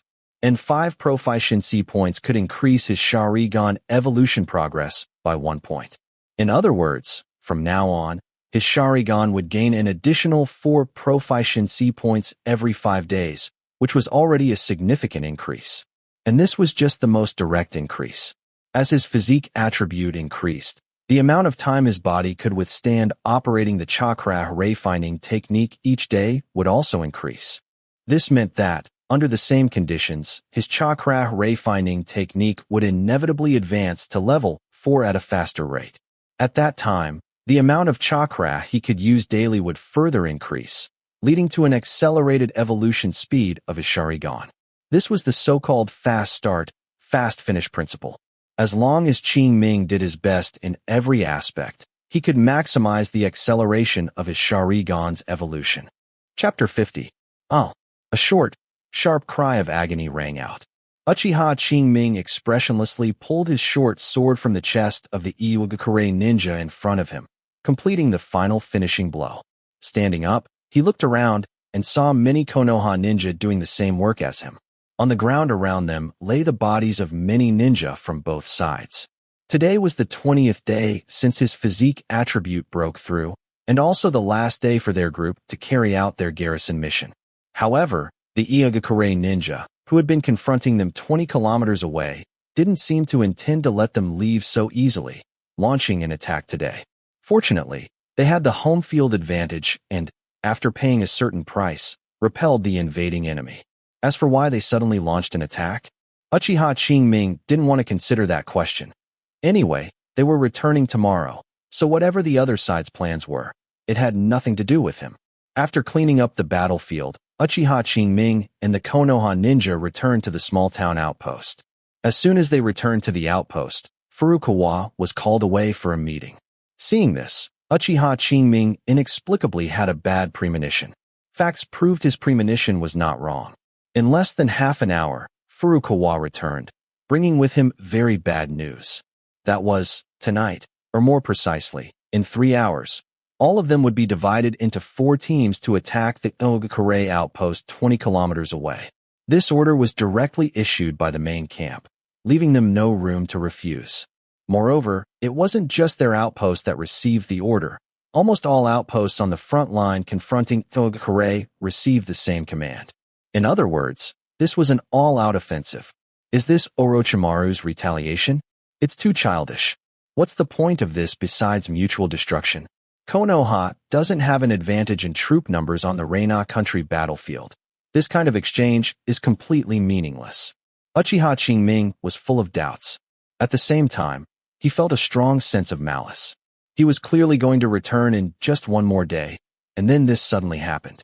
If the order hadn't been for all frontline outposts confronting Iagakure, Uchiha Qingming would have suspected that he or this outpost was being deliberately targeted. Forget it. Anyway, this mission doesn't have a required objective, so I'll just slack off when the time comes. Thinking this, Uchiha Qingming opened his Proficiency panel. Within his vision, a light blue screen quietly appeared. Name: Uchiha Qingming. Age: 11. Physique: from 7 to 8. Spirit: 9. Chakra: 3,450, with a maximum that has increased from 5,027 to 6,100. Bloodline: Sharingan, 1 Tomoe, from 160 out of 1,000 to 271 out of 1,000. Skills: Chakra Refining Technique, from level 3, 762 out of 1,000, to level 3, 986 out of 1,000. Fire Relay SS. Great Fireball Technique, level 2, 30 out of 500. Fire Relay SS. Phoenix Sage Fire Technique, from level 2, 101 out of 500, to level 3, 12 out of 1,000. Fire Relay SS. Dragon Fire Technique, level 2, 13 out of 500. Demonic Illusion. Shackling Stakes Technique, from level 1, 110 out of 200, to level 2, 5 out of 500. Body Flicker Technique, from level 2, 375 out of 500, to level 3, 225 out of 1,000. Shadow Clone Technique, level 0, 5 out of 100. Konoha Style Swordsmanship, from level 3, 1 out of 1,000, to level 3, 430 out of 1,000. Mind Reflection Technique, from level 4, 186 out of 2,000, to level 4, 716 out of 2,000. Ninja Tool Throwing, from level 3, 570 out of 1,000, to level 4, 3 out of 2,000. Chakra Control, level 3, 180 out of 1,000. 3-Body Technique, level 3, 0 out of 0. Originally, Uchiha Qingming had been worried that he wouldn't have time to practice after arriving at the frontline outpost, but unexpectedly, the Iagakure were surprisingly quiet. This gave him a relatively stable training environment. Therefore, in the past month, the skills he focused on had all improved significantly. First was Chakra. 20 days ago, his physique attribute unexpectedly broke through, and his body's restraints were opened. Consequently, his Chakra limit began to increase. It took him about half a month to increase from 5,027 points to 6,100 points. However, it then got stuck. After all, only a slight increase in the physique attribute brought limited potential, just enough for his Chakra to grow this much. On the other hand, the Chakra Refining Technique progressed a little faster. In just over a month, it reached level 3, 986 out of 1,000. As long as he didn't die tonight, he would be able to grind it to level 4 in less than 2 days after returning to the main camp. At that time, whether it was grinding proficiency for other skills or accelerating the evolution of his Sharingan, everything would be on the fast track. Speaking of other skills, it could be seen that in the past 20 days, his Kono-hostile swordsmanship proficiency had increased significantly again, with the level 3 progress being almost halfway complete. According to Furukawa, his swordsmanship could already rival some jonin. Even Furukawa himself, if only fighting in close combat, could at most fight Uchiha Qingming to a draw. In fact, if the fight dragged on a bit longer, Uchiha Qingming even had a chance of winning. By the way, Furukawa was no longer a one-armed swordsman. Orochimaru had reattached an arm for him. Although it wasn't his own, he could at least perform hand signs. It was from that moment that Uchiha Qingming realized Furukawa was part of Orochimaru's faction. Roughly speaking, he was also part of Orochimaru's faction. Whenever Uchiha Qingming thought of this, he felt a bit absurd. Leaving aside how obsessed Orochimaru would become with the Sharingan in the future, just the trouble of being purged by the village after his defection was a problem. However, Uchiha Qingming only thought about it for a moment before dismissing it. With the Proficiency panel assisting him, if he still didn't have the ability to counter Orochimaru by then whatever fate befell him would be well-deserved. As for the village's purge, by then, if he didn't rebel against Konoha, it would already be giving Hiruzen Sarutobi face. If they dared to purge him, did they really think he was good-tempered? Pulling back his thoughts, Uchiha Qingming looked at ninja tool throwing. Thanks to the Sharingan's assistance, its proficiency had broken through level 3 and reached level 4, 2 out of 2,000. At this point, he could already perform impressive feats with kunai and shuriken with the help of his Sharingan. Unfortunately, they were ultimately projectiles. Unless the enemy's skill level was truly terrible, it was still very difficult to directly kill an enemy. However, as a supplementary method, it was excellent. Furthermore, level 4 was still not the limit of the ninja tool throwing skill, but accumulating proficiency now was much slower. Besides these skills, the skills that made significant progress in the past month also included Fire Really SS, Phoenix Saj Fire Technique, Demonic Illusion, Shackling Stakes Technique, and Body Flicker Technique. The former had clearly broken through the level 2 level and reached level 3, 12 out of 1,000. Now, when performing this technique, it was not only faster but also more precisely controlled. If he were to face Shiraishi Karato again now, Uchiha Qingming was confident he could suppress him for a considerable period without activating his Sharingan. Of course, to achieve what he did before, forcing the opponent to counterattack, he would still need the Sharingan to predict their movements. Additionally, he also tried it. After first raising the level of Fire Really SS, Phoenix Saj Fire Technique, practicing Fire Really SS, Great Fireball Technique and Fire Really SS, Dragon Fire Technique indeed sped up the process. However, his current chakra was limited, and he didn't plan to waste time on these two ninjutsu. When he raised Fire Really SS, Phoenix Saj Fire Technique to level 4, or even level 5, and then returned to practice these two ninjutsu, the speed would be even faster. Moreover, with Kono-hostile swordsmanship, his demand for ninjutsu had greatly decreased. For now, one Fire Really SS, Phoenix Saj Fire Technique was enough. Not to mention, he also had Demonic Illusion, Shackling Stakes Technique and Body Flicker Technique as assistants. Under Uchiha Qingming's deliberate attention, both of these skills had leveled up by 1. Among them, Demonic Illusion, Shackling Stakes Technique rose to level 2, making its activation faster and its control effect on enemies stronger. Body Flicker Technique, on the other hand, rose to level 3. After activation, his movement speed was about 20% faster than before, making it more effective for both escape and surprise attacks. It was precisely because of the improvement of these skills that Uchiha Qingming had little resistance to the surprise attack on the Iwagakure outpost. Otherwise, if he couldn't even save his life, he wouldn't care about so much. Ultimately, strength is the foundation of everything. Without strength, any small wave can drown you. But with strength, even when a tsunami comes, he can remain unfazed. Chapter 51. That night, a light rain was falling. The surroundings were pitch black. Qingming and the others followed Furukawa, sneaking all the way, bypassing the village to a position about 100 meters west of it. This village was the Iwagakure base. Vaguely, a few scattered lights could be seen there. Upon reaching a small slope, Furukawa raised his right fist, signaling everyone to stop. Immediately, everyone halted their steps, the entire process emphasizing strict obedience. It must be said that the battlefield truly tempers people. Those who survived the past month's encounters with Iwagakure were not foolish. At least, no one acted independently or did anything out of line. Furukawa checked the time, confirmed there were still over 10 minutes until the attack, and then gestured for everyone to rest quickly.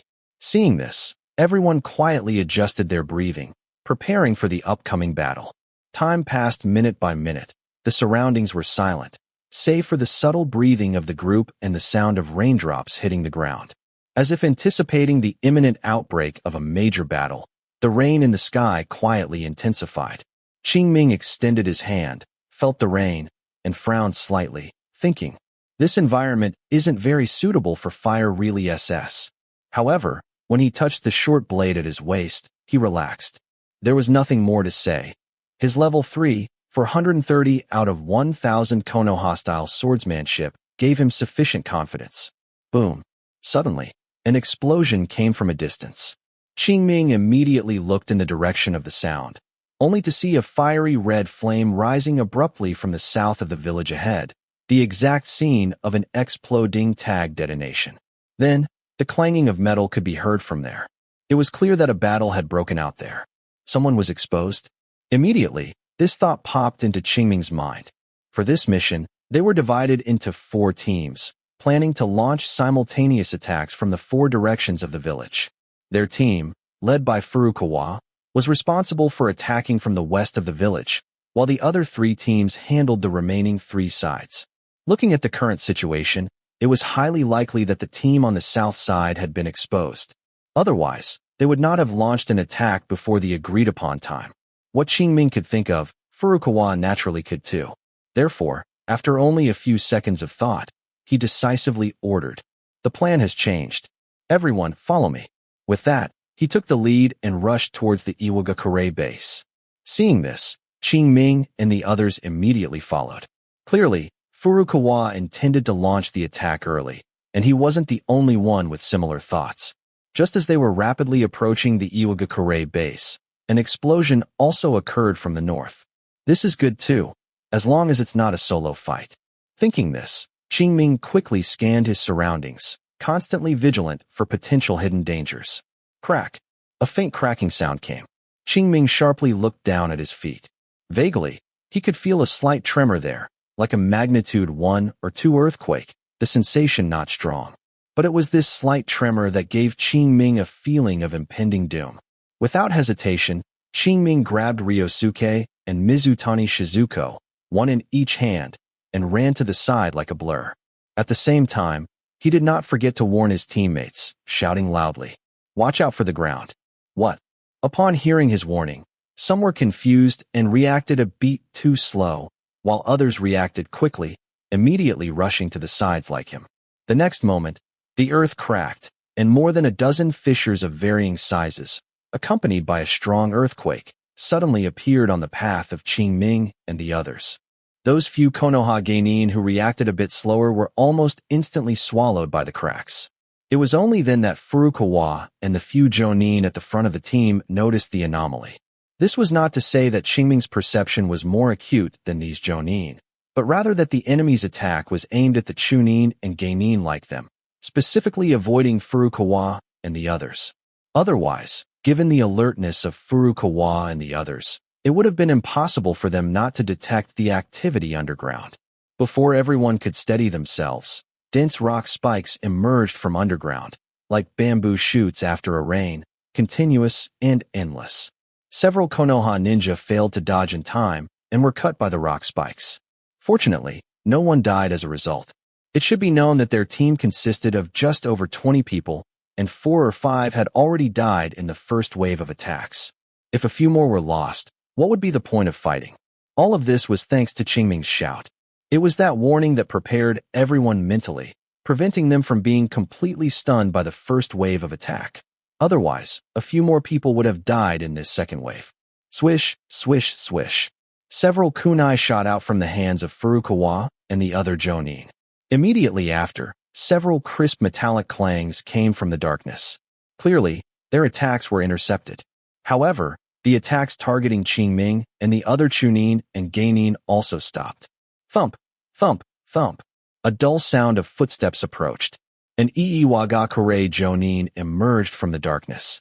Seeing the newcomer, Furukawa wasted no words, immediately had a jonin beside him step out to confront him, while he himself led his people towards the Ogakure base. Before their departure, Qingming and the others had already been informed of the mission objectives. First, to eliminate as much of the enemy's effective force as possible, and second, to destroy the enemy's reserve supplies. From Furukawa's intention, he planned to complete the second objective. Qingming also did not want to fight Iwagakure to the death, so if this could be achieved, it would be for the best. With the objective completed, they could then retreat. But would Iwagakure allow them to complete the mission so easily? The answer was clearly no. As soon as Qingming and the others approached the village, they were immediately forced back by hundreds of kunai shot at them. During the day, they had just used their home advantage to repel Iwagakure. Unexpectedly, retribution came so quickly. That night, they had to face the enemy's homeground battle.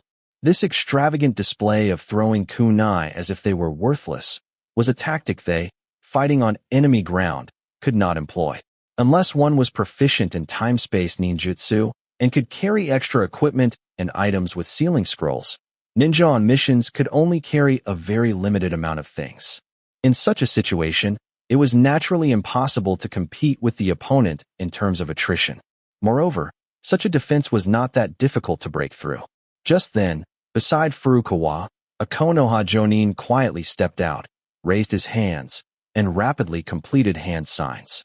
The next moment, a large amount of chakra surged from his body, mixing with the surrounding rainwater, forming a giant water dragon over 10 meters long. The water dragon roared towards the sky, then lunged forward, attacking the not-so-sturdy wall ahead. If it hit solidly, the wall would collapse instantly, and the Iwagakure ninja hiding behind it would not fare well either. At that time, even if they didn't die, they would be injured. In this environment, the power of water really SS. Water Dragon Bullet technique was beyond doubt. Iwagakure on the other side clearly understood this, so before the water dragon could even touch the wall, a roar came from behind it. You wish. Appearing along with the voice was a tall earthen wall that rose from the ground. Qingming recognized this jutsu. It was Earth Really SS. Earth Flow Wall, a B-rank ninjutsu known for its defensive power. Originally, Earth Really SS was quite effective against Water Really SS, and this jutsu was also cast by a jonin, so the Water Dragon Bullet technique simply could not break through the opponent's defense. Qingming only heard a dull impact.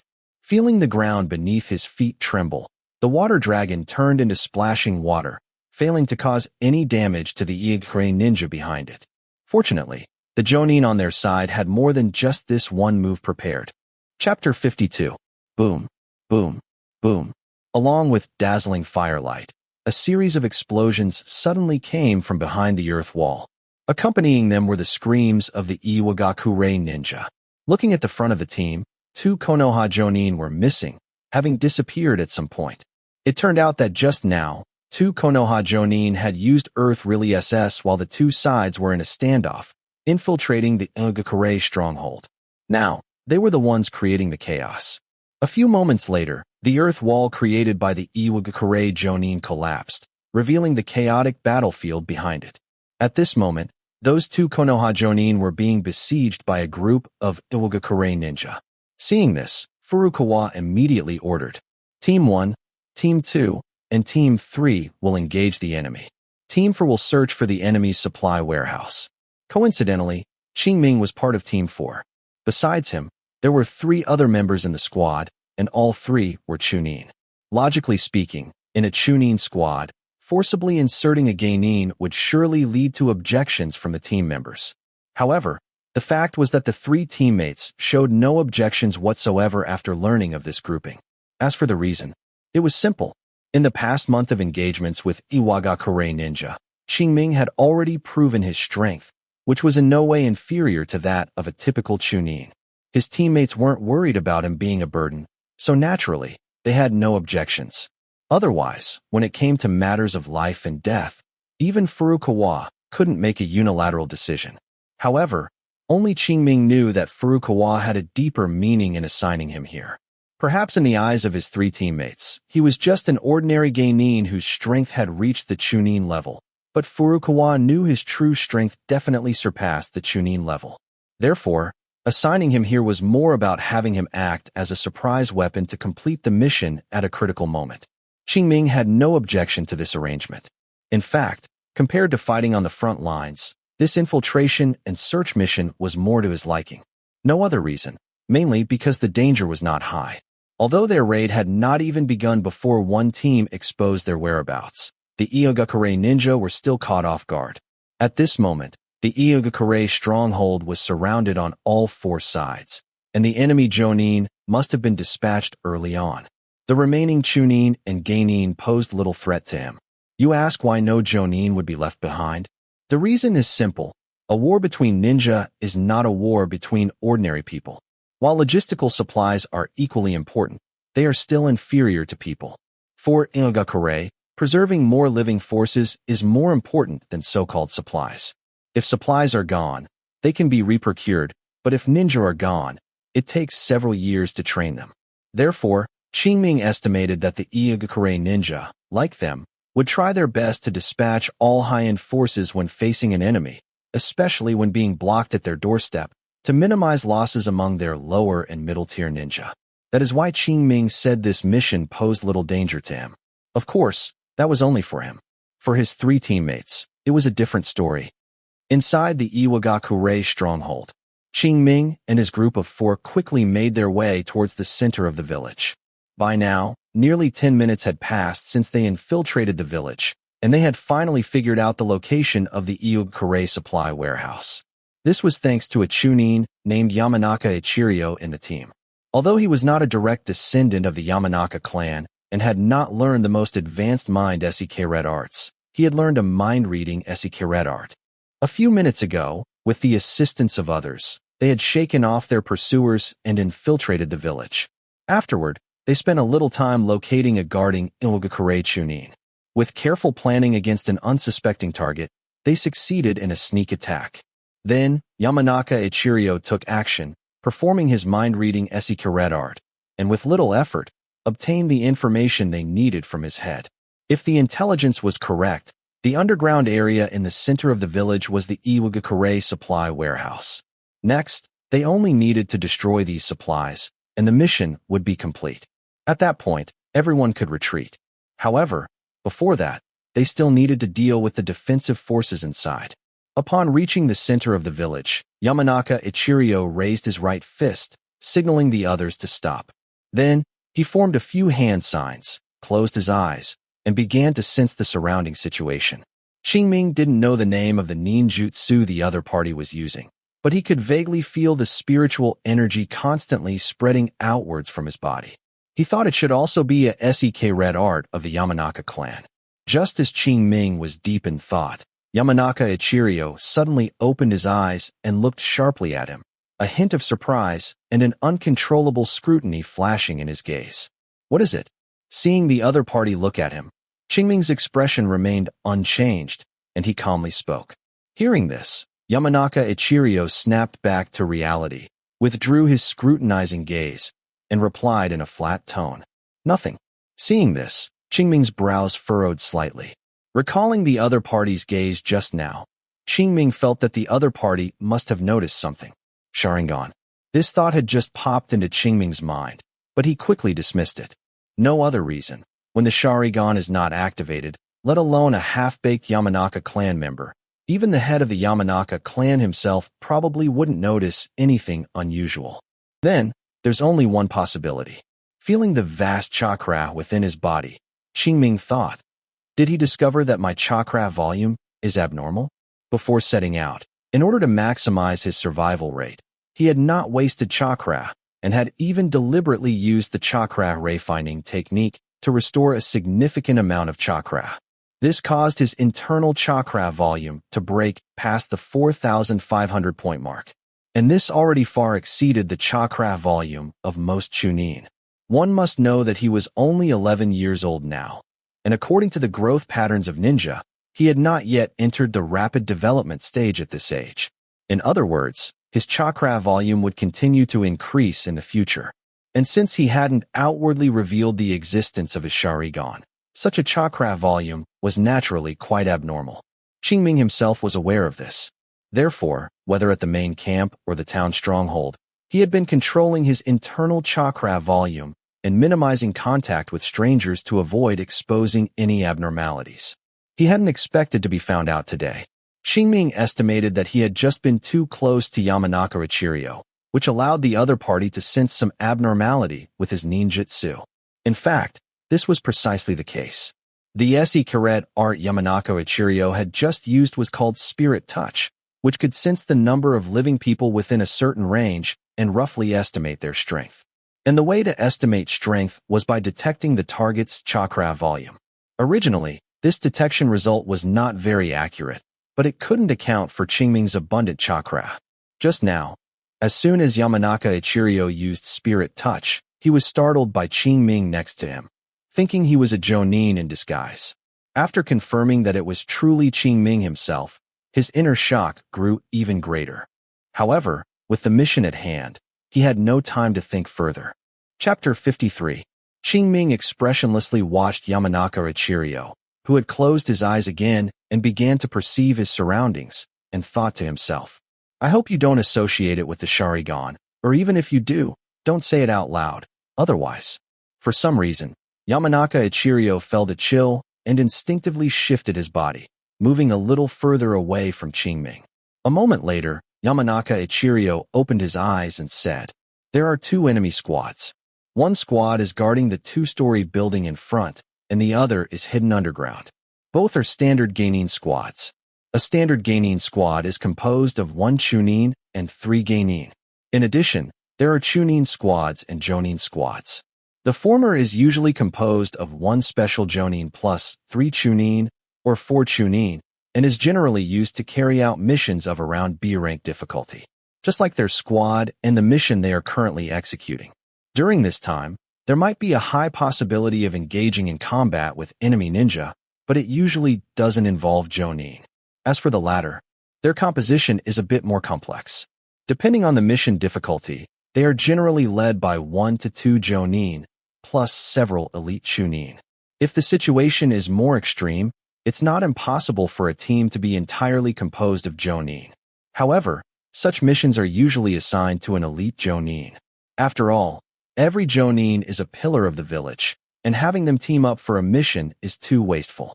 This situation probably only occurs frequently during wartime. Otherwise, Jonin generally do not team up with other Jonin. Getting back to the topic, since there are only 2 Geinin squads inside, there's nothing to worry about. They just need to finish the battle quickly. Qingming's idea was also everyone's idea. So, without much hesitation, the 4 rushed into the building ahead. Whoosh whoosh whoosh. Dozens of kunai shot out rapidly. Leave it to me. Qingming shouted in a low voice and took a large stride to stand in front of everyone. With a clang, he drew a short blade from his waist. Then came the clanging sound of metal colliding. In the blink of an eye, all the incoming kunai were knocked down by Qingming, not affecting the 4 in the slightest. Yamanaka Ichirio and the others fully trusted Qingming's strength. Before the kunai even landed, they all charged out. The next moment, sounds of fighting could be heard. Inside the small building, Furukawa ninja desperately resisted the surprise attack of 3 Konoha Chunin. Qingming surveyed his surroundings, confirmed there were no other hidden individuals, and immediately launched an attack on the only Kure Chunin in the field.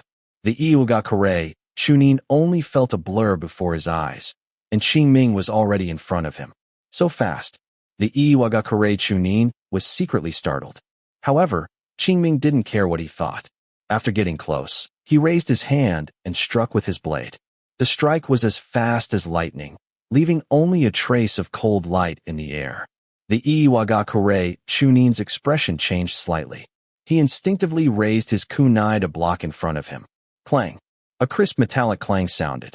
The Iwagakure Chunin felt his arm go numb, and the kunai almost flew out. After all, it was a hasty defense, and the force was not strong enough. It was only because Qing Ming was still a child, and his strength was slightly weaker than an adult's. Otherwise, he definitely could have sent the opponent's kunai flying with one strike. However, this was not important. After a brief stalemate, Qingming suddenly twisted his wrist, changing his short blade from a chop to a flick, slicing diagonally towards the opponent's face. Seeing this, the Iwagakure Chunin quickly leaned backward. Seizing this opportunity, the Konoha Chunin who had just been fighting him suddenly threw the kunai in his hand, aiming directly at the opponent's chest and abdomen.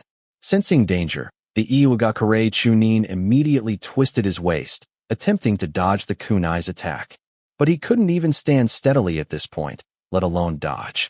Ultimately, the kunai grazed his body, leaving a deep gash on his waist. Blood dripped down. As the saying goes, strike while the iron is hot. Qingming would not show any mercy to his enemies. A cold glint flashed, and Qingming swung his blade again, attacking the Iwagakure Chunin. Clang, clang, clang, clang. Initially, the Iwagakure Chunin could keep up with his rhythm, but after more than 10 moves, he couldn't. Konoha-style swordsmanship is not some trash swordsmanship. It incorporates the advantages of many sword styles, emphasizing speed, precision, and ruthlessness. Especially after Qingming trained it to level 3, various sword moves came naturally to him, making his attacks even more potent. Therefore, the Iwagakure Chunin in front of him couldn't block it at all. Not to mention, there was also a Konoha Chunin on the side launching sneak attacks. So, in just over 30 moves, Qingming seized an opportunity and plunged the short blade in his hand into the chest of the Iwagakure Chunin in front of him. Thump! The sound of a sharp blade entering flesh rang out. The Iwagakure Chunin looked down at the short blade embedded in his chest. His kunai slipped from his hand, and he opened his mouth as if to say something. But in the end, he couldn't utter a single word. Confirming the opponent's death, Qingming pulled out the short blade and once again surveyed his surroundings. At this time, in the other two battlefields, the three Iwagakure genin were also in precarious situations. Qingming was worried about accidents and didn't want to waste time, so he didn't stop. He immediately held his blade and charged towards one of the Iwagakure genin. Similarly, the Konoha Chunin who had just assisted him also charged towards an Iwagakure genin. 3 against 4, and the enemy's strength was entirely superior to their own. How were they supposed to fight? The 3 Iwagakure genin were filled with despair. In their despair, they erupted with considerable combat power. But it was useless. In just under 2 minutes, all 3 Iwagakure genin fell to the ground. Qingming and the others briefly cleaned up the battlefield, replenished their shuriken and kunai, and immediately asked, "Where's the underground entrance?" "This way." Yamanaka Ichiryo didn't waste words and immediately stepped forward to lead the way. The 4 passed through the first-floor hall and arrived at a corridor inside. Yamanaka Ichiryo scanned the room numbers on both sides, compared them with the memories in his mind, and finally located a room marked 107, saying, "The entrance is in this room." As the door was pushed open, a whooshing sound attacked them. The 4 immediately dodged to the sides. Thump, thump, thump. Dozens of kunai flew out and embedded themselves in the opposite door. Just then, a sizzle, sizzle, sizzle sound came. The 4 looked in the direction of the sound, only to see several exploding tags burning fiercely. Finally, some emotional fluctuations appeared on their faces, but none of them were too panicked. No other reason than that before coming, everyone had thought that the enemy might be ambushing them. After all, although the previous battle ended relatively quickly, it wasn't without any movement. It was normal for the other Iwagakure squad to notice. So, whether it was encountering a sneak attack when opening the door or seeing these exploding tags, none of the 4 were overly surprised. And with preparation, dodging wasn't that difficult. Almost instantly, the 4 widened their distance from room 107. Then, they casually pushed open the doors on both sides and slipped inside. Boom, boom, boom. Several explosions sounded in succession. Crimson flames, accompanied by a huge shockwave, rapidly spread along the corridor to both sides. Chapter 54. Creak. The door was pushed open. Qingming and his group of 4 walked out of the room, through the charred corridor, and arrived at both sides of the entrance to room 107. Then, Yamanaka Ichirio made a gesture. Qingming and the others nodded. Subsequently, each took out a kunai, carefully wrapped an exploding tag around it.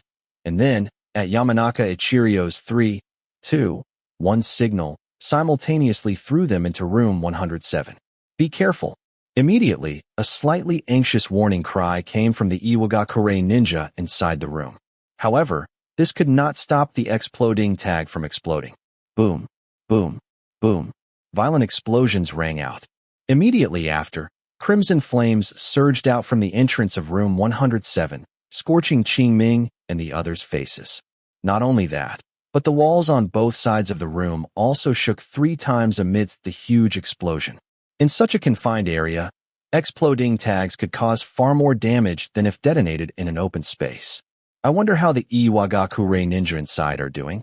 Thinking this, Qingming took the lead, and as the flames disappeared, he gripped his short blade and flashed into the room. In the smoke, several shuriken rapidly shot towards him. Qingming remained calm, continuously swinging the short blade in his hand, and with a series of clinking sounds, he knocked away each incoming shuriken. At this moment, his 3 teammates also rushed in. 2 o'clock direction. Immediately, Yamanaka Ichirio reported the enemy's position. The other 2 did not hesitate, immediately bypassed Yamanaka Ichirio, and rushed towards the front right with extreme speed. There, an Iwagakure Chunin was half exposed from the ground, preparing to launch a second wave of sneak attacks. Looking at the opponent, Qingming knew that he must have used the entrance to the underground warehouse to avoid the exploding tag attack. Otherwise, in such a small room, being hit by several exploding tags at close range, even if he didn't die, he would have been severely injured by the shock.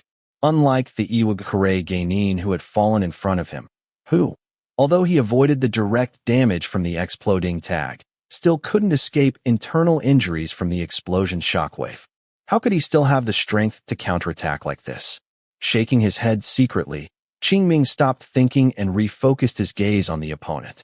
At this moment, this Iwagakure Chunin had already climbed out of the underground warehouse entrance and was fighting with the 2 Konoha Chunin who had rushed up. In addition, 2 Iwagakure genin rushed out of the tunnel after him and were engaged in battle with the later arriving Yamanaka Ichirio. Seeing this, Qingming pulled out 6 shuriken, holding them between the fingers of both hands, his eyes fixed on the Iwagakure ninja. The next moment, he threw the 6 shuriken, some fast, some slow, and even 2 collided in midair, changing their respective flight paths. Immediately after, 3 Iwagakure ninja groaned. Only 2 of the 6 shuriken missed, and the remaining 4 all embedded themselves in the Iwagakure ninja's bodies. Although they didn't hit vital points, it was enough for his 3 companions to seize the opportunity and end the battle. A few breaths later, accompanied by several short screams, the 3 Iwagakure ninja all fell to the ground, lifeless. After confirming that all enemies were eliminated, Qingming and the others did not waste time and immediately entered the Iwagakure ninja's supply warehouse through the tunnel entrance. It was evident that this was an underground space of about 200 square meters, clearly excavated using earth-release ninjutsu. Shelves were placed in the open space, filled with supplies, food, ninja tools, medical supplies, exploding tags, and all sorts of things essential for ninja. Especially the exploding tags, which saved them an immeasurable amount of effort. Qingming and the others discussed it and took out all the exploding tags, placing them in various corners of the warehouse. After completing all of this, the 4 cautiously exited the underground space. Yamanaka Ichirio set up several safety measures at the tunnel entrance, and after confirming that there would be no problems, he said, "All right, in 3 minutes, the mechanism will be triggered, and we can leave." Upon hearing this, the few exchanged glances, then quickly ran outside. To be honest, standing on such a large powder keg, no one would feel at ease, even if those exploding tags were placed by their own hands. If it exploded, not to mention them standing right on top of it, even if they were a bit further away, they might still be affected. Therefore, it was better to leave early. Next, their only goal was to rush to the town base with all their might. As for the signal that the mission was complete, please, with that large powder keg there, what signal was needed? Tick-tock, tick-tock. Time passed minute by minute. 3 minutes later, a huge explosion came from the center of the village, and crimson flames shone through the cracks in the ground into the sky, illuminating the entire village. Not only that, but the ground within a radius of 2 to 3 kilometers centered on the village experienced strong tremors. On the outskirts, Konoha ninja in all 4 directions saw this commotion and immediately understood that someone had completed the mission. So, they began to fight and retreat. But the Iogakure ninja seemed to be enraged, stubbornly refusing to let go, which led to a very difficult retreat plan. The 2 sides chased and fled, constantly engaging in life and death struggles. Ultimately, at this stage, the number of casualties on both sides even exceeded that of the initial skirmish. Qing Ming and the others were inevitably caught up in it.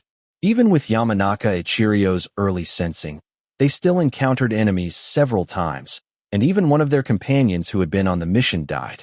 It wasn't until they returned to the town base in the latter half of the night that Qingming realized the losses from this mission far exceeded his imagination. The number of people present at the base was nearly half of what it was when they set out. With a heavy heart, Qingming returned to his squad station, and the first thing he saw was Mizutani Shizuko with red eyes. Somehow, Qingming's heart sank, and he suddenly had a bad feeling. As expected, next, he heard terrible news. Qingming, Ryosuke, and teacher, Sniffle, they're all dead, sniffle, sniffle, sniffle. As she spoke, Mizutani Shizuko burst into tears. Upon hearing this, Qingming also stood there stunned, memories of their time together flashing rapidly through his mind.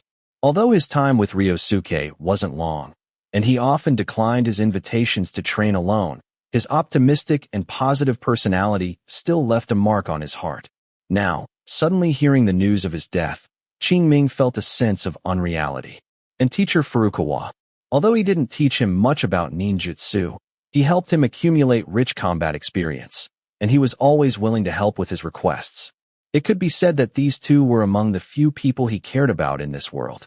Inhale, exhale, taking a deep breath and slowly exhaling, trying his best to calm his emotions.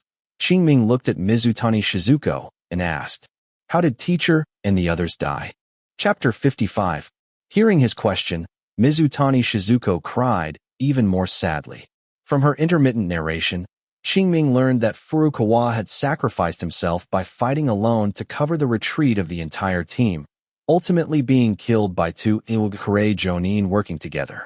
As for Ryosuke, he simply sacrificed himself to protect Mizutani Shizuko. When they were retreating, they had bad luck and encountered a small squad of Iogakure Chunin. To protect Mizutani Shizuko, Ryosuke fought desperately, but the gap in strength could not be easily bridged by sheer effort. Ultimately, the 2 were no match for the 4 opponents, and Ryosuke died on the spot. Afterward, if a Konoha Jonin hadn't happened to pass by and saved Mizutani Shizuko, she would have probably also perished. Qingming glanced at Mizutani Shizuko and realized that she indeed had many injuries on her body. From these injuries alone, it was not difficult to see how critical the situation had been at the time. At this moment, Qingming was thinking, if he hadn't been on the mission to infiltrate the Iogakure stronghold, would it have been better if he had stayed with them? After thinking for a while, Qingming had an answer. In terms of outcome, it would certainly have been better. With his current strength, he couldn't guarantee that he could save Furukawa, as that difficulty was too high, given that the enemies were 2 true Jonin. But saving Ryosuke and Mizutani Shizuko's lives would have been more than enough. A mere 4 Iogakure Chunin were no match for him, even if they teamed up. However, on the other hand, he couldn't be their babysitter forever, not to mention his care for them during daily missions. Just the 2 times they encountered Iogakure ambushes and night raids, he took considerable risks to save them. Qingming believed he had done enough. If problems still arose under such circumstances, then it could only be attributed to their bad luck. Therefore, Qingming did not feel guilty about the deaths of Ryosuke and Furukawa. At most, he felt a bit of pity. Strength? I still need to improve my strength as quickly as possible. Qingming secretly made up his mind. Ryosuke's death, in the end, was due to his own insufficient strength. Otherwise, even if he encountered danger, he could have safely overcome it. Therefore, strength is the foundation of everything. With this thought, Qingming no longer wasted time, comforted Mizutani Shizuko a few words, sent her to the medical ninja for initial treatment, and then began his own training. Several hours later, it was dawning. Accompanied by the sound of rolling wheels, the ninja who came to relieve them arrived at the town stronghold. After the handover was completed, Qingming and the others began to head towards the main camp. They had set out with 120 people, but only fewer than 50 returned, with a mortality rate of nearly 60%, which was undeniably brutal. Among the surviving ninja, most were Chunin and Jonin, with very few Geinin. No wonder Geinin are called cannon fodder on the battlefield. Of course, there were special circumstances this time. Generally speaking, the casualty rate for ninja rotating on the front lines is not as terrifying as 60%. At the very least, a single rotation would not reach that level. On the road, the atmosphere of the team was a bit somber. Qingming glanced at Mizutani Shizuko beside him. After several hours of rest, her condition had improved significantly, but judging by her expression, she likely hadn't yet emerged from the shadow of her teachers' and companions' deaths. Qingming had no good solution for this either, only hoping that time would eventually erase it all. Time passed minute by minute, and the team advanced at a steady pace. Without supplies to escort, their speed could have been faster, but there were too many injured members in the team, so they had to slow down. Despite this, they still returned to the main camp before dark. The mission report did not require him, a Geinin, to worry about it. After returning to the main camp, Qingming immediately began his cultivation. Coincidentally, he had a considerable holiday this time, so he could first grind his Chakra refining technique to level 4. 2 days later, late at night, inside the tent, Qingming suddenly opened his eyes, joy barely concealed in them. After 2 days of cultivation, his Chakra refining technique finally advanced from level 3 to level 4. Now, let's see what its effect is. Muttering to himself, Qingming closed his eyes again and began to meditate, refining Chakra. It was fine before refining, but once he started, Qingming noticed the difference. If, at level 3, when he operated the Chakra refining technique, it was like using a small water pipe to extract the physical and spiritual energy contained within his body. Then now, it was like a high-pressure pump had been added to this water pipe, greatly increasing the extraction speed. An hour later, Qingming opened his eyes and glanced at the panel. Chakra had increased by 800 points. At level 3, this number was 400 points. In other words, with Chakra refining technique upgraded to level 4, his Chakra recovery speed doubled. Thus, he could spend more time on ninjutsu and other skill training. Previously, before learning Konoha-style swordsmanship, he didn't have to worry about not having enough time, as casting a ninjutsu didn't take much time. His only concern was whether he had enough Chakra. But once he learned Konoha-style swordsmanship, especially after grinding it to level 3, he had to pay attention. Although practicing this technique didn't consume too much Chakra, to accumulate proficiency, he had to practice it over and over again. And this process required a lot of time. Therefore, for Qingming, this time-saving effect was just right. In addition, there was the most important Chakra recovery amount.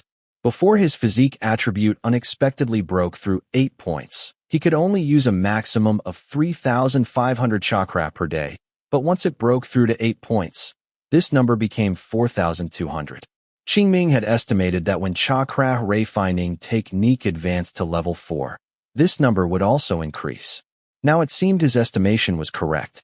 Although he hadn't conducted detailed tests yet, based on an hour of cultivation just now, he could already estimate a rough value. 5,500. That's right, it was 5,500 points. This number was a full 1,300 points higher than the previous value. If all this Chakra were used for practicing mind reflection technique, he could gain 7.6 points of proficiency. And 5 points of proficiency could increase his Sharingan's evolution by 1 point. In other words, his Sharingan could gain an average of 1.5 more points of proficiency per day from now on. This would undoubtedly further accelerate the evolution of his Sharingan. The only regret was that his basic attributes had not changed. His potential had already been fully exploited, and his chakra limit could only slowly increase over time. Otherwise, he would know how many points of chakra limit he could increase per hour by operating level 4 of chakra refining technique.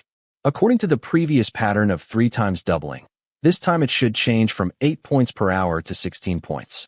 This way, when his basic attributes improve in the future, he can also realize his potential in the shortest possible time. Chapter 56. Main Camp. Northwest. Training Ground. Uchiha Qingming, short blade in hand, engaged Mizutani Shizuko in combat. Clanging sounds continuously rang out as Mizutani Shizuko launched a full-force assault, but Uchiha Qingming blocked each of her attacks with an air of effortless ease. After a long while, Mizutani Shizuko finally ceased her offensive. Her clothes were visibly drenched in sweat, and the hair on her forehead stuck haphazardly to her face. She was visibly exhausted. Even so, her eyes still conveyed an indescribable resolve. Seeing this, Uchiha Qingming could only sigh inwardly, realizing that she had transferred all of her remorse into a fervent desire for strength. If this situation wasn't guided, problems would arise sooner or later. But Uchiha Qingming had no intention of persuading her.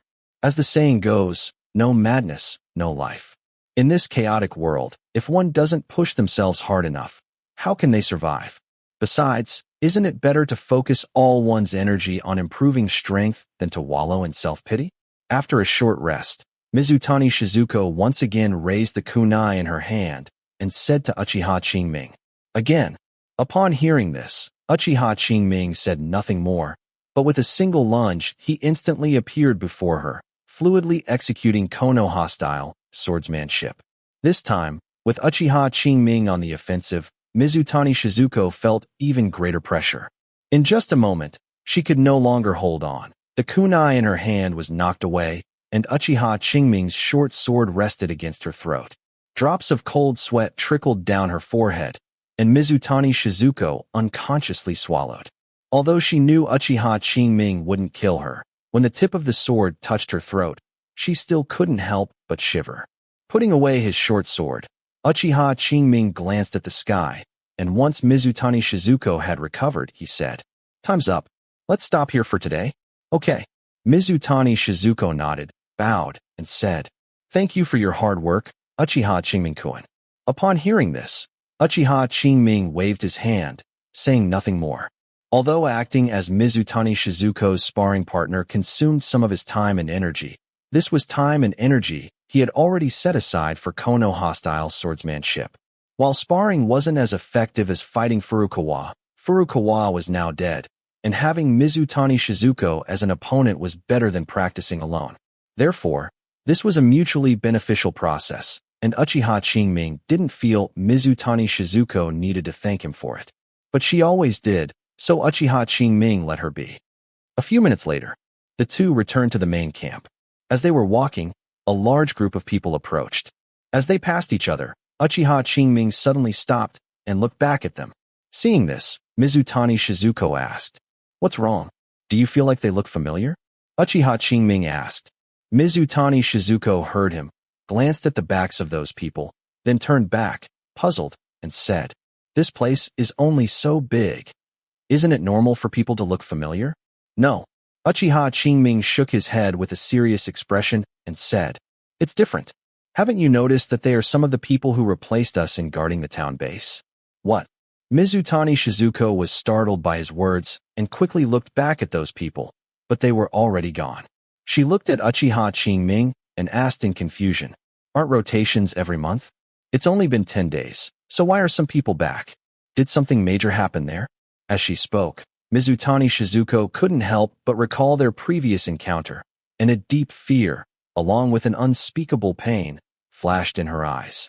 Hearing her words, Uchiha Qingming shook his head again, denying. "Look at their condition. There aren't any major problems, so the possibility of an accident at the base is very small." "Then why did they come back early?" Mizutani Shizuko asked again. Uchiha Qingming thought for a moment, then still shook his head and said, "I'm not sure." Then, he changed his tone, his voice serious. "In any case, be careful these next few days. My intuition tells me something big is about to happen." Okay. Hearing Uchiha Qingming's warning, Mizutani Shizuko also nodded seriously. Afterward, the two walked towards their respective tents. Back in his tent, Uchiha Qingming swallowed a few soldier pills, and while recovering his physical strength, he recalled the events of the past few days. First, there was the illogical full-scale offensive, then the secret return of some of the ninja who went for the rotation.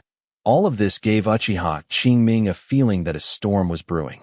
What he told Mizutani Shizuko just now wasn't made up. He genuinely felt that something big was about to happen.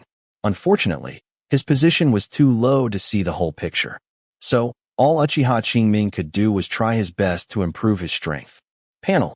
With a thought, Uchiha Qingming once again opened his Proficiency panel. The next moment, a light blue screen appeared. Name: Uchiha Qingming. Age: 11 years old. Physique: 8. Spirit: 9. Chakra: 2,250, with a maximum that has increased from 6,100 to 6,102. Bloodline: Sharingan, single Tomoe, from 271 out of 1,000 to 317 out of 1,000. Skills: Chakra Wayfinding Technique, from level 4, 1 out of 2,000, to level 4, 50 out of 2,000. Fire Relay SS, Great Fireball Technique, level 2, 35 out of 500. Fire Relay SS, Phoenix Sage Fire Technique, from level 3, 12 out of 1,000, to level 3, 226 out of 1,000. Fire Relay SS, Dragon Fire Technique, level 2, 17 out of 500. Body Flicker Technique, from level 3, 225 out of 1,000, to level 3, 305 out of 1,000. Shadow Clone Technique, level 0, 5 out of 100. Healing Technique, level 1, 15 out of 200. Demonic Illusion, Shackling Stakes Technique, level 2, 5 out of 500. Mind Reflection Technique, from level 4, 716 out of 2,000, to level 4, 946 out of 2,000. Kono Hostile Swordsmanship, from level 3, 430 out of 1,000, to level 3, 615 out of 1,000.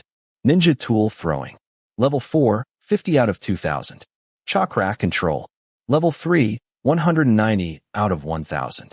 Free Body Technique, level 3, 0 out of 0. Over the past few days, he had primarily focused on practicing Mind Reflection Technique, Kono Hostile Swordsmanship, and Fire Relay SS. Phoenix Sage Fire Technique. The initial effects of Chakra Wayfinding Technique reaching level 4 were evident. In just a few days, these three skills had seen decent improvements, especially Mind Reflection Technique, whose proficiency increased by 230 points. Thanks to this, his Sharingan's evolution progress also increased by 46 points, moving from 271 out of 1,000 to 317 out of 1,000, nearly completing 1/3 of the process. At this rate, in another 4 months, his Sharingan would complete its evolution, becoming a double Tomoe Sharingan. And this was only if the Mind Reflection Technique level remained unchanged. In reality, his Mind Reflection Technique would likely advance in about a month and a half. At that time, its promoting effect on the Sharingan would undoubtedly be even more pronounced. Thus, the Sharingan's evolution would certainly take less than 4 months. Thinking of this, Uchiha Qingming couldn't help but let out a long sigh. His efforts had finally not been in vain, and everything was progressing as he had envisioned. Withdrawing his gaze, Uchiha Qingming turned his attention to the newly appeared skill in the skill bar. Healing Technique. This was a medical ninjutsu he had recently learned. It was only after learning this technique that he understood why there were so few medical ninja in the ninja world. Not to mention the theoretical knowledge that required rote memorization, medical ninjutsu itself was quite difficult. Just like this healing technique, although it was only a relatively basic medical ninjutsu, its learning difficulty still reached C rank. Furthermore, practicing this technique required extremely precise control over chakra. Otherwise, one would only learn the superficial aspects. These major conditions directly limited the number of medical ninja. It was only because Uchiha Qingming's chakra control had already reached level 3, and he had the one-part effort, one part gain assistance from the Proficiency panel, that he was able to grasp it in just a few days. If it were someone else, let alone a few days, they might not be able to learn it even in dozens of days.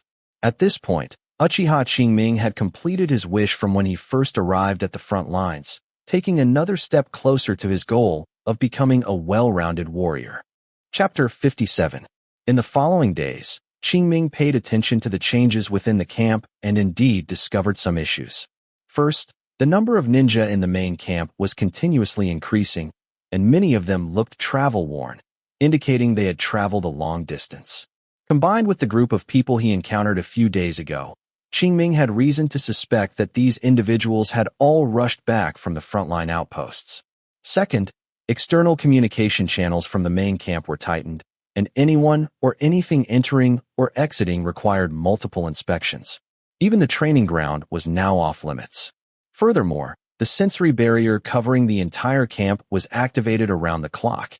Any slight disturbance could attract the attention of the patrol units. Given all this, Qingming would never believe that there wouldn't be any major actions coming up, even if it killed him.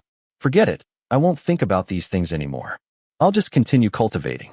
Shaking his head, Qingming pulled his thoughts back and resumed his training. Since the training ground was now inaccessible, he simply dedicated all his chakra to practicing the mind reflection technique. This way, he could gain over 30 points of proficiency daily, which translated to 6 points of progress for his Sharingan. Watching the progress increase little by little, Qingming didn't feel the slightest bit of boredom, only a sense of solidness. Just like that, another 3 days passed. This afternoon, in the center of the main camp, inside a tent, more than 10 Konoha Jonin were gathered, seated silently on both sides of a long table. A moment later, a pale, thin man lifted the tent flap and entered, walking directly to the seat at the head of the table. At the same time, everyone on both sides of the long table stood up in unison and greeted. Lord Orochimaru. Orochimaru nodded slightly, signaling for everyone to sit down. Then he directly asked, "Are all personnel in position?" Upon hearing this, a Konoha Jonin immediately stood up and reported. "Reporting, sir, as of an hour ago, 90% of the scheduled personnel have arrived, and the remaining will return before tonight." "Good," Orochimaru replied indifferently, then looked at another person and asked, "How is the information lockdown?" Seeing Orochimaru look his way, the Konoha Jonin felt a slight tension inside, but he quickly replied, "There are no signs of intelligence leaks yet, but what?" Orochimaru asked. Hidden San Village and Iwagakure seem to have noticed something. In the past few days, our outer patrol units have discovered several groups attempting to infiltrate. The Konoha Jonin replied. "Is that so?" Orochimaru mused. "That's normal. After all, we've recalled so many people from the front lines. As long as the enemy isn't blind, they'll notice some anomalies. We just need to ensure the operation plan hasn't been leaked." Upon hearing this, the Konoha Jonin immediately guaranteed, "Please rest assured, sir, the intelligence has absolutely not been leaked." Orochimaru nodded. He trusted his subordinate's ability. Since he made such a guarantee, it meant the situation was under control. After a brief thought, he turned to the corner of the tent and asked, "What about your side?" Everyone followed his gaze and saw a figure shrouded in a black robe, who had appeared there at some unknown point. This person was none other than a Konoha Onbu. No, more precisely, a ninja from Danzo's Root organization. Compared to Onbu ninja, Root ninja were even more cold-blooded and ruthless. To complete a mission, they could sacrifice everything, including but not limited to their own lives. They were truly mission tools. Orochimaru had requested these individuals from Danzo to assist him in carrying out his revenge plan. That's right, it was revenge. Revenge for the surprise attack launched by Iwagakure and Hidden San Village over a month ago. The previous full-scale offensive was merely a prelude to this plan. The upcoming action was the main focus. However, to simultaneously face two great shinobi countries, Konoha's military strength on the Reina country battlefield was clearly insufficient. Therefore, after much deliberation, Orochimaru ultimately set his sights on Iwagakure, which held a higher degree of animosity. However, Hidden San Village could not be ignored. The two villages had briefly allied last time, and no one could guarantee they wouldn't ally again this time. Even if they didn't ally, their main camp would inevitably be vulnerable once they moved. If Hidden San Village were to launch a surprise attack on their home base, it would be a huge problem. And to prevent Hidden San Village from making any moves, they needed to create some disturbance to divert their attention. Orochimaru had brought Root Ninja over precisely for this purpose. At this moment, upon hearing Orochimaru's inquiry, the black-robed figure immediately replied, "Everything is ready. Once the plan begins, several important figures from Hidden San Village in the land of Reina will be assassinated." Indeed, Orochimaru's plan was that simple and direct. As long as the Root Ninja could assassinate one or two important figures, the command system of Hidden San Village would inevitably be chaotic for a while. By the time they reacted and reorganized their command system, their operation would have already concluded, and they wouldn't fear the enemy taking advantage of the vulnerability. As for whether the assassinations would be successful, if Anbu Ninja were to carry out the mission, Orochimaru might still be concerned, but if it were Root Ninja, there would be no need to worry. With Root's operational capability, given they had access to the target's movements, they could expect at least a 50 to 60% success rate, if not 100%. Orochimaru didn't expect Root to eliminate all target individuals, as that was unrealistic. No matter how weak Hidden San Village was, it was still one of the 5 great ninja villages, and assassinating important figures from such a village was not that simple. But as long as they could successfully assassinate a few, it would allow his plan to proceed smoothly. And that was already enough. After confirming that all preparations were complete, Orochimaru no longer hesitated and immediately ordered, "You all prepare immediately. Action will commence precisely at 7 p.m. tomorrow night." "Yes." Inside the tent, more than 10 Konoha Jonin responded in unison. Orochimaru waved his hand, signaling for everyone to withdraw. Soon, the tent became empty. At this moment, Orochimaru rubbed his temples forcefully, a rare hint of fatigue appearing on his face. To be honest, he didn't enjoy doing these things. Compared to handling these miscellaneous tasks, he preferred studying ninjutsu and exploring the mysteries of immortality. But as a disciple of the third Hokage, he had the responsibility and obligation to share his teacher's burden, just as Jiraiya oversaw the Land of Wind battlefield. He needed to be stationed in the land of Reina. How wonderful it would be if there were no wars. Recalling his deceased parents, close friends, and disciples, Orochimaru couldn't help but murmur. For some reason, a hint of irritability rose in his heart, and he couldn't help but want to abandon everything and focus on the work he loved. Unfortunately, he couldn't do that. Closing his eyes and emptying his mind, Orochimaru tried his best to calm himself down. Immediately, only his faint breathing remained in the tent. Chapter 58. The next day, night. In the drizzling rain, a large group of Konoha ninja was moving rapidly. Qingming raised his head and scanned his surroundings. There were hundreds, if not thousands, of figures densely packed together. Aside from the ninja remaining at the main camp and frontline base, Orochimaru had mobilized almost every ninja he could. This showed the sheer scale of the operation. It wasn't until noon today that Qingming received the mission notification, learning that the objective of this mission was to attack an Iwagakure base. Orochimaru wouldn't expend so much effort just to attack an ordinary base. In fact, this base was Iwagakure's largest material transfer center in the land of Reina, responsible for supplying various materials to 2/3 of the battlefield. Once this base fell, Iwagakure wouldn't be able to organize any decent offensive for the next 1 or 2 months. It was only then that Qingming vaguely understood why Orochimaru had ordered them to launch a full-scale offensive earlier. Firstly, he probably wanted to force Iwagakure to dispatch personnel to the front lines through a mutually destructive approach, thereby creating a void in the rear to pave the way for the current operation. This was an open scheme. Even if Iwagakure detected something amiss, it still had to send reinforcements to the front, or Orochimaru would definitely launch a second full-scale offensive. At that point, it might turn into a genuine battle, pushing the front line towards Iwagakure's side. This would make the situation even more disadvantageous. Therefore, Iwagakure could only dispatch personnel to the front lines to compensate for the lack of combat power there. At this point, Orochimaru, after some reconnaissance, confirmed that the objective had been achieved. Then, he quietly recalled some personnel, briefly forming a numerical advantage. This was the confidence he had to launch this surprise attack. There was also the second mission objective during the full-scale offensive, the one Qingming executed, destroying the enemy base's stored supplies. This might have been Orochimaru's groundwork for Iwagakurei's material shortage after this battle. Furthermore, regarding the hidden San village and how to ensure they wouldn't take advantage of the situation, Qingming estimated that Orochimaru had already made arrangements. TSK, it really is one link after another. Muttering to himself, Qingming quickened his pace with the main force. According to the plan, once they reached the designated location, they would split into 3 teams. 2 teams would be responsible for intercepting enemy reinforcements, and the third team would be responsible for the direct assault on the base. What? You say the intelligence hasn't been leaked, so why still intercept enemy reinforcements? Please. With such a large-scale operation, unless Iwagakurei was blind, they would definitely notice.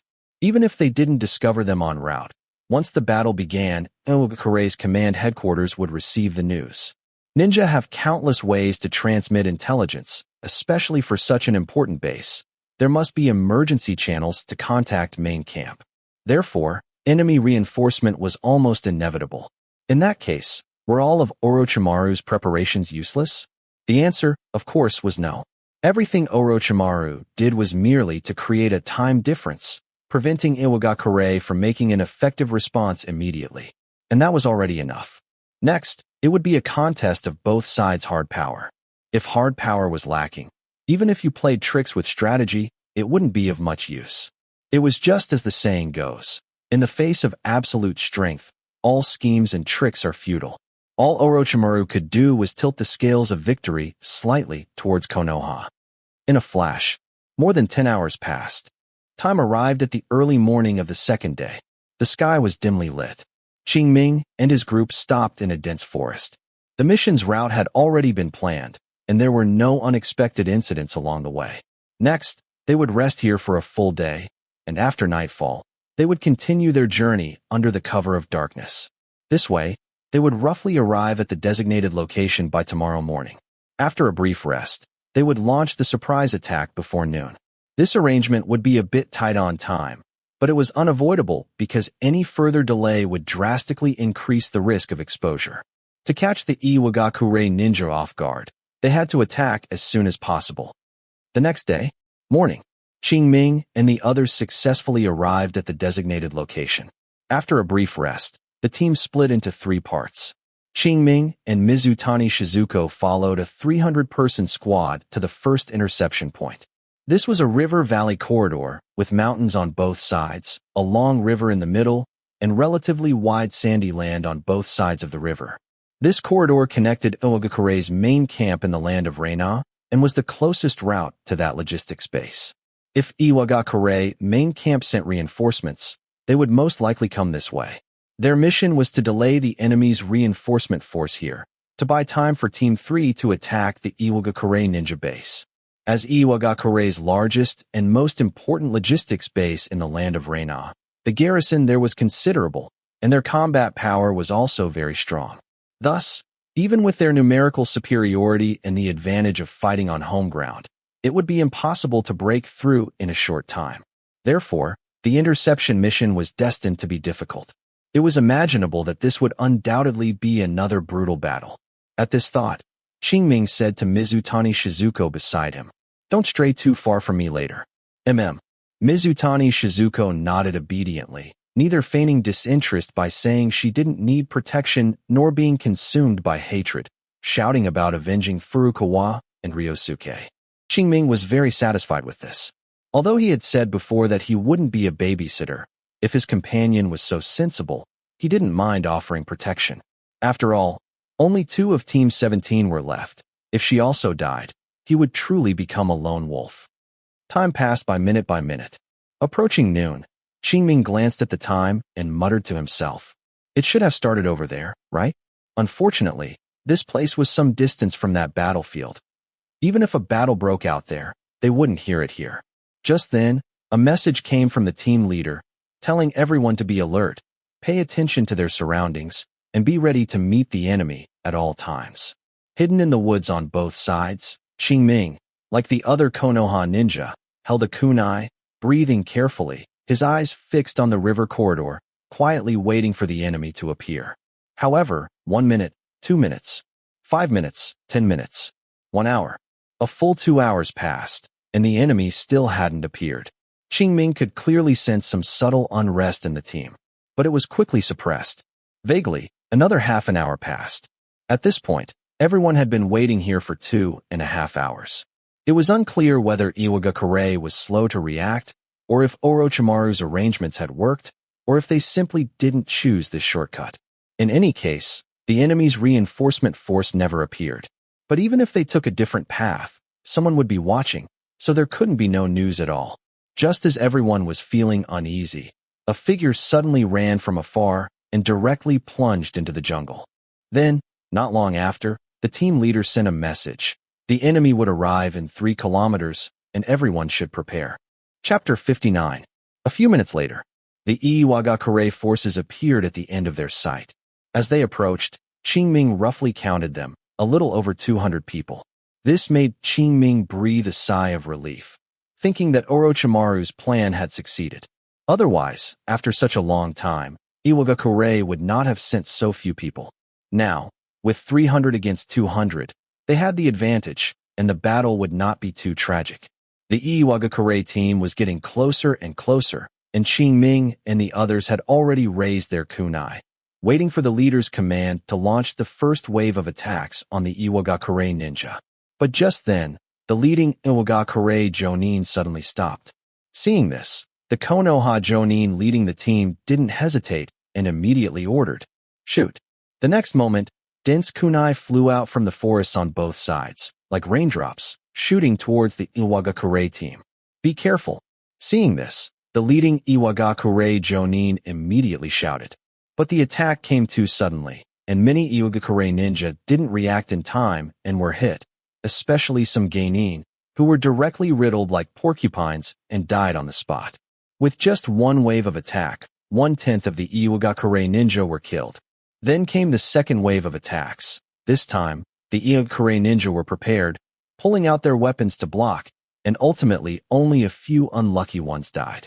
After all, it was an away battle, and the ninja tools they carried were limited, so after the second wave of attacks, the Konoha leader gave the order to attack. Immediately, a group of Konoha Jonin charged out of the jungle, yelling, and before they reached the battlefield, several Konoha Jonin launched a third wave of attacks.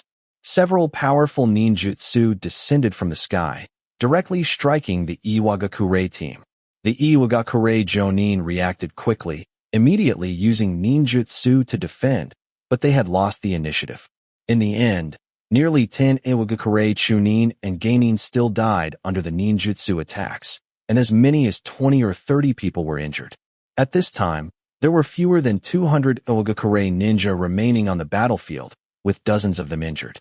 It was also because the Iwagakure ninja were too eager to rescue and didn't consider the possibility of an ambush. By the time they realized the problem, it was already too late.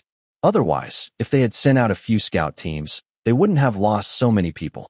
However, on the other hand, those who can serve as scouts are basically elites among ninja. But with their current configuration and numbers, no matter how elite the ninja, they would die if they encountered them.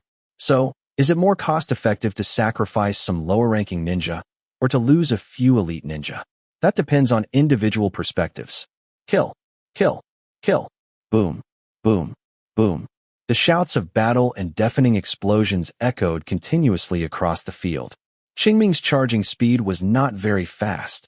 Before the Jonin on both sides engaged, the approaching chunin and genin were at a certain risk. Because no one knew if an enemy Jonin would casually kill you. And at such a time, no one would abide by the unwritten rules of the battlefield. Therefore, Qingming always stayed in the middle of the team, and only after both sides Jonin had engaged did he seek out an Iwagakure chunin. As for why he didn't look for a genin, it's simple. The nearby genin had all been taken by the Konoha ninja ahead. Clearly, on the battlefield, everyone has their own survival strategy. Charging ahead might entail uncontrollable risks, but the subsequent battles could be a little easier. Withdrawing his gaze, Qingming refocused his attention on the Uchiha Chunin in front of him. Coincidentally, the opponent was also carrying a long sword, clearly one of the few ninja in Uchiha who practiced swordsmanship. Due to their unique geographical environment and values, most ninja in Uchiha do not particularly like flashy things like swordsmanship. Compared to swordsmanship, they prefer to practice proper taijutsu and various ninjutsu. Now that he had finally encountered an Iwagakure ninja who practiced swordsmanship, Qingming naturally wanted to compete with him. Similarly, the man, seeing that Qingming was just a genin, happily rushed over. However, he was happy too soon. With a series of clanging sounds, Qingming unleashed dozens of sword strikes in just a few tens of breaths. Each strike aimed directly at the opponent's vital points. Initially, the Iwagakure Chunin didn't take it seriously, not believing that a little kid like Qingming could possess such profound swordsmanship. After all, geniuses weren't like weeds by the roadside, found everywhere. So he blocked quite casually. However, as the battle progressed, the Iwagakure Chunin's face grew increasingly grim, and fine beads of sweat gradually appeared on his forehead. The reason for this was simple. This Iwagakure Chunin suddenly realized that, purely in terms of swordsmanship, he seemed to be no match for Qingming. Over the past period, he had been in danger several times, and the frequency of these dangers was constantly increasing, which made him extremely nervous. In contrast, after overcoming his initial nervousness, Qingming became more and more relaxed as he fought, because he discovered that not only was the swordsmanship the opponent practiced not as skillful as his Konoha-style swordsmanship, but his proficiency was also a step behind. Given this, what did he have to worry about? Perfect. He hadn't had the chance to practice Konoha-style swordsmanship and accumulate proficiency these past few days, and now he could take advantage of the engagement to gain a few points. Clang, clang, clang. The battle proceeded in an orderly fashion. Qingming fought the Iwagakure Chunin while also keeping an eye on the situation on Mizutani Shizuko's side. The person she was fighting was also a Chunin, but his skill wasn't great. Although he had a slight advantage, he couldn't completely suppress Mizutani Shizuko. Seeing this, Qingming felt relieved.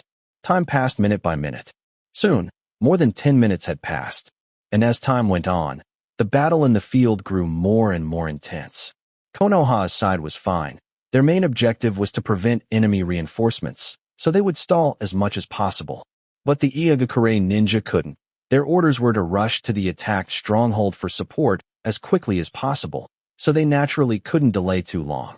Thus, what followed was that powerful ninjutsu would occasionally appear on the Jonin battlefield, forcing the surrounding Chunin and Genin to constantly move away. Qingming's side was no exception. He and Mizutani Shizuko had left their original positions early, and taking advantage of this opportunity, the Iwagakure Chunin he was fighting disengaged from the battle. His opponent became another Iwagakure ninja. This person was also a Chunin, who seemed quite strong. He had just killed 2 Konoha Genin who were fighting together and immediately sought him out. Haha, kid, you're unlucky to have met me. Nishimura Ishidera charged at Qingming with a sinister grin, staring intently into Qingming's eyes along the way, as if trying to see the familiar fear within them. As an experienced Chunin who had been fighting on the battlefield for a year, Nishimura Ishidera knew exactly what these rookies fresh out of the ninja academy feared. As long as he appeared sufficiently ferocious, these rookies wouldn't be able to utilize 7/10 of their strength, and some might even be scared out of their wits.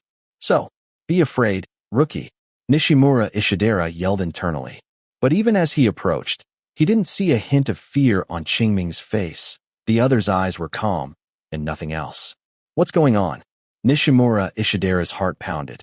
He felt as if he had provoked trouble, but the arrow was on the string, and it had to be shot. So, he let out a loud shout, brandishing his kunai with all his might, and lunged at Qingming. Chapter 60. Clang. Clang, clang, clang. Sparks flew. Qingming parried Nishimura Ishidera's attacks with several precise sword strikes. Then, before Nishimura Ishidera could continue his assault, Qingming thrust his sword, aiming directly at his vital points, turning defense into offense and forcing him to guard. Feeling the chill from Qingming's sword tip, Nishimura Ishidera dared not be careless, and quickly spun the kunai in his hand to block Qingming's attack. The kunai and short sword clashed, emitting a harsh grinding sound. As the distance between them closed, a cold glint flashed in Nishimura Ishidera's eyes. Then he shifted his body slightly, avoiding the blade of the short sword, and then slid the kunai in his hand forward, intending to directly attack Qingming's neck. The disadvantage in height and build gave Nishimura Ishidera this opportunity. As the kunai drew closer, Qingming showed no panic. He lightly tapped his toes on the ground and suddenly retreated 2 steps, causing Nishimura Ishidera's attack to miss. Before Nishimura Ishidera could change his moves, Qingming stomped the ground and then shot out like an arrow, instantly appearing in front of Nishimura Ishidera. Then, he swept his short sword horizontally, aiming directly at the opponent's waist and abdomen. Being small also has its advantages, which is sufficient agility. Just like now, having just evaded Nishimura Ishidera's attack, Qingming could immediately launch a counterattack. Correspondingly, Nishimura Ishidera's defensive reaction was slightly slower, barely managing to block Qingming's attack. As the saying goes, one step slow, every step slow. Seeing his short sword blocked, Qingming showed no hesitation, immediately withdrew his sword and diagonally thrust it, launching a second attack, the sword tip pointing directly at Nishimura Ishidera's carotid artery. Clang. A crisp metallic clang sounded. Nishimura Ishidera timely defended, using the kunai in his hand to block Qingming's attack. But soon, Qingming launched a third attack. This time, the short sword aimed at Nishimura Ishidera's heart. Qingming's swordsmanship is like this, emphasizing speed, precision, and ruthlessness. Therefore, when attacking, every move aims at a vital point. However, Nishimura Ishidera's combat experience was quite rich. Sensing the danger, he immediately reacted by swinging the kunai in his hand to deflect Qingming's short sword. But this also caused him to completely lose the initiative. In the subsequent battle, Qingming fully utilized the advantages of Konoha-style swordsmanship, launching wave after wave of attacks. Correspondingly, Nishimura Ishidera could only passively defend. Time passed minute by minute, and Nishimura Ishidera's resistance became increasingly difficult. Unknowingly, sweat had already soaked his clothes. If it were just that, it would be fine. Although he couldn't kill Qingming, Nishimura Ishidera was still confident in preserving his own life. But the problem was that the opponent seemed not to be using his full strength. Indeed, Nishimura Ishidera now had a feeling that Qingming was using him to practice his swordsmanship, not exerting his full power at all. This was somewhat terrifying, because it meant that his life could be lost at any moment. And the feeling of not being able to control one's own destiny is definitely not pleasant. What should I do? Nishimura Ishidera's mind was in a mess, and his movements became increasingly frantic, and when a person is anxious, mistakes are inevitable. And making mistakes means creating openings. Qingming's eyes flashed, and the short sword in his hand thrust straight out. Immediately, a chill assailed his heart, pulling Nishimura Ishidera back from his wild thoughts. Then, he saw the short sword thrusting directly towards his heart. At this moment, it was too late to block. Left with no choice, Nishimura Ishidera could only dodge sideways, but Qingming's attack speed was too fast, and he seized the opening in Nishimura Ishidera's movements. Therefore, although Nishimura Ishidera avoided the vital heart, a deep gash was left on his side waist, and blood immediately soaked his clothes. This was not over. After thrusting this sword, Qingming immediately swung his sword horizontally, seemingly intending to expand the opponent's injury. The sharp blade smoothly cut into the opponent's body, but Qingming showed no joy on his face. Nothing else, this attack missed. Qingming looked up and saw a cloud of chakra smoke dissipate, leaving behind a human-shaped stone where Nishimura Ishidera had been standing. On the surface of the stone, there was also a deep cut, obviously left by Qingming just now. Earth really SS. Substitution technique. Qingming murmured softly. Indeed, at that critical moment, Nishimura Ishidera completed the ninjutsu. Earth really SS. Substitution technique, successfully avoiding death. Recalling it now, the opponent seemed to have already begun to perform Earth really SS. Substitution technique when he dodged that sword sideways.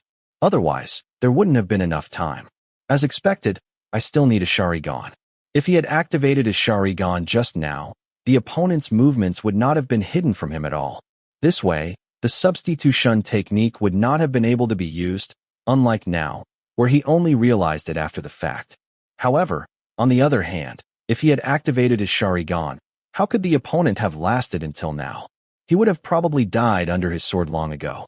Pulling back his thoughts, Qingming looked not far ahead.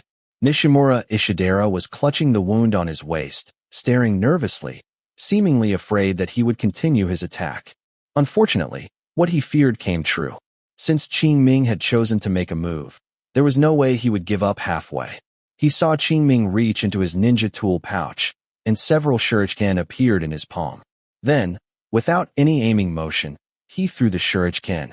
Nishimura Ishidera had been watching Qingming's movements, so the moment Qingming made his move, he reacted. Originally, he thought he could easily dodge. After all, a person's energy is limited. It was already difficult enough for Qingming to practice swordsmanship to such a level at such a young age. He didn't believe that Qingming's other abilities would also be so outstanding. However, the result was that he was wrong. Compared to his level 3 Konoha-style swordsmanship, Qingming's ninja tool throwing proficiency was higher, having already reached level 4. Therefore, after Qingming shot out these shuriken, the unprepared Nishimura Ishidera could only hastily dodge. Seizing this opportunity, Qingming used the body flicker technique, quickly closing the distance, and his short sword once again swung out, forcing Nishimura Ishidera to engage in close combat. In this situation, he didn't even have a chance to use ninjutsu. Thus, coupled with his injuries and immense psychological pressure, he ultimately only lasted a few minutes before Qingming seized an opportunity and pierced his heart with a sword. Intense pain surged. Nishimura Ishidera stopped his movements, and the kunai slipped from his hand. He looked down at the short sword embedded in his heart, then at the expressionless Qingming, and a hint of regret flashed in his eyes. Perhaps, from the very beginning, he shouldn't have come looking for Qingming. Or perhaps, his fate was sealed from the start. Suddenly, he remembered Qingming's calm eyes at the very beginning, showing no emotional fluctuation when faced with his intimidation. He truly is a born ninja. Muttering to himself, Nishimura Ishidera closed his eyes permanently. Rip! Qingming casually pulled out the short sword, letting the opponent's corpse fall to the ground. He saw Nishimura Ishidera's final gaze, but he didn't believe he was a born ninja. The reason he wasn't afraid of the opponent's intimidation was simply because he had enough strength. Facing an enemy he could easily kill, what reason did he have to be afraid? Therefore, the best way to overcome fear is to possess sufficiently strong power. Chapter 61. Withdrawing his thoughts and shaking the blood from his blade, Qingming turned his gaze towards Mizutani Shizuko and the Ugure Chunin she was fighting. It was clear that after more than 20 minutes of bitter fighting, Mizutani Shizuko had been completely pushed onto the back foot, with several superficial wounds on her body. Female ninja were already at a disadvantage in terms of stamina, not to mention Mizutani Shizuko was still underage. Therefore, as the battle progressed, her disadvantage grew, and she was now on the verge of defeat, desperately needing his help. It was precisely for this reason that he chose to kill Nishimura Ishidera. Otherwise, he could have continued to conserve his strength and wear down his opponent. Whoosh! A kunai was thrown by Qingming, flying directly towards the Iwagakure Chunin. On the other side, Hirai Ichiro, holding a kunai, was about to take down Mizutani Shizuko in one go when, unexpectedly, a kunai suddenly flew in from the side. Sensing danger, Hirai Ichiro quickly dodged. After confirming his safety, he then looked in the direction from which the kunai had come. He didn't pay much attention at first, but when he did, he was shocked. He had already noticed the battle between Qingming and Nishimura Ishidera. It was just that these two had been fighting back and forth moments ago, and now, without him noticing, Nishimura Ishidera was already dead. Although he wasn't very familiar with Nishimura Ishidera, he had met him a few times and had some understanding of his strength. The opponent, if not an outstanding Chunin, was at least much stronger than him. But now, the opponent had been killed, and by a mere child at that. Didn't that mean this child's strength far surpassed his own? Looking at Qingming's tidy clothes, Hirai Ichiro became even more certain of his guess, but there was nothing to be happy about. The stronger the enemy, the more dangerous his situation became. What to do? Hirai Ichiro scanned his surroundings with his peripheral vision, looking for a helper. But unfortunately, the Iwagakure ninja were already at a numerical disadvantage, and after more than 20 minutes of chaotic fighting, even fewer had survived. Now, any Iwagakure ninja with even slightly stronger abilities in the vicinity were being besieged by 2 to 3 Konoha ninja, completely unable to spare a hand to help him. So, I can only rely on myself.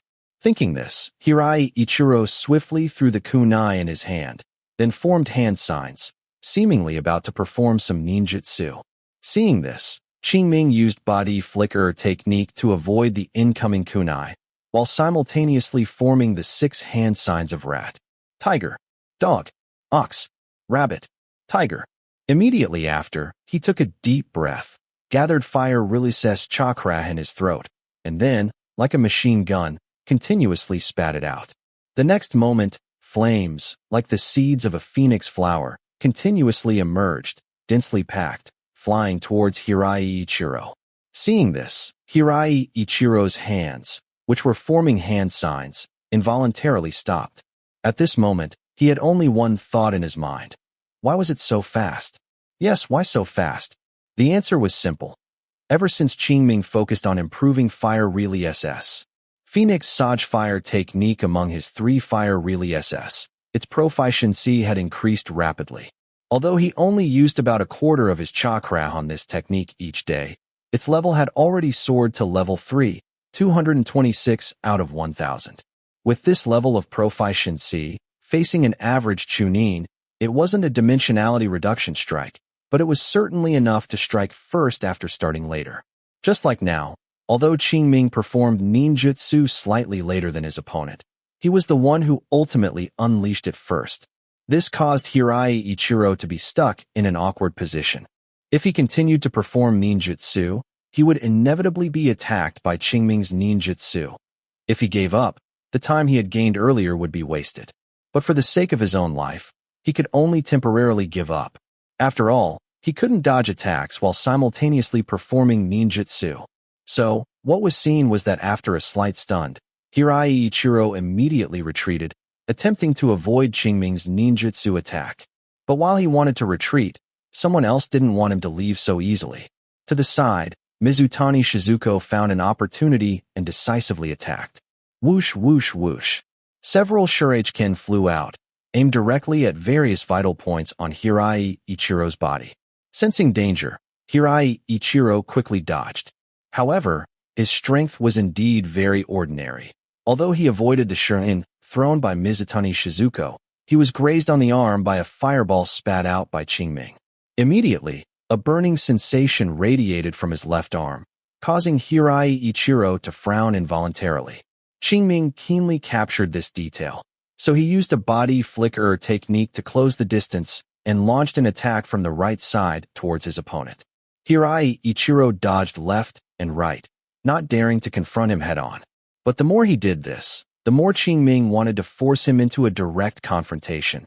His left arm was already injured, and by focusing attacks on that side of his body, he could quickly make progress. Finally, after continuously dodging several sword strikes, Hirai Ichiro had no choice but to fight Qingming head-on. But just as Qingming had predicted, not long after engaging, his opponent was severely wounded, his entire left arm nearly severed by him. Drip, drip, drop. Crimson blood flowed down his arm, through his hand, and finally dripped from his fingertips. Hirai Ichiro felt the pain radiating from his left arm, but he dared not take his eyes off Qingming's sword. Although it was only a brief exchange, he already understood how strong Qingming's swordsmanship was. No wonder Nishimura Ishidera had fallen at his hands. With this kind of swordsmanship, let alone a chunin, even a jonin would probably be able to exchange a few blows with him. Therefore, he dared not look away, fearing that Qingming would suddenly launch an attack. But given the current situation, Qingming didn't even need to resort to a sneak attack. Normal combat was enough to deal with his opponent. With this thought, Qingming lunged forward, followed by the clanging sounds of short sword and kunai clashing. 2 minutes later, accompanied by the sound of a blade entering flesh, Qingming seized an opportunity and plunged his short sword into Hirai Ichiro's lower abdomen. Puff! A mouthful of blood spurted from Hirai Ichiro's mouth. In the last moments of his life, Hirai Ichiro activated an exploding tag, attempting to grab Qingming's arm and take him down with him. Unfortunately, his opponent was already at the end of his rope, his movements incredibly slow. Before he could even make a move, Qingming had already widened the distance. The next moment, a violent explosion sounded, and a ball of crimson flame rose, instantly engulfing Hirai Ichiro. It was only then that Mizutani Shizuko approached. The pace of the previous battle was too fast. Mizutani Shizuko couldn't get involved at all, so she simply recovered her stamina on the side. A ninja's endurance far surpassed that of ordinary people, and in just this short time, Mizutani Shizuko had already recovered a considerable amount of strength. Seeing her approach, Qingming was about to say something when someone suddenly appeared beside them. Mizutani Shizuko still had some residual stress response and immediately raised the kunai in her hand, while Qingming remained still. It wasn't that his reaction was slower than Mizutani Shizuko's. On the contrary, it was precisely because he had clearly seen the newcomer's face that he did not act rashly. The newcomer was none other than their squad leader, Haruki Mori, a special jonin. Haruki Mori ignored the overreacting Mizutani Shizuko and directly ordered, "You two, head to Area E3 immediately and follow the command of the second squad leader." With that said, without any delay, he immediately rushed in another direction. Qingming followed his gaze and saw two Konoha Chunin who had just dealt with enemies and were briefly resting there, and immediately understood that the other party was gathering forces. However, Area E3? Isn't that the other path from the Iwagakure headquarters to that logistics base? Could it be that Iwagakure has sent more people? The more he thought about it, the more Qingming felt it was possible, and he couldn't help but curse inwardly. It truly is one wave after another. Chapter 62. Mizutani Shizuko, standing nearby, was not foolish either. Hearing Haruki Mori tell them to immediately go to Sector E3, she understood that something had most likely happened, so she asked worriedly, "Qingming?" Qingming heard her, gave her a reassuring look, and said, "Let's go." With that, he quickly tidied up his gear and rushed towards Sector E3. Seeing this, Mizutani Shizuko did not delay and quickly followed him. Accompanying them were several Konoha Chunin who had just received orders. Sector E3 was actually a section of another mountain path leading from the Iwagakure headquarters to the logistics base. It wasn't too far from this river valley corridor, with a straight line distance of no more than 1 kilometer. Qingming and the others directly cut across the mountainside, taking only a few minutes in total. When they arrived, there were already no fewer than 50 Konoha ninja gathered there. Most of them were Jonin and Chunin, with only a few Geinin, and even fewer as young as Qingming and Mizutani Shizuko. Therefore, their arrival still attracted some attention. However, Qingming was already accustomed to this. As he continued to participate in battles and survive them repeatedly, such gazes became more and more frequent. Initially, he was a little unaccustomed, but after seeing it many times, he gradually got used to it. Ignoring these people, Qingming led Mizutani Shizuko directly to an open space, then sat down on his own. Seeing him close his eyes, the others no longer paid attention. Time passed minute by minute. The leading Jonin did not speak, so the others remained silent, merely resting and recovering the stamina lost from the previous battle. As time went on, more and more people gathered here. 5 minutes later, the number of people in the field officially exceeded 100. Qingming opened his eyes and looked at the ninja with severe injuries, frowning deeply, feeling that the situation might be even more troublesome than he had anticipated. Otherwise, there would be no need to transfer these battle-damaged ninja. There might not be anyone left to use, right? Qingming thought to himself. Before the battle began, they had 300 people. Although their losses in the River Valley Corridor battle were smaller than Iwagakure's due to their numerical advantage, dozens of people still died after a major battle. Now, the battle there had not yet ended, and people had to be left to continue fighting. Those who could be transferred were probably only around 100. And now, there were over 100 people in the field. Clearly, Konoha had transferred all available personnel. This indicated that the enemy must also be formidable. Sigh. I hope the assault on that stronghold ends soon. Otherwise, sighing inwardly, Qingming stopped thinking and turned his gaze to the leader of the second squad. The others, like him, focused their attention on the other party. He saw him stand up, clap his hands, and after attracting everyone's attention, he said directly, "All right, time is almost up. I believe you have already guessed. That's right, soon, a squad of Iwagakure reinforcements will pass through here. And our mission is to stop them and buy as much time as possible for the third squad to eliminate the target stronghold." At this point, he paused slightly and continued. "Next, I will divide you into 6 teams, each responsible for a defensive zone, to ensure that the Iwagakure reinforcement squad cannot pass through." With that, he began to group them on his own, regardless of their reactions. Qingming and Mizutani Shizuko were assigned to the 4th team, responsible for a defensive zone in the middle section, most likely not engaging the enemy first. However, there was no hope that the enemy would bypass them. To prevent being defeated one by one, the 6 defensive zones were almost adjacent, so it was highly probable that one movement would affect the whole. The reason the second squad leader arranged it this way was merely to extend the battle line and delay the enemy's advance. After the grouping was complete, everyone began to move. Hidden in the dense forest, Qingming felt a sense of oppression. All signs indicated that the approaching enemy was very unusual. Otherwise, the second squad leader would not have used this delaying tactic. And this also made him feel very insecure. In this oppressive atmosphere, 10 minutes quietly passed. By this time, approximately 45 minutes had passed since the ambush began. And if calculated from the start of the plan, more than 3 hours had already passed. According to their initial instructions, if the plan did not succeed within 4 hours of its start, then the plan would be terminated and all units must immediately withdraw. In other words, they could withdraw after holding out for a few more tens of minutes at most.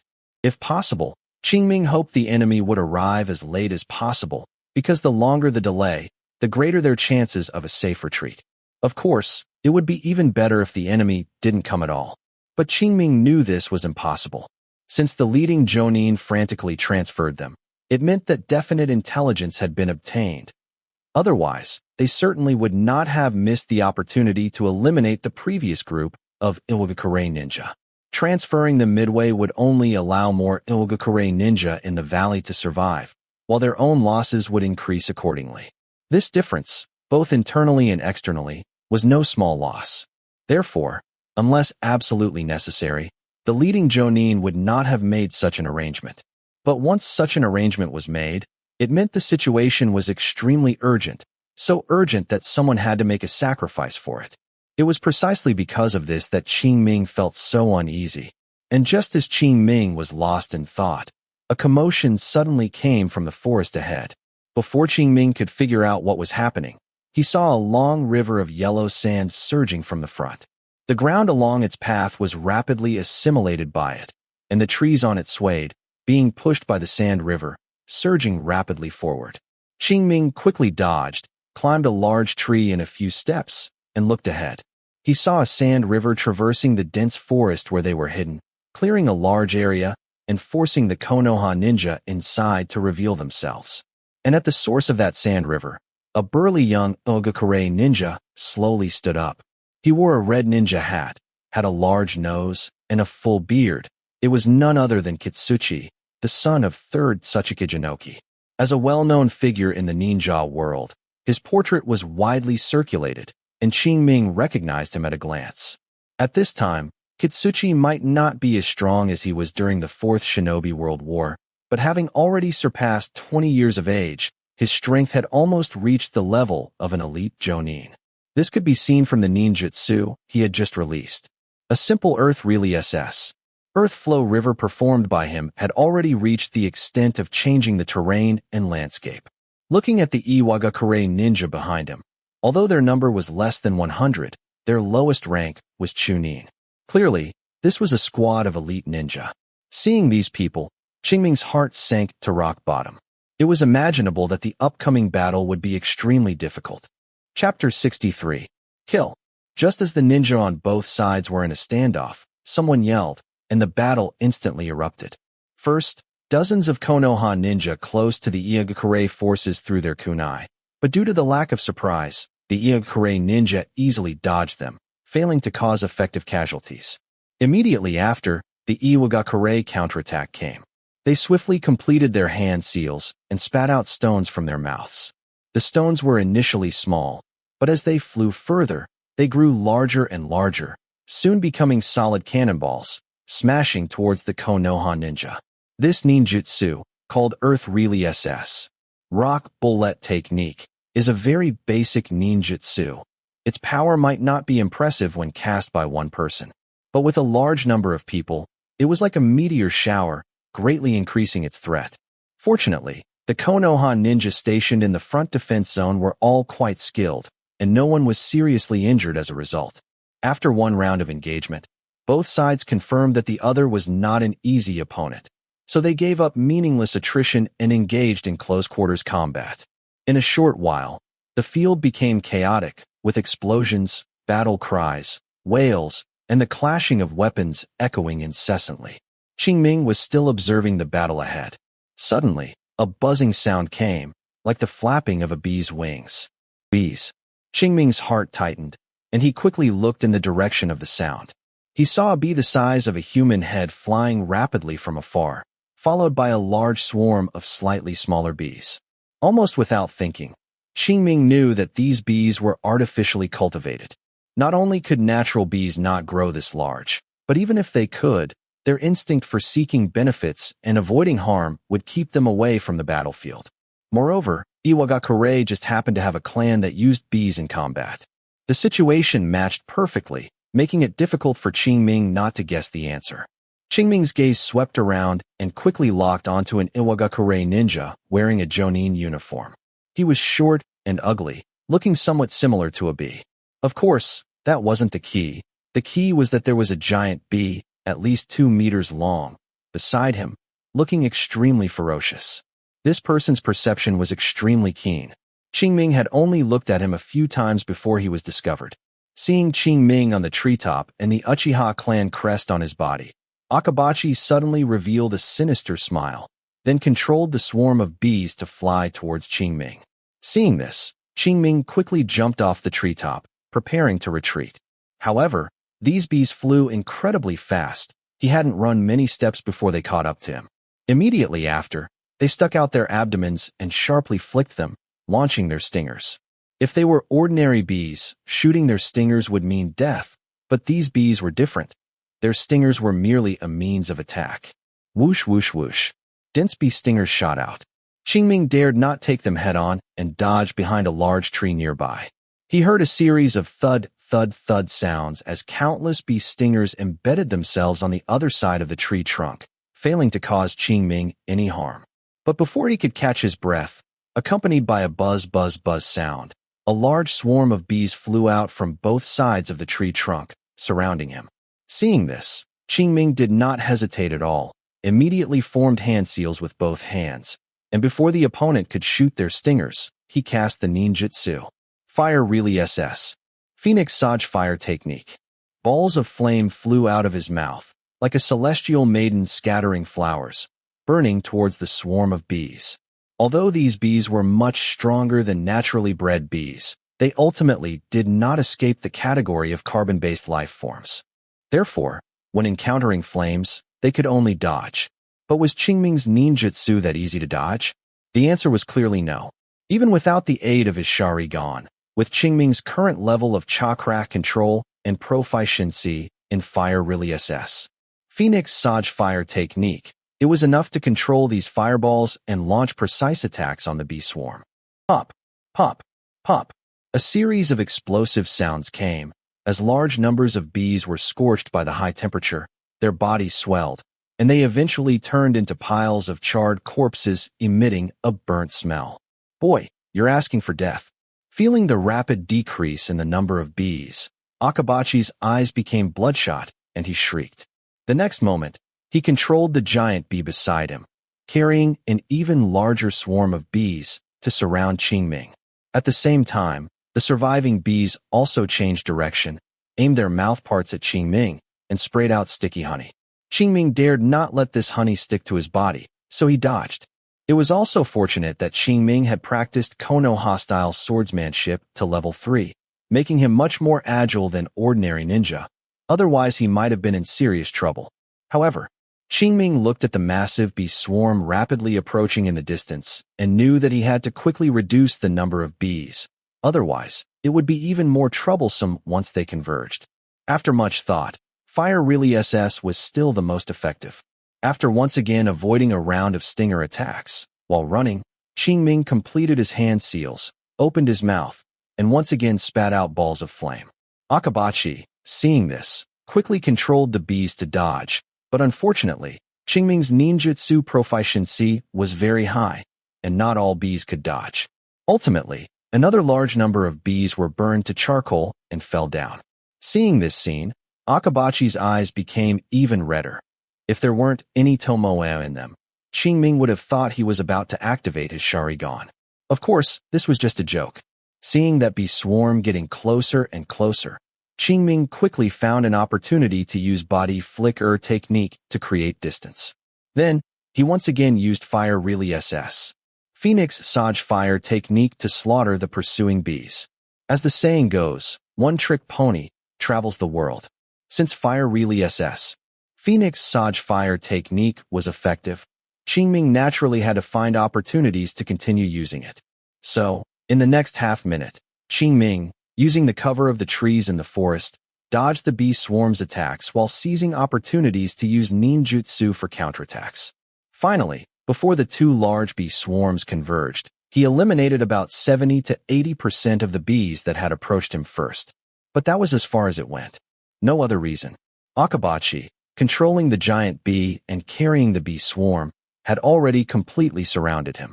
It must be said that this insect-wielding clan, which was once as famous as the Aburame clan, although in decline, still had some tricks up their sleeves. Several times, Qingming was about to break out of the encirclement, but he was stopped by the opponent's control of the bee swarm, and the losses were kept to a minimum. This made Qingming feel a bit uncomfortable. Looking at the dense swarm of bees around him, Qingming smiled bitterly in his heart, thinking, "Next, I can only adapt as I go." A gap opened in the encirclement, and Akabachi walked in with a gloomy expression. Looking at the fully alert Qingming, he gritted his teeth and said, "Uchiha boy, you killed so many of my bees. How do you think I should deal with you?" Uchiha. Hearing the surname the opponent emphasized, Qingming glanced at the Uchiha clan crest on his body, then recalled the reason for the decline of the Kamizuru clan. He immediately understood that the opponent was extending his hatred for the Aburame clan to all Konoha clans. In that case, perhaps I can try to provoke him. This thought suddenly popped into Qingming's mind. If it were other Iwagakure Jonin, he wouldn't dare to do this. But a Jonin whose primary attack method was controlling bees, and most likely a special Jonin at that, he had much fewer scruples. If he could achieve a decapitation strike, then the surrounding bees would be nothing to worry about. Chapter 64. Thinking it, Qingming pretended to examine the surrounding bee swarm, then shook his head slightly and said, "Is this the Divine Crane clan's bug manipulation, ninjutsu?" His tone, combined with his actions, fully demonstrated his disdain. Although Akabachi guessed that Qingming might be deliberately provoking him, when he heard Qingming's words, he couldn't help but feel his anger surge, and he opened his mouth to say something. But before he could speak, Qingming continued to provoke. With this level, they dare to be on par with the Aburame clan? Heh. Akabachi, already quite angered, now heard the name Aburame clan and Qingming's contemptuous heh and could no longer control his emotions. Immediately, he flared up. "Uchiha brat, what do you know? If it wasn't for the Aburame clan playing tricks in the last Ninja World War, how could our Divine Crane clan have failed? Playing tricks? Heh." With two light chuckles, Qingming shook his head and said, "If you're not as skilled, then you're not as skilled. Why talk about playing tricks? Is this all your Divine Crane clan is capable of? Good. Akabachi was so angry that he said good 3 times. Then, he gritted his teeth and said, "Uchiha brat, you've successfully angered me. I hope your mouth will still be this tough when I catch you." With that, he was about to control the bee swarm to launch an attack. But just then, A pair of scarlet, blood-red single Tomoe Sharingan entered his vision, occupying his spirit, causing his consciousness to gradually sink. Sharingan. Not good. Thanks to the spirit he had cultivated over years of controlling bee swarms, Akabachi was not immediately hypnotized by Qingming. Just before falling into slumber, he bit the tip of his tongue hard. Scarlet blood seeped from the corner of his mouth, and the intense pain woke him. However, the moment he regained consciousness, he was met with a sword strike Qingming unleashed with all his might. Rip! The sound of a sharp blade cutting through flesh and blood rang out. Blood splattered. Akabachi let out a scream, and his body involuntarily flew backward. A deep, bone-deep wound appeared on his chest, extending from his right shoulder to his left waist, almost cutting him in half. If he hadn't stepped back half a step at the last moment, Qingming's strike would have taken his life. Even so, he was severely injured. However, Qingming was not satisfied. His goal was to kill him in one blow. For this, he had even activated his Sharingan. If he couldn't achieve his goal, there would certainly be no shortage of subsequent trouble. With this thought, Qingming no longer hesitated, immediately flashed forward, and was about to deliver the final blow. But Akabachi was, after all, a special jonin. Although his own combat power was not strong, his combat experience was real. At this moment, seeing Qingming relentless, he no longer cared about the injury on his chest. Enduring the pain, he simultaneously controlled the bee swarm to attack Qingming, trying to intercept him, while having the queen bee drag him backward. However, with his Sharingan activated, Qingming's reaction speed was greatly enhanced. The movements of these bees were no different from a crawl in his eyes. Therefore, simply by using Kono hostile swordsmanship, not a single bee could get close to him, and all long-range attacks were dodged one by one. His movements were concise and efficient, closing the distance between them every single moment. If he were at full strength, Akabachi might still have been able to control the bee swarm to block Qingming and escape the scene himself. But Qingming's previous sword strike had injured him too severely.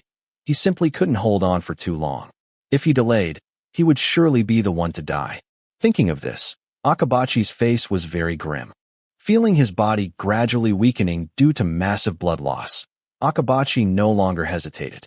He gritted his teeth and unleashed the Divine Crane clan's final secret ninjutsu, the insect fusion technique. The next moment, a sharp, strange cry erupted from the queen bee beside him. Qingming looked in the direction of the sound and saw the queen bee suddenly spit out a large mouthful of honey, completely enveloping Akabachi. Qingming was vigilant and was about to see what trick Akabachi was playing when he saw the queen bee actually swallow Akabachi whole. What's going on?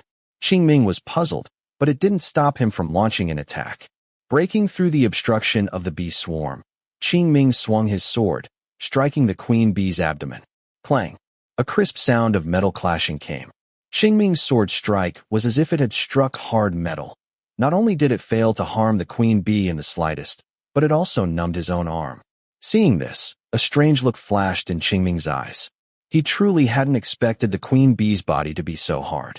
One must know that before making his move, he had considered this point, so he specifically aimed for the queen bee's abdomen, which appeared to be the softest part. He never thought that even this part would be so hard. He couldn't imagine how hard the rest of its body truly was. A sharp shriek came, and the queen bee, sensing that it had been attacked, immediately swung its forelegs to stab at Qingming. Looking at the cold glint on them, Qingming dared not meet them head-on. He dodged the queen bee's attack with a flash, moving behind it. Then, he flipped his hand, pulled an exploding tag from his ninja tool pouch, and before moving away from the queen bee, stuck it to its back. The queen bee seemed to sense danger and furiously attacked Qingming. But in the Sharingan, these attacks were no threat, and Qingming pulled away with a few flashes. The next moment, a violent explosion sounded, and a ball of crimson flame suddenly erupted from behind the queen bee, instantly engulfing it. Then, Qingming heard a mournful shriek. Confirming that the exploding tag was effective against the queen bee, Qingming no longer hesitated. While the queen bee was thrashing wildly, he threw several shuriken with exploding tags attached. The shuriken accurately hit the queen bee, and the exploding tags exploded accordingly. Several more fireballs rose, and the queen bee finally couldn't endure it, slowly collapsing to the ground. Qingming was still not at ease. He raised his hand and formed the 6 hand seals of serpent, ram, monkey, boar, horse, tiger, performing the ninjutsu. Fire really SS. Great fireball technique.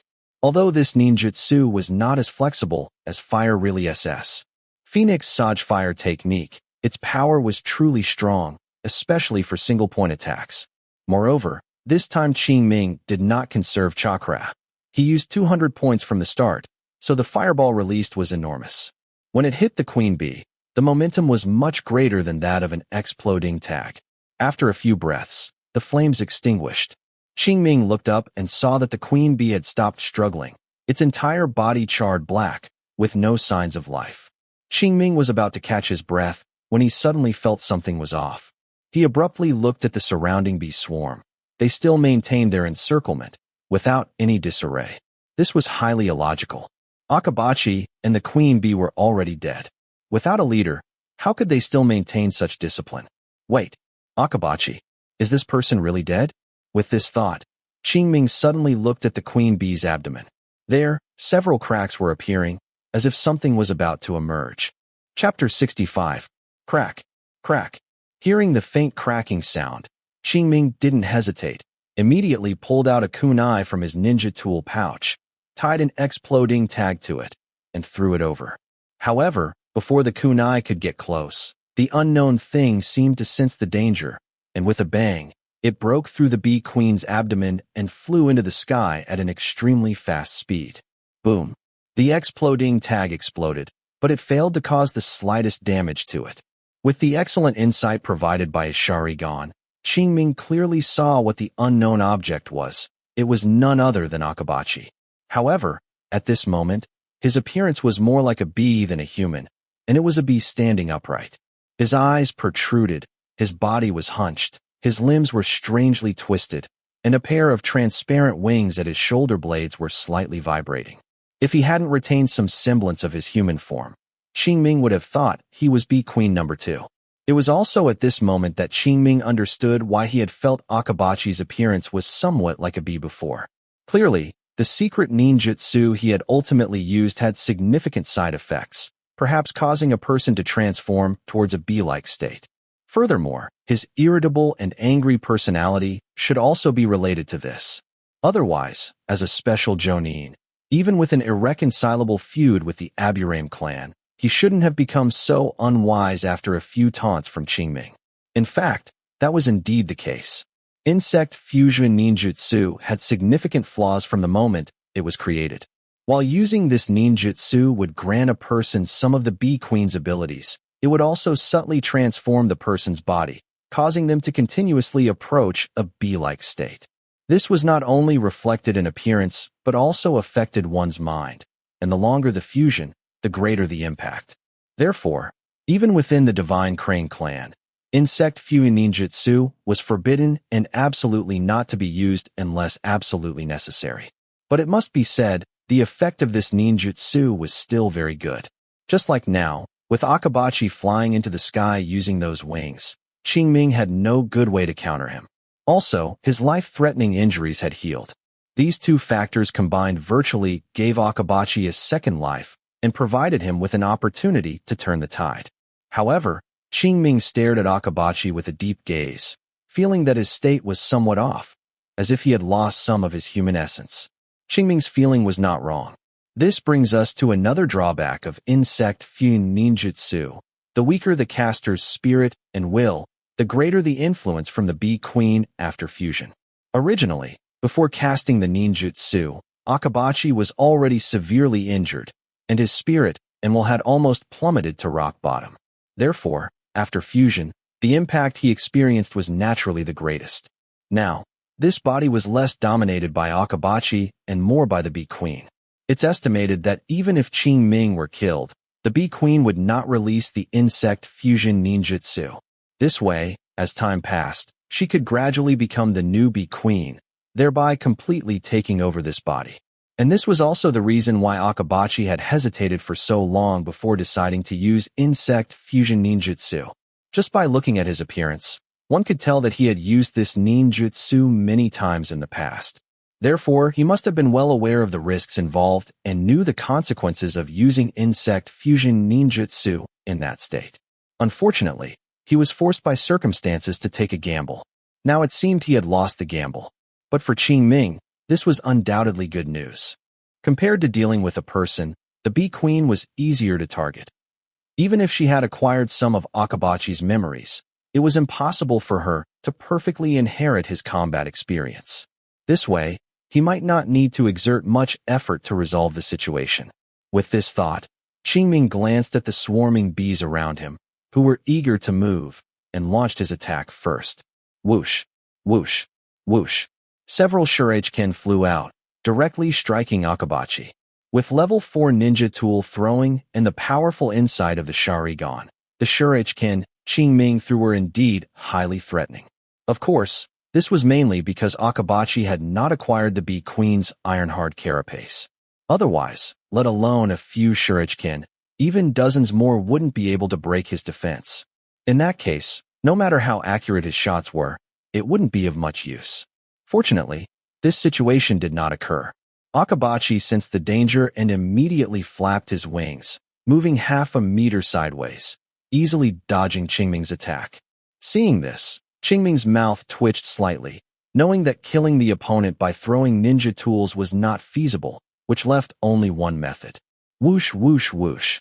A dense barrage of bee stingers flew in, interrupting Qingming's thoughts and forcing him to dodge. It was fortunate that there were enough trees in the forest and Qingming had the Sharingan to assist him. Otherwise, such a dense attack would truly not be something an ordinary person could evade. Fire really SS. Phoenix Saj Fire Technique. Qingming was not one to only take hits without retaliating. After dodging a round of stinger rain, he seized the opportunity and immediately launched a counterattack. The boost from the Sharingan made his ninjutsu even more precise.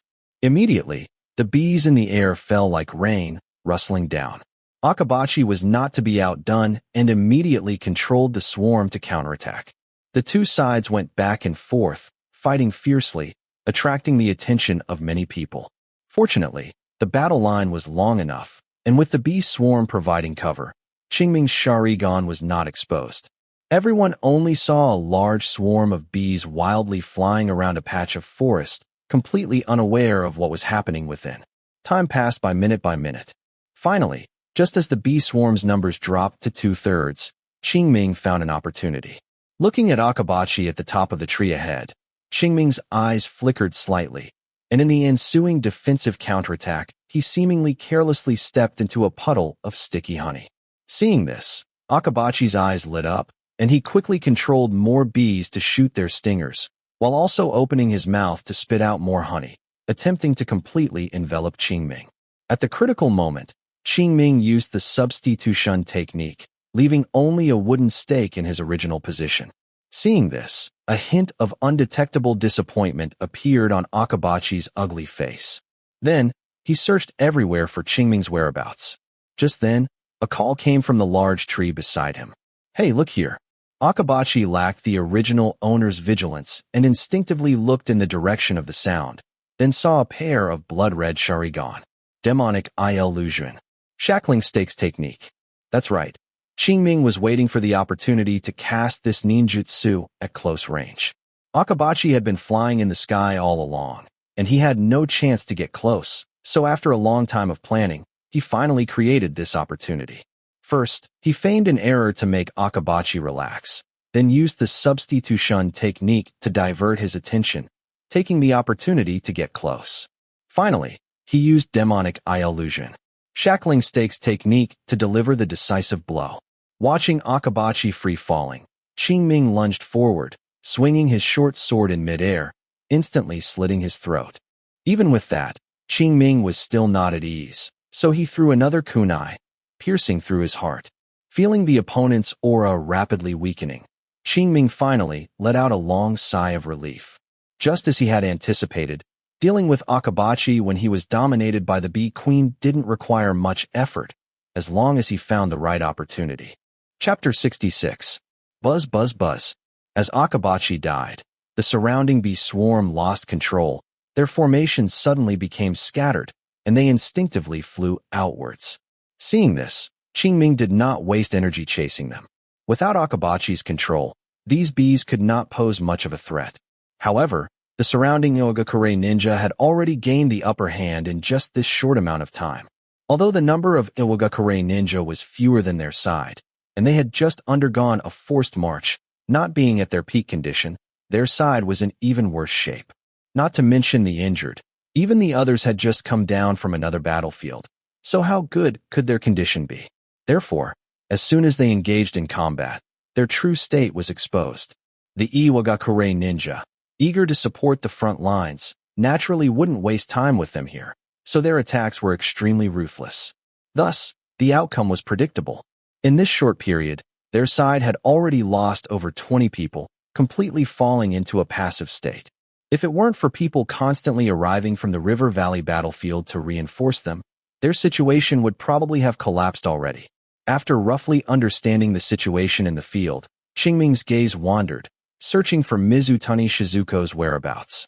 Before being surrounded by the bees, he remembered she was fighting an Iwagakure Chunin. Some time had passed, and he didn't know how she was doing now. Here, Qingming's gaze sharpened, locking onto Mizutani Shizuko not far away. At this moment, her condition was not good.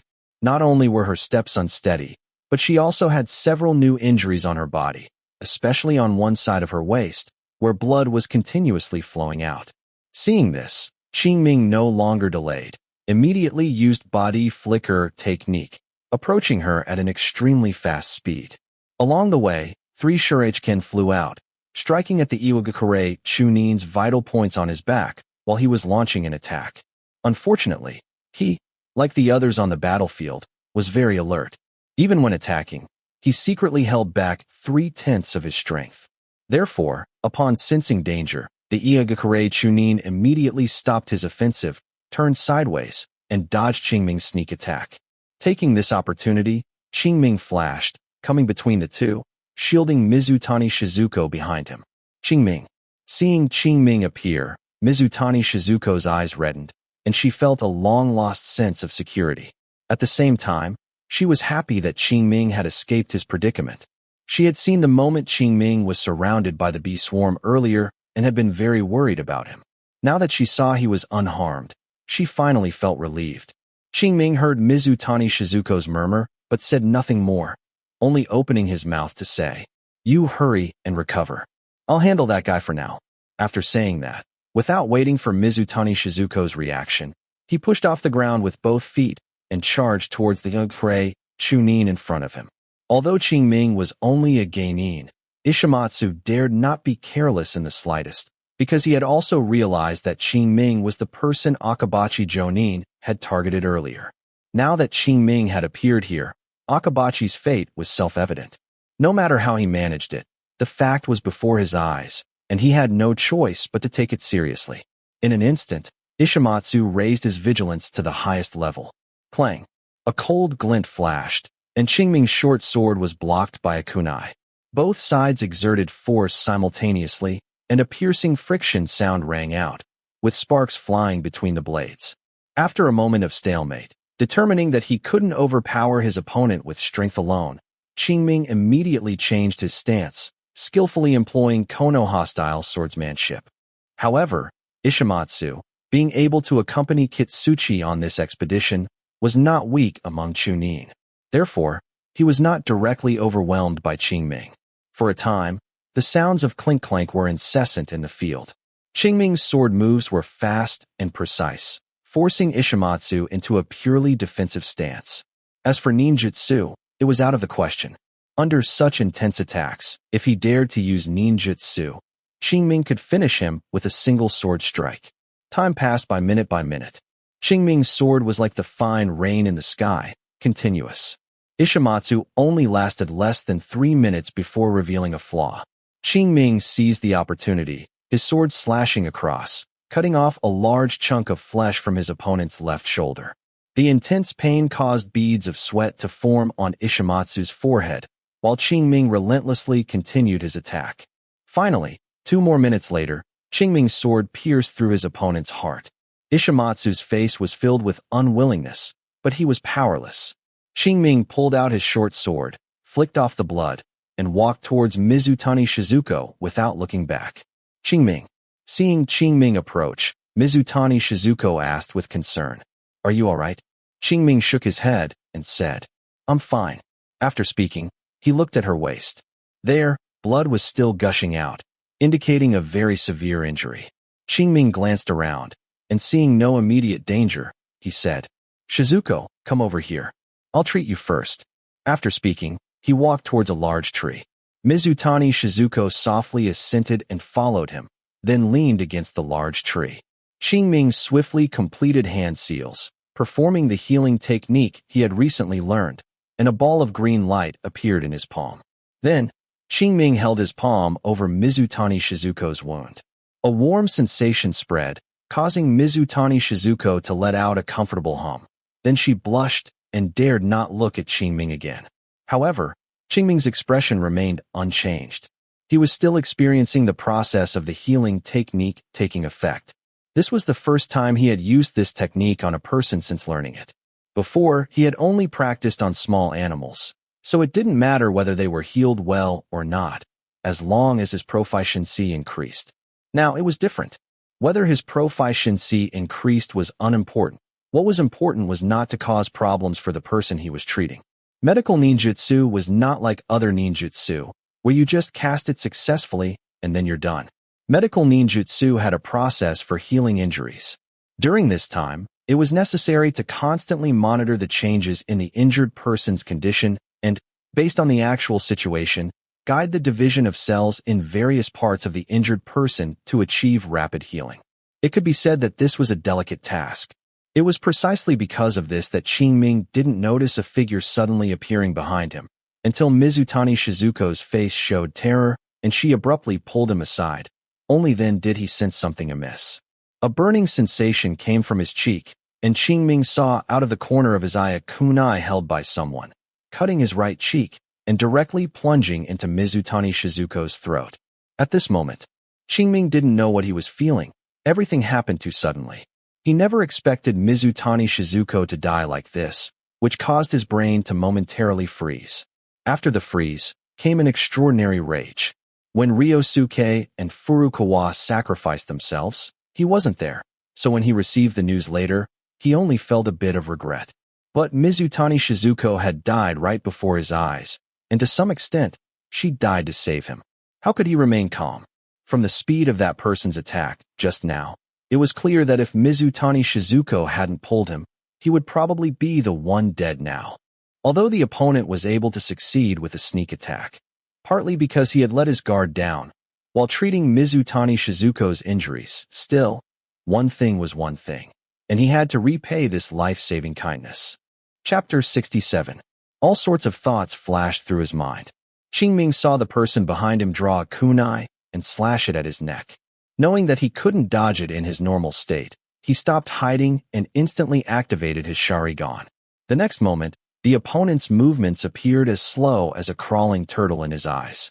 Qingming abruptly tilted his head back, avoiding the kunai's attack, and at the same time, pushed off the ground with both feet, pulling himself backward.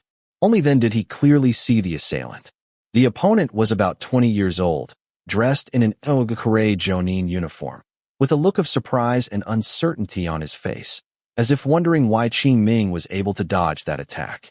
It wasn't until he saw the Sharingan in Qingming's eyes that he dropped the look of confusion on his face, replaced by an undisguised hatred.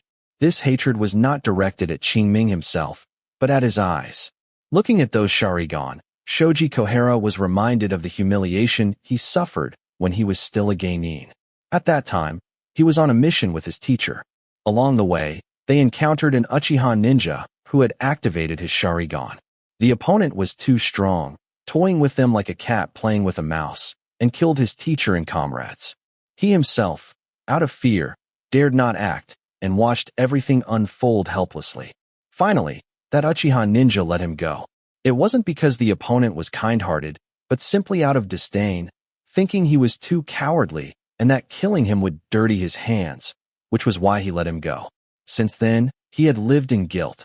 unable to let go even after being promoted to Jonin. If it were just that, it would be fine. At worst, he would fight that Uchiha ninja to the death, and he could accept either outcome. The crucial point was that Uchiha ninja was already dead. As a result, he had no chance to seek revenge, and the pent-up frustration in his heart had nowhere to be vented, so he could only cause trouble for the Uchiha. Since then, whenever he encountered an Uchiha ninja, regardless of their strength, he would attack, and this time was no exception. Just now, after dealing with his opponent, he set his sights on Qingming, immediately using the camouflage concealment technique to approach, preparing for a one-hit kill. He never expected not only to fail, but also to cause the opponent to awaken the Sharingan. That's right, in Shoji Kohara's eyes, Qingming awakened his Sharingan because he saw the death of his companion and was stimulated. The conditions for awakening the Sharingan are not a secret among the high-ranking officials of the various ninja villages in the ninja world. Aside from the information left from the Sengoku period, there have been 3 ninja world wars, so by simply compiling the relevant intelligence, one can find commonalities. Perhaps accurate information cannot be obtained, but some general conditions can still be guessed, such as the death of a companion. As a Jonin with a deep obsession with the Uchiha, Shoji Kohara naturally collected relevant intelligence. It was precisely because of this that he believed he had helped Qingming awaken the Sharingan. This was also what made him most uncomfortable. After all, what could be more disgusting than helping an enemy increase their strength? Qingming was unaware of the feud between Shoji Kohara and the Uchiha, and he didn't want to know what the other party was thinking. Now he had only one thought, to kill the opponent. Only then could the anger in his heart be resolved. As for the issue of the Sharingan being exposed, it wasn't important. The reason he hid his Sharingan was to save his life at critical moments. In that situation just now, if he hadn't used his Sharingan, he would have been severely injured even if he didn't die. Since that was the case, there was no need to hide it. Trump cards are meant to be used. If they aren't used and one loses their life, then keeping them is meaningless. Whoosh, whoosh, whoosh. Several shuriken were thrown by Qingming, directly targeting Shoji Kohara's vital points. Shoji Kohara's figure flickered slightly, and the kunai in his hand danced, blocking all attacks. Seizing this opportunity, Qingming retreated, once again putting some distance between himself and Shoji Kohara, while raising both hands to form hand seals. Seeing this, Shoji Kohara immediately shifted his gaze and threw the kunai in his hand. Qingming dodged the kunai attack with a quick movement, while simultaneously stopping the casting of the Jinjutsu. That's right, what he was preparing to cast earlier was a Jinjutsu. He had intended to catch the opponent off guard, but seeing the opponent immediately shift his gaze, he knew that he understood how to evade Sharingan Jinjutsu. At this point, forcing the cast would be meaningless, except for exposing a weakness. So he stopped. Indeed, the level 2 demonic illusion shackling stakes technique is already struggling to keep up with my pace. He had felt this when dealing with Akabachi before. Even with Akabachi, who was dominated by the Queen Bee's will, he needed to put in some effort to find a suitable opportunity to cast demonic shackling stakes technique. If it were Akabachi himself, Qingming didn't know if he would even find such an opportunity. Ultimately, the level 2 demonic illusion shackling stakes technique was too slow to cast, requiring a very good opportunity to be used. This would inadvertently miss many opportunities. After this, I need to upgrade the level of demonic illusion shackling stakes technique. Thinking this, Qingming's hand movements were not slow. Whoosh, whoosh, whoosh. Several more shuriken flew out. Some blocked Shoji Kohara's evasion space, while others attacked his vital points. With level 4 ninja tool throwing, combined with the observational abilities of the Sharingan, Shoji Kohara did not dare to ignore the shuriken thrown by Qingming and immediately wielded his kunai to block. And seizing this opportunity, Qingming raised his hand again, preparing to form hand seals, and Shoji Kohara also quickly shifted his gaze. However, what Qingming was casting this time was not a Jinjutsu, but a ninjutsu. Fire Really SS. Phoenix Sage Fire Technique. As his most proficient offensive ninjutsu, he cast this technique in just over 1 second. Fireballs, like phoenix flower seeds, continuously flew out, striking Shoji Kohara. Boom, boom, boom. A series of explosions rang out. Shoji Kohara's figure flickered, precisely avoiding all the fireball's attacks. The opponent's reaction speed was too fast. Even with the Sharingan assisting Qingming, he couldn't accurately predict the opponent's landing position. Even if he sometimes predicted correctly, the opponent could still adjust his position in time with his rich combat experience, thereby avoiding the attack. Not only that, but while dodging, the opponent also closed in. Just as Qingming's ninjutsu ended, Shoji Kohara held his kunai in a reverse grip and slashed at his throat. Sensing danger, Qingming immediately took a step back, creating some distance, and narrowly avoided the attack. Failing in one strike, Shoji Kohara immediately changed his move, using the kunai in his hand to stab at Qingming's right neck. The distance was too close for Qingming to draw his sword to block, so he could only retreat again. Thanks to the powerful observational abilities of the Sharingan, he once again avoided the attack. After 2 consecutive failures, Shoji Kohara still did not give up and immediately launched a third attack. Qingming had no chance to catch his breath and could only continue to dodge. Thus, in this close proximity, the two engaged in a life-and-death struggle. Chapter 68. After dodging several attacks, Qingming flipped his palm, pulled out a kunai from his ninja pouch, and engaged Shoji Kohara in battle. The clash of their kunai produced a series of ding, ding sounds. However, Shoji Kohara's combat experience was clearly superior to Qingming's. In just a moment, several new wounds appeared on Qingming's body. Rip. Glancing at the fresh wound on his arm, Qingming exerted force, parrying Shoji Kohara's attack. Then, he retreated half a step, threw the kunai in his hand, and simultaneously drew the short sword from his waist. Compared to the kunai, the short sword was undoubtedly more suited to him.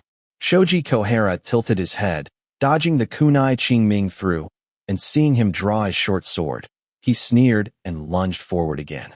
Ding, ding, ding, ding. More rapid clashing of metal sounded, indicating a more intense battle. Qingming had originally thought that after using Kono-hostile swordsmanship, even if he couldn't defeat his opponent, he could at least hold his own. Unexpectedly, in just 2 or 3 minutes, he found himself at a disadvantage. When it comes to weapon clashes, there's always the saying, a long inch is strong, a short inch is dangerous. His short sword, compared to Shoji Kohara's kunai, undoubtedly had an advantage in attack range, but he couldn't fully utilize this advantage.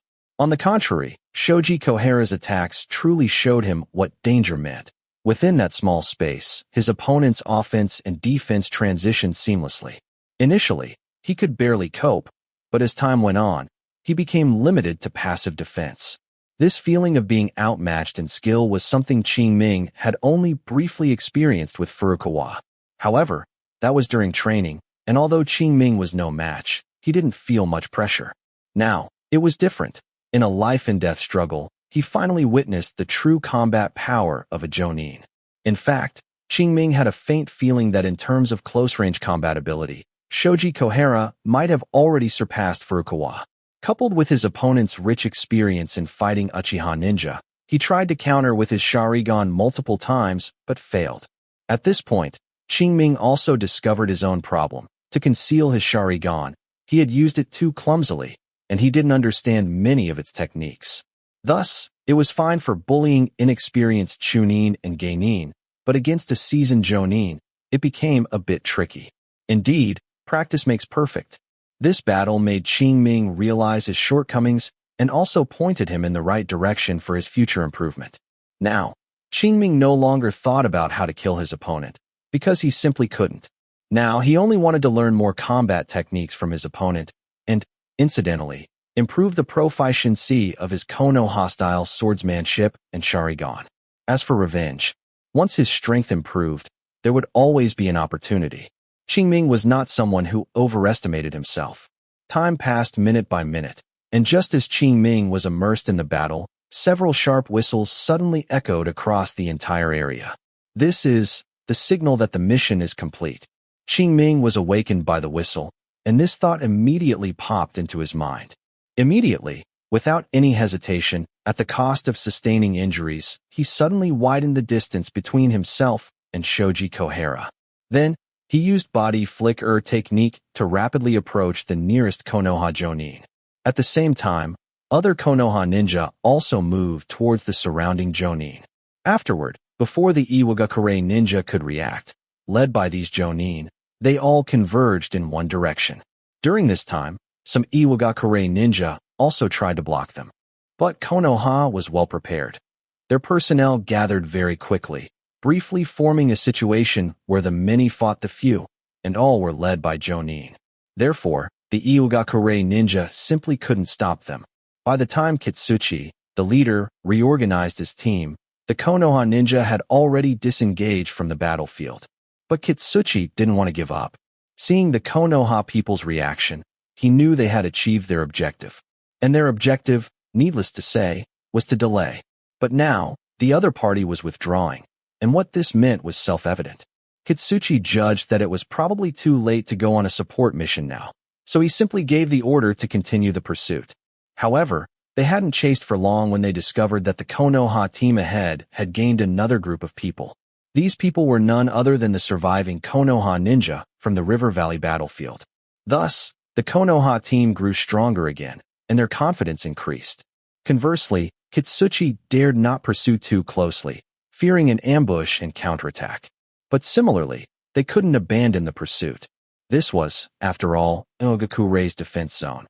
Even if it was a ceremonial escort, they had to watch the Konoha ninja leave and couldn't let them run around freely. And so, with a tacit understanding between both sides, the Konoha ninja gradually moved away from the River Valley corridor. About an hour and a half later, they rendezvoused with the three teams involved in the assault, and after another half an hour, another team responsible for the delay also arrived. At this point, the Iwagakure ninja completely abandoned their unrealistic fantasies. They had lost this engagement, and a loss had to be acknowledged, so they could only follow far behind Qingming and the others, watching them leave. Of course, Qingming and the others dared not linger, as they were deep in enemy territory, and if they were surrounded, the trouble would be immense. Therefore, they left Iwagakure's controlled area almost at top speed. The next day, morning, after more than 10 hours of forced march, Qingming and the others finally returned to their own territory. Inside Konoha's closest frontline base to Iwagakure, hundreds of Konoha ninja lay sprawled, almost every one of them injured. Medical ninja who had arrived earlier moved among them, treating these individuals. Qingming glanced at the surviving ninja around him. Their number was only about half of what it was when they set out. Now he finally understood why ninja world wars never lasted very long. With such a casualty rate, how could they possibly last too long? Fortunately, such operations were not frequent, otherwise, it wouldn't take long to exhaust all ninja.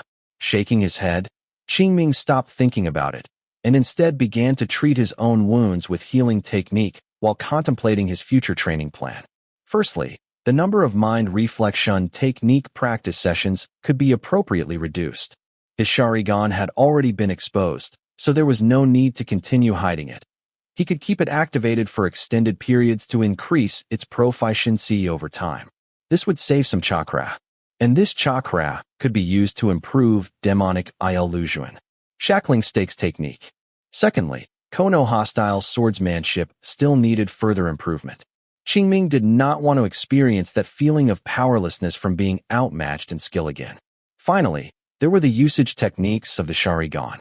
Thinking of this, Qingming mused for a moment, then murmured, "It seems I need to contact the clan elders as soon as possible." That's right, he planned to start with the clan. Although he could figure things out on his own, that would be both time-consuming and unnecessary. After all, no matter how much he pondered, could it compare to the Uchiha clan's millennium-long heritage? So, when it was time to ask, he had to ask. He believed that once the clan knew he had awakened the Sharingan, they wouldn't be stingy in teaching him this knowledge. Chapter 69. Qingming, are you sure you don't want to join the clan's combat squad? Inside a tent, an Uchiha Jonin with a 3 Tomoe Sharingan looked at Uchiha Qingming and asked. Yes. Uchiha Qingming nodded silently, a hint of pain still visible in his eyes. If he was going to act, he had to go all out. Since, in others' eyes, his Sharingan had awakened because he witnessed the death of his comrades, he couldn't appear too calm. Seeing Uchiha Qingming's expression, the Uchiha Jonin sighed softly and said, "All right then." With that, he took out a scroll from his pouch and continued. "This contains some usage techniques for the Sharingan. You should familiarize yourself with them quickly." Saying that, he tossed the scroll in his hand to Uchiha Qingming. That's right. This was what Uchiha Qingming wanted, but it wasn't something he had requested from the clan. Instead, it was given to him proactively by the clan after they learned he had awakened his Sharingan. Uchiha Qingming admitted that he had underestimated the Uchiha clan's emphasis on the Sharingan. He had only returned to the main camp 2 days ago and hadn't even had time to report the awakening of his Sharingan when the clan had already sent someone to verify it. After confirming that he had indeed awakened his Sharingan, they sent this scroll over the very next day. As for joining the clan's combat squad, as mentioned earlier, it was to protect these newly awakened Sharingan sprouts. Even though Uchiha Qingming didn't feel much belonging to the Uchiha clan, he had to admit that the Uchiha clan was truly good to its clansmen. Whether it was the living expenses the clan provided after the parents of this body died in battle, or the care shown after he awakened his Sharingan, all fully demonstrated this point.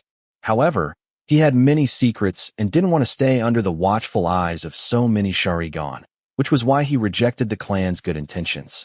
Otherwise, he might have truly been able to coast through this war. Suppressing these thoughts, Uchiha Qingming reached out and caught the scroll thrown by the other party. Before he could examine it, the Uchiha Jonin in front of him took out another scroll and said, "Seeing that you're quite good with swordsmanship, this is the swordsmanship inherited by our Uchiha clan." Uchiha Qingming's eyes lit up upon hearing this. He took the scroll, opened it, glanced at it, and murmured, "Uchiha-style swordsmanship. That's right, it's a swordsmanship unique to our Uchiha clan. When combined with the Sharingan, it can unleash its strongest power." The Uchiha Jonin said proudly, "Thank you, uncle." Uchiha Qingming thanked him sincerely. Hearing Uchiha Qingming's thanks, the Uchiha Jonin nodded and finally encouraged him. "Practice hard, and don't disgrace the name of our Uchiha clan." With that, he was about to leave. But just as he turned around, he seemed to remember something and turned back, saying, "Remember to prepare. In 2 months, the clan will arrange for you to participate in the Chunin exams." Chunin exams? Uchiha Qingming was first stunned, then nodded and said, "Understood, uncle. As long as you know." With that, the Uchiha Jonin turned and left. Watching his retreating figure disappear, Uchiha Qingming murmured, "So, without realizing it, it's almost time for the semi-annual Chunin exams again. It's just that." Recalling his 2 teammates and his squad leader, Uchiha Qingming couldn't help but feel a little wistful. Team 17 is just me left. Even Uchiha Qingming couldn't help but feel a little lonely at this moment. But very quickly, he dispelled this loneliness. Now was not the time for melancholy. Since he had the items, it was time for him to cultivate with all his might. In the following days, Uchiha Qingming divided the 5,500 chakra he could use daily into 5 portions. Of these, 3,400 points were used for the practice of mind reflection technique, which could increase its proficiency by 20 points, thereby promoting the Sharingan to gain 4 points of evolution. Another 900 points were allocated to maintain the Sharingan's activation for 15 hours, which could increase his Sharingan's evolution by 3 points. The remaining 1,200 points were divided into 3 portions, with 1,000 points used for the practice of Fire Really SS, Phoenix Saj Fire Technique, and Demonic Illusion, Shackling Stakes Technique. This could increase their proficiency by 6 points each.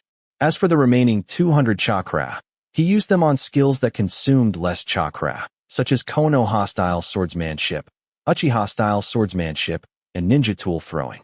In addition, he would ponder the usage techniques of the Sharingan whenever he had time. Thus, except for the time spent on missions, he was either cultivating or on his way to cultivate, and every day was fully scheduled. Uchiha Qingming lived a very fulfilling life. In a blink of an eye, 2 months passed. As Uchiha Qingming expected, Iwagakure slowed down the frequency of causing trouble because their logistics base had been taken out. Thanks to this, the missions Uchiha Qingming performed were not difficult. Therefore, the cultivation plan also progressed quite smoothly. That night, As usual, Uchiha Qingming performed mind reflection technique on himself. Once, twice, thrice. Until the 11th time, a strange feeling arose in his heart, and Uchiha Qingming's understanding of mind reflection technique suddenly rose to a new level. He knew that his mind reflection technique had broken through. After a while, Uchiha Qingming opened his eyes and silently chanted, "Panel." The next moment, the familiar light blue screen appeared. Name: Uchiha Qingming. Age: 11 years old. Physique: 8. Spirit: 9. Chakra: 2,105, with a maximum that has increased from 6,102 to 6,109. Bloodline: Sharingan, 1 Tomoe, from 317 out of 1,000 to 715 out of 1,000. Skills: Chakra Refining Technique, from level 4, 50 out of 2,000, to level 4, 415 out of 2,000. Fire Relay SS. Great Fireball Technique. Level 2, 55 out of 500. Fire Relay SS. Phoenix Sage Fire Technique, from level 3, 226 out of 1,000, to level 3, 612 out of 1,000. Fire Relay SS. Dragon Fire Technique. Level 2, 25 out of 500. Body Flicker Technique, from level 3, 305 out of 1,000, to level 3, 460 out of 1,000. Shadow Clone Technique. Level 0, 5 out of 100. Healing Technique, from level 1, 15 out of 200, to level 1, 60 out of 200. Demonic Illusion. Shackling Stakes Technique, from level 2, 5 out of 500, to level 2, 371 out of 500. Jinjutsu. Sharingan. Level 1, 150 out of 200. Mind Reflection Technique, from level 4, 946 out of 2,000, to level 5, 1 out of 5,000. Kono Hostile Swordsmanship, from level 3, 615 out of 1,000, to level 4, 315 out of 2,000. Uchiha Style Swordsmanship, level 3, 510 out of 1,000. Ninja Tool Throwing, from level 4, 50 out of 2,000, to level 4, 350 out of 2,000. Chakra Control, from level 3, 190 out of 1,000, to level 3, 210 out of 1,000. Free Body Technique, level 3, 0 out of 0. His gaze skipped over the other columns, and Uchiha Qingming looked at Mind Reflection Technique. Sure enough, its level had increased from level 4, 946 out of 2,000, to level 5, 1 out of 5,000. Of course, according to the original cultivation plan, his Mind Reflection Technique should have broken through about half a month ago. But the exposure of his Sharingan made Uchiha Qingming adjust his chakra allocation, reducing his investment in Mind Reflection Technique, which is why it took a full 2 months. However, the evolution speed of his Sharingan did not slow down because of this. Instead, it increased quite a bit. The reason is simple. After activating his Sharingan, he could use less chakra to gain more evolution for his Sharingan. This increase and decrease, overall, still resulted in a positive effect. Therefore, the evolution speed of his Sharingan was even faster than expected. At this time, on the panel, his Sharingan's evolution progress had already reached 715 out of 1,000, exceeding 2/3 of the way. Next, it remained to be seen how effective the level 5 Mind Reflection Technique would be. If it was good enough, it wouldn't be long before his Sharingan could evolve to 2 Tomoe. Chapter 70. Pulling his thoughts back, Qingming looked at his other skills. First were the 2 new skills: Jinjutsu, Sharingan, and Uchiha Style Swordsmanship. He learned the former from a scroll while studying how to use the Sharingan. It was less a ninjutsu and more an advanced form of the Sharingan's hypnotic ability. According to the scroll, if this Jinjutsu was mastered, one could even pull a target into a Jinjutsu with just a glance, without needing to form hand seals. The Jinjutsu scenario could also be constructed by the user, making it very useful for both direct combat and extracting information during interrogations. Therefore, Qingming spent some effort leveling it to level 1, 150 out of 200. At this point, he could cast this technique in less than half a second. However, the effect was much weaker. only slightly stronger than the Sharingan's inherent hypnotic ability. Basically, anyone with some understanding of Genjutsu, knowing how to dispel it, or with a stronger spirit, could break free. But similarly, he could also spend more time preparing to construct a more realistic Genjutsu scenario, thereby enhancing the Genjutsu's effect. In such cases, it would not be easy to break free. In other words, Genjutsu Sharingan had two uses. The former was simple and quick but less effective, while the latter was complex and slower but more effective. Qingming could use it according to the situation. However, Qingming estimated that he wouldn't be using the second casting method anytime soon. No other reason than, with that much effort, he might as well use demonic illusion, shackling stakes technique. Its effect was much stronger than a level 1 Genjutsu Sharingan. The first method, however, could serve to distract enemies in battle and, when combined with Uchiha-style swordsmanship, could achieve an effect greater than the sum of its parts. Speaking of Uchiha-style swordsmanship, Qingming glanced at his panel. Perhaps because he had a foundation in Konoha-style swordsmanship, his progress in learning Uchiha-style swordsmanship was very fast. In just 2 months, its level had already reached level 3, 510 out of 1,000, almost catching up to the level of Konoha-style swordsmanship from 2 months ago. This speed seemed similar to when he learned Konoha-style swordsmanship a few months ago. But don't forget, these 2 months, he wasn't just practicing Uchiha-style swordsmanship. A large part of his remaining time and energy was spent on in-depth study of Konoha-style swordsmanship and ninja tool throwing. To achieve similar proficiency with less time and energy, this could naturally be considered fast. Additionally, thanks to his efforts, his Konoha-style swordsmanship had now advanced from level 3, 615 out of 1,000 2 months ago, to level 4, 315 out of 2,000. Now, if he were to engage in close combat with Shoji Kohara again, Qingming was confident he wouldn't be at a disadvantage. As for why he wasn't confident in defeating the opponent, it was simple. He didn't lack in technique, but his combat experience was far inferior to the opponent's. And close combat relied heavily on combat experience, so Qingming could only guarantee not losing. However, once he raised Uchiha-style swordsmanship to level 4 as well, Qingming would be confident in defeating the opponent in close combat. As for long range, for physical attacks, he had ninja tool throwing. Even 2 months ago, he wasn't afraid of the opponent. Moreover, after 2 months of practice, his ninja tool throwing proficiency had increased further, rising from level 4, 50 out of 2,000, to level 4, 350 out of 2,000. Thus, Qingming was even less afraid. As for ninjutsu, he only knew Fire Really SS ninjutsu, and the most proficient, Fire Really SS.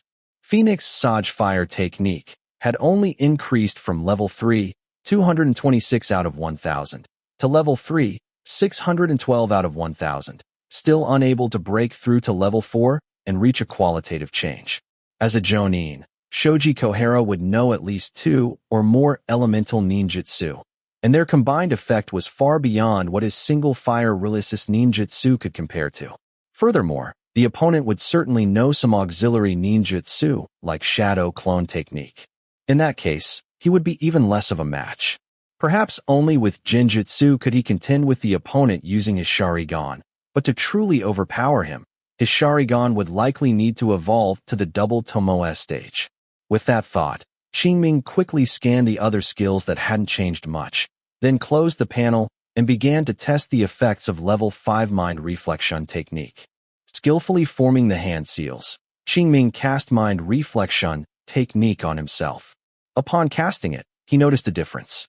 Previously, although his brain would also produce special chakra due to the stimulation of this technique, the amount was very small. Now it was different. Qingming felt that the special chakra flowed like a continuous stream, perhaps not much per unit of time, but it endured for a long duration. Therefore, when all this chakra surged into his eyes, the effect was even more pronounced. Qingming had a feeling that after about 2 uses, his Sharingan's evolution progress would increase by 1 point. Surprised, Qingming eagerly began the second casting. 2 minutes later, Qingming opened his eyes again, opened the panel, and glanced at it. Sure enough, the Sharingan's evolution progress had increased by 1 point.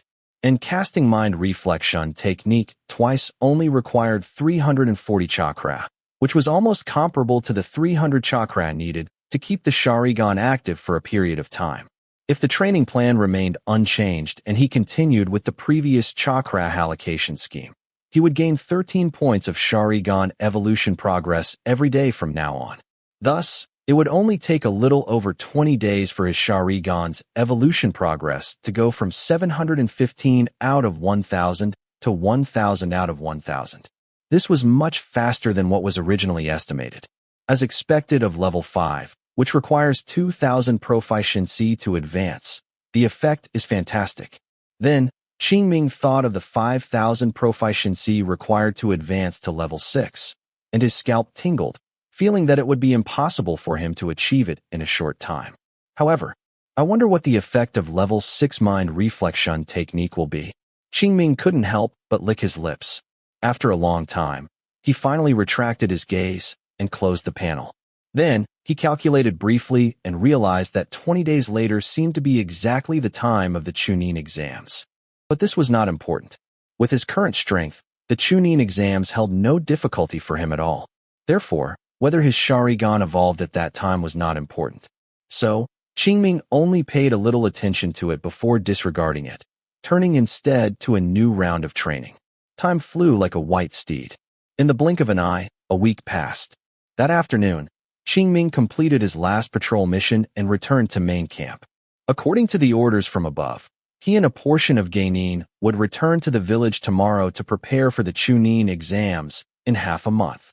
That night, inside the tent, Qingming packed his belongings, completed his routine training, and opened the panel before going to sleep.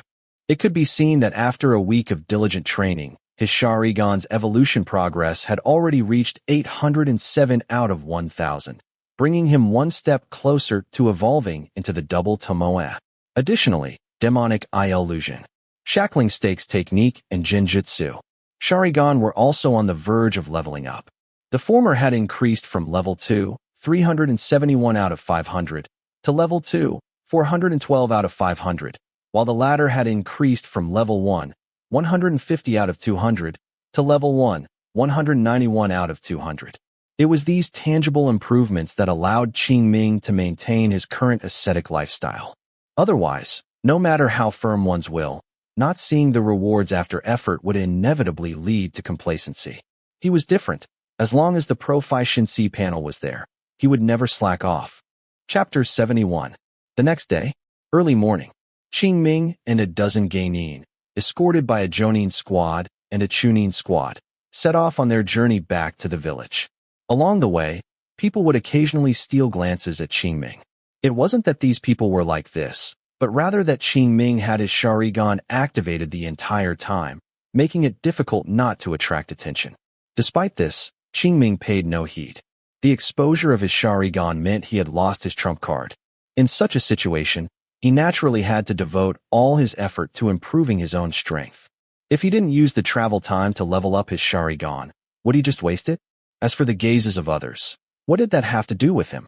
Therefore, Qingming remained calm throughout, but this gave people the illusion that he was deliberately showing off his Sharingan. However, everyone had just come from the battlefield, so no one bothered him because of it, though he wasn't afraid anyway. But if he could live in peace, Qingming didn't want to go to any extra trouble. Just like that, 2 days quietly passed. That night, Qingming, as usual, completed a practice session of Genjutsu Sharingan, and a sudden realization flashed through his mind. Immediately, he understood that his Genjutsu Sharingan had leveled up. He opened his panel and glanced at it. Sure enough, its level had changed from level 1, 191 out of 200 2 days ago, to level 2, 1 out of 500 now. Qingming tried to use it, and his hand seal speed was about 20% faster than before, and the effect was also slightly stronger. Although the improvement wasn't significant, it was still progress. Qingming calmed his spirit and continued his training for the night. In a flash, several hours passed, and the time came to late night. Qingming finally completed his training plan for the day and then fell asleep. Of course, he didn't fall into a deep sleep. It was wartime now, and who knew if enemy ninja would come to ambush them. so Qingming remained vigilant at all times. This method would undoubtedly reduce the effectiveness of rest, but he was already used to it, and it wouldn't affect his condition in the short term. The night passed without incident. Time came to the next morning. After eating a little, the group continued their journey. Just like that, Qingming traveled during the day and trained at night. 5 days later, when he returned to Konoha village, his Sharingan's evolution progress reached 872 out of 1,000, and the proficiency of his demonic eye illusion. Shackling stakes technique also increased to level 2, 442 out of 500. As for the ambush he had worried about along the way, it did not happen. After bidding farewell to the leading jonin, Qingming returned home. Having been uninhabited for several months, the house was already covered in dust. Qingming spent some time thoroughly cleaning the house from inside out before finally resting. That's right, just resting. Months of battlefield life had left him physically and mentally exhausted. In that environment, getting a good night's sleep was simply impossible. Even in the main camp, he had to be wary of enemy surprise attacks. It was truly terrible. Now that he had finally returned to the village, a relatively safe place, Qingming didn't plan to start training immediately. Instead, he intended to get a good night's sleep first to alleviate the fatigue in his heart. And that sleep lasted an entire day. When Qingming woke up, he felt completely refreshed. All the accumulated fatigue from a long time ago had vanished, and he felt much more energetic. Comfortable. Qingming stretched lazily and exclaimed involuntarily, "Grumble." Just then, a grumble sound came. Qingming rubbed his stomach, picked up his wallet, and walked out of the door. Coming out onto the street, Qingming could clearly feel that the village was much more desolate than before, and the faces of the pedestrians also showed a hint of sorrow. Thinking back half a year ago, during the last Chunin exams, there were even new shops opening. But now, the streets were mostly filled with notices for shops for sale, and some of the shops that were still open were lifeless, with hardly any customers. It made sense. In Konoha village, although ordinary people made up the vast majority, ninja were the high-income group. In the past, they were the ones who drove consumption. Now, with these people gone to the battlefield, the shops naturally became deserted. Coupled with the turmoil in the ninja world and the greatly increased transportation costs, prices in Konoha village soared. It would be strange if it weren't desolate. Secretly shaking his head, Qingming stopped thinking about it and immediately quickened his pace, heading in one direction. From afar, he saw a ramen shop that was open for business. That's right, it was Ichiraku Ramen. Seeing Qingming approach, Tucci, wearing a white chef's coat, enthusiastically greeted him. What would the guest like to eat? A bowl of miso charsayu ramen. Qingming didn't waste words and directly ordered the most luxurious bowl of ramen. All right, please wait a moment, guest. Tucci replied, and then began to prepare the ramen. Soon, a bowl of ramen, fragrant and visually appealing, was served. Gulp. Qingming, who had been eating dry rations and simple meals for several months, immediately swallowed his saliva upon seeing this bowl of ramen. Seeing Qingming's appearance, Tucci seemed very pleased and said with a smile, "Please enjoy your meal, guest." At this moment, Qingming couldn't hold back any longer. He picked up a pair of chopsticks and began to devour it ravenously. In less than 2 minutes, he had finished a large bowl of ramen. He rubbed his stomach, feeling it wasn't enough, so he simply ordered another bowl. Soon, another bowl of miso charsu ramen was served. Qingming finished it quickly, still feeling unsatisfied, so he ordered another bowl. However, this time he didn't order miso charsayu ramen, but rather tonkotsu ramen. Just like that, Qingming ate 10 bowls in a row. Only after a stack of empty bowls piled up on the table did he stop. Burp. Qingming let out a satisfied burp, patted his stomach contentedly, and asked, "Boss, how much is it?" "Thank you for your patronage. 875 ryo." Tucci replied. Qingming roughly calculated and found that the other party had not raised prices, but he didn't say anything more. He just pulled out his wallet, counted out 875 ryo, and handed it to the other party. Tucci's eyes crinkled with a smile when he received the money. Finally, with the other party's enthusiastic farewell, Qingming left the ramen shop. Instead of returning home immediately, he first went to the Hokage building. Because his squad leader had died, he needed to personally collect the application form for the Chunin exams. Without any hindrance, he successfully received the application form, signed his name, and then handed it back. Next, he just needed to wait for the exam 10 days later. And Qingming didn't plan to be idle during these 10 days. First, his demonic eye illusion. Shackling stakes technique was about to advance, and Qingming planned to level it up to level 3 before the exam. It wasn't to deal with the examinees. He was simply setting a goal for himself to avoid slackening. In addition, there was Uchiha-style swordsmanship. He had been traveling for the past few days and had no time to practice. These days, he could seize the time to work on it, and perhaps he could even advance it to level 4 before the exam. Qingming had a faint premonition. Once he had brought both Konoha-style swordsmanship and Uchiha-style swordsmanship to mastery, he could merge them, thereby creating a more powerful and suitable swordsmanship for himself. At that time, he might also be able to develop a few ultimate techniques similar to Crescent Moon Dance. With these thoughts in mind, Qingming returned home and began his training. Chapter 72. Time spent cultivating always flew by. In the blink of an eye, the 10th day had arrived. That evening, at the Uchiha clan grounds, in a training ground, Qingming stood quietly under a large tree, his eyes tightly shut. Suddenly, a strong gust of wind blew, causing the tree branches to shake wildly, and large swaths of leaves fell, surrounding Qingming as if it were raining. Qingming's ears twitched, and just as the leaves were about to reach him, he abruptly opened his eyes. In his crimson pupils, a black tomoe spun rapidly. Qingming's gaze swept casually, memorizing the position of all the falling leaves. Then, with a clang, Qingming drew his short sword from his waist. Immediately after, flashes of cold light streaked through the air as Qingming swung his short sword, creating afterimages. Every leaf around him was split in half by his blade. At the same time, he moved and shifted within that small space, not allowing even a single leaf to land on him. After a long while, the strong wind subsided, and the large tree stopped swaying.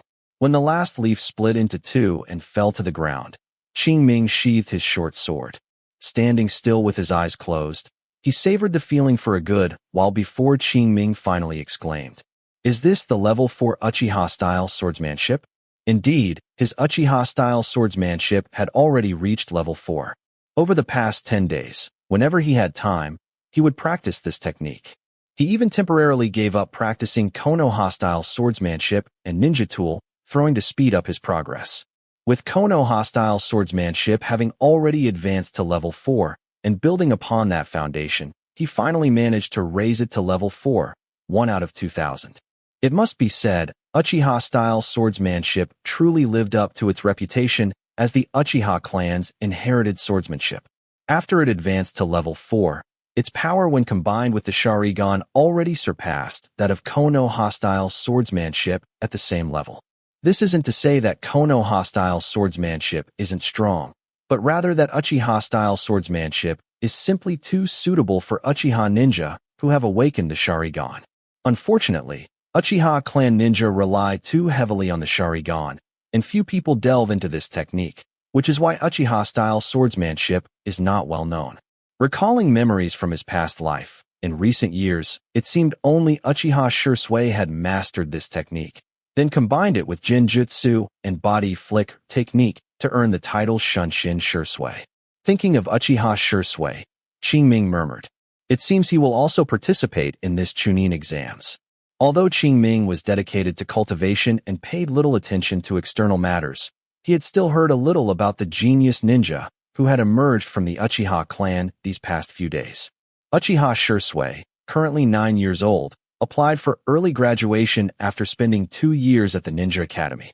Afterward, he went directly to the battlefield, and in less than 3 months, he awakened the Sharingan, and it was a double tomoe from the start. Thus, he was directly recalled by the clan to participate in this Chunin exams. It could be said that his ability to cultivate so peacefully was largely due to Shursui attracting everyone's attention. Although his light was overshadowed, Qingming didn't mind in the slightest. In fact, he even wished he could become a small, inconspicuous presence. That way, he could focus on improving himself.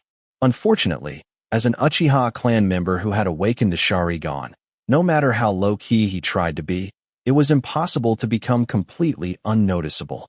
Moreover, after tonight, his Sharingan would also evolve into a double Tomoe.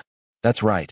After these days of effort, his Sharingan's evolution progress had reached 992 out of 1,000.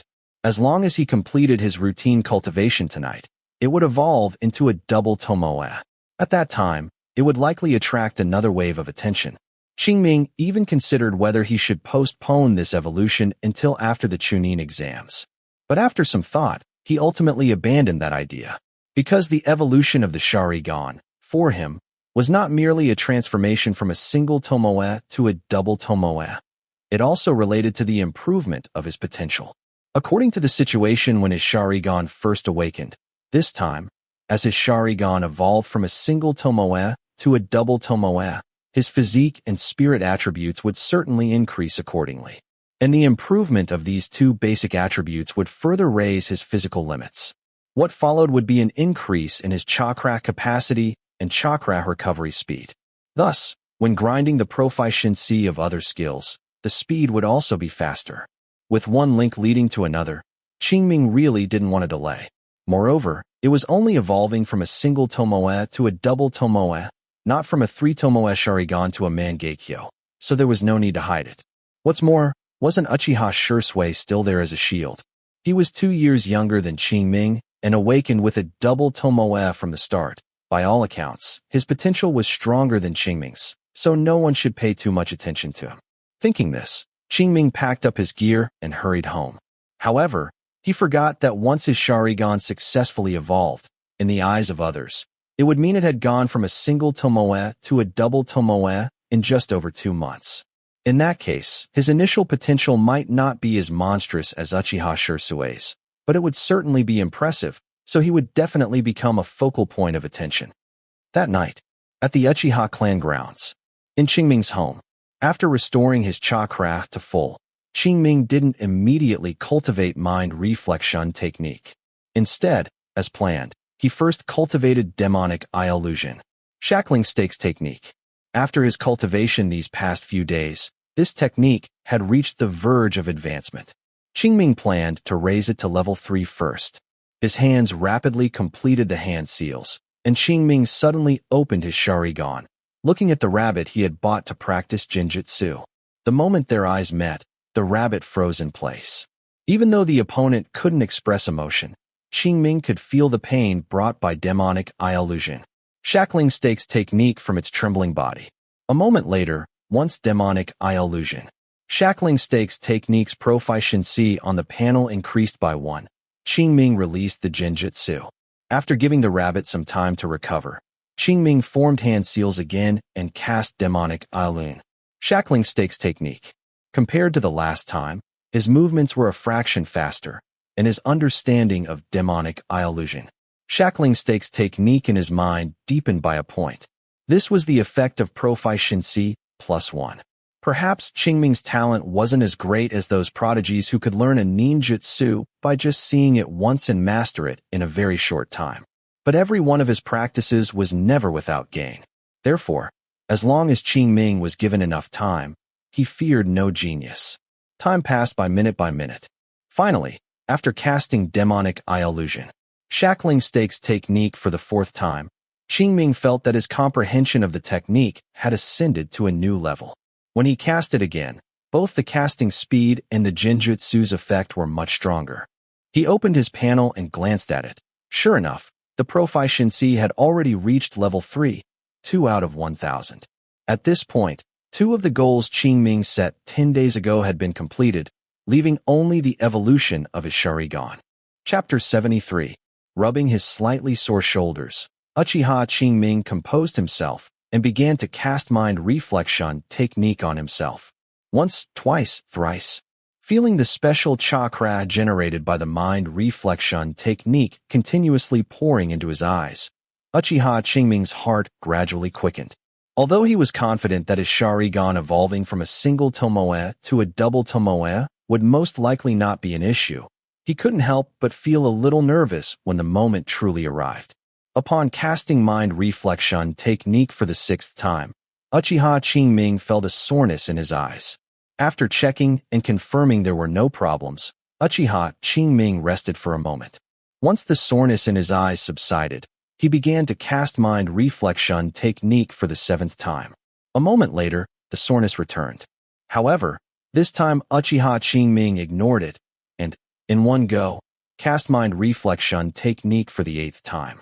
This time, the special chakra generated in his brain was more abundant than in previous attempts. Once all this chakra poured into his eyes, Uchiha Qingming's Sharingan automatically activated, and a new Tomoe slowly emerged. At this moment, 2 ink-black Tomoe appeared in his scarlet pupils. Undoubtedly, his Sharingan had successfully evolved, transforming from a single Tomoe to a double Tomoe. Walking quickly out of the room, Uchiha Qingming looked around and felt that everything around him had become much clearer.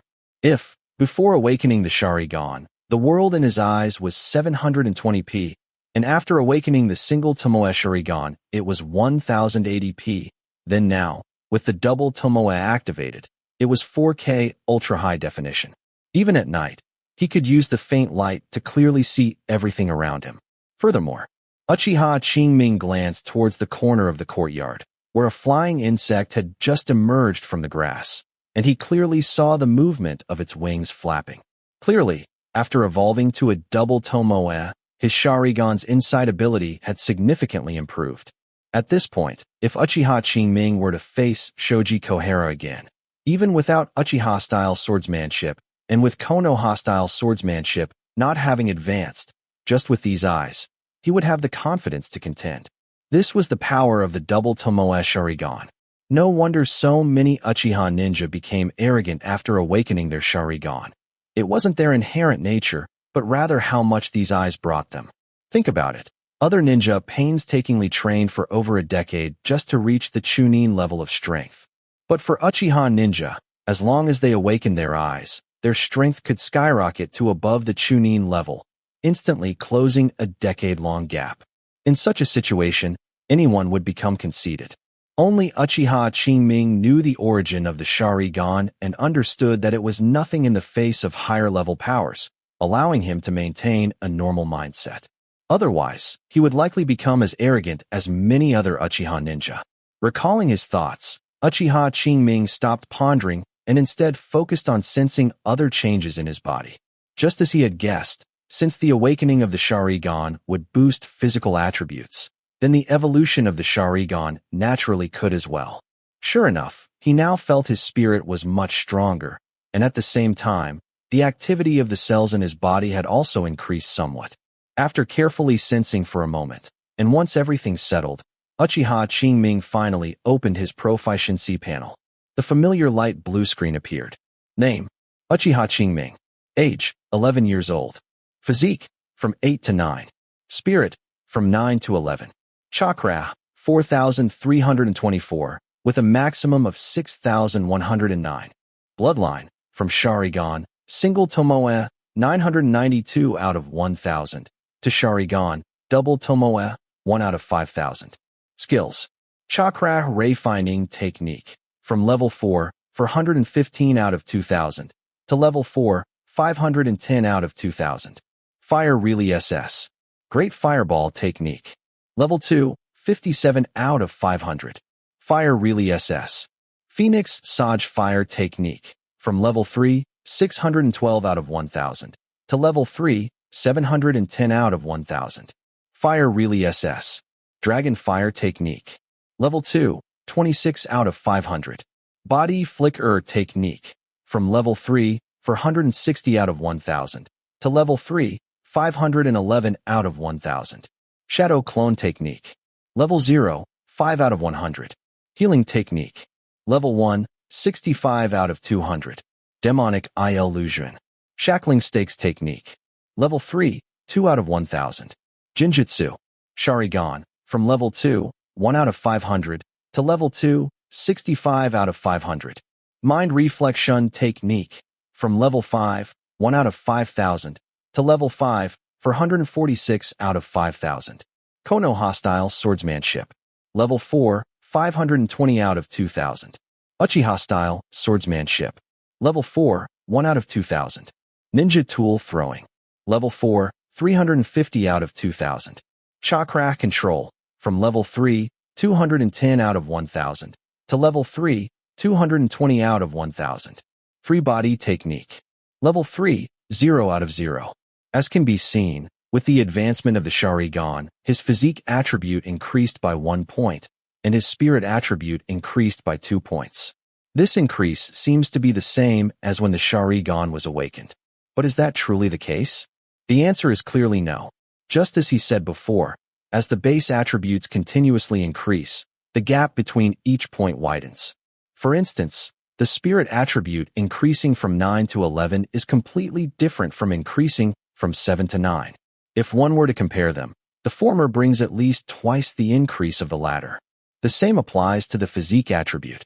Initially, when the Sharingan awakened, his spirit attribute increased from 7 to 9, and his physique attribute increased from 6 to 7, which collectively increased his chakra limit by approximately 2,500 points. Now, Uchiha Qingming estimates that his chakra limit will increase by at least 5,000 points. In other words, once this potential is fully tapped, his chakra reserves will officially break the 10,000 point mark, achieving the Kakashi level. Moreover, it's not Kakashi's kind of bloated 10,000 points, where he appears to have so much chakra, but can't even utilize half of it when needed. After all, his Sharingan is original. Its consumption is not significant when used, and it doesn't remain constantly active, needlessly consuming chakra. Thus, his 10,000 points of chakra would definitely be more durable than Kakashi's. Furthermore, regarding consumption, Uchiha Qingming stared at the chakra bar on the panel. Approximately 1 minute later, the number behind it decreased by 2 points. This means that now, when he activates his Sharingan, it consumes 2 points of chakra per minute, double the 1 point consumed when it was a single tomoe. But overall, it was still acceptable. He just wasn't sure if it still took 5 hours to accumulate 1 point of proficiency. If so, then so be it. What he feared was that this time would be extended, which would be a bit frustrating. As for the reason, it was simple.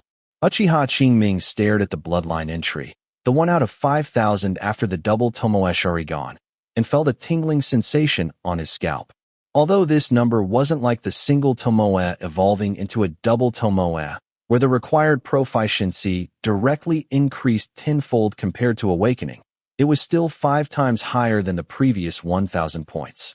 At the current rate of accumulating 13 points of proficiency per day, 5,000 points of proficiency would take a full 385 days, or just over a year. And this was still based on the premise that the effective mind reflection technique remained unchanged. If the level 5 mind reflection technique's promotional effect on the double tomoe Sharingan decreased, then the time required would be even longer. Thinking of this, Uchiha Qingming no longer had the heart to look further down. Now he only wanted to test how much effect mind reflection technique still had, and whether activating the Sharingan still added 1 point of proficiency every 5 hours. Until he figured these things out, Uchiha Qingming felt he might not be able to sleep tonight. Thinking of it, Uchiha Qingming closed the panel, returned to the room, and immediately began testing each item. Chapter 74. Time flew by, and it was now the morning of the second day. Today was the first day of the new Chunin exams, held at the Ninja Academy. As such, the entire Ninja Academy was closed for the day. Today, besides the Geinin who came to participate in the Chunin exams, there were only the Chunin and Jonin responsible for invigilating. Qingming looked at the Ninja Academy's main gate after a long time, yawned, and then walked weakly into the school. He took out the exam notice, glanced at it, and then headed towards the target classroom. Soon, he arrived at a spacious classroom. It was bustling with people. Although they were all Geinin, their aura was far beyond what ninja and peacetime could compare to. Qingming was relatively late. So, as soon as he entered, he immediately attracted many people's attention. Instantly, the classroom fell silent. These people first scrutinized his appearance, then their gaze subtly swept over his Sharingan, and finally, they began to whisper among themselves. Although these people moved their gazes away, Qingming could still feel them secretly watching him. Qingming didn't mind this. His gaze swept across the entire classroom. Only a few empty seats remained in the back corner, and Qingming walked straight over. Just as Qingming sat down, a gentle voice reached his ear. "You must be Qingming, right?"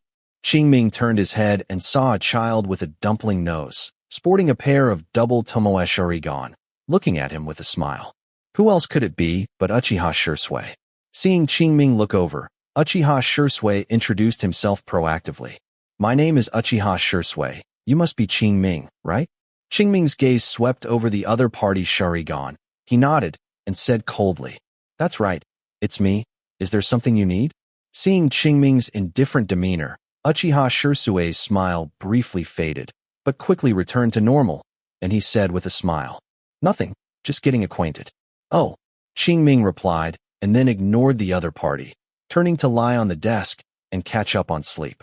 At the same time, the results of last night's test flashed through his mind. As for the results, they were a mix of joy and worry. The joy was that after activating the Sharingan, it still only took 5 hours to accumulate 1 point of proficiency. The worry was that the effect of the mind reflection technique had indeed weakened. Previously, every 2 points of proficiency could increase the Sharingan's evolution by 1 point, but now it had become 3 points, which is 510 points of Chakra. Thus, factoring in the doubling of Chakra required to maintain the Sharingan, if he wanted to accumulate 13 points of proficiency every day as before, he would need a full 5,700 points of Chakra. Although the improvement in his basic physique had increased his maximum usable Chakra per day from 5,500 points to 8,000 points, but he couldn't use 5,700 points just to upgrade the Sharingan. According to previous calculations, even if he accumulated 13 points of proficiency every day, it would still take a full 385 days for it to evolve. And during this period, the improvement speed of his other skills would inevitably slow down. In other words, before his Sharingan evolves into the 3 tomoe, his strength will not be able to increase rapidly. And this was something he absolutely could not accept. After the Chunin exams, he would also have to go to the battlefield. And on the battlefield, enemies wouldn't wait for him to slowly improve his strength, so he absolutely couldn't slow down the speed of his strength improvement. But at the same time, he also didn't want to slow down the evolution speed of his Sharingan. Thus, he could only cut costs and increase revenue. First, let's talk about cutting costs, which means doing the most with the least Chakra. To achieve this, the only thing Qingming could think of for now was to increase the level of Chakra control. Currently, its level is level 3, 220 out of 1,000. Allowing him to save 16% of Chakra when performing ninjutsu and genjutsu. When it advances to level 4, this number will become 20%. Don't underestimate this 4%. The Chakra saved at one time might not be much, but over time, the Chakra saved is not a small amount. Coincidentally, as his Sharingan evolved into the double tomoe, his own control over Chakra became even more proficient. Thus, grinding the proficiency of Chakra control would not be as difficult as before. Of course, to go a step further, it would be best to follow the previous plan. Find a way to acquire a puppet secret technique from the San Ninja and improve by condensing and manipulating Chakra threads. Only then would the upper limit be higher. Perhaps after this exam, I can apply to be transferred to the front line facing the San Ninja. This thought flashed through his mind and was temporarily pushed to the back by Qingming, who then began to consider the issue of increasing revenue. Compared to the single method of cutting costs, there were more ways to increase revenue. First, he could start from himself, improving his basic physique to increase the maximum amount of Chakra he could use each day. And achieving this wasn't too difficult. Qingming had a premonition that once he merged Konoha-style swordsmanship and Uchiha-style swordsmanship, his physique attribute should improve. At that time, the amount of Chakra he could use daily would increase. This was starting from himself. Similarly, he could also use external objects to indirectly increase the Chakra he could use. For example, the Hidden Mist Village's greatsword, Samahada. It can absorb other people's Chakra and then transmit it to the sword's owner. If he could obtain it, he could then accumulate proficiency for various skills by absorbing the enemy's Chakra. At that time, the speed of his strength improvement would inevitably increase greatly. Unfortunately, at this point in time, the greatsword, Samada, was still in Suikazan Fuguki's hands, and the latter was an Onbu ninja from the Hidden Mist Village, so Qingming couldn't even get close to him. Even if he did, with his current strength, it was unlikely he would be the opponent's match. Moreover, the greatsword Samaha isn't something anyone can use. It has a life of its own and only recognizes those it likes. So, even if Qingming obtained it, he might not be able to use it. And similar to the greatsword Samahara, there was also the Craft Ninja Village's infinite whole armor, which could also absorb external chakra and then feed it back to the wearer. But compared to the real greatsword Samahara, the infinite whole armor ninjutsu tool was even harder to obtain because it hadn't even been created yet. So, Qingming could only dream of it. Besides these ninjutsu tools, some ninjutsu also possess the characteristic of absorbing chakra. For example, Water Really SS, Great Shark Bullet Technique, Earth Really SS Barrier, Earth Dome Pre-Sun, Dead Demon Consanji Seal, Wood Really SS, Wood Dragon Technique, etc. These ninjutsu could theoretically accelerate his development. However, learning these ninjutsu either required a special bloodline limit or the development of a new chakra nature, which seemed impossible for Qingming to achieve right now. Moreover, most of these ninjutsu were difficult to obtain, and even if he wanted to learn them, he wouldn't have the opportunity. But similarly, this also indirectly showed that ninjutsu with such effects were actually not uncommon. And as an ancient clan that had been passed down for thousands of years, the Uchiha clan should have similar collections. Perhaps, after this exam, I can try to look for them. Thinking this, Qingming's consciousness gradually fell into slumber. A moment later, Uchiha Shursui looked at Qingming, who was making faint snoring sounds not far away, and couldn't help but sigh in his heart that this fellow clansman of his was truly carefree. At a time like this, he could still fall asleep. Chapter 75. Ding-a-ling-ling. A sudden, urgent ringing sound came through. Qingming awoke from his dream, raising his head to see over a dozen Konoha ninja enter from outside the door, the one leading them holding a document bag. The words top secret were clearly written on it. Thus, what was inside was self-evident. Clearly, the first written test of the Chunin exams was about to begin. There were no fancy test items later on. The Jonin examiner reassigned their seats, then tore open the document bag and distributed the test papers. During this time, he only emphasized that cheating was forbidden. He said nothing else. Qingming received the test paper, quickly scanned it, and found the questions to be of average difficulty. As long as one's theoretical knowledge wasn't too bad, passing shouldn't be difficult. However, merely passing was definitely not enough. He still needed to score as high as possible. Thinking this, Qingming immediately focused his spirit and began to answer the questions seriously. As for cheating, since the other party hadn't made the questions difficult for them, then his words no cheating truly meant no cheating. Of course, if one could hide it from the proctor's eyes, there shouldn't be any problem. But Qingming didn't need to do that. With his current knowledge, he was capable of getting a good score. Since that was the case, there was no need to cause extra trouble. Time flowed by, second by second. When half of the exam time had passed, a voice suddenly broke the silence in the classroom. Number 45, you may leave. Hearing this, everyone looked in the direction the voice came from, only to see a proctor standing by the window, who then walked towards a student in the center of the classroom. The student's face was pale at this moment, clearly knowing what mistake he had made. He gripped the edge of the desk with both hands, and after a moment of struggle, silently walked out of the classroom. Seeing this, the proctor sat back down in his seat. Qingming could clearly feel that the atmosphere in the classroom had become much more oppressive. However, what does this have to do with me? Muttering to himself, Qingming withdrew his gaze and once again began his journey of answering questions. Afterward, for more people were caught cheating, and the first written test finally ended. When the bell rang, everyone was asked to remain seated and not move until the Jonin examiner collected all the test papers. Only then were they dismissed. According to the exam procedure, the test results would be announced this afternoon. At that time, those who passed the written test would participate in the second comprehensive ability assessment. Before that, they were free to move around.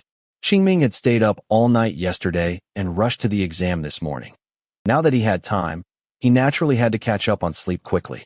After going back and sleeping for 2 hours, when Qingming returned to the Ninja Academy, The exam results had already been posted. Without any surprises, he successfully passed the written test. Additionally, there were 59 other people on the list. Qingming roughly calculated that the pass rate for the first round was approximately 50%, which was neither particularly high nor particularly low compared to previous years.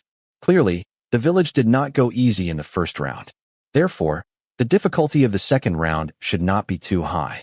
As for the reason, it was simple. Konoha currently needed manpower, especially core strength.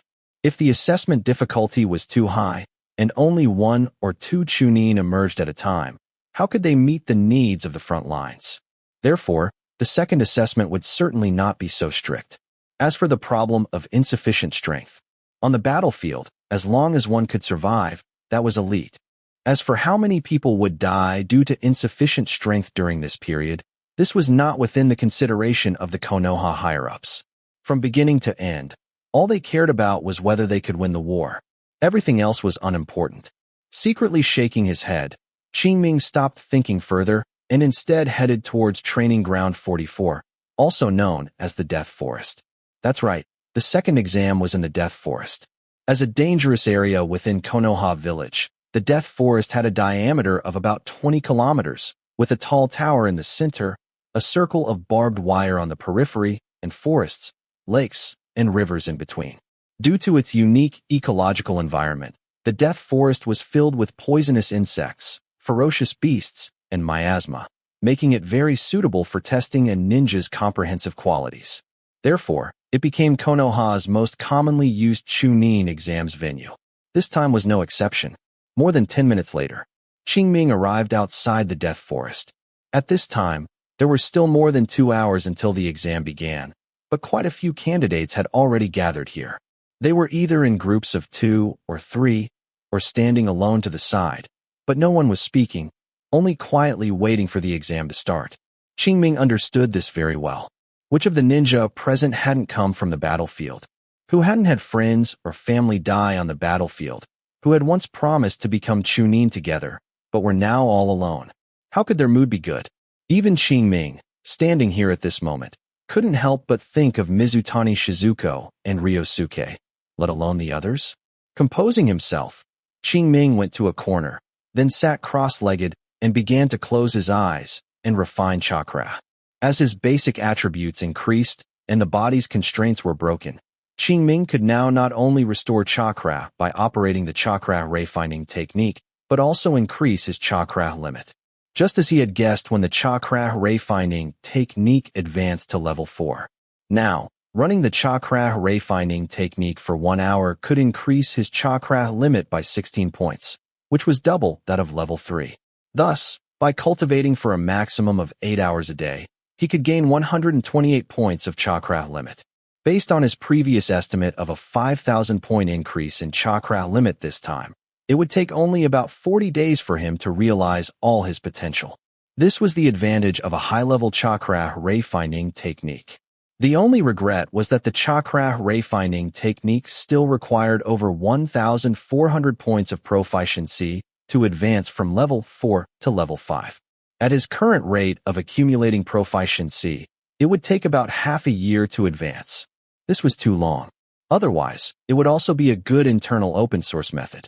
According to the effect of level 3 advancing to level 4, once his chakra ray-finding technique advanced from level 4 to level 5, it would definitely increase the amount of chakra he could use daily. Moreover, this number would not be less than 1,300 points. Sigh, what a pity. Sighing inwardly, Qingming stopped thinking further and instead focused on his cultivation. Time flowed by second, and more candidates gathered here. About an hour before the exam began, all 60 geinin who passed the written test had arrived. Only then did the area become a bit more noisy. People were either talking to each other or inquiring about others' information. In short, the scene became much livelier. During this time, Qingming heard his name mentioned several times and occasionally felt the gaze of others, but he paid no attention. What was the use of knowing his information? In the face of absolute strength, any schemes or tricks were a joke. Therefore, Qingming didn't care about them observing him. Chapter 76. Another hour passed. The examiner for the second stage of the Chunin exams finally arrived at the scene. Instantly, the field fell silent. Qingming also awoke from his cultivation. Let me introduce myself. My name is Tanakawa Maki, and I am your examiner for the upcoming Chunin exams. The Konoha Jonin said this to the crowd. After speaking, he pointed to the death forest behind him and said, I believe you already know that your second stage of the Chunin exams will take place in here. Next, I will introduce you to this place. Then, he briefly described the situation within the death forest. Upon hearing his narration, everyone present involuntarily gasped. Nothing else, according to him. It was simply too dangerous inside. Before the crowd could recover, Tanakawa Maki took out a stack of consent forms from his pouch and said to himself, given the danger of the Chunin exams, all examinees must sign a consent form to be responsible for their own lives. As he spoke, he handed the consent forms in his hand to a geinin at the very front, signaling him to pass them around. After everyone had received a consent form, Tanakawa Maki saw that some people looked troubled and suddenly changed the subject, saying, of course, if you are afraid, you don't have to sign. However, before the crowd could be happy, he continued, but, in that case, it will be considered a forfeiture and you won't need to participate in the subsequent Chunin exams. Upon hearing this, the crowd immediately lost interest. They came here to participate in the Chunin exams. If they couldn't participate, then what was the point of coming? Qingming took the consent form and quickly scanned it. It contained phrases like I voluntarily participate in this Chunin exams, and I will bear all responsibility for any accidents, which were not much different from the pre-exam commitment forms in his previous life. Qingming did not hesitate much. After a quick scan, he signed his name. After about 10 minutes, all 60 people in the field had successively signed the consent forms. No one gave up due to the danger. After collecting all the consent forms, Tanakawa Maki nodded with satisfaction and then said, next, I will officially introduce you to the rules of the second stage of the Chunin exams. As he spoke, he took out 2 scrolls, one labeled Heaven and the other Earth scroll, and showed them to the crowd. What are those? Someone asked. Heaven scroll and Earth scroll. Tanakawa Maki did not keep them in suspense and immediately gave the answer, then continued. Next, you will fight around them. Around them? Someone looked at the scrolls in Tanakawa Maki's hand and asked in confusion. That's right. Tanakawa Maki replied, then put away the scrolls and said, there are a total of 60 of you. Each of you will receive a scroll. 30 people will receive the Heaven scroll, and the other 30 will receive the Earth scroll. The condition for passing the Chunin exams is any team, as long as it possesses both the Heaven scroll and the Earth scroll and reaches the central tower, will pass. Before Tanakawa Maki could finish speaking, someone immediately interrupted. Teacher, some of our teams have more people, some have fewer, and some teams even have only one person. Isn't this a bit unfair? Fair. Tanakawa Maki's expression became stern, and he said coldly, on the battlefield, will the enemy talk about fairness with you? Yes. Will the enemy talk about fairness? Upon hearing this, everyone couldn't help but recall their experiences on the battlefield and immediately fell silent. At this moment, Tanakawa Maki added, moreover, if you feel you have too few people, you can choose to form an alliance. After all, there are plenty of scrolls, so just grab more. Upon hearing this, many people's eyes lit up, especially those who were alone, who had already begun to look for potential allies. Only Qing Ming remained unmoved. Firstly, he was confident that, even alone, he could obtain the scrolls he wanted. Secondly, such alliances were not very reliable.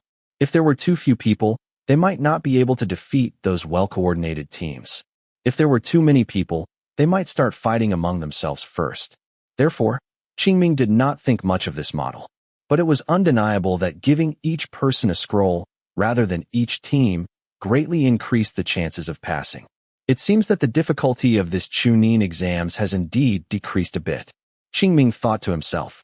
Then, Tanakawa Maki explained the conditions for failure. The first was that teams that did not reach the central tower within the Chunin exams time limit, which was 5 days, would be eliminated.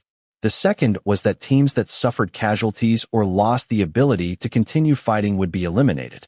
In addition, he finally emphasized that it was absolutely forbidden to peek at the contents of the scrolls before reaching the central tower. As for the consequences of peeking, he didn't say, and no one asked. But Qingming knew that a hypnosis jutsu was sealed inside, and once opened, one would fall under its effect and remain unconscious until the end of the Chunin exams. I wonder if my Sharingan can withstand it? Should I try it? This thought suddenly popped into Qingming's mind, but he quickly suppressed it. It was better not to do such suicidal things if possible. With everything ready, the second stage of the Chunin exams officially began. The 60 people in the field were divided into 32 teams and entered through an iron gate, beginning a 5-day survival test. As soon as he stepped into the death forest, Qingming felt an inexplicable sense of oppression. He knew the source of this feeling. The surrounding environment was too dim. At this time, although it was nearing evening, the sun had not yet set, and it was still bright outside. But here, overhead were only branches and green leaves, and apart from scattered light, the sun was not visible at all. Coupled with the damp and cold environment and the occasional roars of beasts from afar, it naturally gave people an especially oppressive feeling. Fortunately, Qingming was already accustomed to surviving in harsh environments, so he quickly dispelled this negative emotion. After briefly discerning the direction, Qingming suddenly activated his Sharingan and then, at an extremely fast speed, rushed towards the nearest entrance. Perhaps because he was in the outer perimeter of the forest, he did not encounter any danger along the way. In just a few minutes, Qingming arrived at the entrance closest to him. After careful inspection, Qingming fortunately discovered traces of someone having passed through not long ago. The death forest was almost circular, with a diameter of 20 kilometers, making its circumference 60 kilometers. Along this 60-kilometer-long barbed wire fence, there were 44 entrances, but they only had 32 teams in total. Therefore, before arriving, Qingming was unsure whether anyone had entered this entrance. Now it seemed his luck was good. He just happened to hit that 70% probability. With the powerful insight of his Sharingan, Qingming quickly determined the number of people in this team and their direction of travel.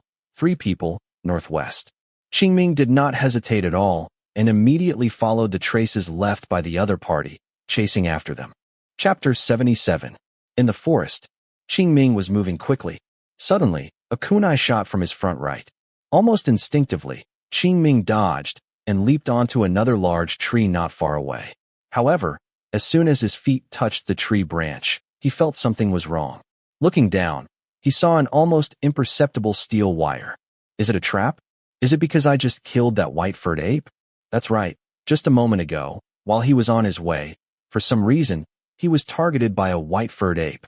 Qingming didn't want to cause any extra trouble, but the environment in the jungle was too suitable for the opponent. For a while, he couldn't shake off the pursuit of the ape. So, Qingming decided to go all out, spent some effort, and dealt with the ape, originally thinking it wouldn't attract anyone's attention. He didn't expect that the trio he was pursuing were so close, so it was not surprising that they noticed some movement. That's right. Qingming was almost certain that the people who set up the trap and ambushed him here were that 3-person team. Almost instantly, Qingming figured out the cause and effect. At this moment, the trap had just been triggered. Swish, swish, swish. Dozens of kunai shot from all directions, front, back, left, and right, blocking all possible evasion routes. However, facing such a predicament, Qingming not only showed no panic but even had the presence of mind to comment. The trap is well laid. This was not a taunt, but he truly believed it.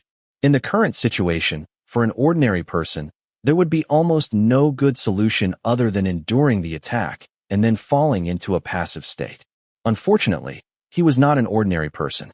The 2 Tomoe and Qingming's blood-red Sharingan spun rapidly, instantly reflecting the incoming kunai into his mind and determining their flight trajectories. Then, his figure flickered, narrowly avoiding all attacks. This scene left the 3 people in the shadows dumbfounded. Are you coming out yourselves, or do you want me to drag you out? Qingming scanned his surroundings, his gaze locking onto the 3 people's hiding spots, and spoke. His tone was very calm, as if he didn't care about the 3 people at all. In fact, secretly, he was already putting in his utmost spirit. Let alone the fact that the opponent could set up such an intricate trap, they certainly weren't mediocre. Even if they were just a few ordinary ninja, he wouldn't be careless in the slightest. As the saying goes, a lion uses its full strength even when hunting a rabbit. If he thought he could do whatever he wanted just because he had activated his 2 Tomoe Sharingan, that would truly be a path to death. In the ninja world, various ninjutsu and secret techniques emerged endlessly. Once he developed such a habit, he might stumble one day. Therefore, Qingming never underestimated anyone. And this was also his reliance to have lived until now. Still not coming out? Qingming spoke again. However, this time, before he could finish his sentence, several shuriken flew over. But such an attack clearly couldn't injure Qingming. He merely flickered a few times, easily avoiding all shuriken attacks. But just then, a faint sense of danger arose in his heart. Qingming glanced back with his peripheral vision and saw a dark shadow technique rapidly shooting towards him. Shadow Sekret technique? The moment he saw this shadow, Qingming recognized it as the inherited secret technique of the Nara clan. Immediately after, he thought of the opponent's identity. Nara Saihira. As the only ninja from the Nara clan participating in this Chunin exams, Qingming had secretly paid extra attention to him. Therefore, the moment he saw the Shadow Sekret technique, he guessed the opponent's identity.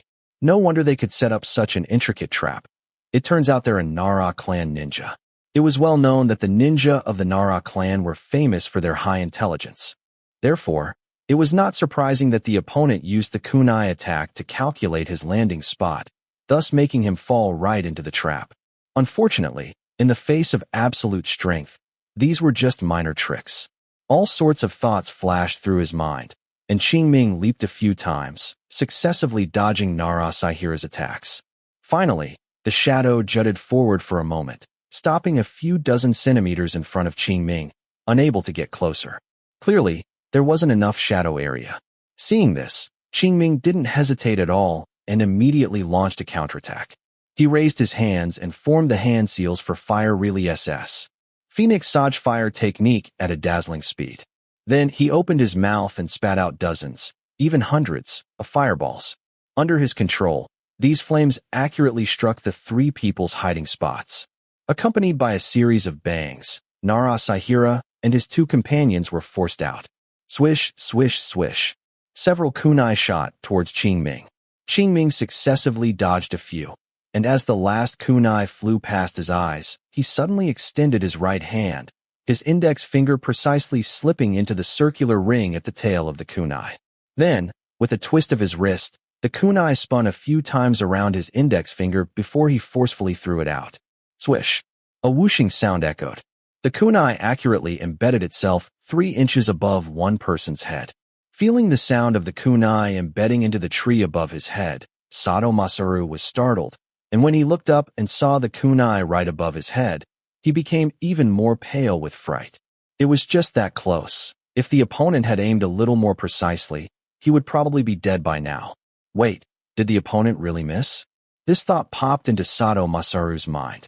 He then looked at Qingming not far away, and seeing the blood-red Sharingan in the opponent's eye sockets, he immediately knew that the opponent had held back. Otherwise, with the Sharingan's insight, how could it have been precisely 3 inches off? Qingming ignored the stunned Sato Masaru, his figure flashing, and he had already arrived in front of another person. Aoki Honko looked at Qingming, who suddenly appeared before her, and without any hesitation, immediately retreated backward. At the same time, she drew a kunai, preparing to counterattack. However, it was too late. Jinjutsu. Sharingan. The moment their eyes met, Qingming completed the hand seals at the fastest speed and unleashed this ninjutsu. Although due to insufficient preparation time, the effect was only slightly stronger than the Sharingan's inherent hypnotic ability. It was enough. Just as Aoki Honko was retreating, her body suddenly paused, her eyes fell into a daze, and her eyelids began to droop, as if she was about to fall asleep. Clang. The sound of a blade being drawn rang out. Qingming swung his sword, deflecting the kunai thrown by Nara Saihira from the side, then kicked out, sending Aoki Honko flying away fiercely. Seeing this, Nara Saihira suddenly dropped all his guard, which made Qingming, who was about to attack him, slightly pause, but then he immediately understood the opponent's meaning. He had realized he was no match and so intended to surrender. Indeed, Naruto's next words confirmed his guess. He took out 3 scrolls from his ninja tool pouch, threw them on the ground, and said quickly, "We surrender. These are the scrolls of the 3 of us." Seeing the opponent being so sensible, Qingming also didn't want to waste energy. Taking a few steps to the scrolls, Qingming glanced at them. They were all Earth Scroll. It made sense. If members of the same team received different scrolls, what would be the point of the test? They would just pass directly. However, this perfectly met his requirements. Qingming used his short sword to pick up a scroll, carefully examined it, and after confirming there were no issues, he left without saying a word. Only after he left did Naruto finally breathe a sigh of relief. Chapter 78. Is the Sharingan really that powerful? Watching Qingming's retreating figure, Sato Masaru came to Naruto's side and asked with lingering fear. No. Naruto shook his head and said to Sato Masaru with a serious expression, "It's not the Sharingan that's powerful, but Uchiha Qingming." Is that so? Sato Masaru pondered upon hearing this. Beside him, Naruto was recalling the entire process of their brief encounter. Whether it was his precise control over ninjutsu or his choices under pressure, Qingming displayed extremely high tactical proficiency. Combined with the aid of the Sharingan, there was an 80% chance that their 3-person team would not have been his match. It was precisely for this reason that, upon realizing Qingming had not intended to kill them, he immediately chose to give up resisting. Only by doing so could they minimize their losses. At the same time, he was gambling that Qingming would not take all the scrolls.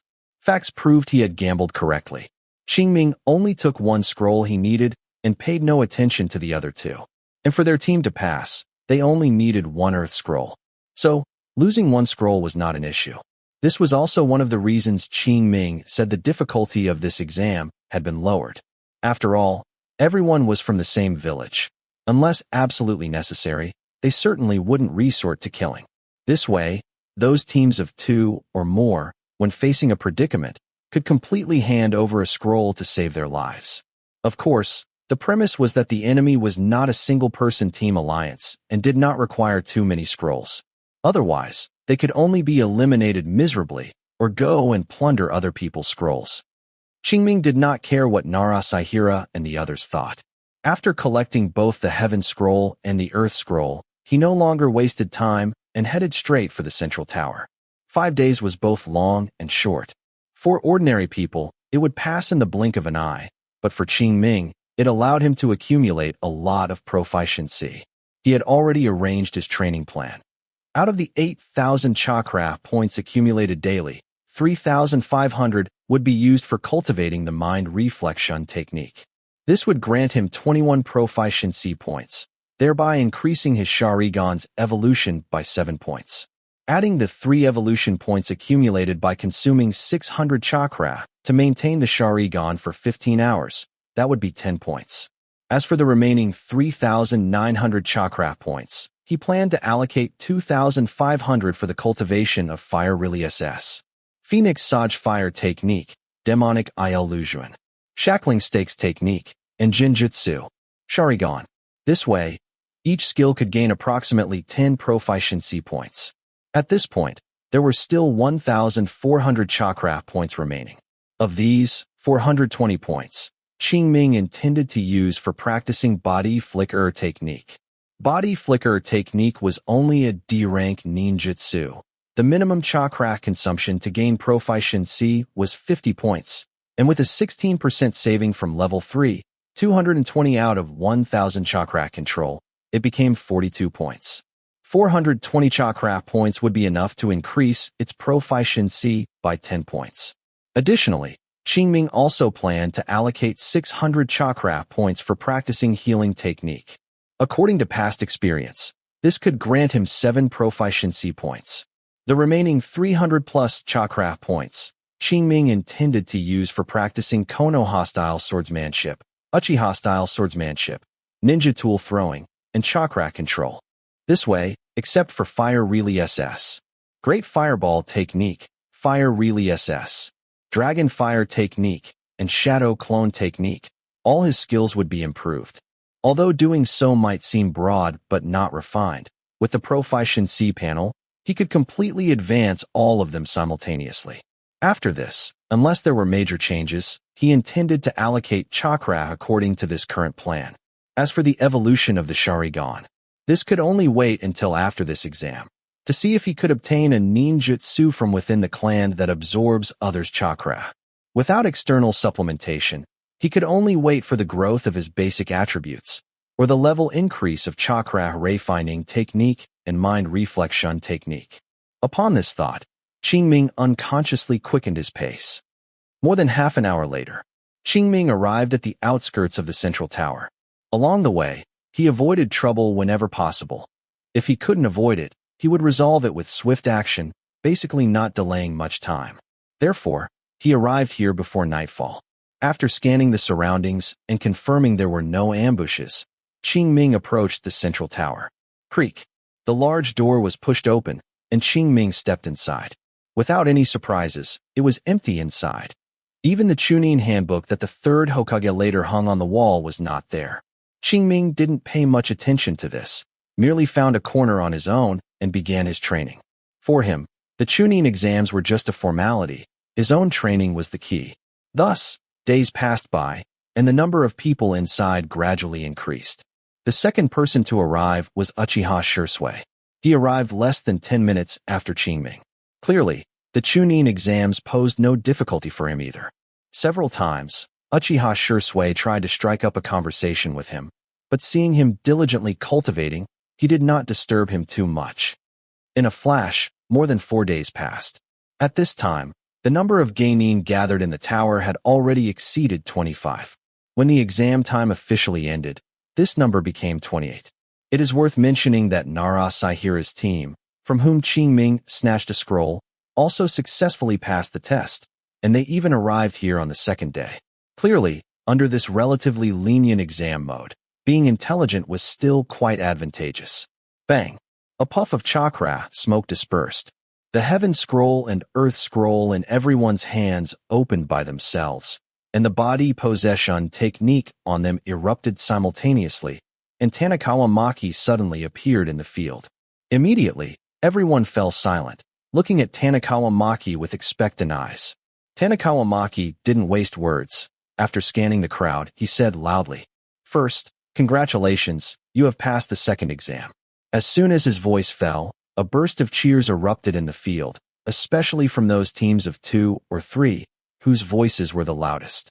Quiet. Tanikawa Maki pressed his hands down, signaling everyone to be quiet. Once the field returned to silence, Tanikawa Maki continued. Next, you have one night to rest. Tomorrow morning, the final exam will be held. As for the location, Tanikawa Maki pointed to the ground beneath his feet and said, "It's right here. Medical ninja will be coming soon. If you need treatment, you can go find them." With that, he left using body flicker technique. And when he left, the field became noisy again. Qingming, meanwhile, was pondering what the other party had just said. The third exam being held here meant it would not be open to the public. However, thinking about it, it made sense. It was not peacetime now, where one needed to display national power to deter surrounding areas. It was wartime now, and as the village's reserve force, the Chunin exams naturally had to be kept secret. Thus, holding it here was not strange. Chapter 79. In a flash, time arrived at the morning of the next day. After treatment by a medical ninja and a night of rest, the 28 people in the arena were in much better condition. Just then, a creaking sound of a gate being pushed open rang out.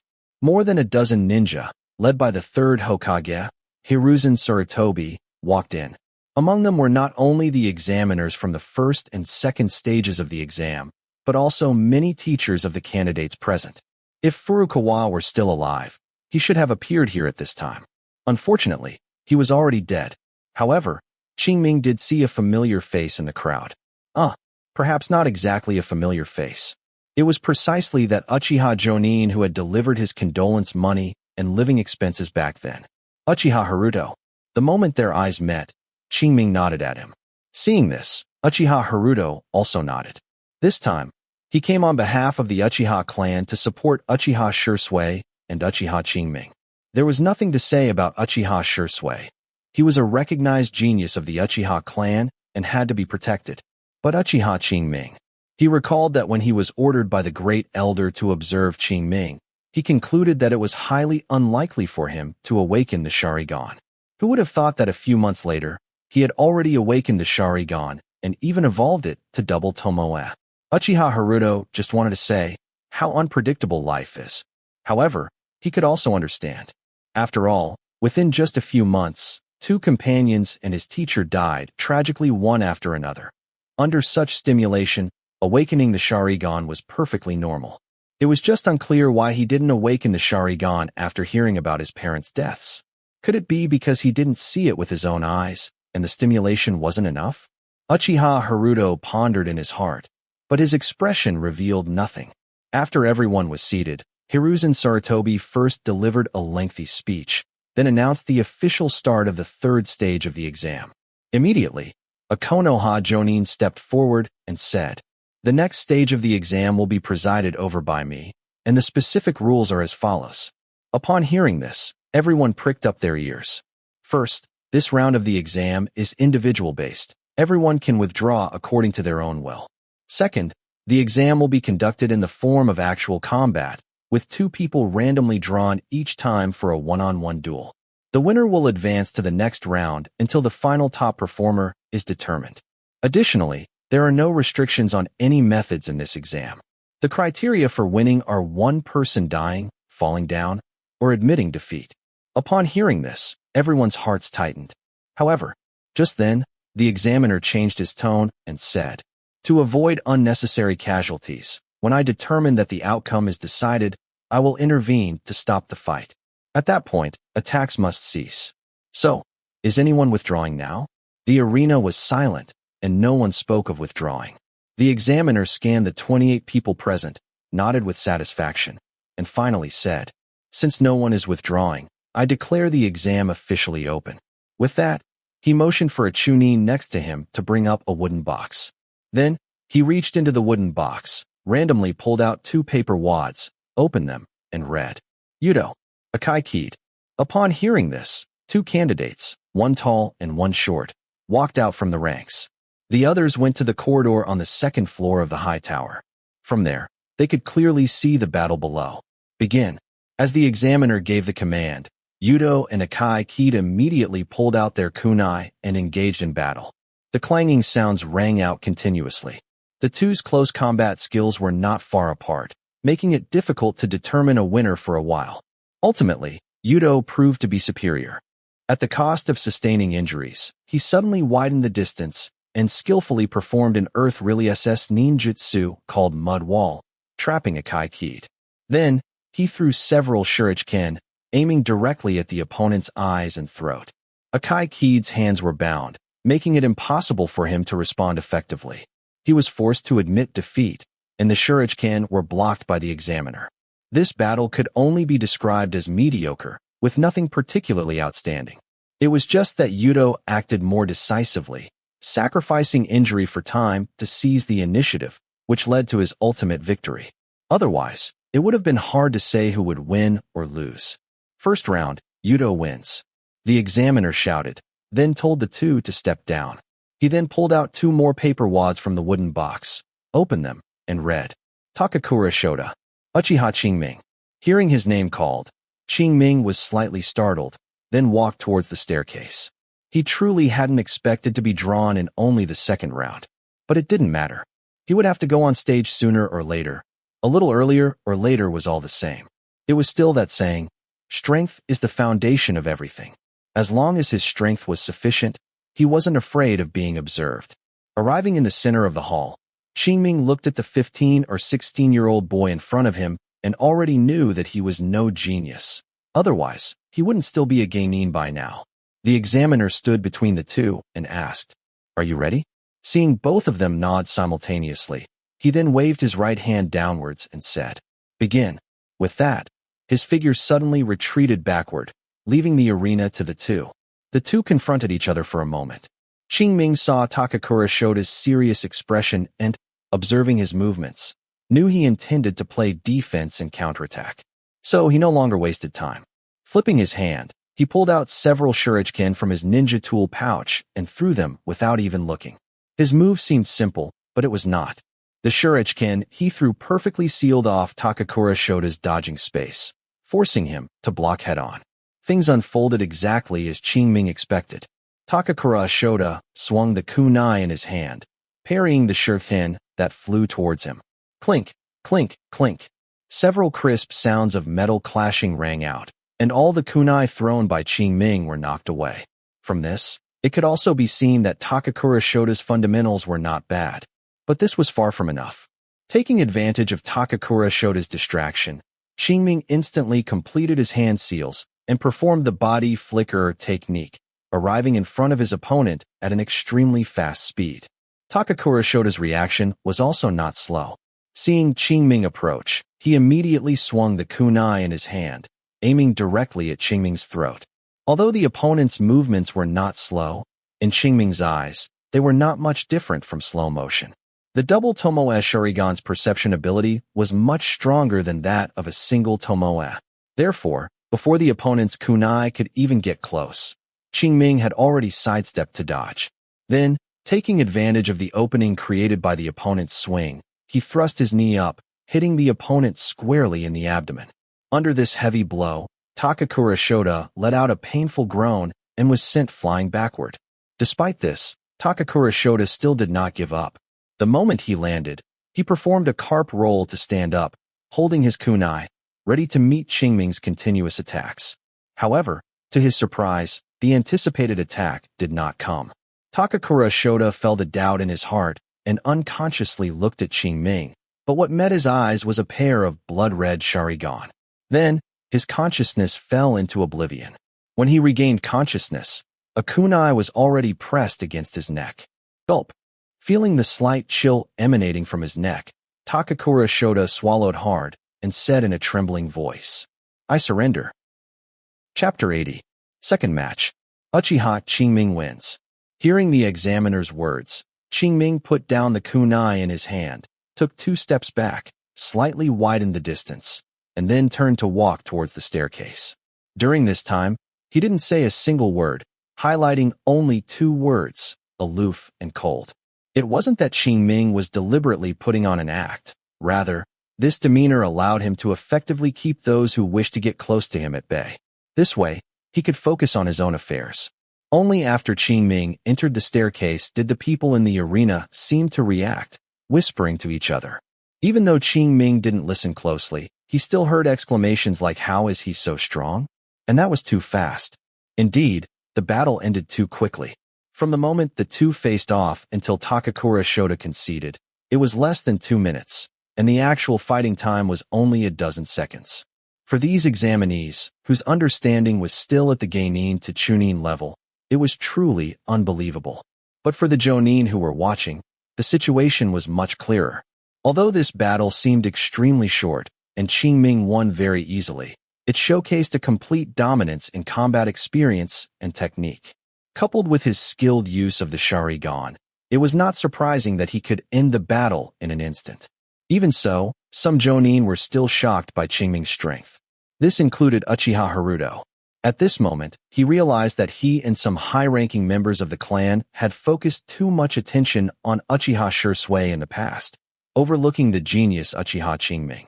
Admittedly, Uchiha Qingming's potential might not match Uchiha Shursui's, but he definitely surpassed most Uchiha ninja.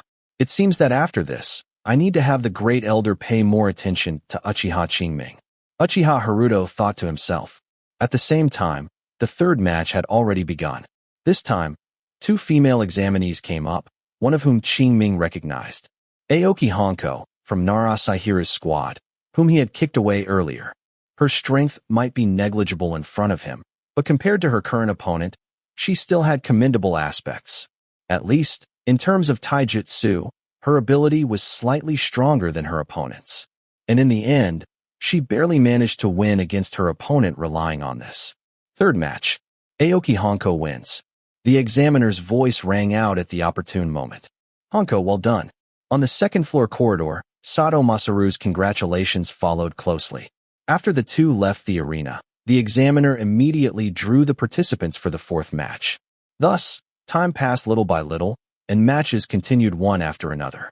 It wasn't until the second-to-last match that Uchiha Shirsue's name was called, and his opponent was Nara Saihira, who had previously encountered Qingming. Entering the arena and looking at Uchiha Shirsue, who had a 2-tomoe Sharingan, Nara Saihira felt a surge of speechlessness. What kind of bad karma had he accumulated? He had just faced Uchiha Qingming in this second exam, and now he was encountering Uchiha Shirsue again. Although it was inevitable to meet these two if one wanted to contend for a good ranking, but why is it the first round? This left him no chance to prepare. The intelligent mind of the Nara clan also needed information to function effectively. Otherwise, with no information, even the smartest mind would be useless. Just like now, facing Uchiha Shirsue, all he knew was that the opponent possessed a Sharingan similar to Uchiha Qingming's. He had no other information. Oh, right, the opponent also carried a sword, so he might be more skilled in swordsmanship. But what good was knowing just that? Combat experience, combat techniques, attack habits, etc. All of these were unknown. How was he supposed to win? Sigh. At this point, I can only take it one step at a time. Nara Saihira felt melancholic in his heart, and the battle had already begun. On the second-floor corridor, Qingming watched their battle, his eyes flickering slightly. Nara Saihira, needless to say, fought entirely with his mind. Although he didn't know much about Uchiha Shirsue, his ability to adapt was very strong. Relying on his family's inherited Shadow Esferet technique and impressive close combat skills, he managed to hold his ground for a while. Unfortunately, that was all he could do. Once Uchiha Shirsue got serious, Nara Saihira would likely not be able to withstand it.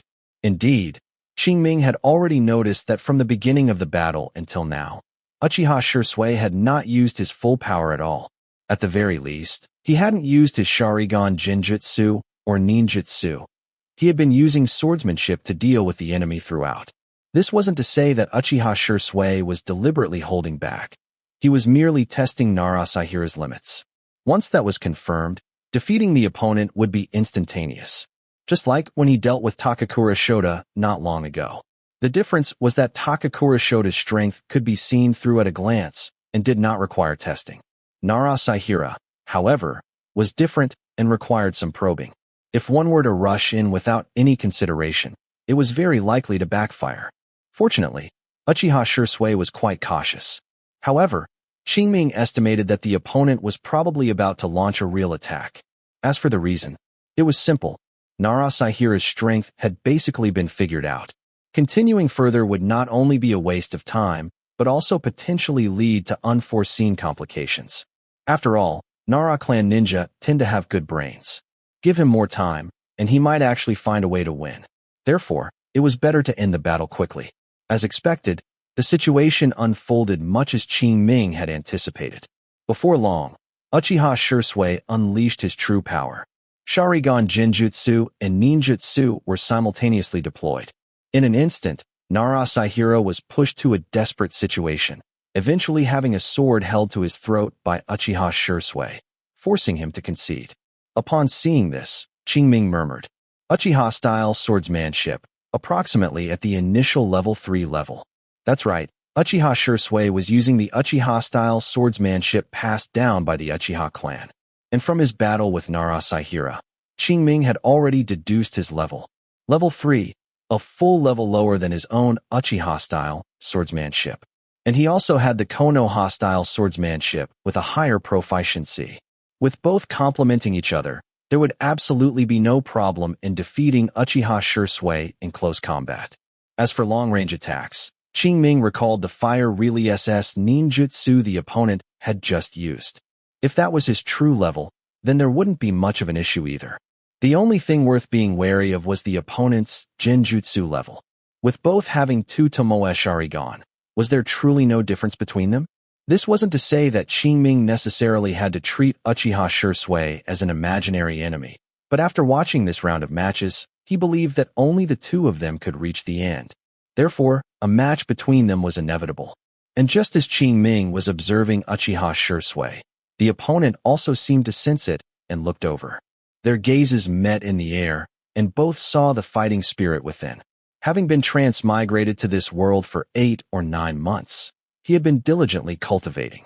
Now, He had finally encountered a well-known figure from his memories among his peers, and he could even legitimately have a match with him. Even Qingming couldn't help but feel a competitive urge, for no other reason than to prove that his efforts had not been in vain. It was precisely for this reason that Qingming had such a high fighting spirit.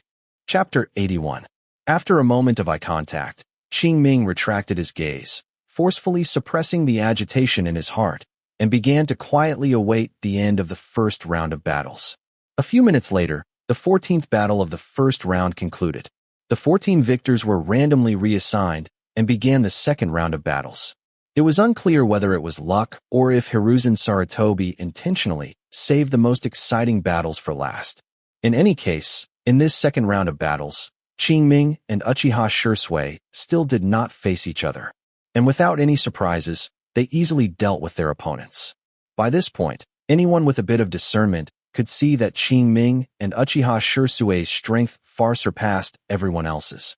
The final top spot would only be decided between the two of them. It was fortunate that the promotion to Chunin depended on the overall performance across 3 exams, rather than solely on the ranking in this battle.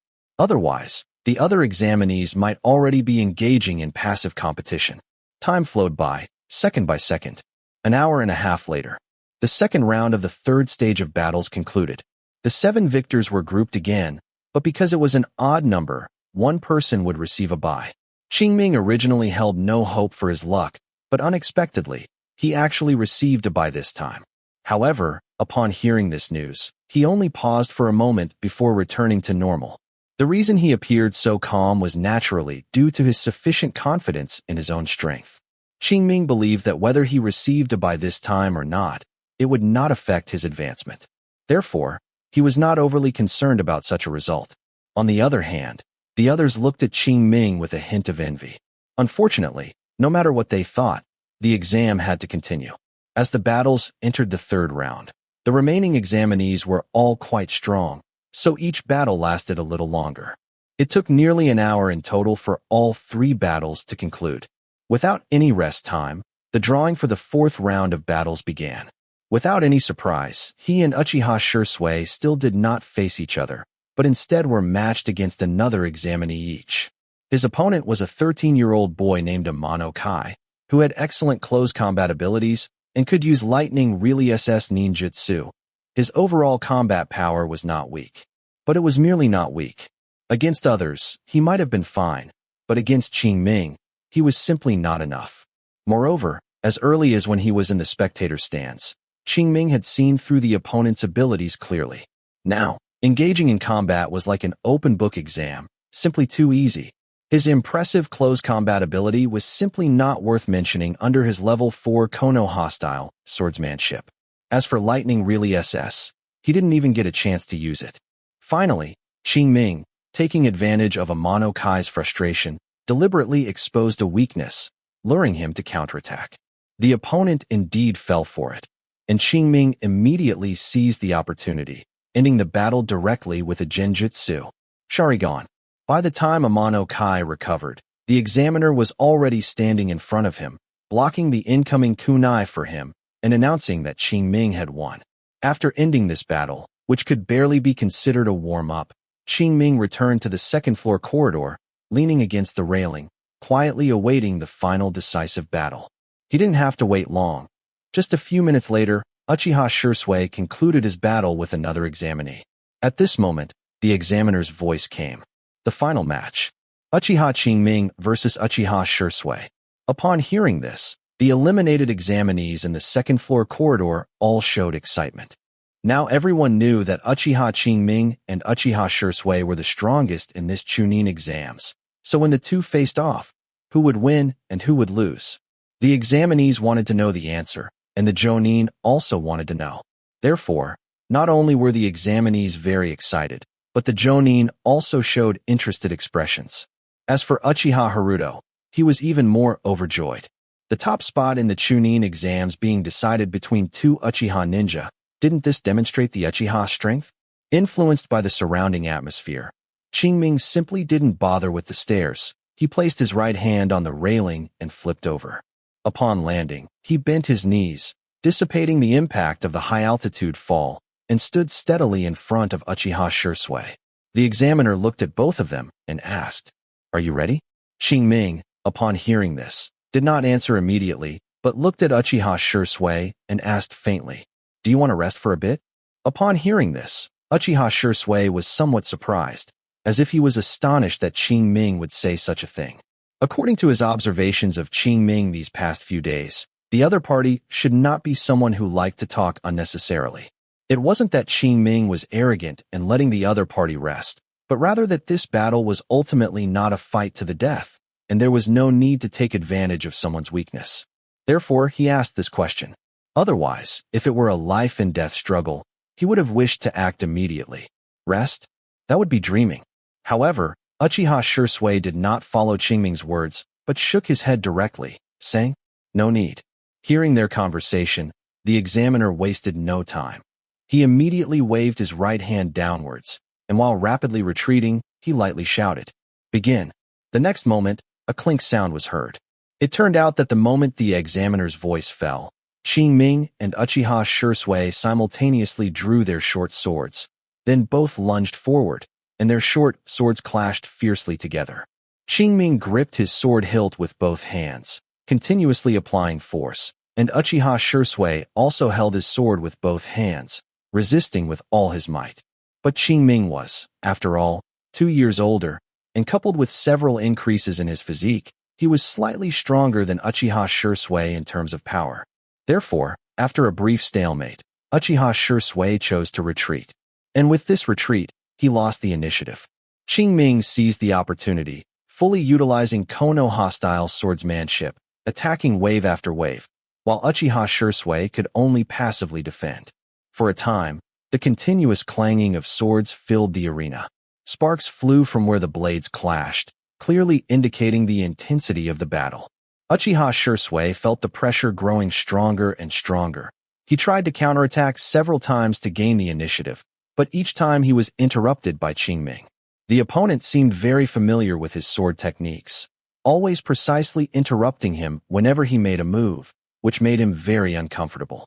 After thinking for a while, Uchiha Shursui suddenly realized the opponent was also an Uchiha ninja, and being able to train Kono-hostile swordsmanship to this level was enough to demonstrate his high talent in swordsmanship. Furthermore, since he had already awakened the Sharingan, there was no reason for him not to learn Uchiha-style swordsmanship, which paired extremely well with the Sharingan. Perhaps, the opponent's Uchiha-style swordsmanship proficiency was even higher than his own. Only this could explain why the opponent could repeatedly and accurately interrupt his moves. That's it. It must be like this. The more he thought about it, the more Uchiha Shursui felt it was possible. At the same time, he also realized that in close-quarters combat, he would most likely not be Qingming's match. I need to change my approach. Uchiha Shursui pondered inwardly, while continuously parrying Qingming's attacks. Chapter 82. Ding. Ding ding ding. After a few more exchanges, Qingming suddenly realized that Uchiha Shursui was no longer counterattacking.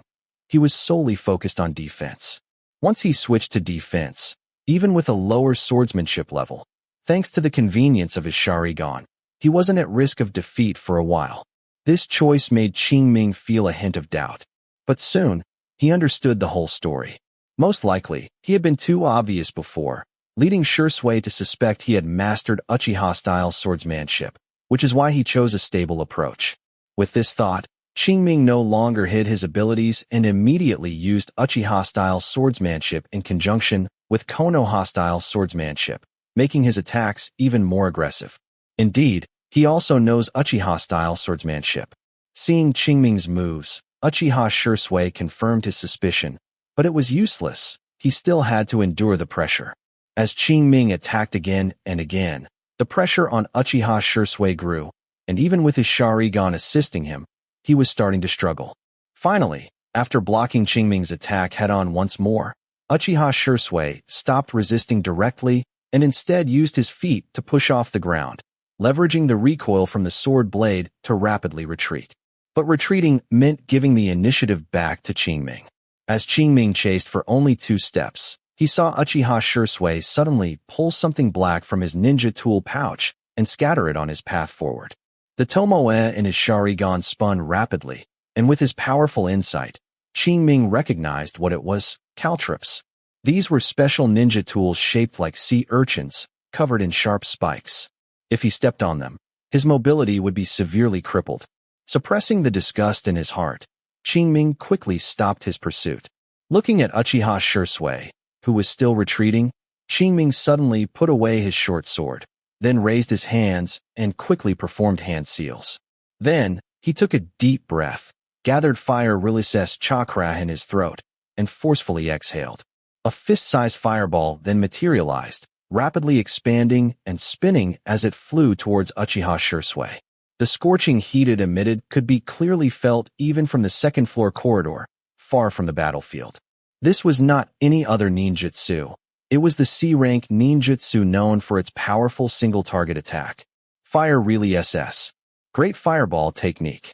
Seeing the huge fireball heading straight for him, Uchiha Shursui knew it was too late to dodge. Even if he used all his strength to avoid a direct hit, the fireball's explosion would still injure him. Since it's come to this, I can only meet it head-on. All sorts of thoughts flashed through Uchiha Shursui's mind, and he instantly made up his decision. Then, as he retreated, he suddenly raised his hands and completed hand seals at an even faster speed than Qingming had just done. The next moment, he opened his mouth and also exhaled a fireball, which rapidly expanded as it flew out. This identical scene indicated that he had also used Fire Relay SS. Great Fireball Technique. However, judging by his hand seal speed, his proficiency was clearly superior to Qingming's. Therefore, even though he performed the hand seals later, he still successfully cast the ninjutsu before Qingming's fireball reached him. The two fireballs, one large and one small, collided between them, holding for only a moment before exploding with a roar. The next moment, a powerful wind pressure, carrying rolling heat waves, spread in all directions, causing everyone to squint their eyes. Just then, a crisp metallic clang echoed in the arena, followed by a second, then a third. In an instant, these clangs merged into a continuous sound. On the second-floor corridor, everyone looked closely. They saw Qingming and Uchiha Shursui continuously throwing shuriken and kunai. The metallic clanging in the arena was caused by them colliding in midair. Such swift and precise ninja tool throwing made everyone dizzy. Rip! Suddenly, the sound of cloth tearing rang out. Though faint, this sound was particularly harsh amidst the clatter of ninja tools. Everyone followed the sound and saw a tear in the clothes on Uchiha Shursui's left shoulder, with faint traces of blood seeping out. Behind him, a shuriken stained with specks of crimson was clearly visible. In this situation, there was no need to explain. Everyone knew what had happened. Clearly, Qingming had gained a slight advantage in this round of engagement. However, Qingming wasn't happy at all. Although he had long known that he wasn't a genius, and that his current achievements were solely due to his panel and his own hard work. But when he truly realized the gap between himself and a genius, he still couldn't help but feel a little disappointed. He had practiced ninja tool throwing for so long, yet when facing Uchiha Shursui, a genius 2 years younger than him, he could only manage to gain a slight upper hand. Such a disparity inevitably made one feel disheartened.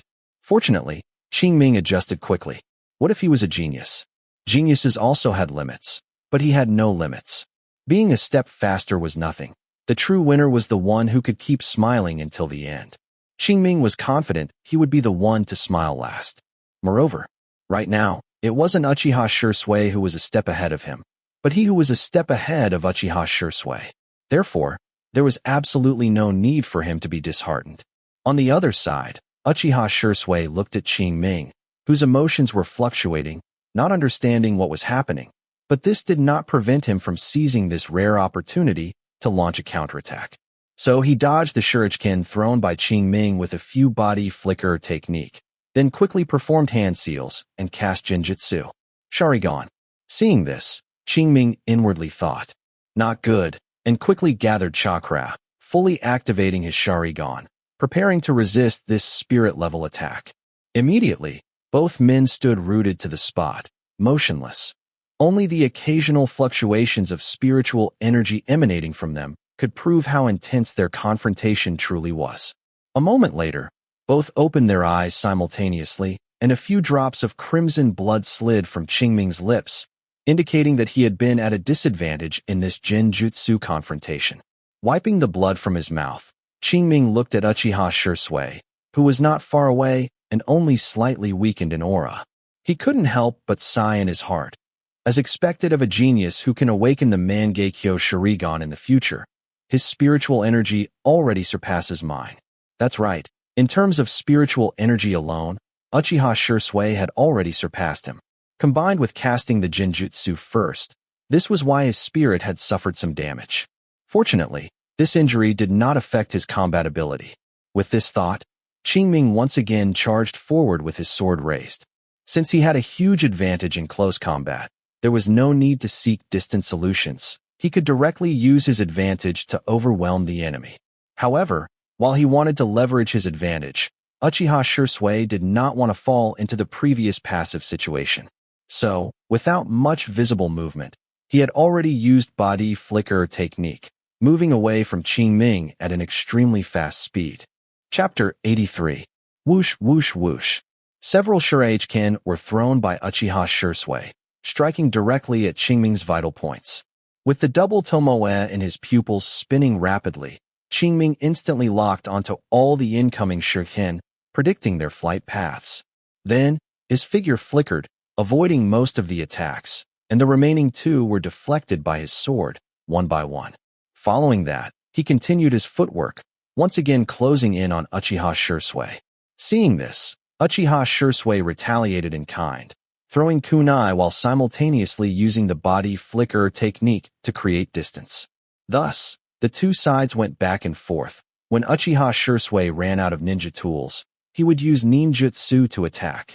Although Qingming had the Sharingan and could evade damage, he was always unable to get close to Uchiha Shisui, which caused his idea of close-quarters combat to fail. Since that's the case, let's see whose ninjutsu is more powerful. With this thought, Qingming suddenly stopped, twisted his wrist, and inserted his short sword into the sheath at his waist. Then, he raised both hands, rapidly forming the 6 hand seals of Z. In, Su, Cho, Mao, In, opened his mouth and spewed out dozens, even hundreds, of fireballs. These fireballs, like the seeds of a phoenix flower, flew towards Uchiha Shisui. So fast, Uchiha Shisui's heart jolted in surprise, and he quickly dodged. However, he truly underestimated Qingming's proficiency with the fire really SS. Phoenix Saj fire technique, and was caught completely off guard. It wasn't Uchiha Shisui's fault for being careless. It was because Qingming's previous display of the fire really SS. Great fireball technique was only mediocre. With a preconceived notion, he naturally thought Qingming's ninjutsu level was average. He never expected that his fire really SS. Phoenix Saj fire technique was far more proficient than his fire really SS. Great fireball technique. Thus, suffering a hidden loss was quite normal. But Qingming would not let this opportunity slip. Watching Uchiha Shisui awkwardly dodge a round of attacks, Qingming didn't hesitate for a moment, immediately launching a second wave of attacks. It was still the fire really SS. Phoenix Saj fire technique, but the moment the fireballs exited, Qingming threw several shuriken. If it were an ordinary person facing this sudden mixed assault, they would very likely be hit. But Uchiha Shisui was different. His gaze never left Qingming. Therefore, the moment Qingming made his move, he realized that this attack was different. Hence, his evasive movements became more cautious. Even so, he was startled by the crimson shuriken flying out of the fireballs. Feeling the burning sensation emanating from them, Uchiha Shisui couldn't imagine how painful it would be if they landed on him. Fortunately, such an attack posed no great threat to him, who possessed the Sharingan. Uchiha Shisui flickered a few times, avoiding this wave of attacks. Qingming saw this, muttered, "What a pity," and then launched another attack. It was still the fire really SS. Phoenix Saj fire technique. Anyway, with his current chakra reserves, performing it 50 or 60 times was not a problem. Since the opponent was unwilling to engage him in close combat, he would force the opponent to comply. As the saying goes, prolonged defense is bound to lead to a mistake. He could perform such attacks repeatedly. Uchiha Shisui could dodge once, twice, 3 times, 4 times, or even 10 or 8 times. But as long as the opponent made one mistake, that would be his opportunity. Moreover, as time passed, Qingming gradually gained a clearer understanding of Uchiha Shirsui's habits. This way, combined with the Sharingan's insight, predicting the opponent's actions was no longer so difficult. Thus, Uchiha Shirsui's pressure would inevitably grow greater. At that time, he would either have to fight him head-on or expose a weakness while dodging, and then be forced into combat. In short, it was a win-win situation, so Qingming was no longer anxious. Now he only needed to keep a close eye on the opponent's movements and be aware of any potential counterattacks the opponent might launch. Time passed minute by minute. In the second-floor corridor, the eliminated examinees were already dumbfounded. They watched the battle below, feeling that it was on a completely different level from their own. Given the strength displayed by the two below, if they were to go up, they would probably have died 8 times over. Are they really just gaining? In the arena, someone, it was unclear who, voiced the thoughts of these examinees. But no one answered his question. Everyone was intently watching the battle below. Finally, after narrowly avoiding another barrage of fireballs, Uchiha Shirsui launched a counterattack.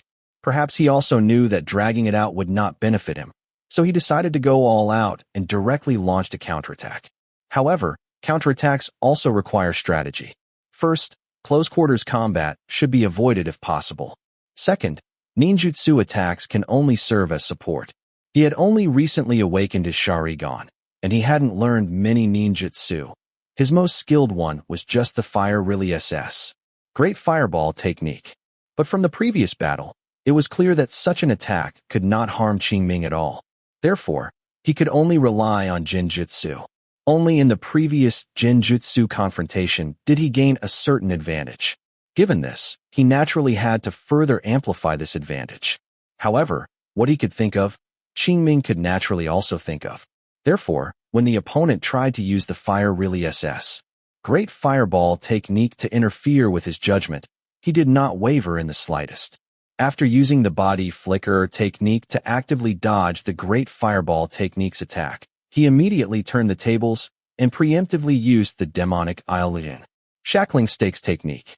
The reason the opponent was able to injure him in the previous Genjutsu confrontation, besides having higher spirit power, was primarily because he had initiated the Genjutsu first.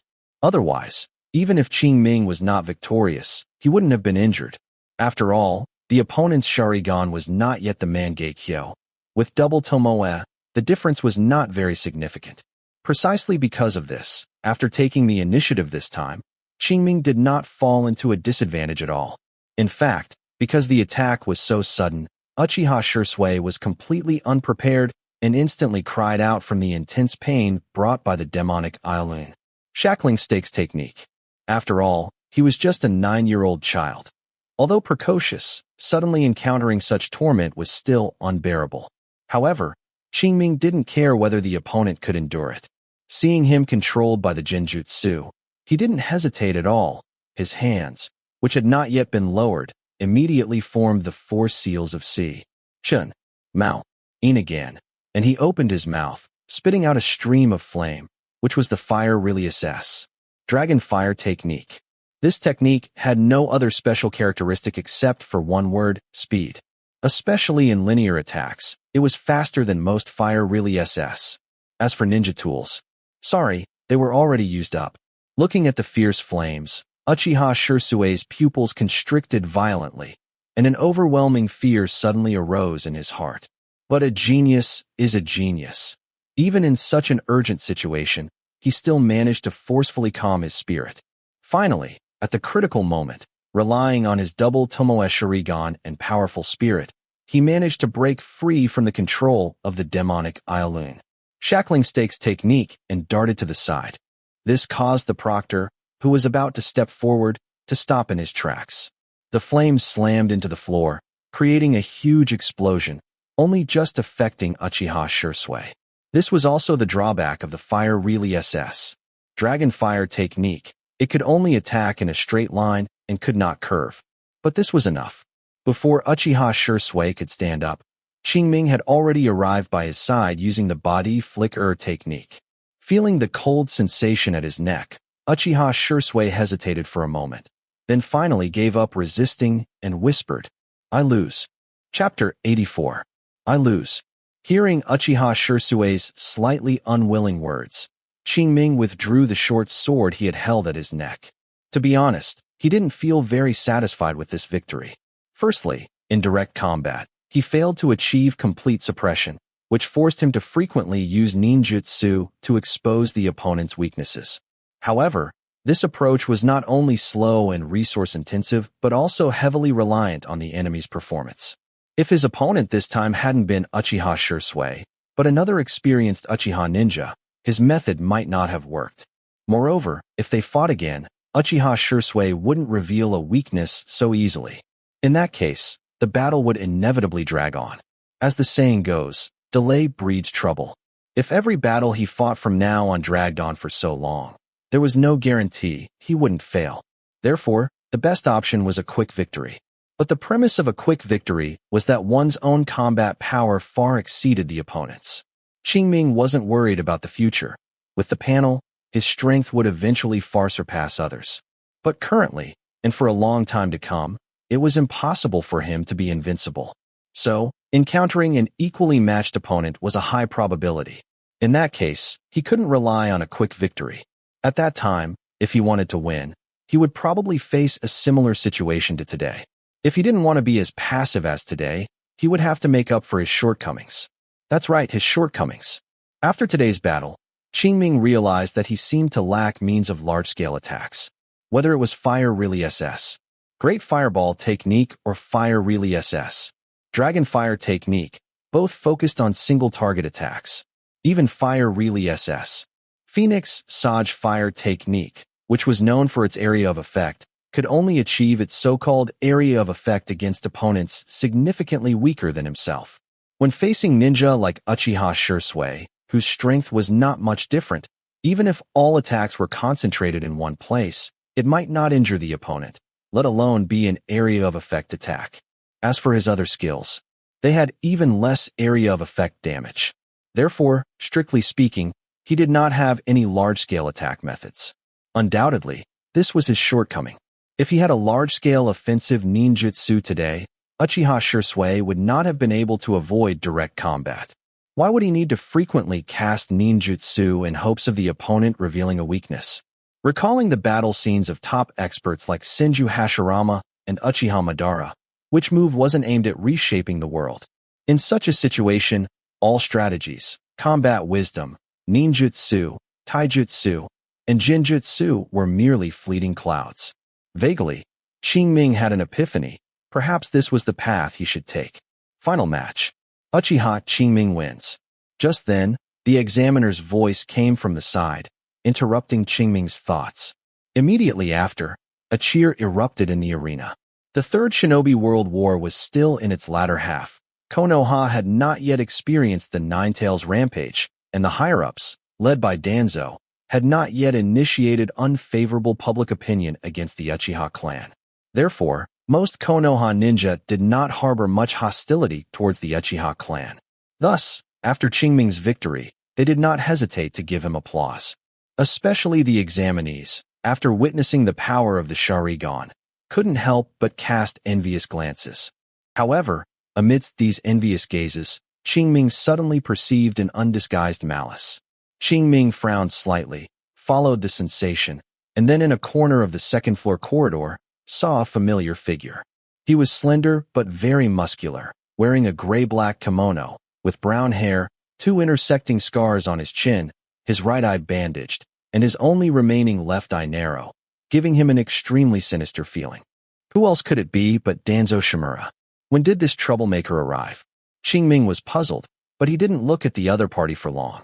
Although the other party showed malice at their first meeting, which greatly annoyed Qingming. But he knew his own limits. With his current strength, he couldn't challenge the other party's authority. In this situation, it was naturally best to keep as much distance as possible. He was not an idiot who would foolishly jump around when his strength was insufficient.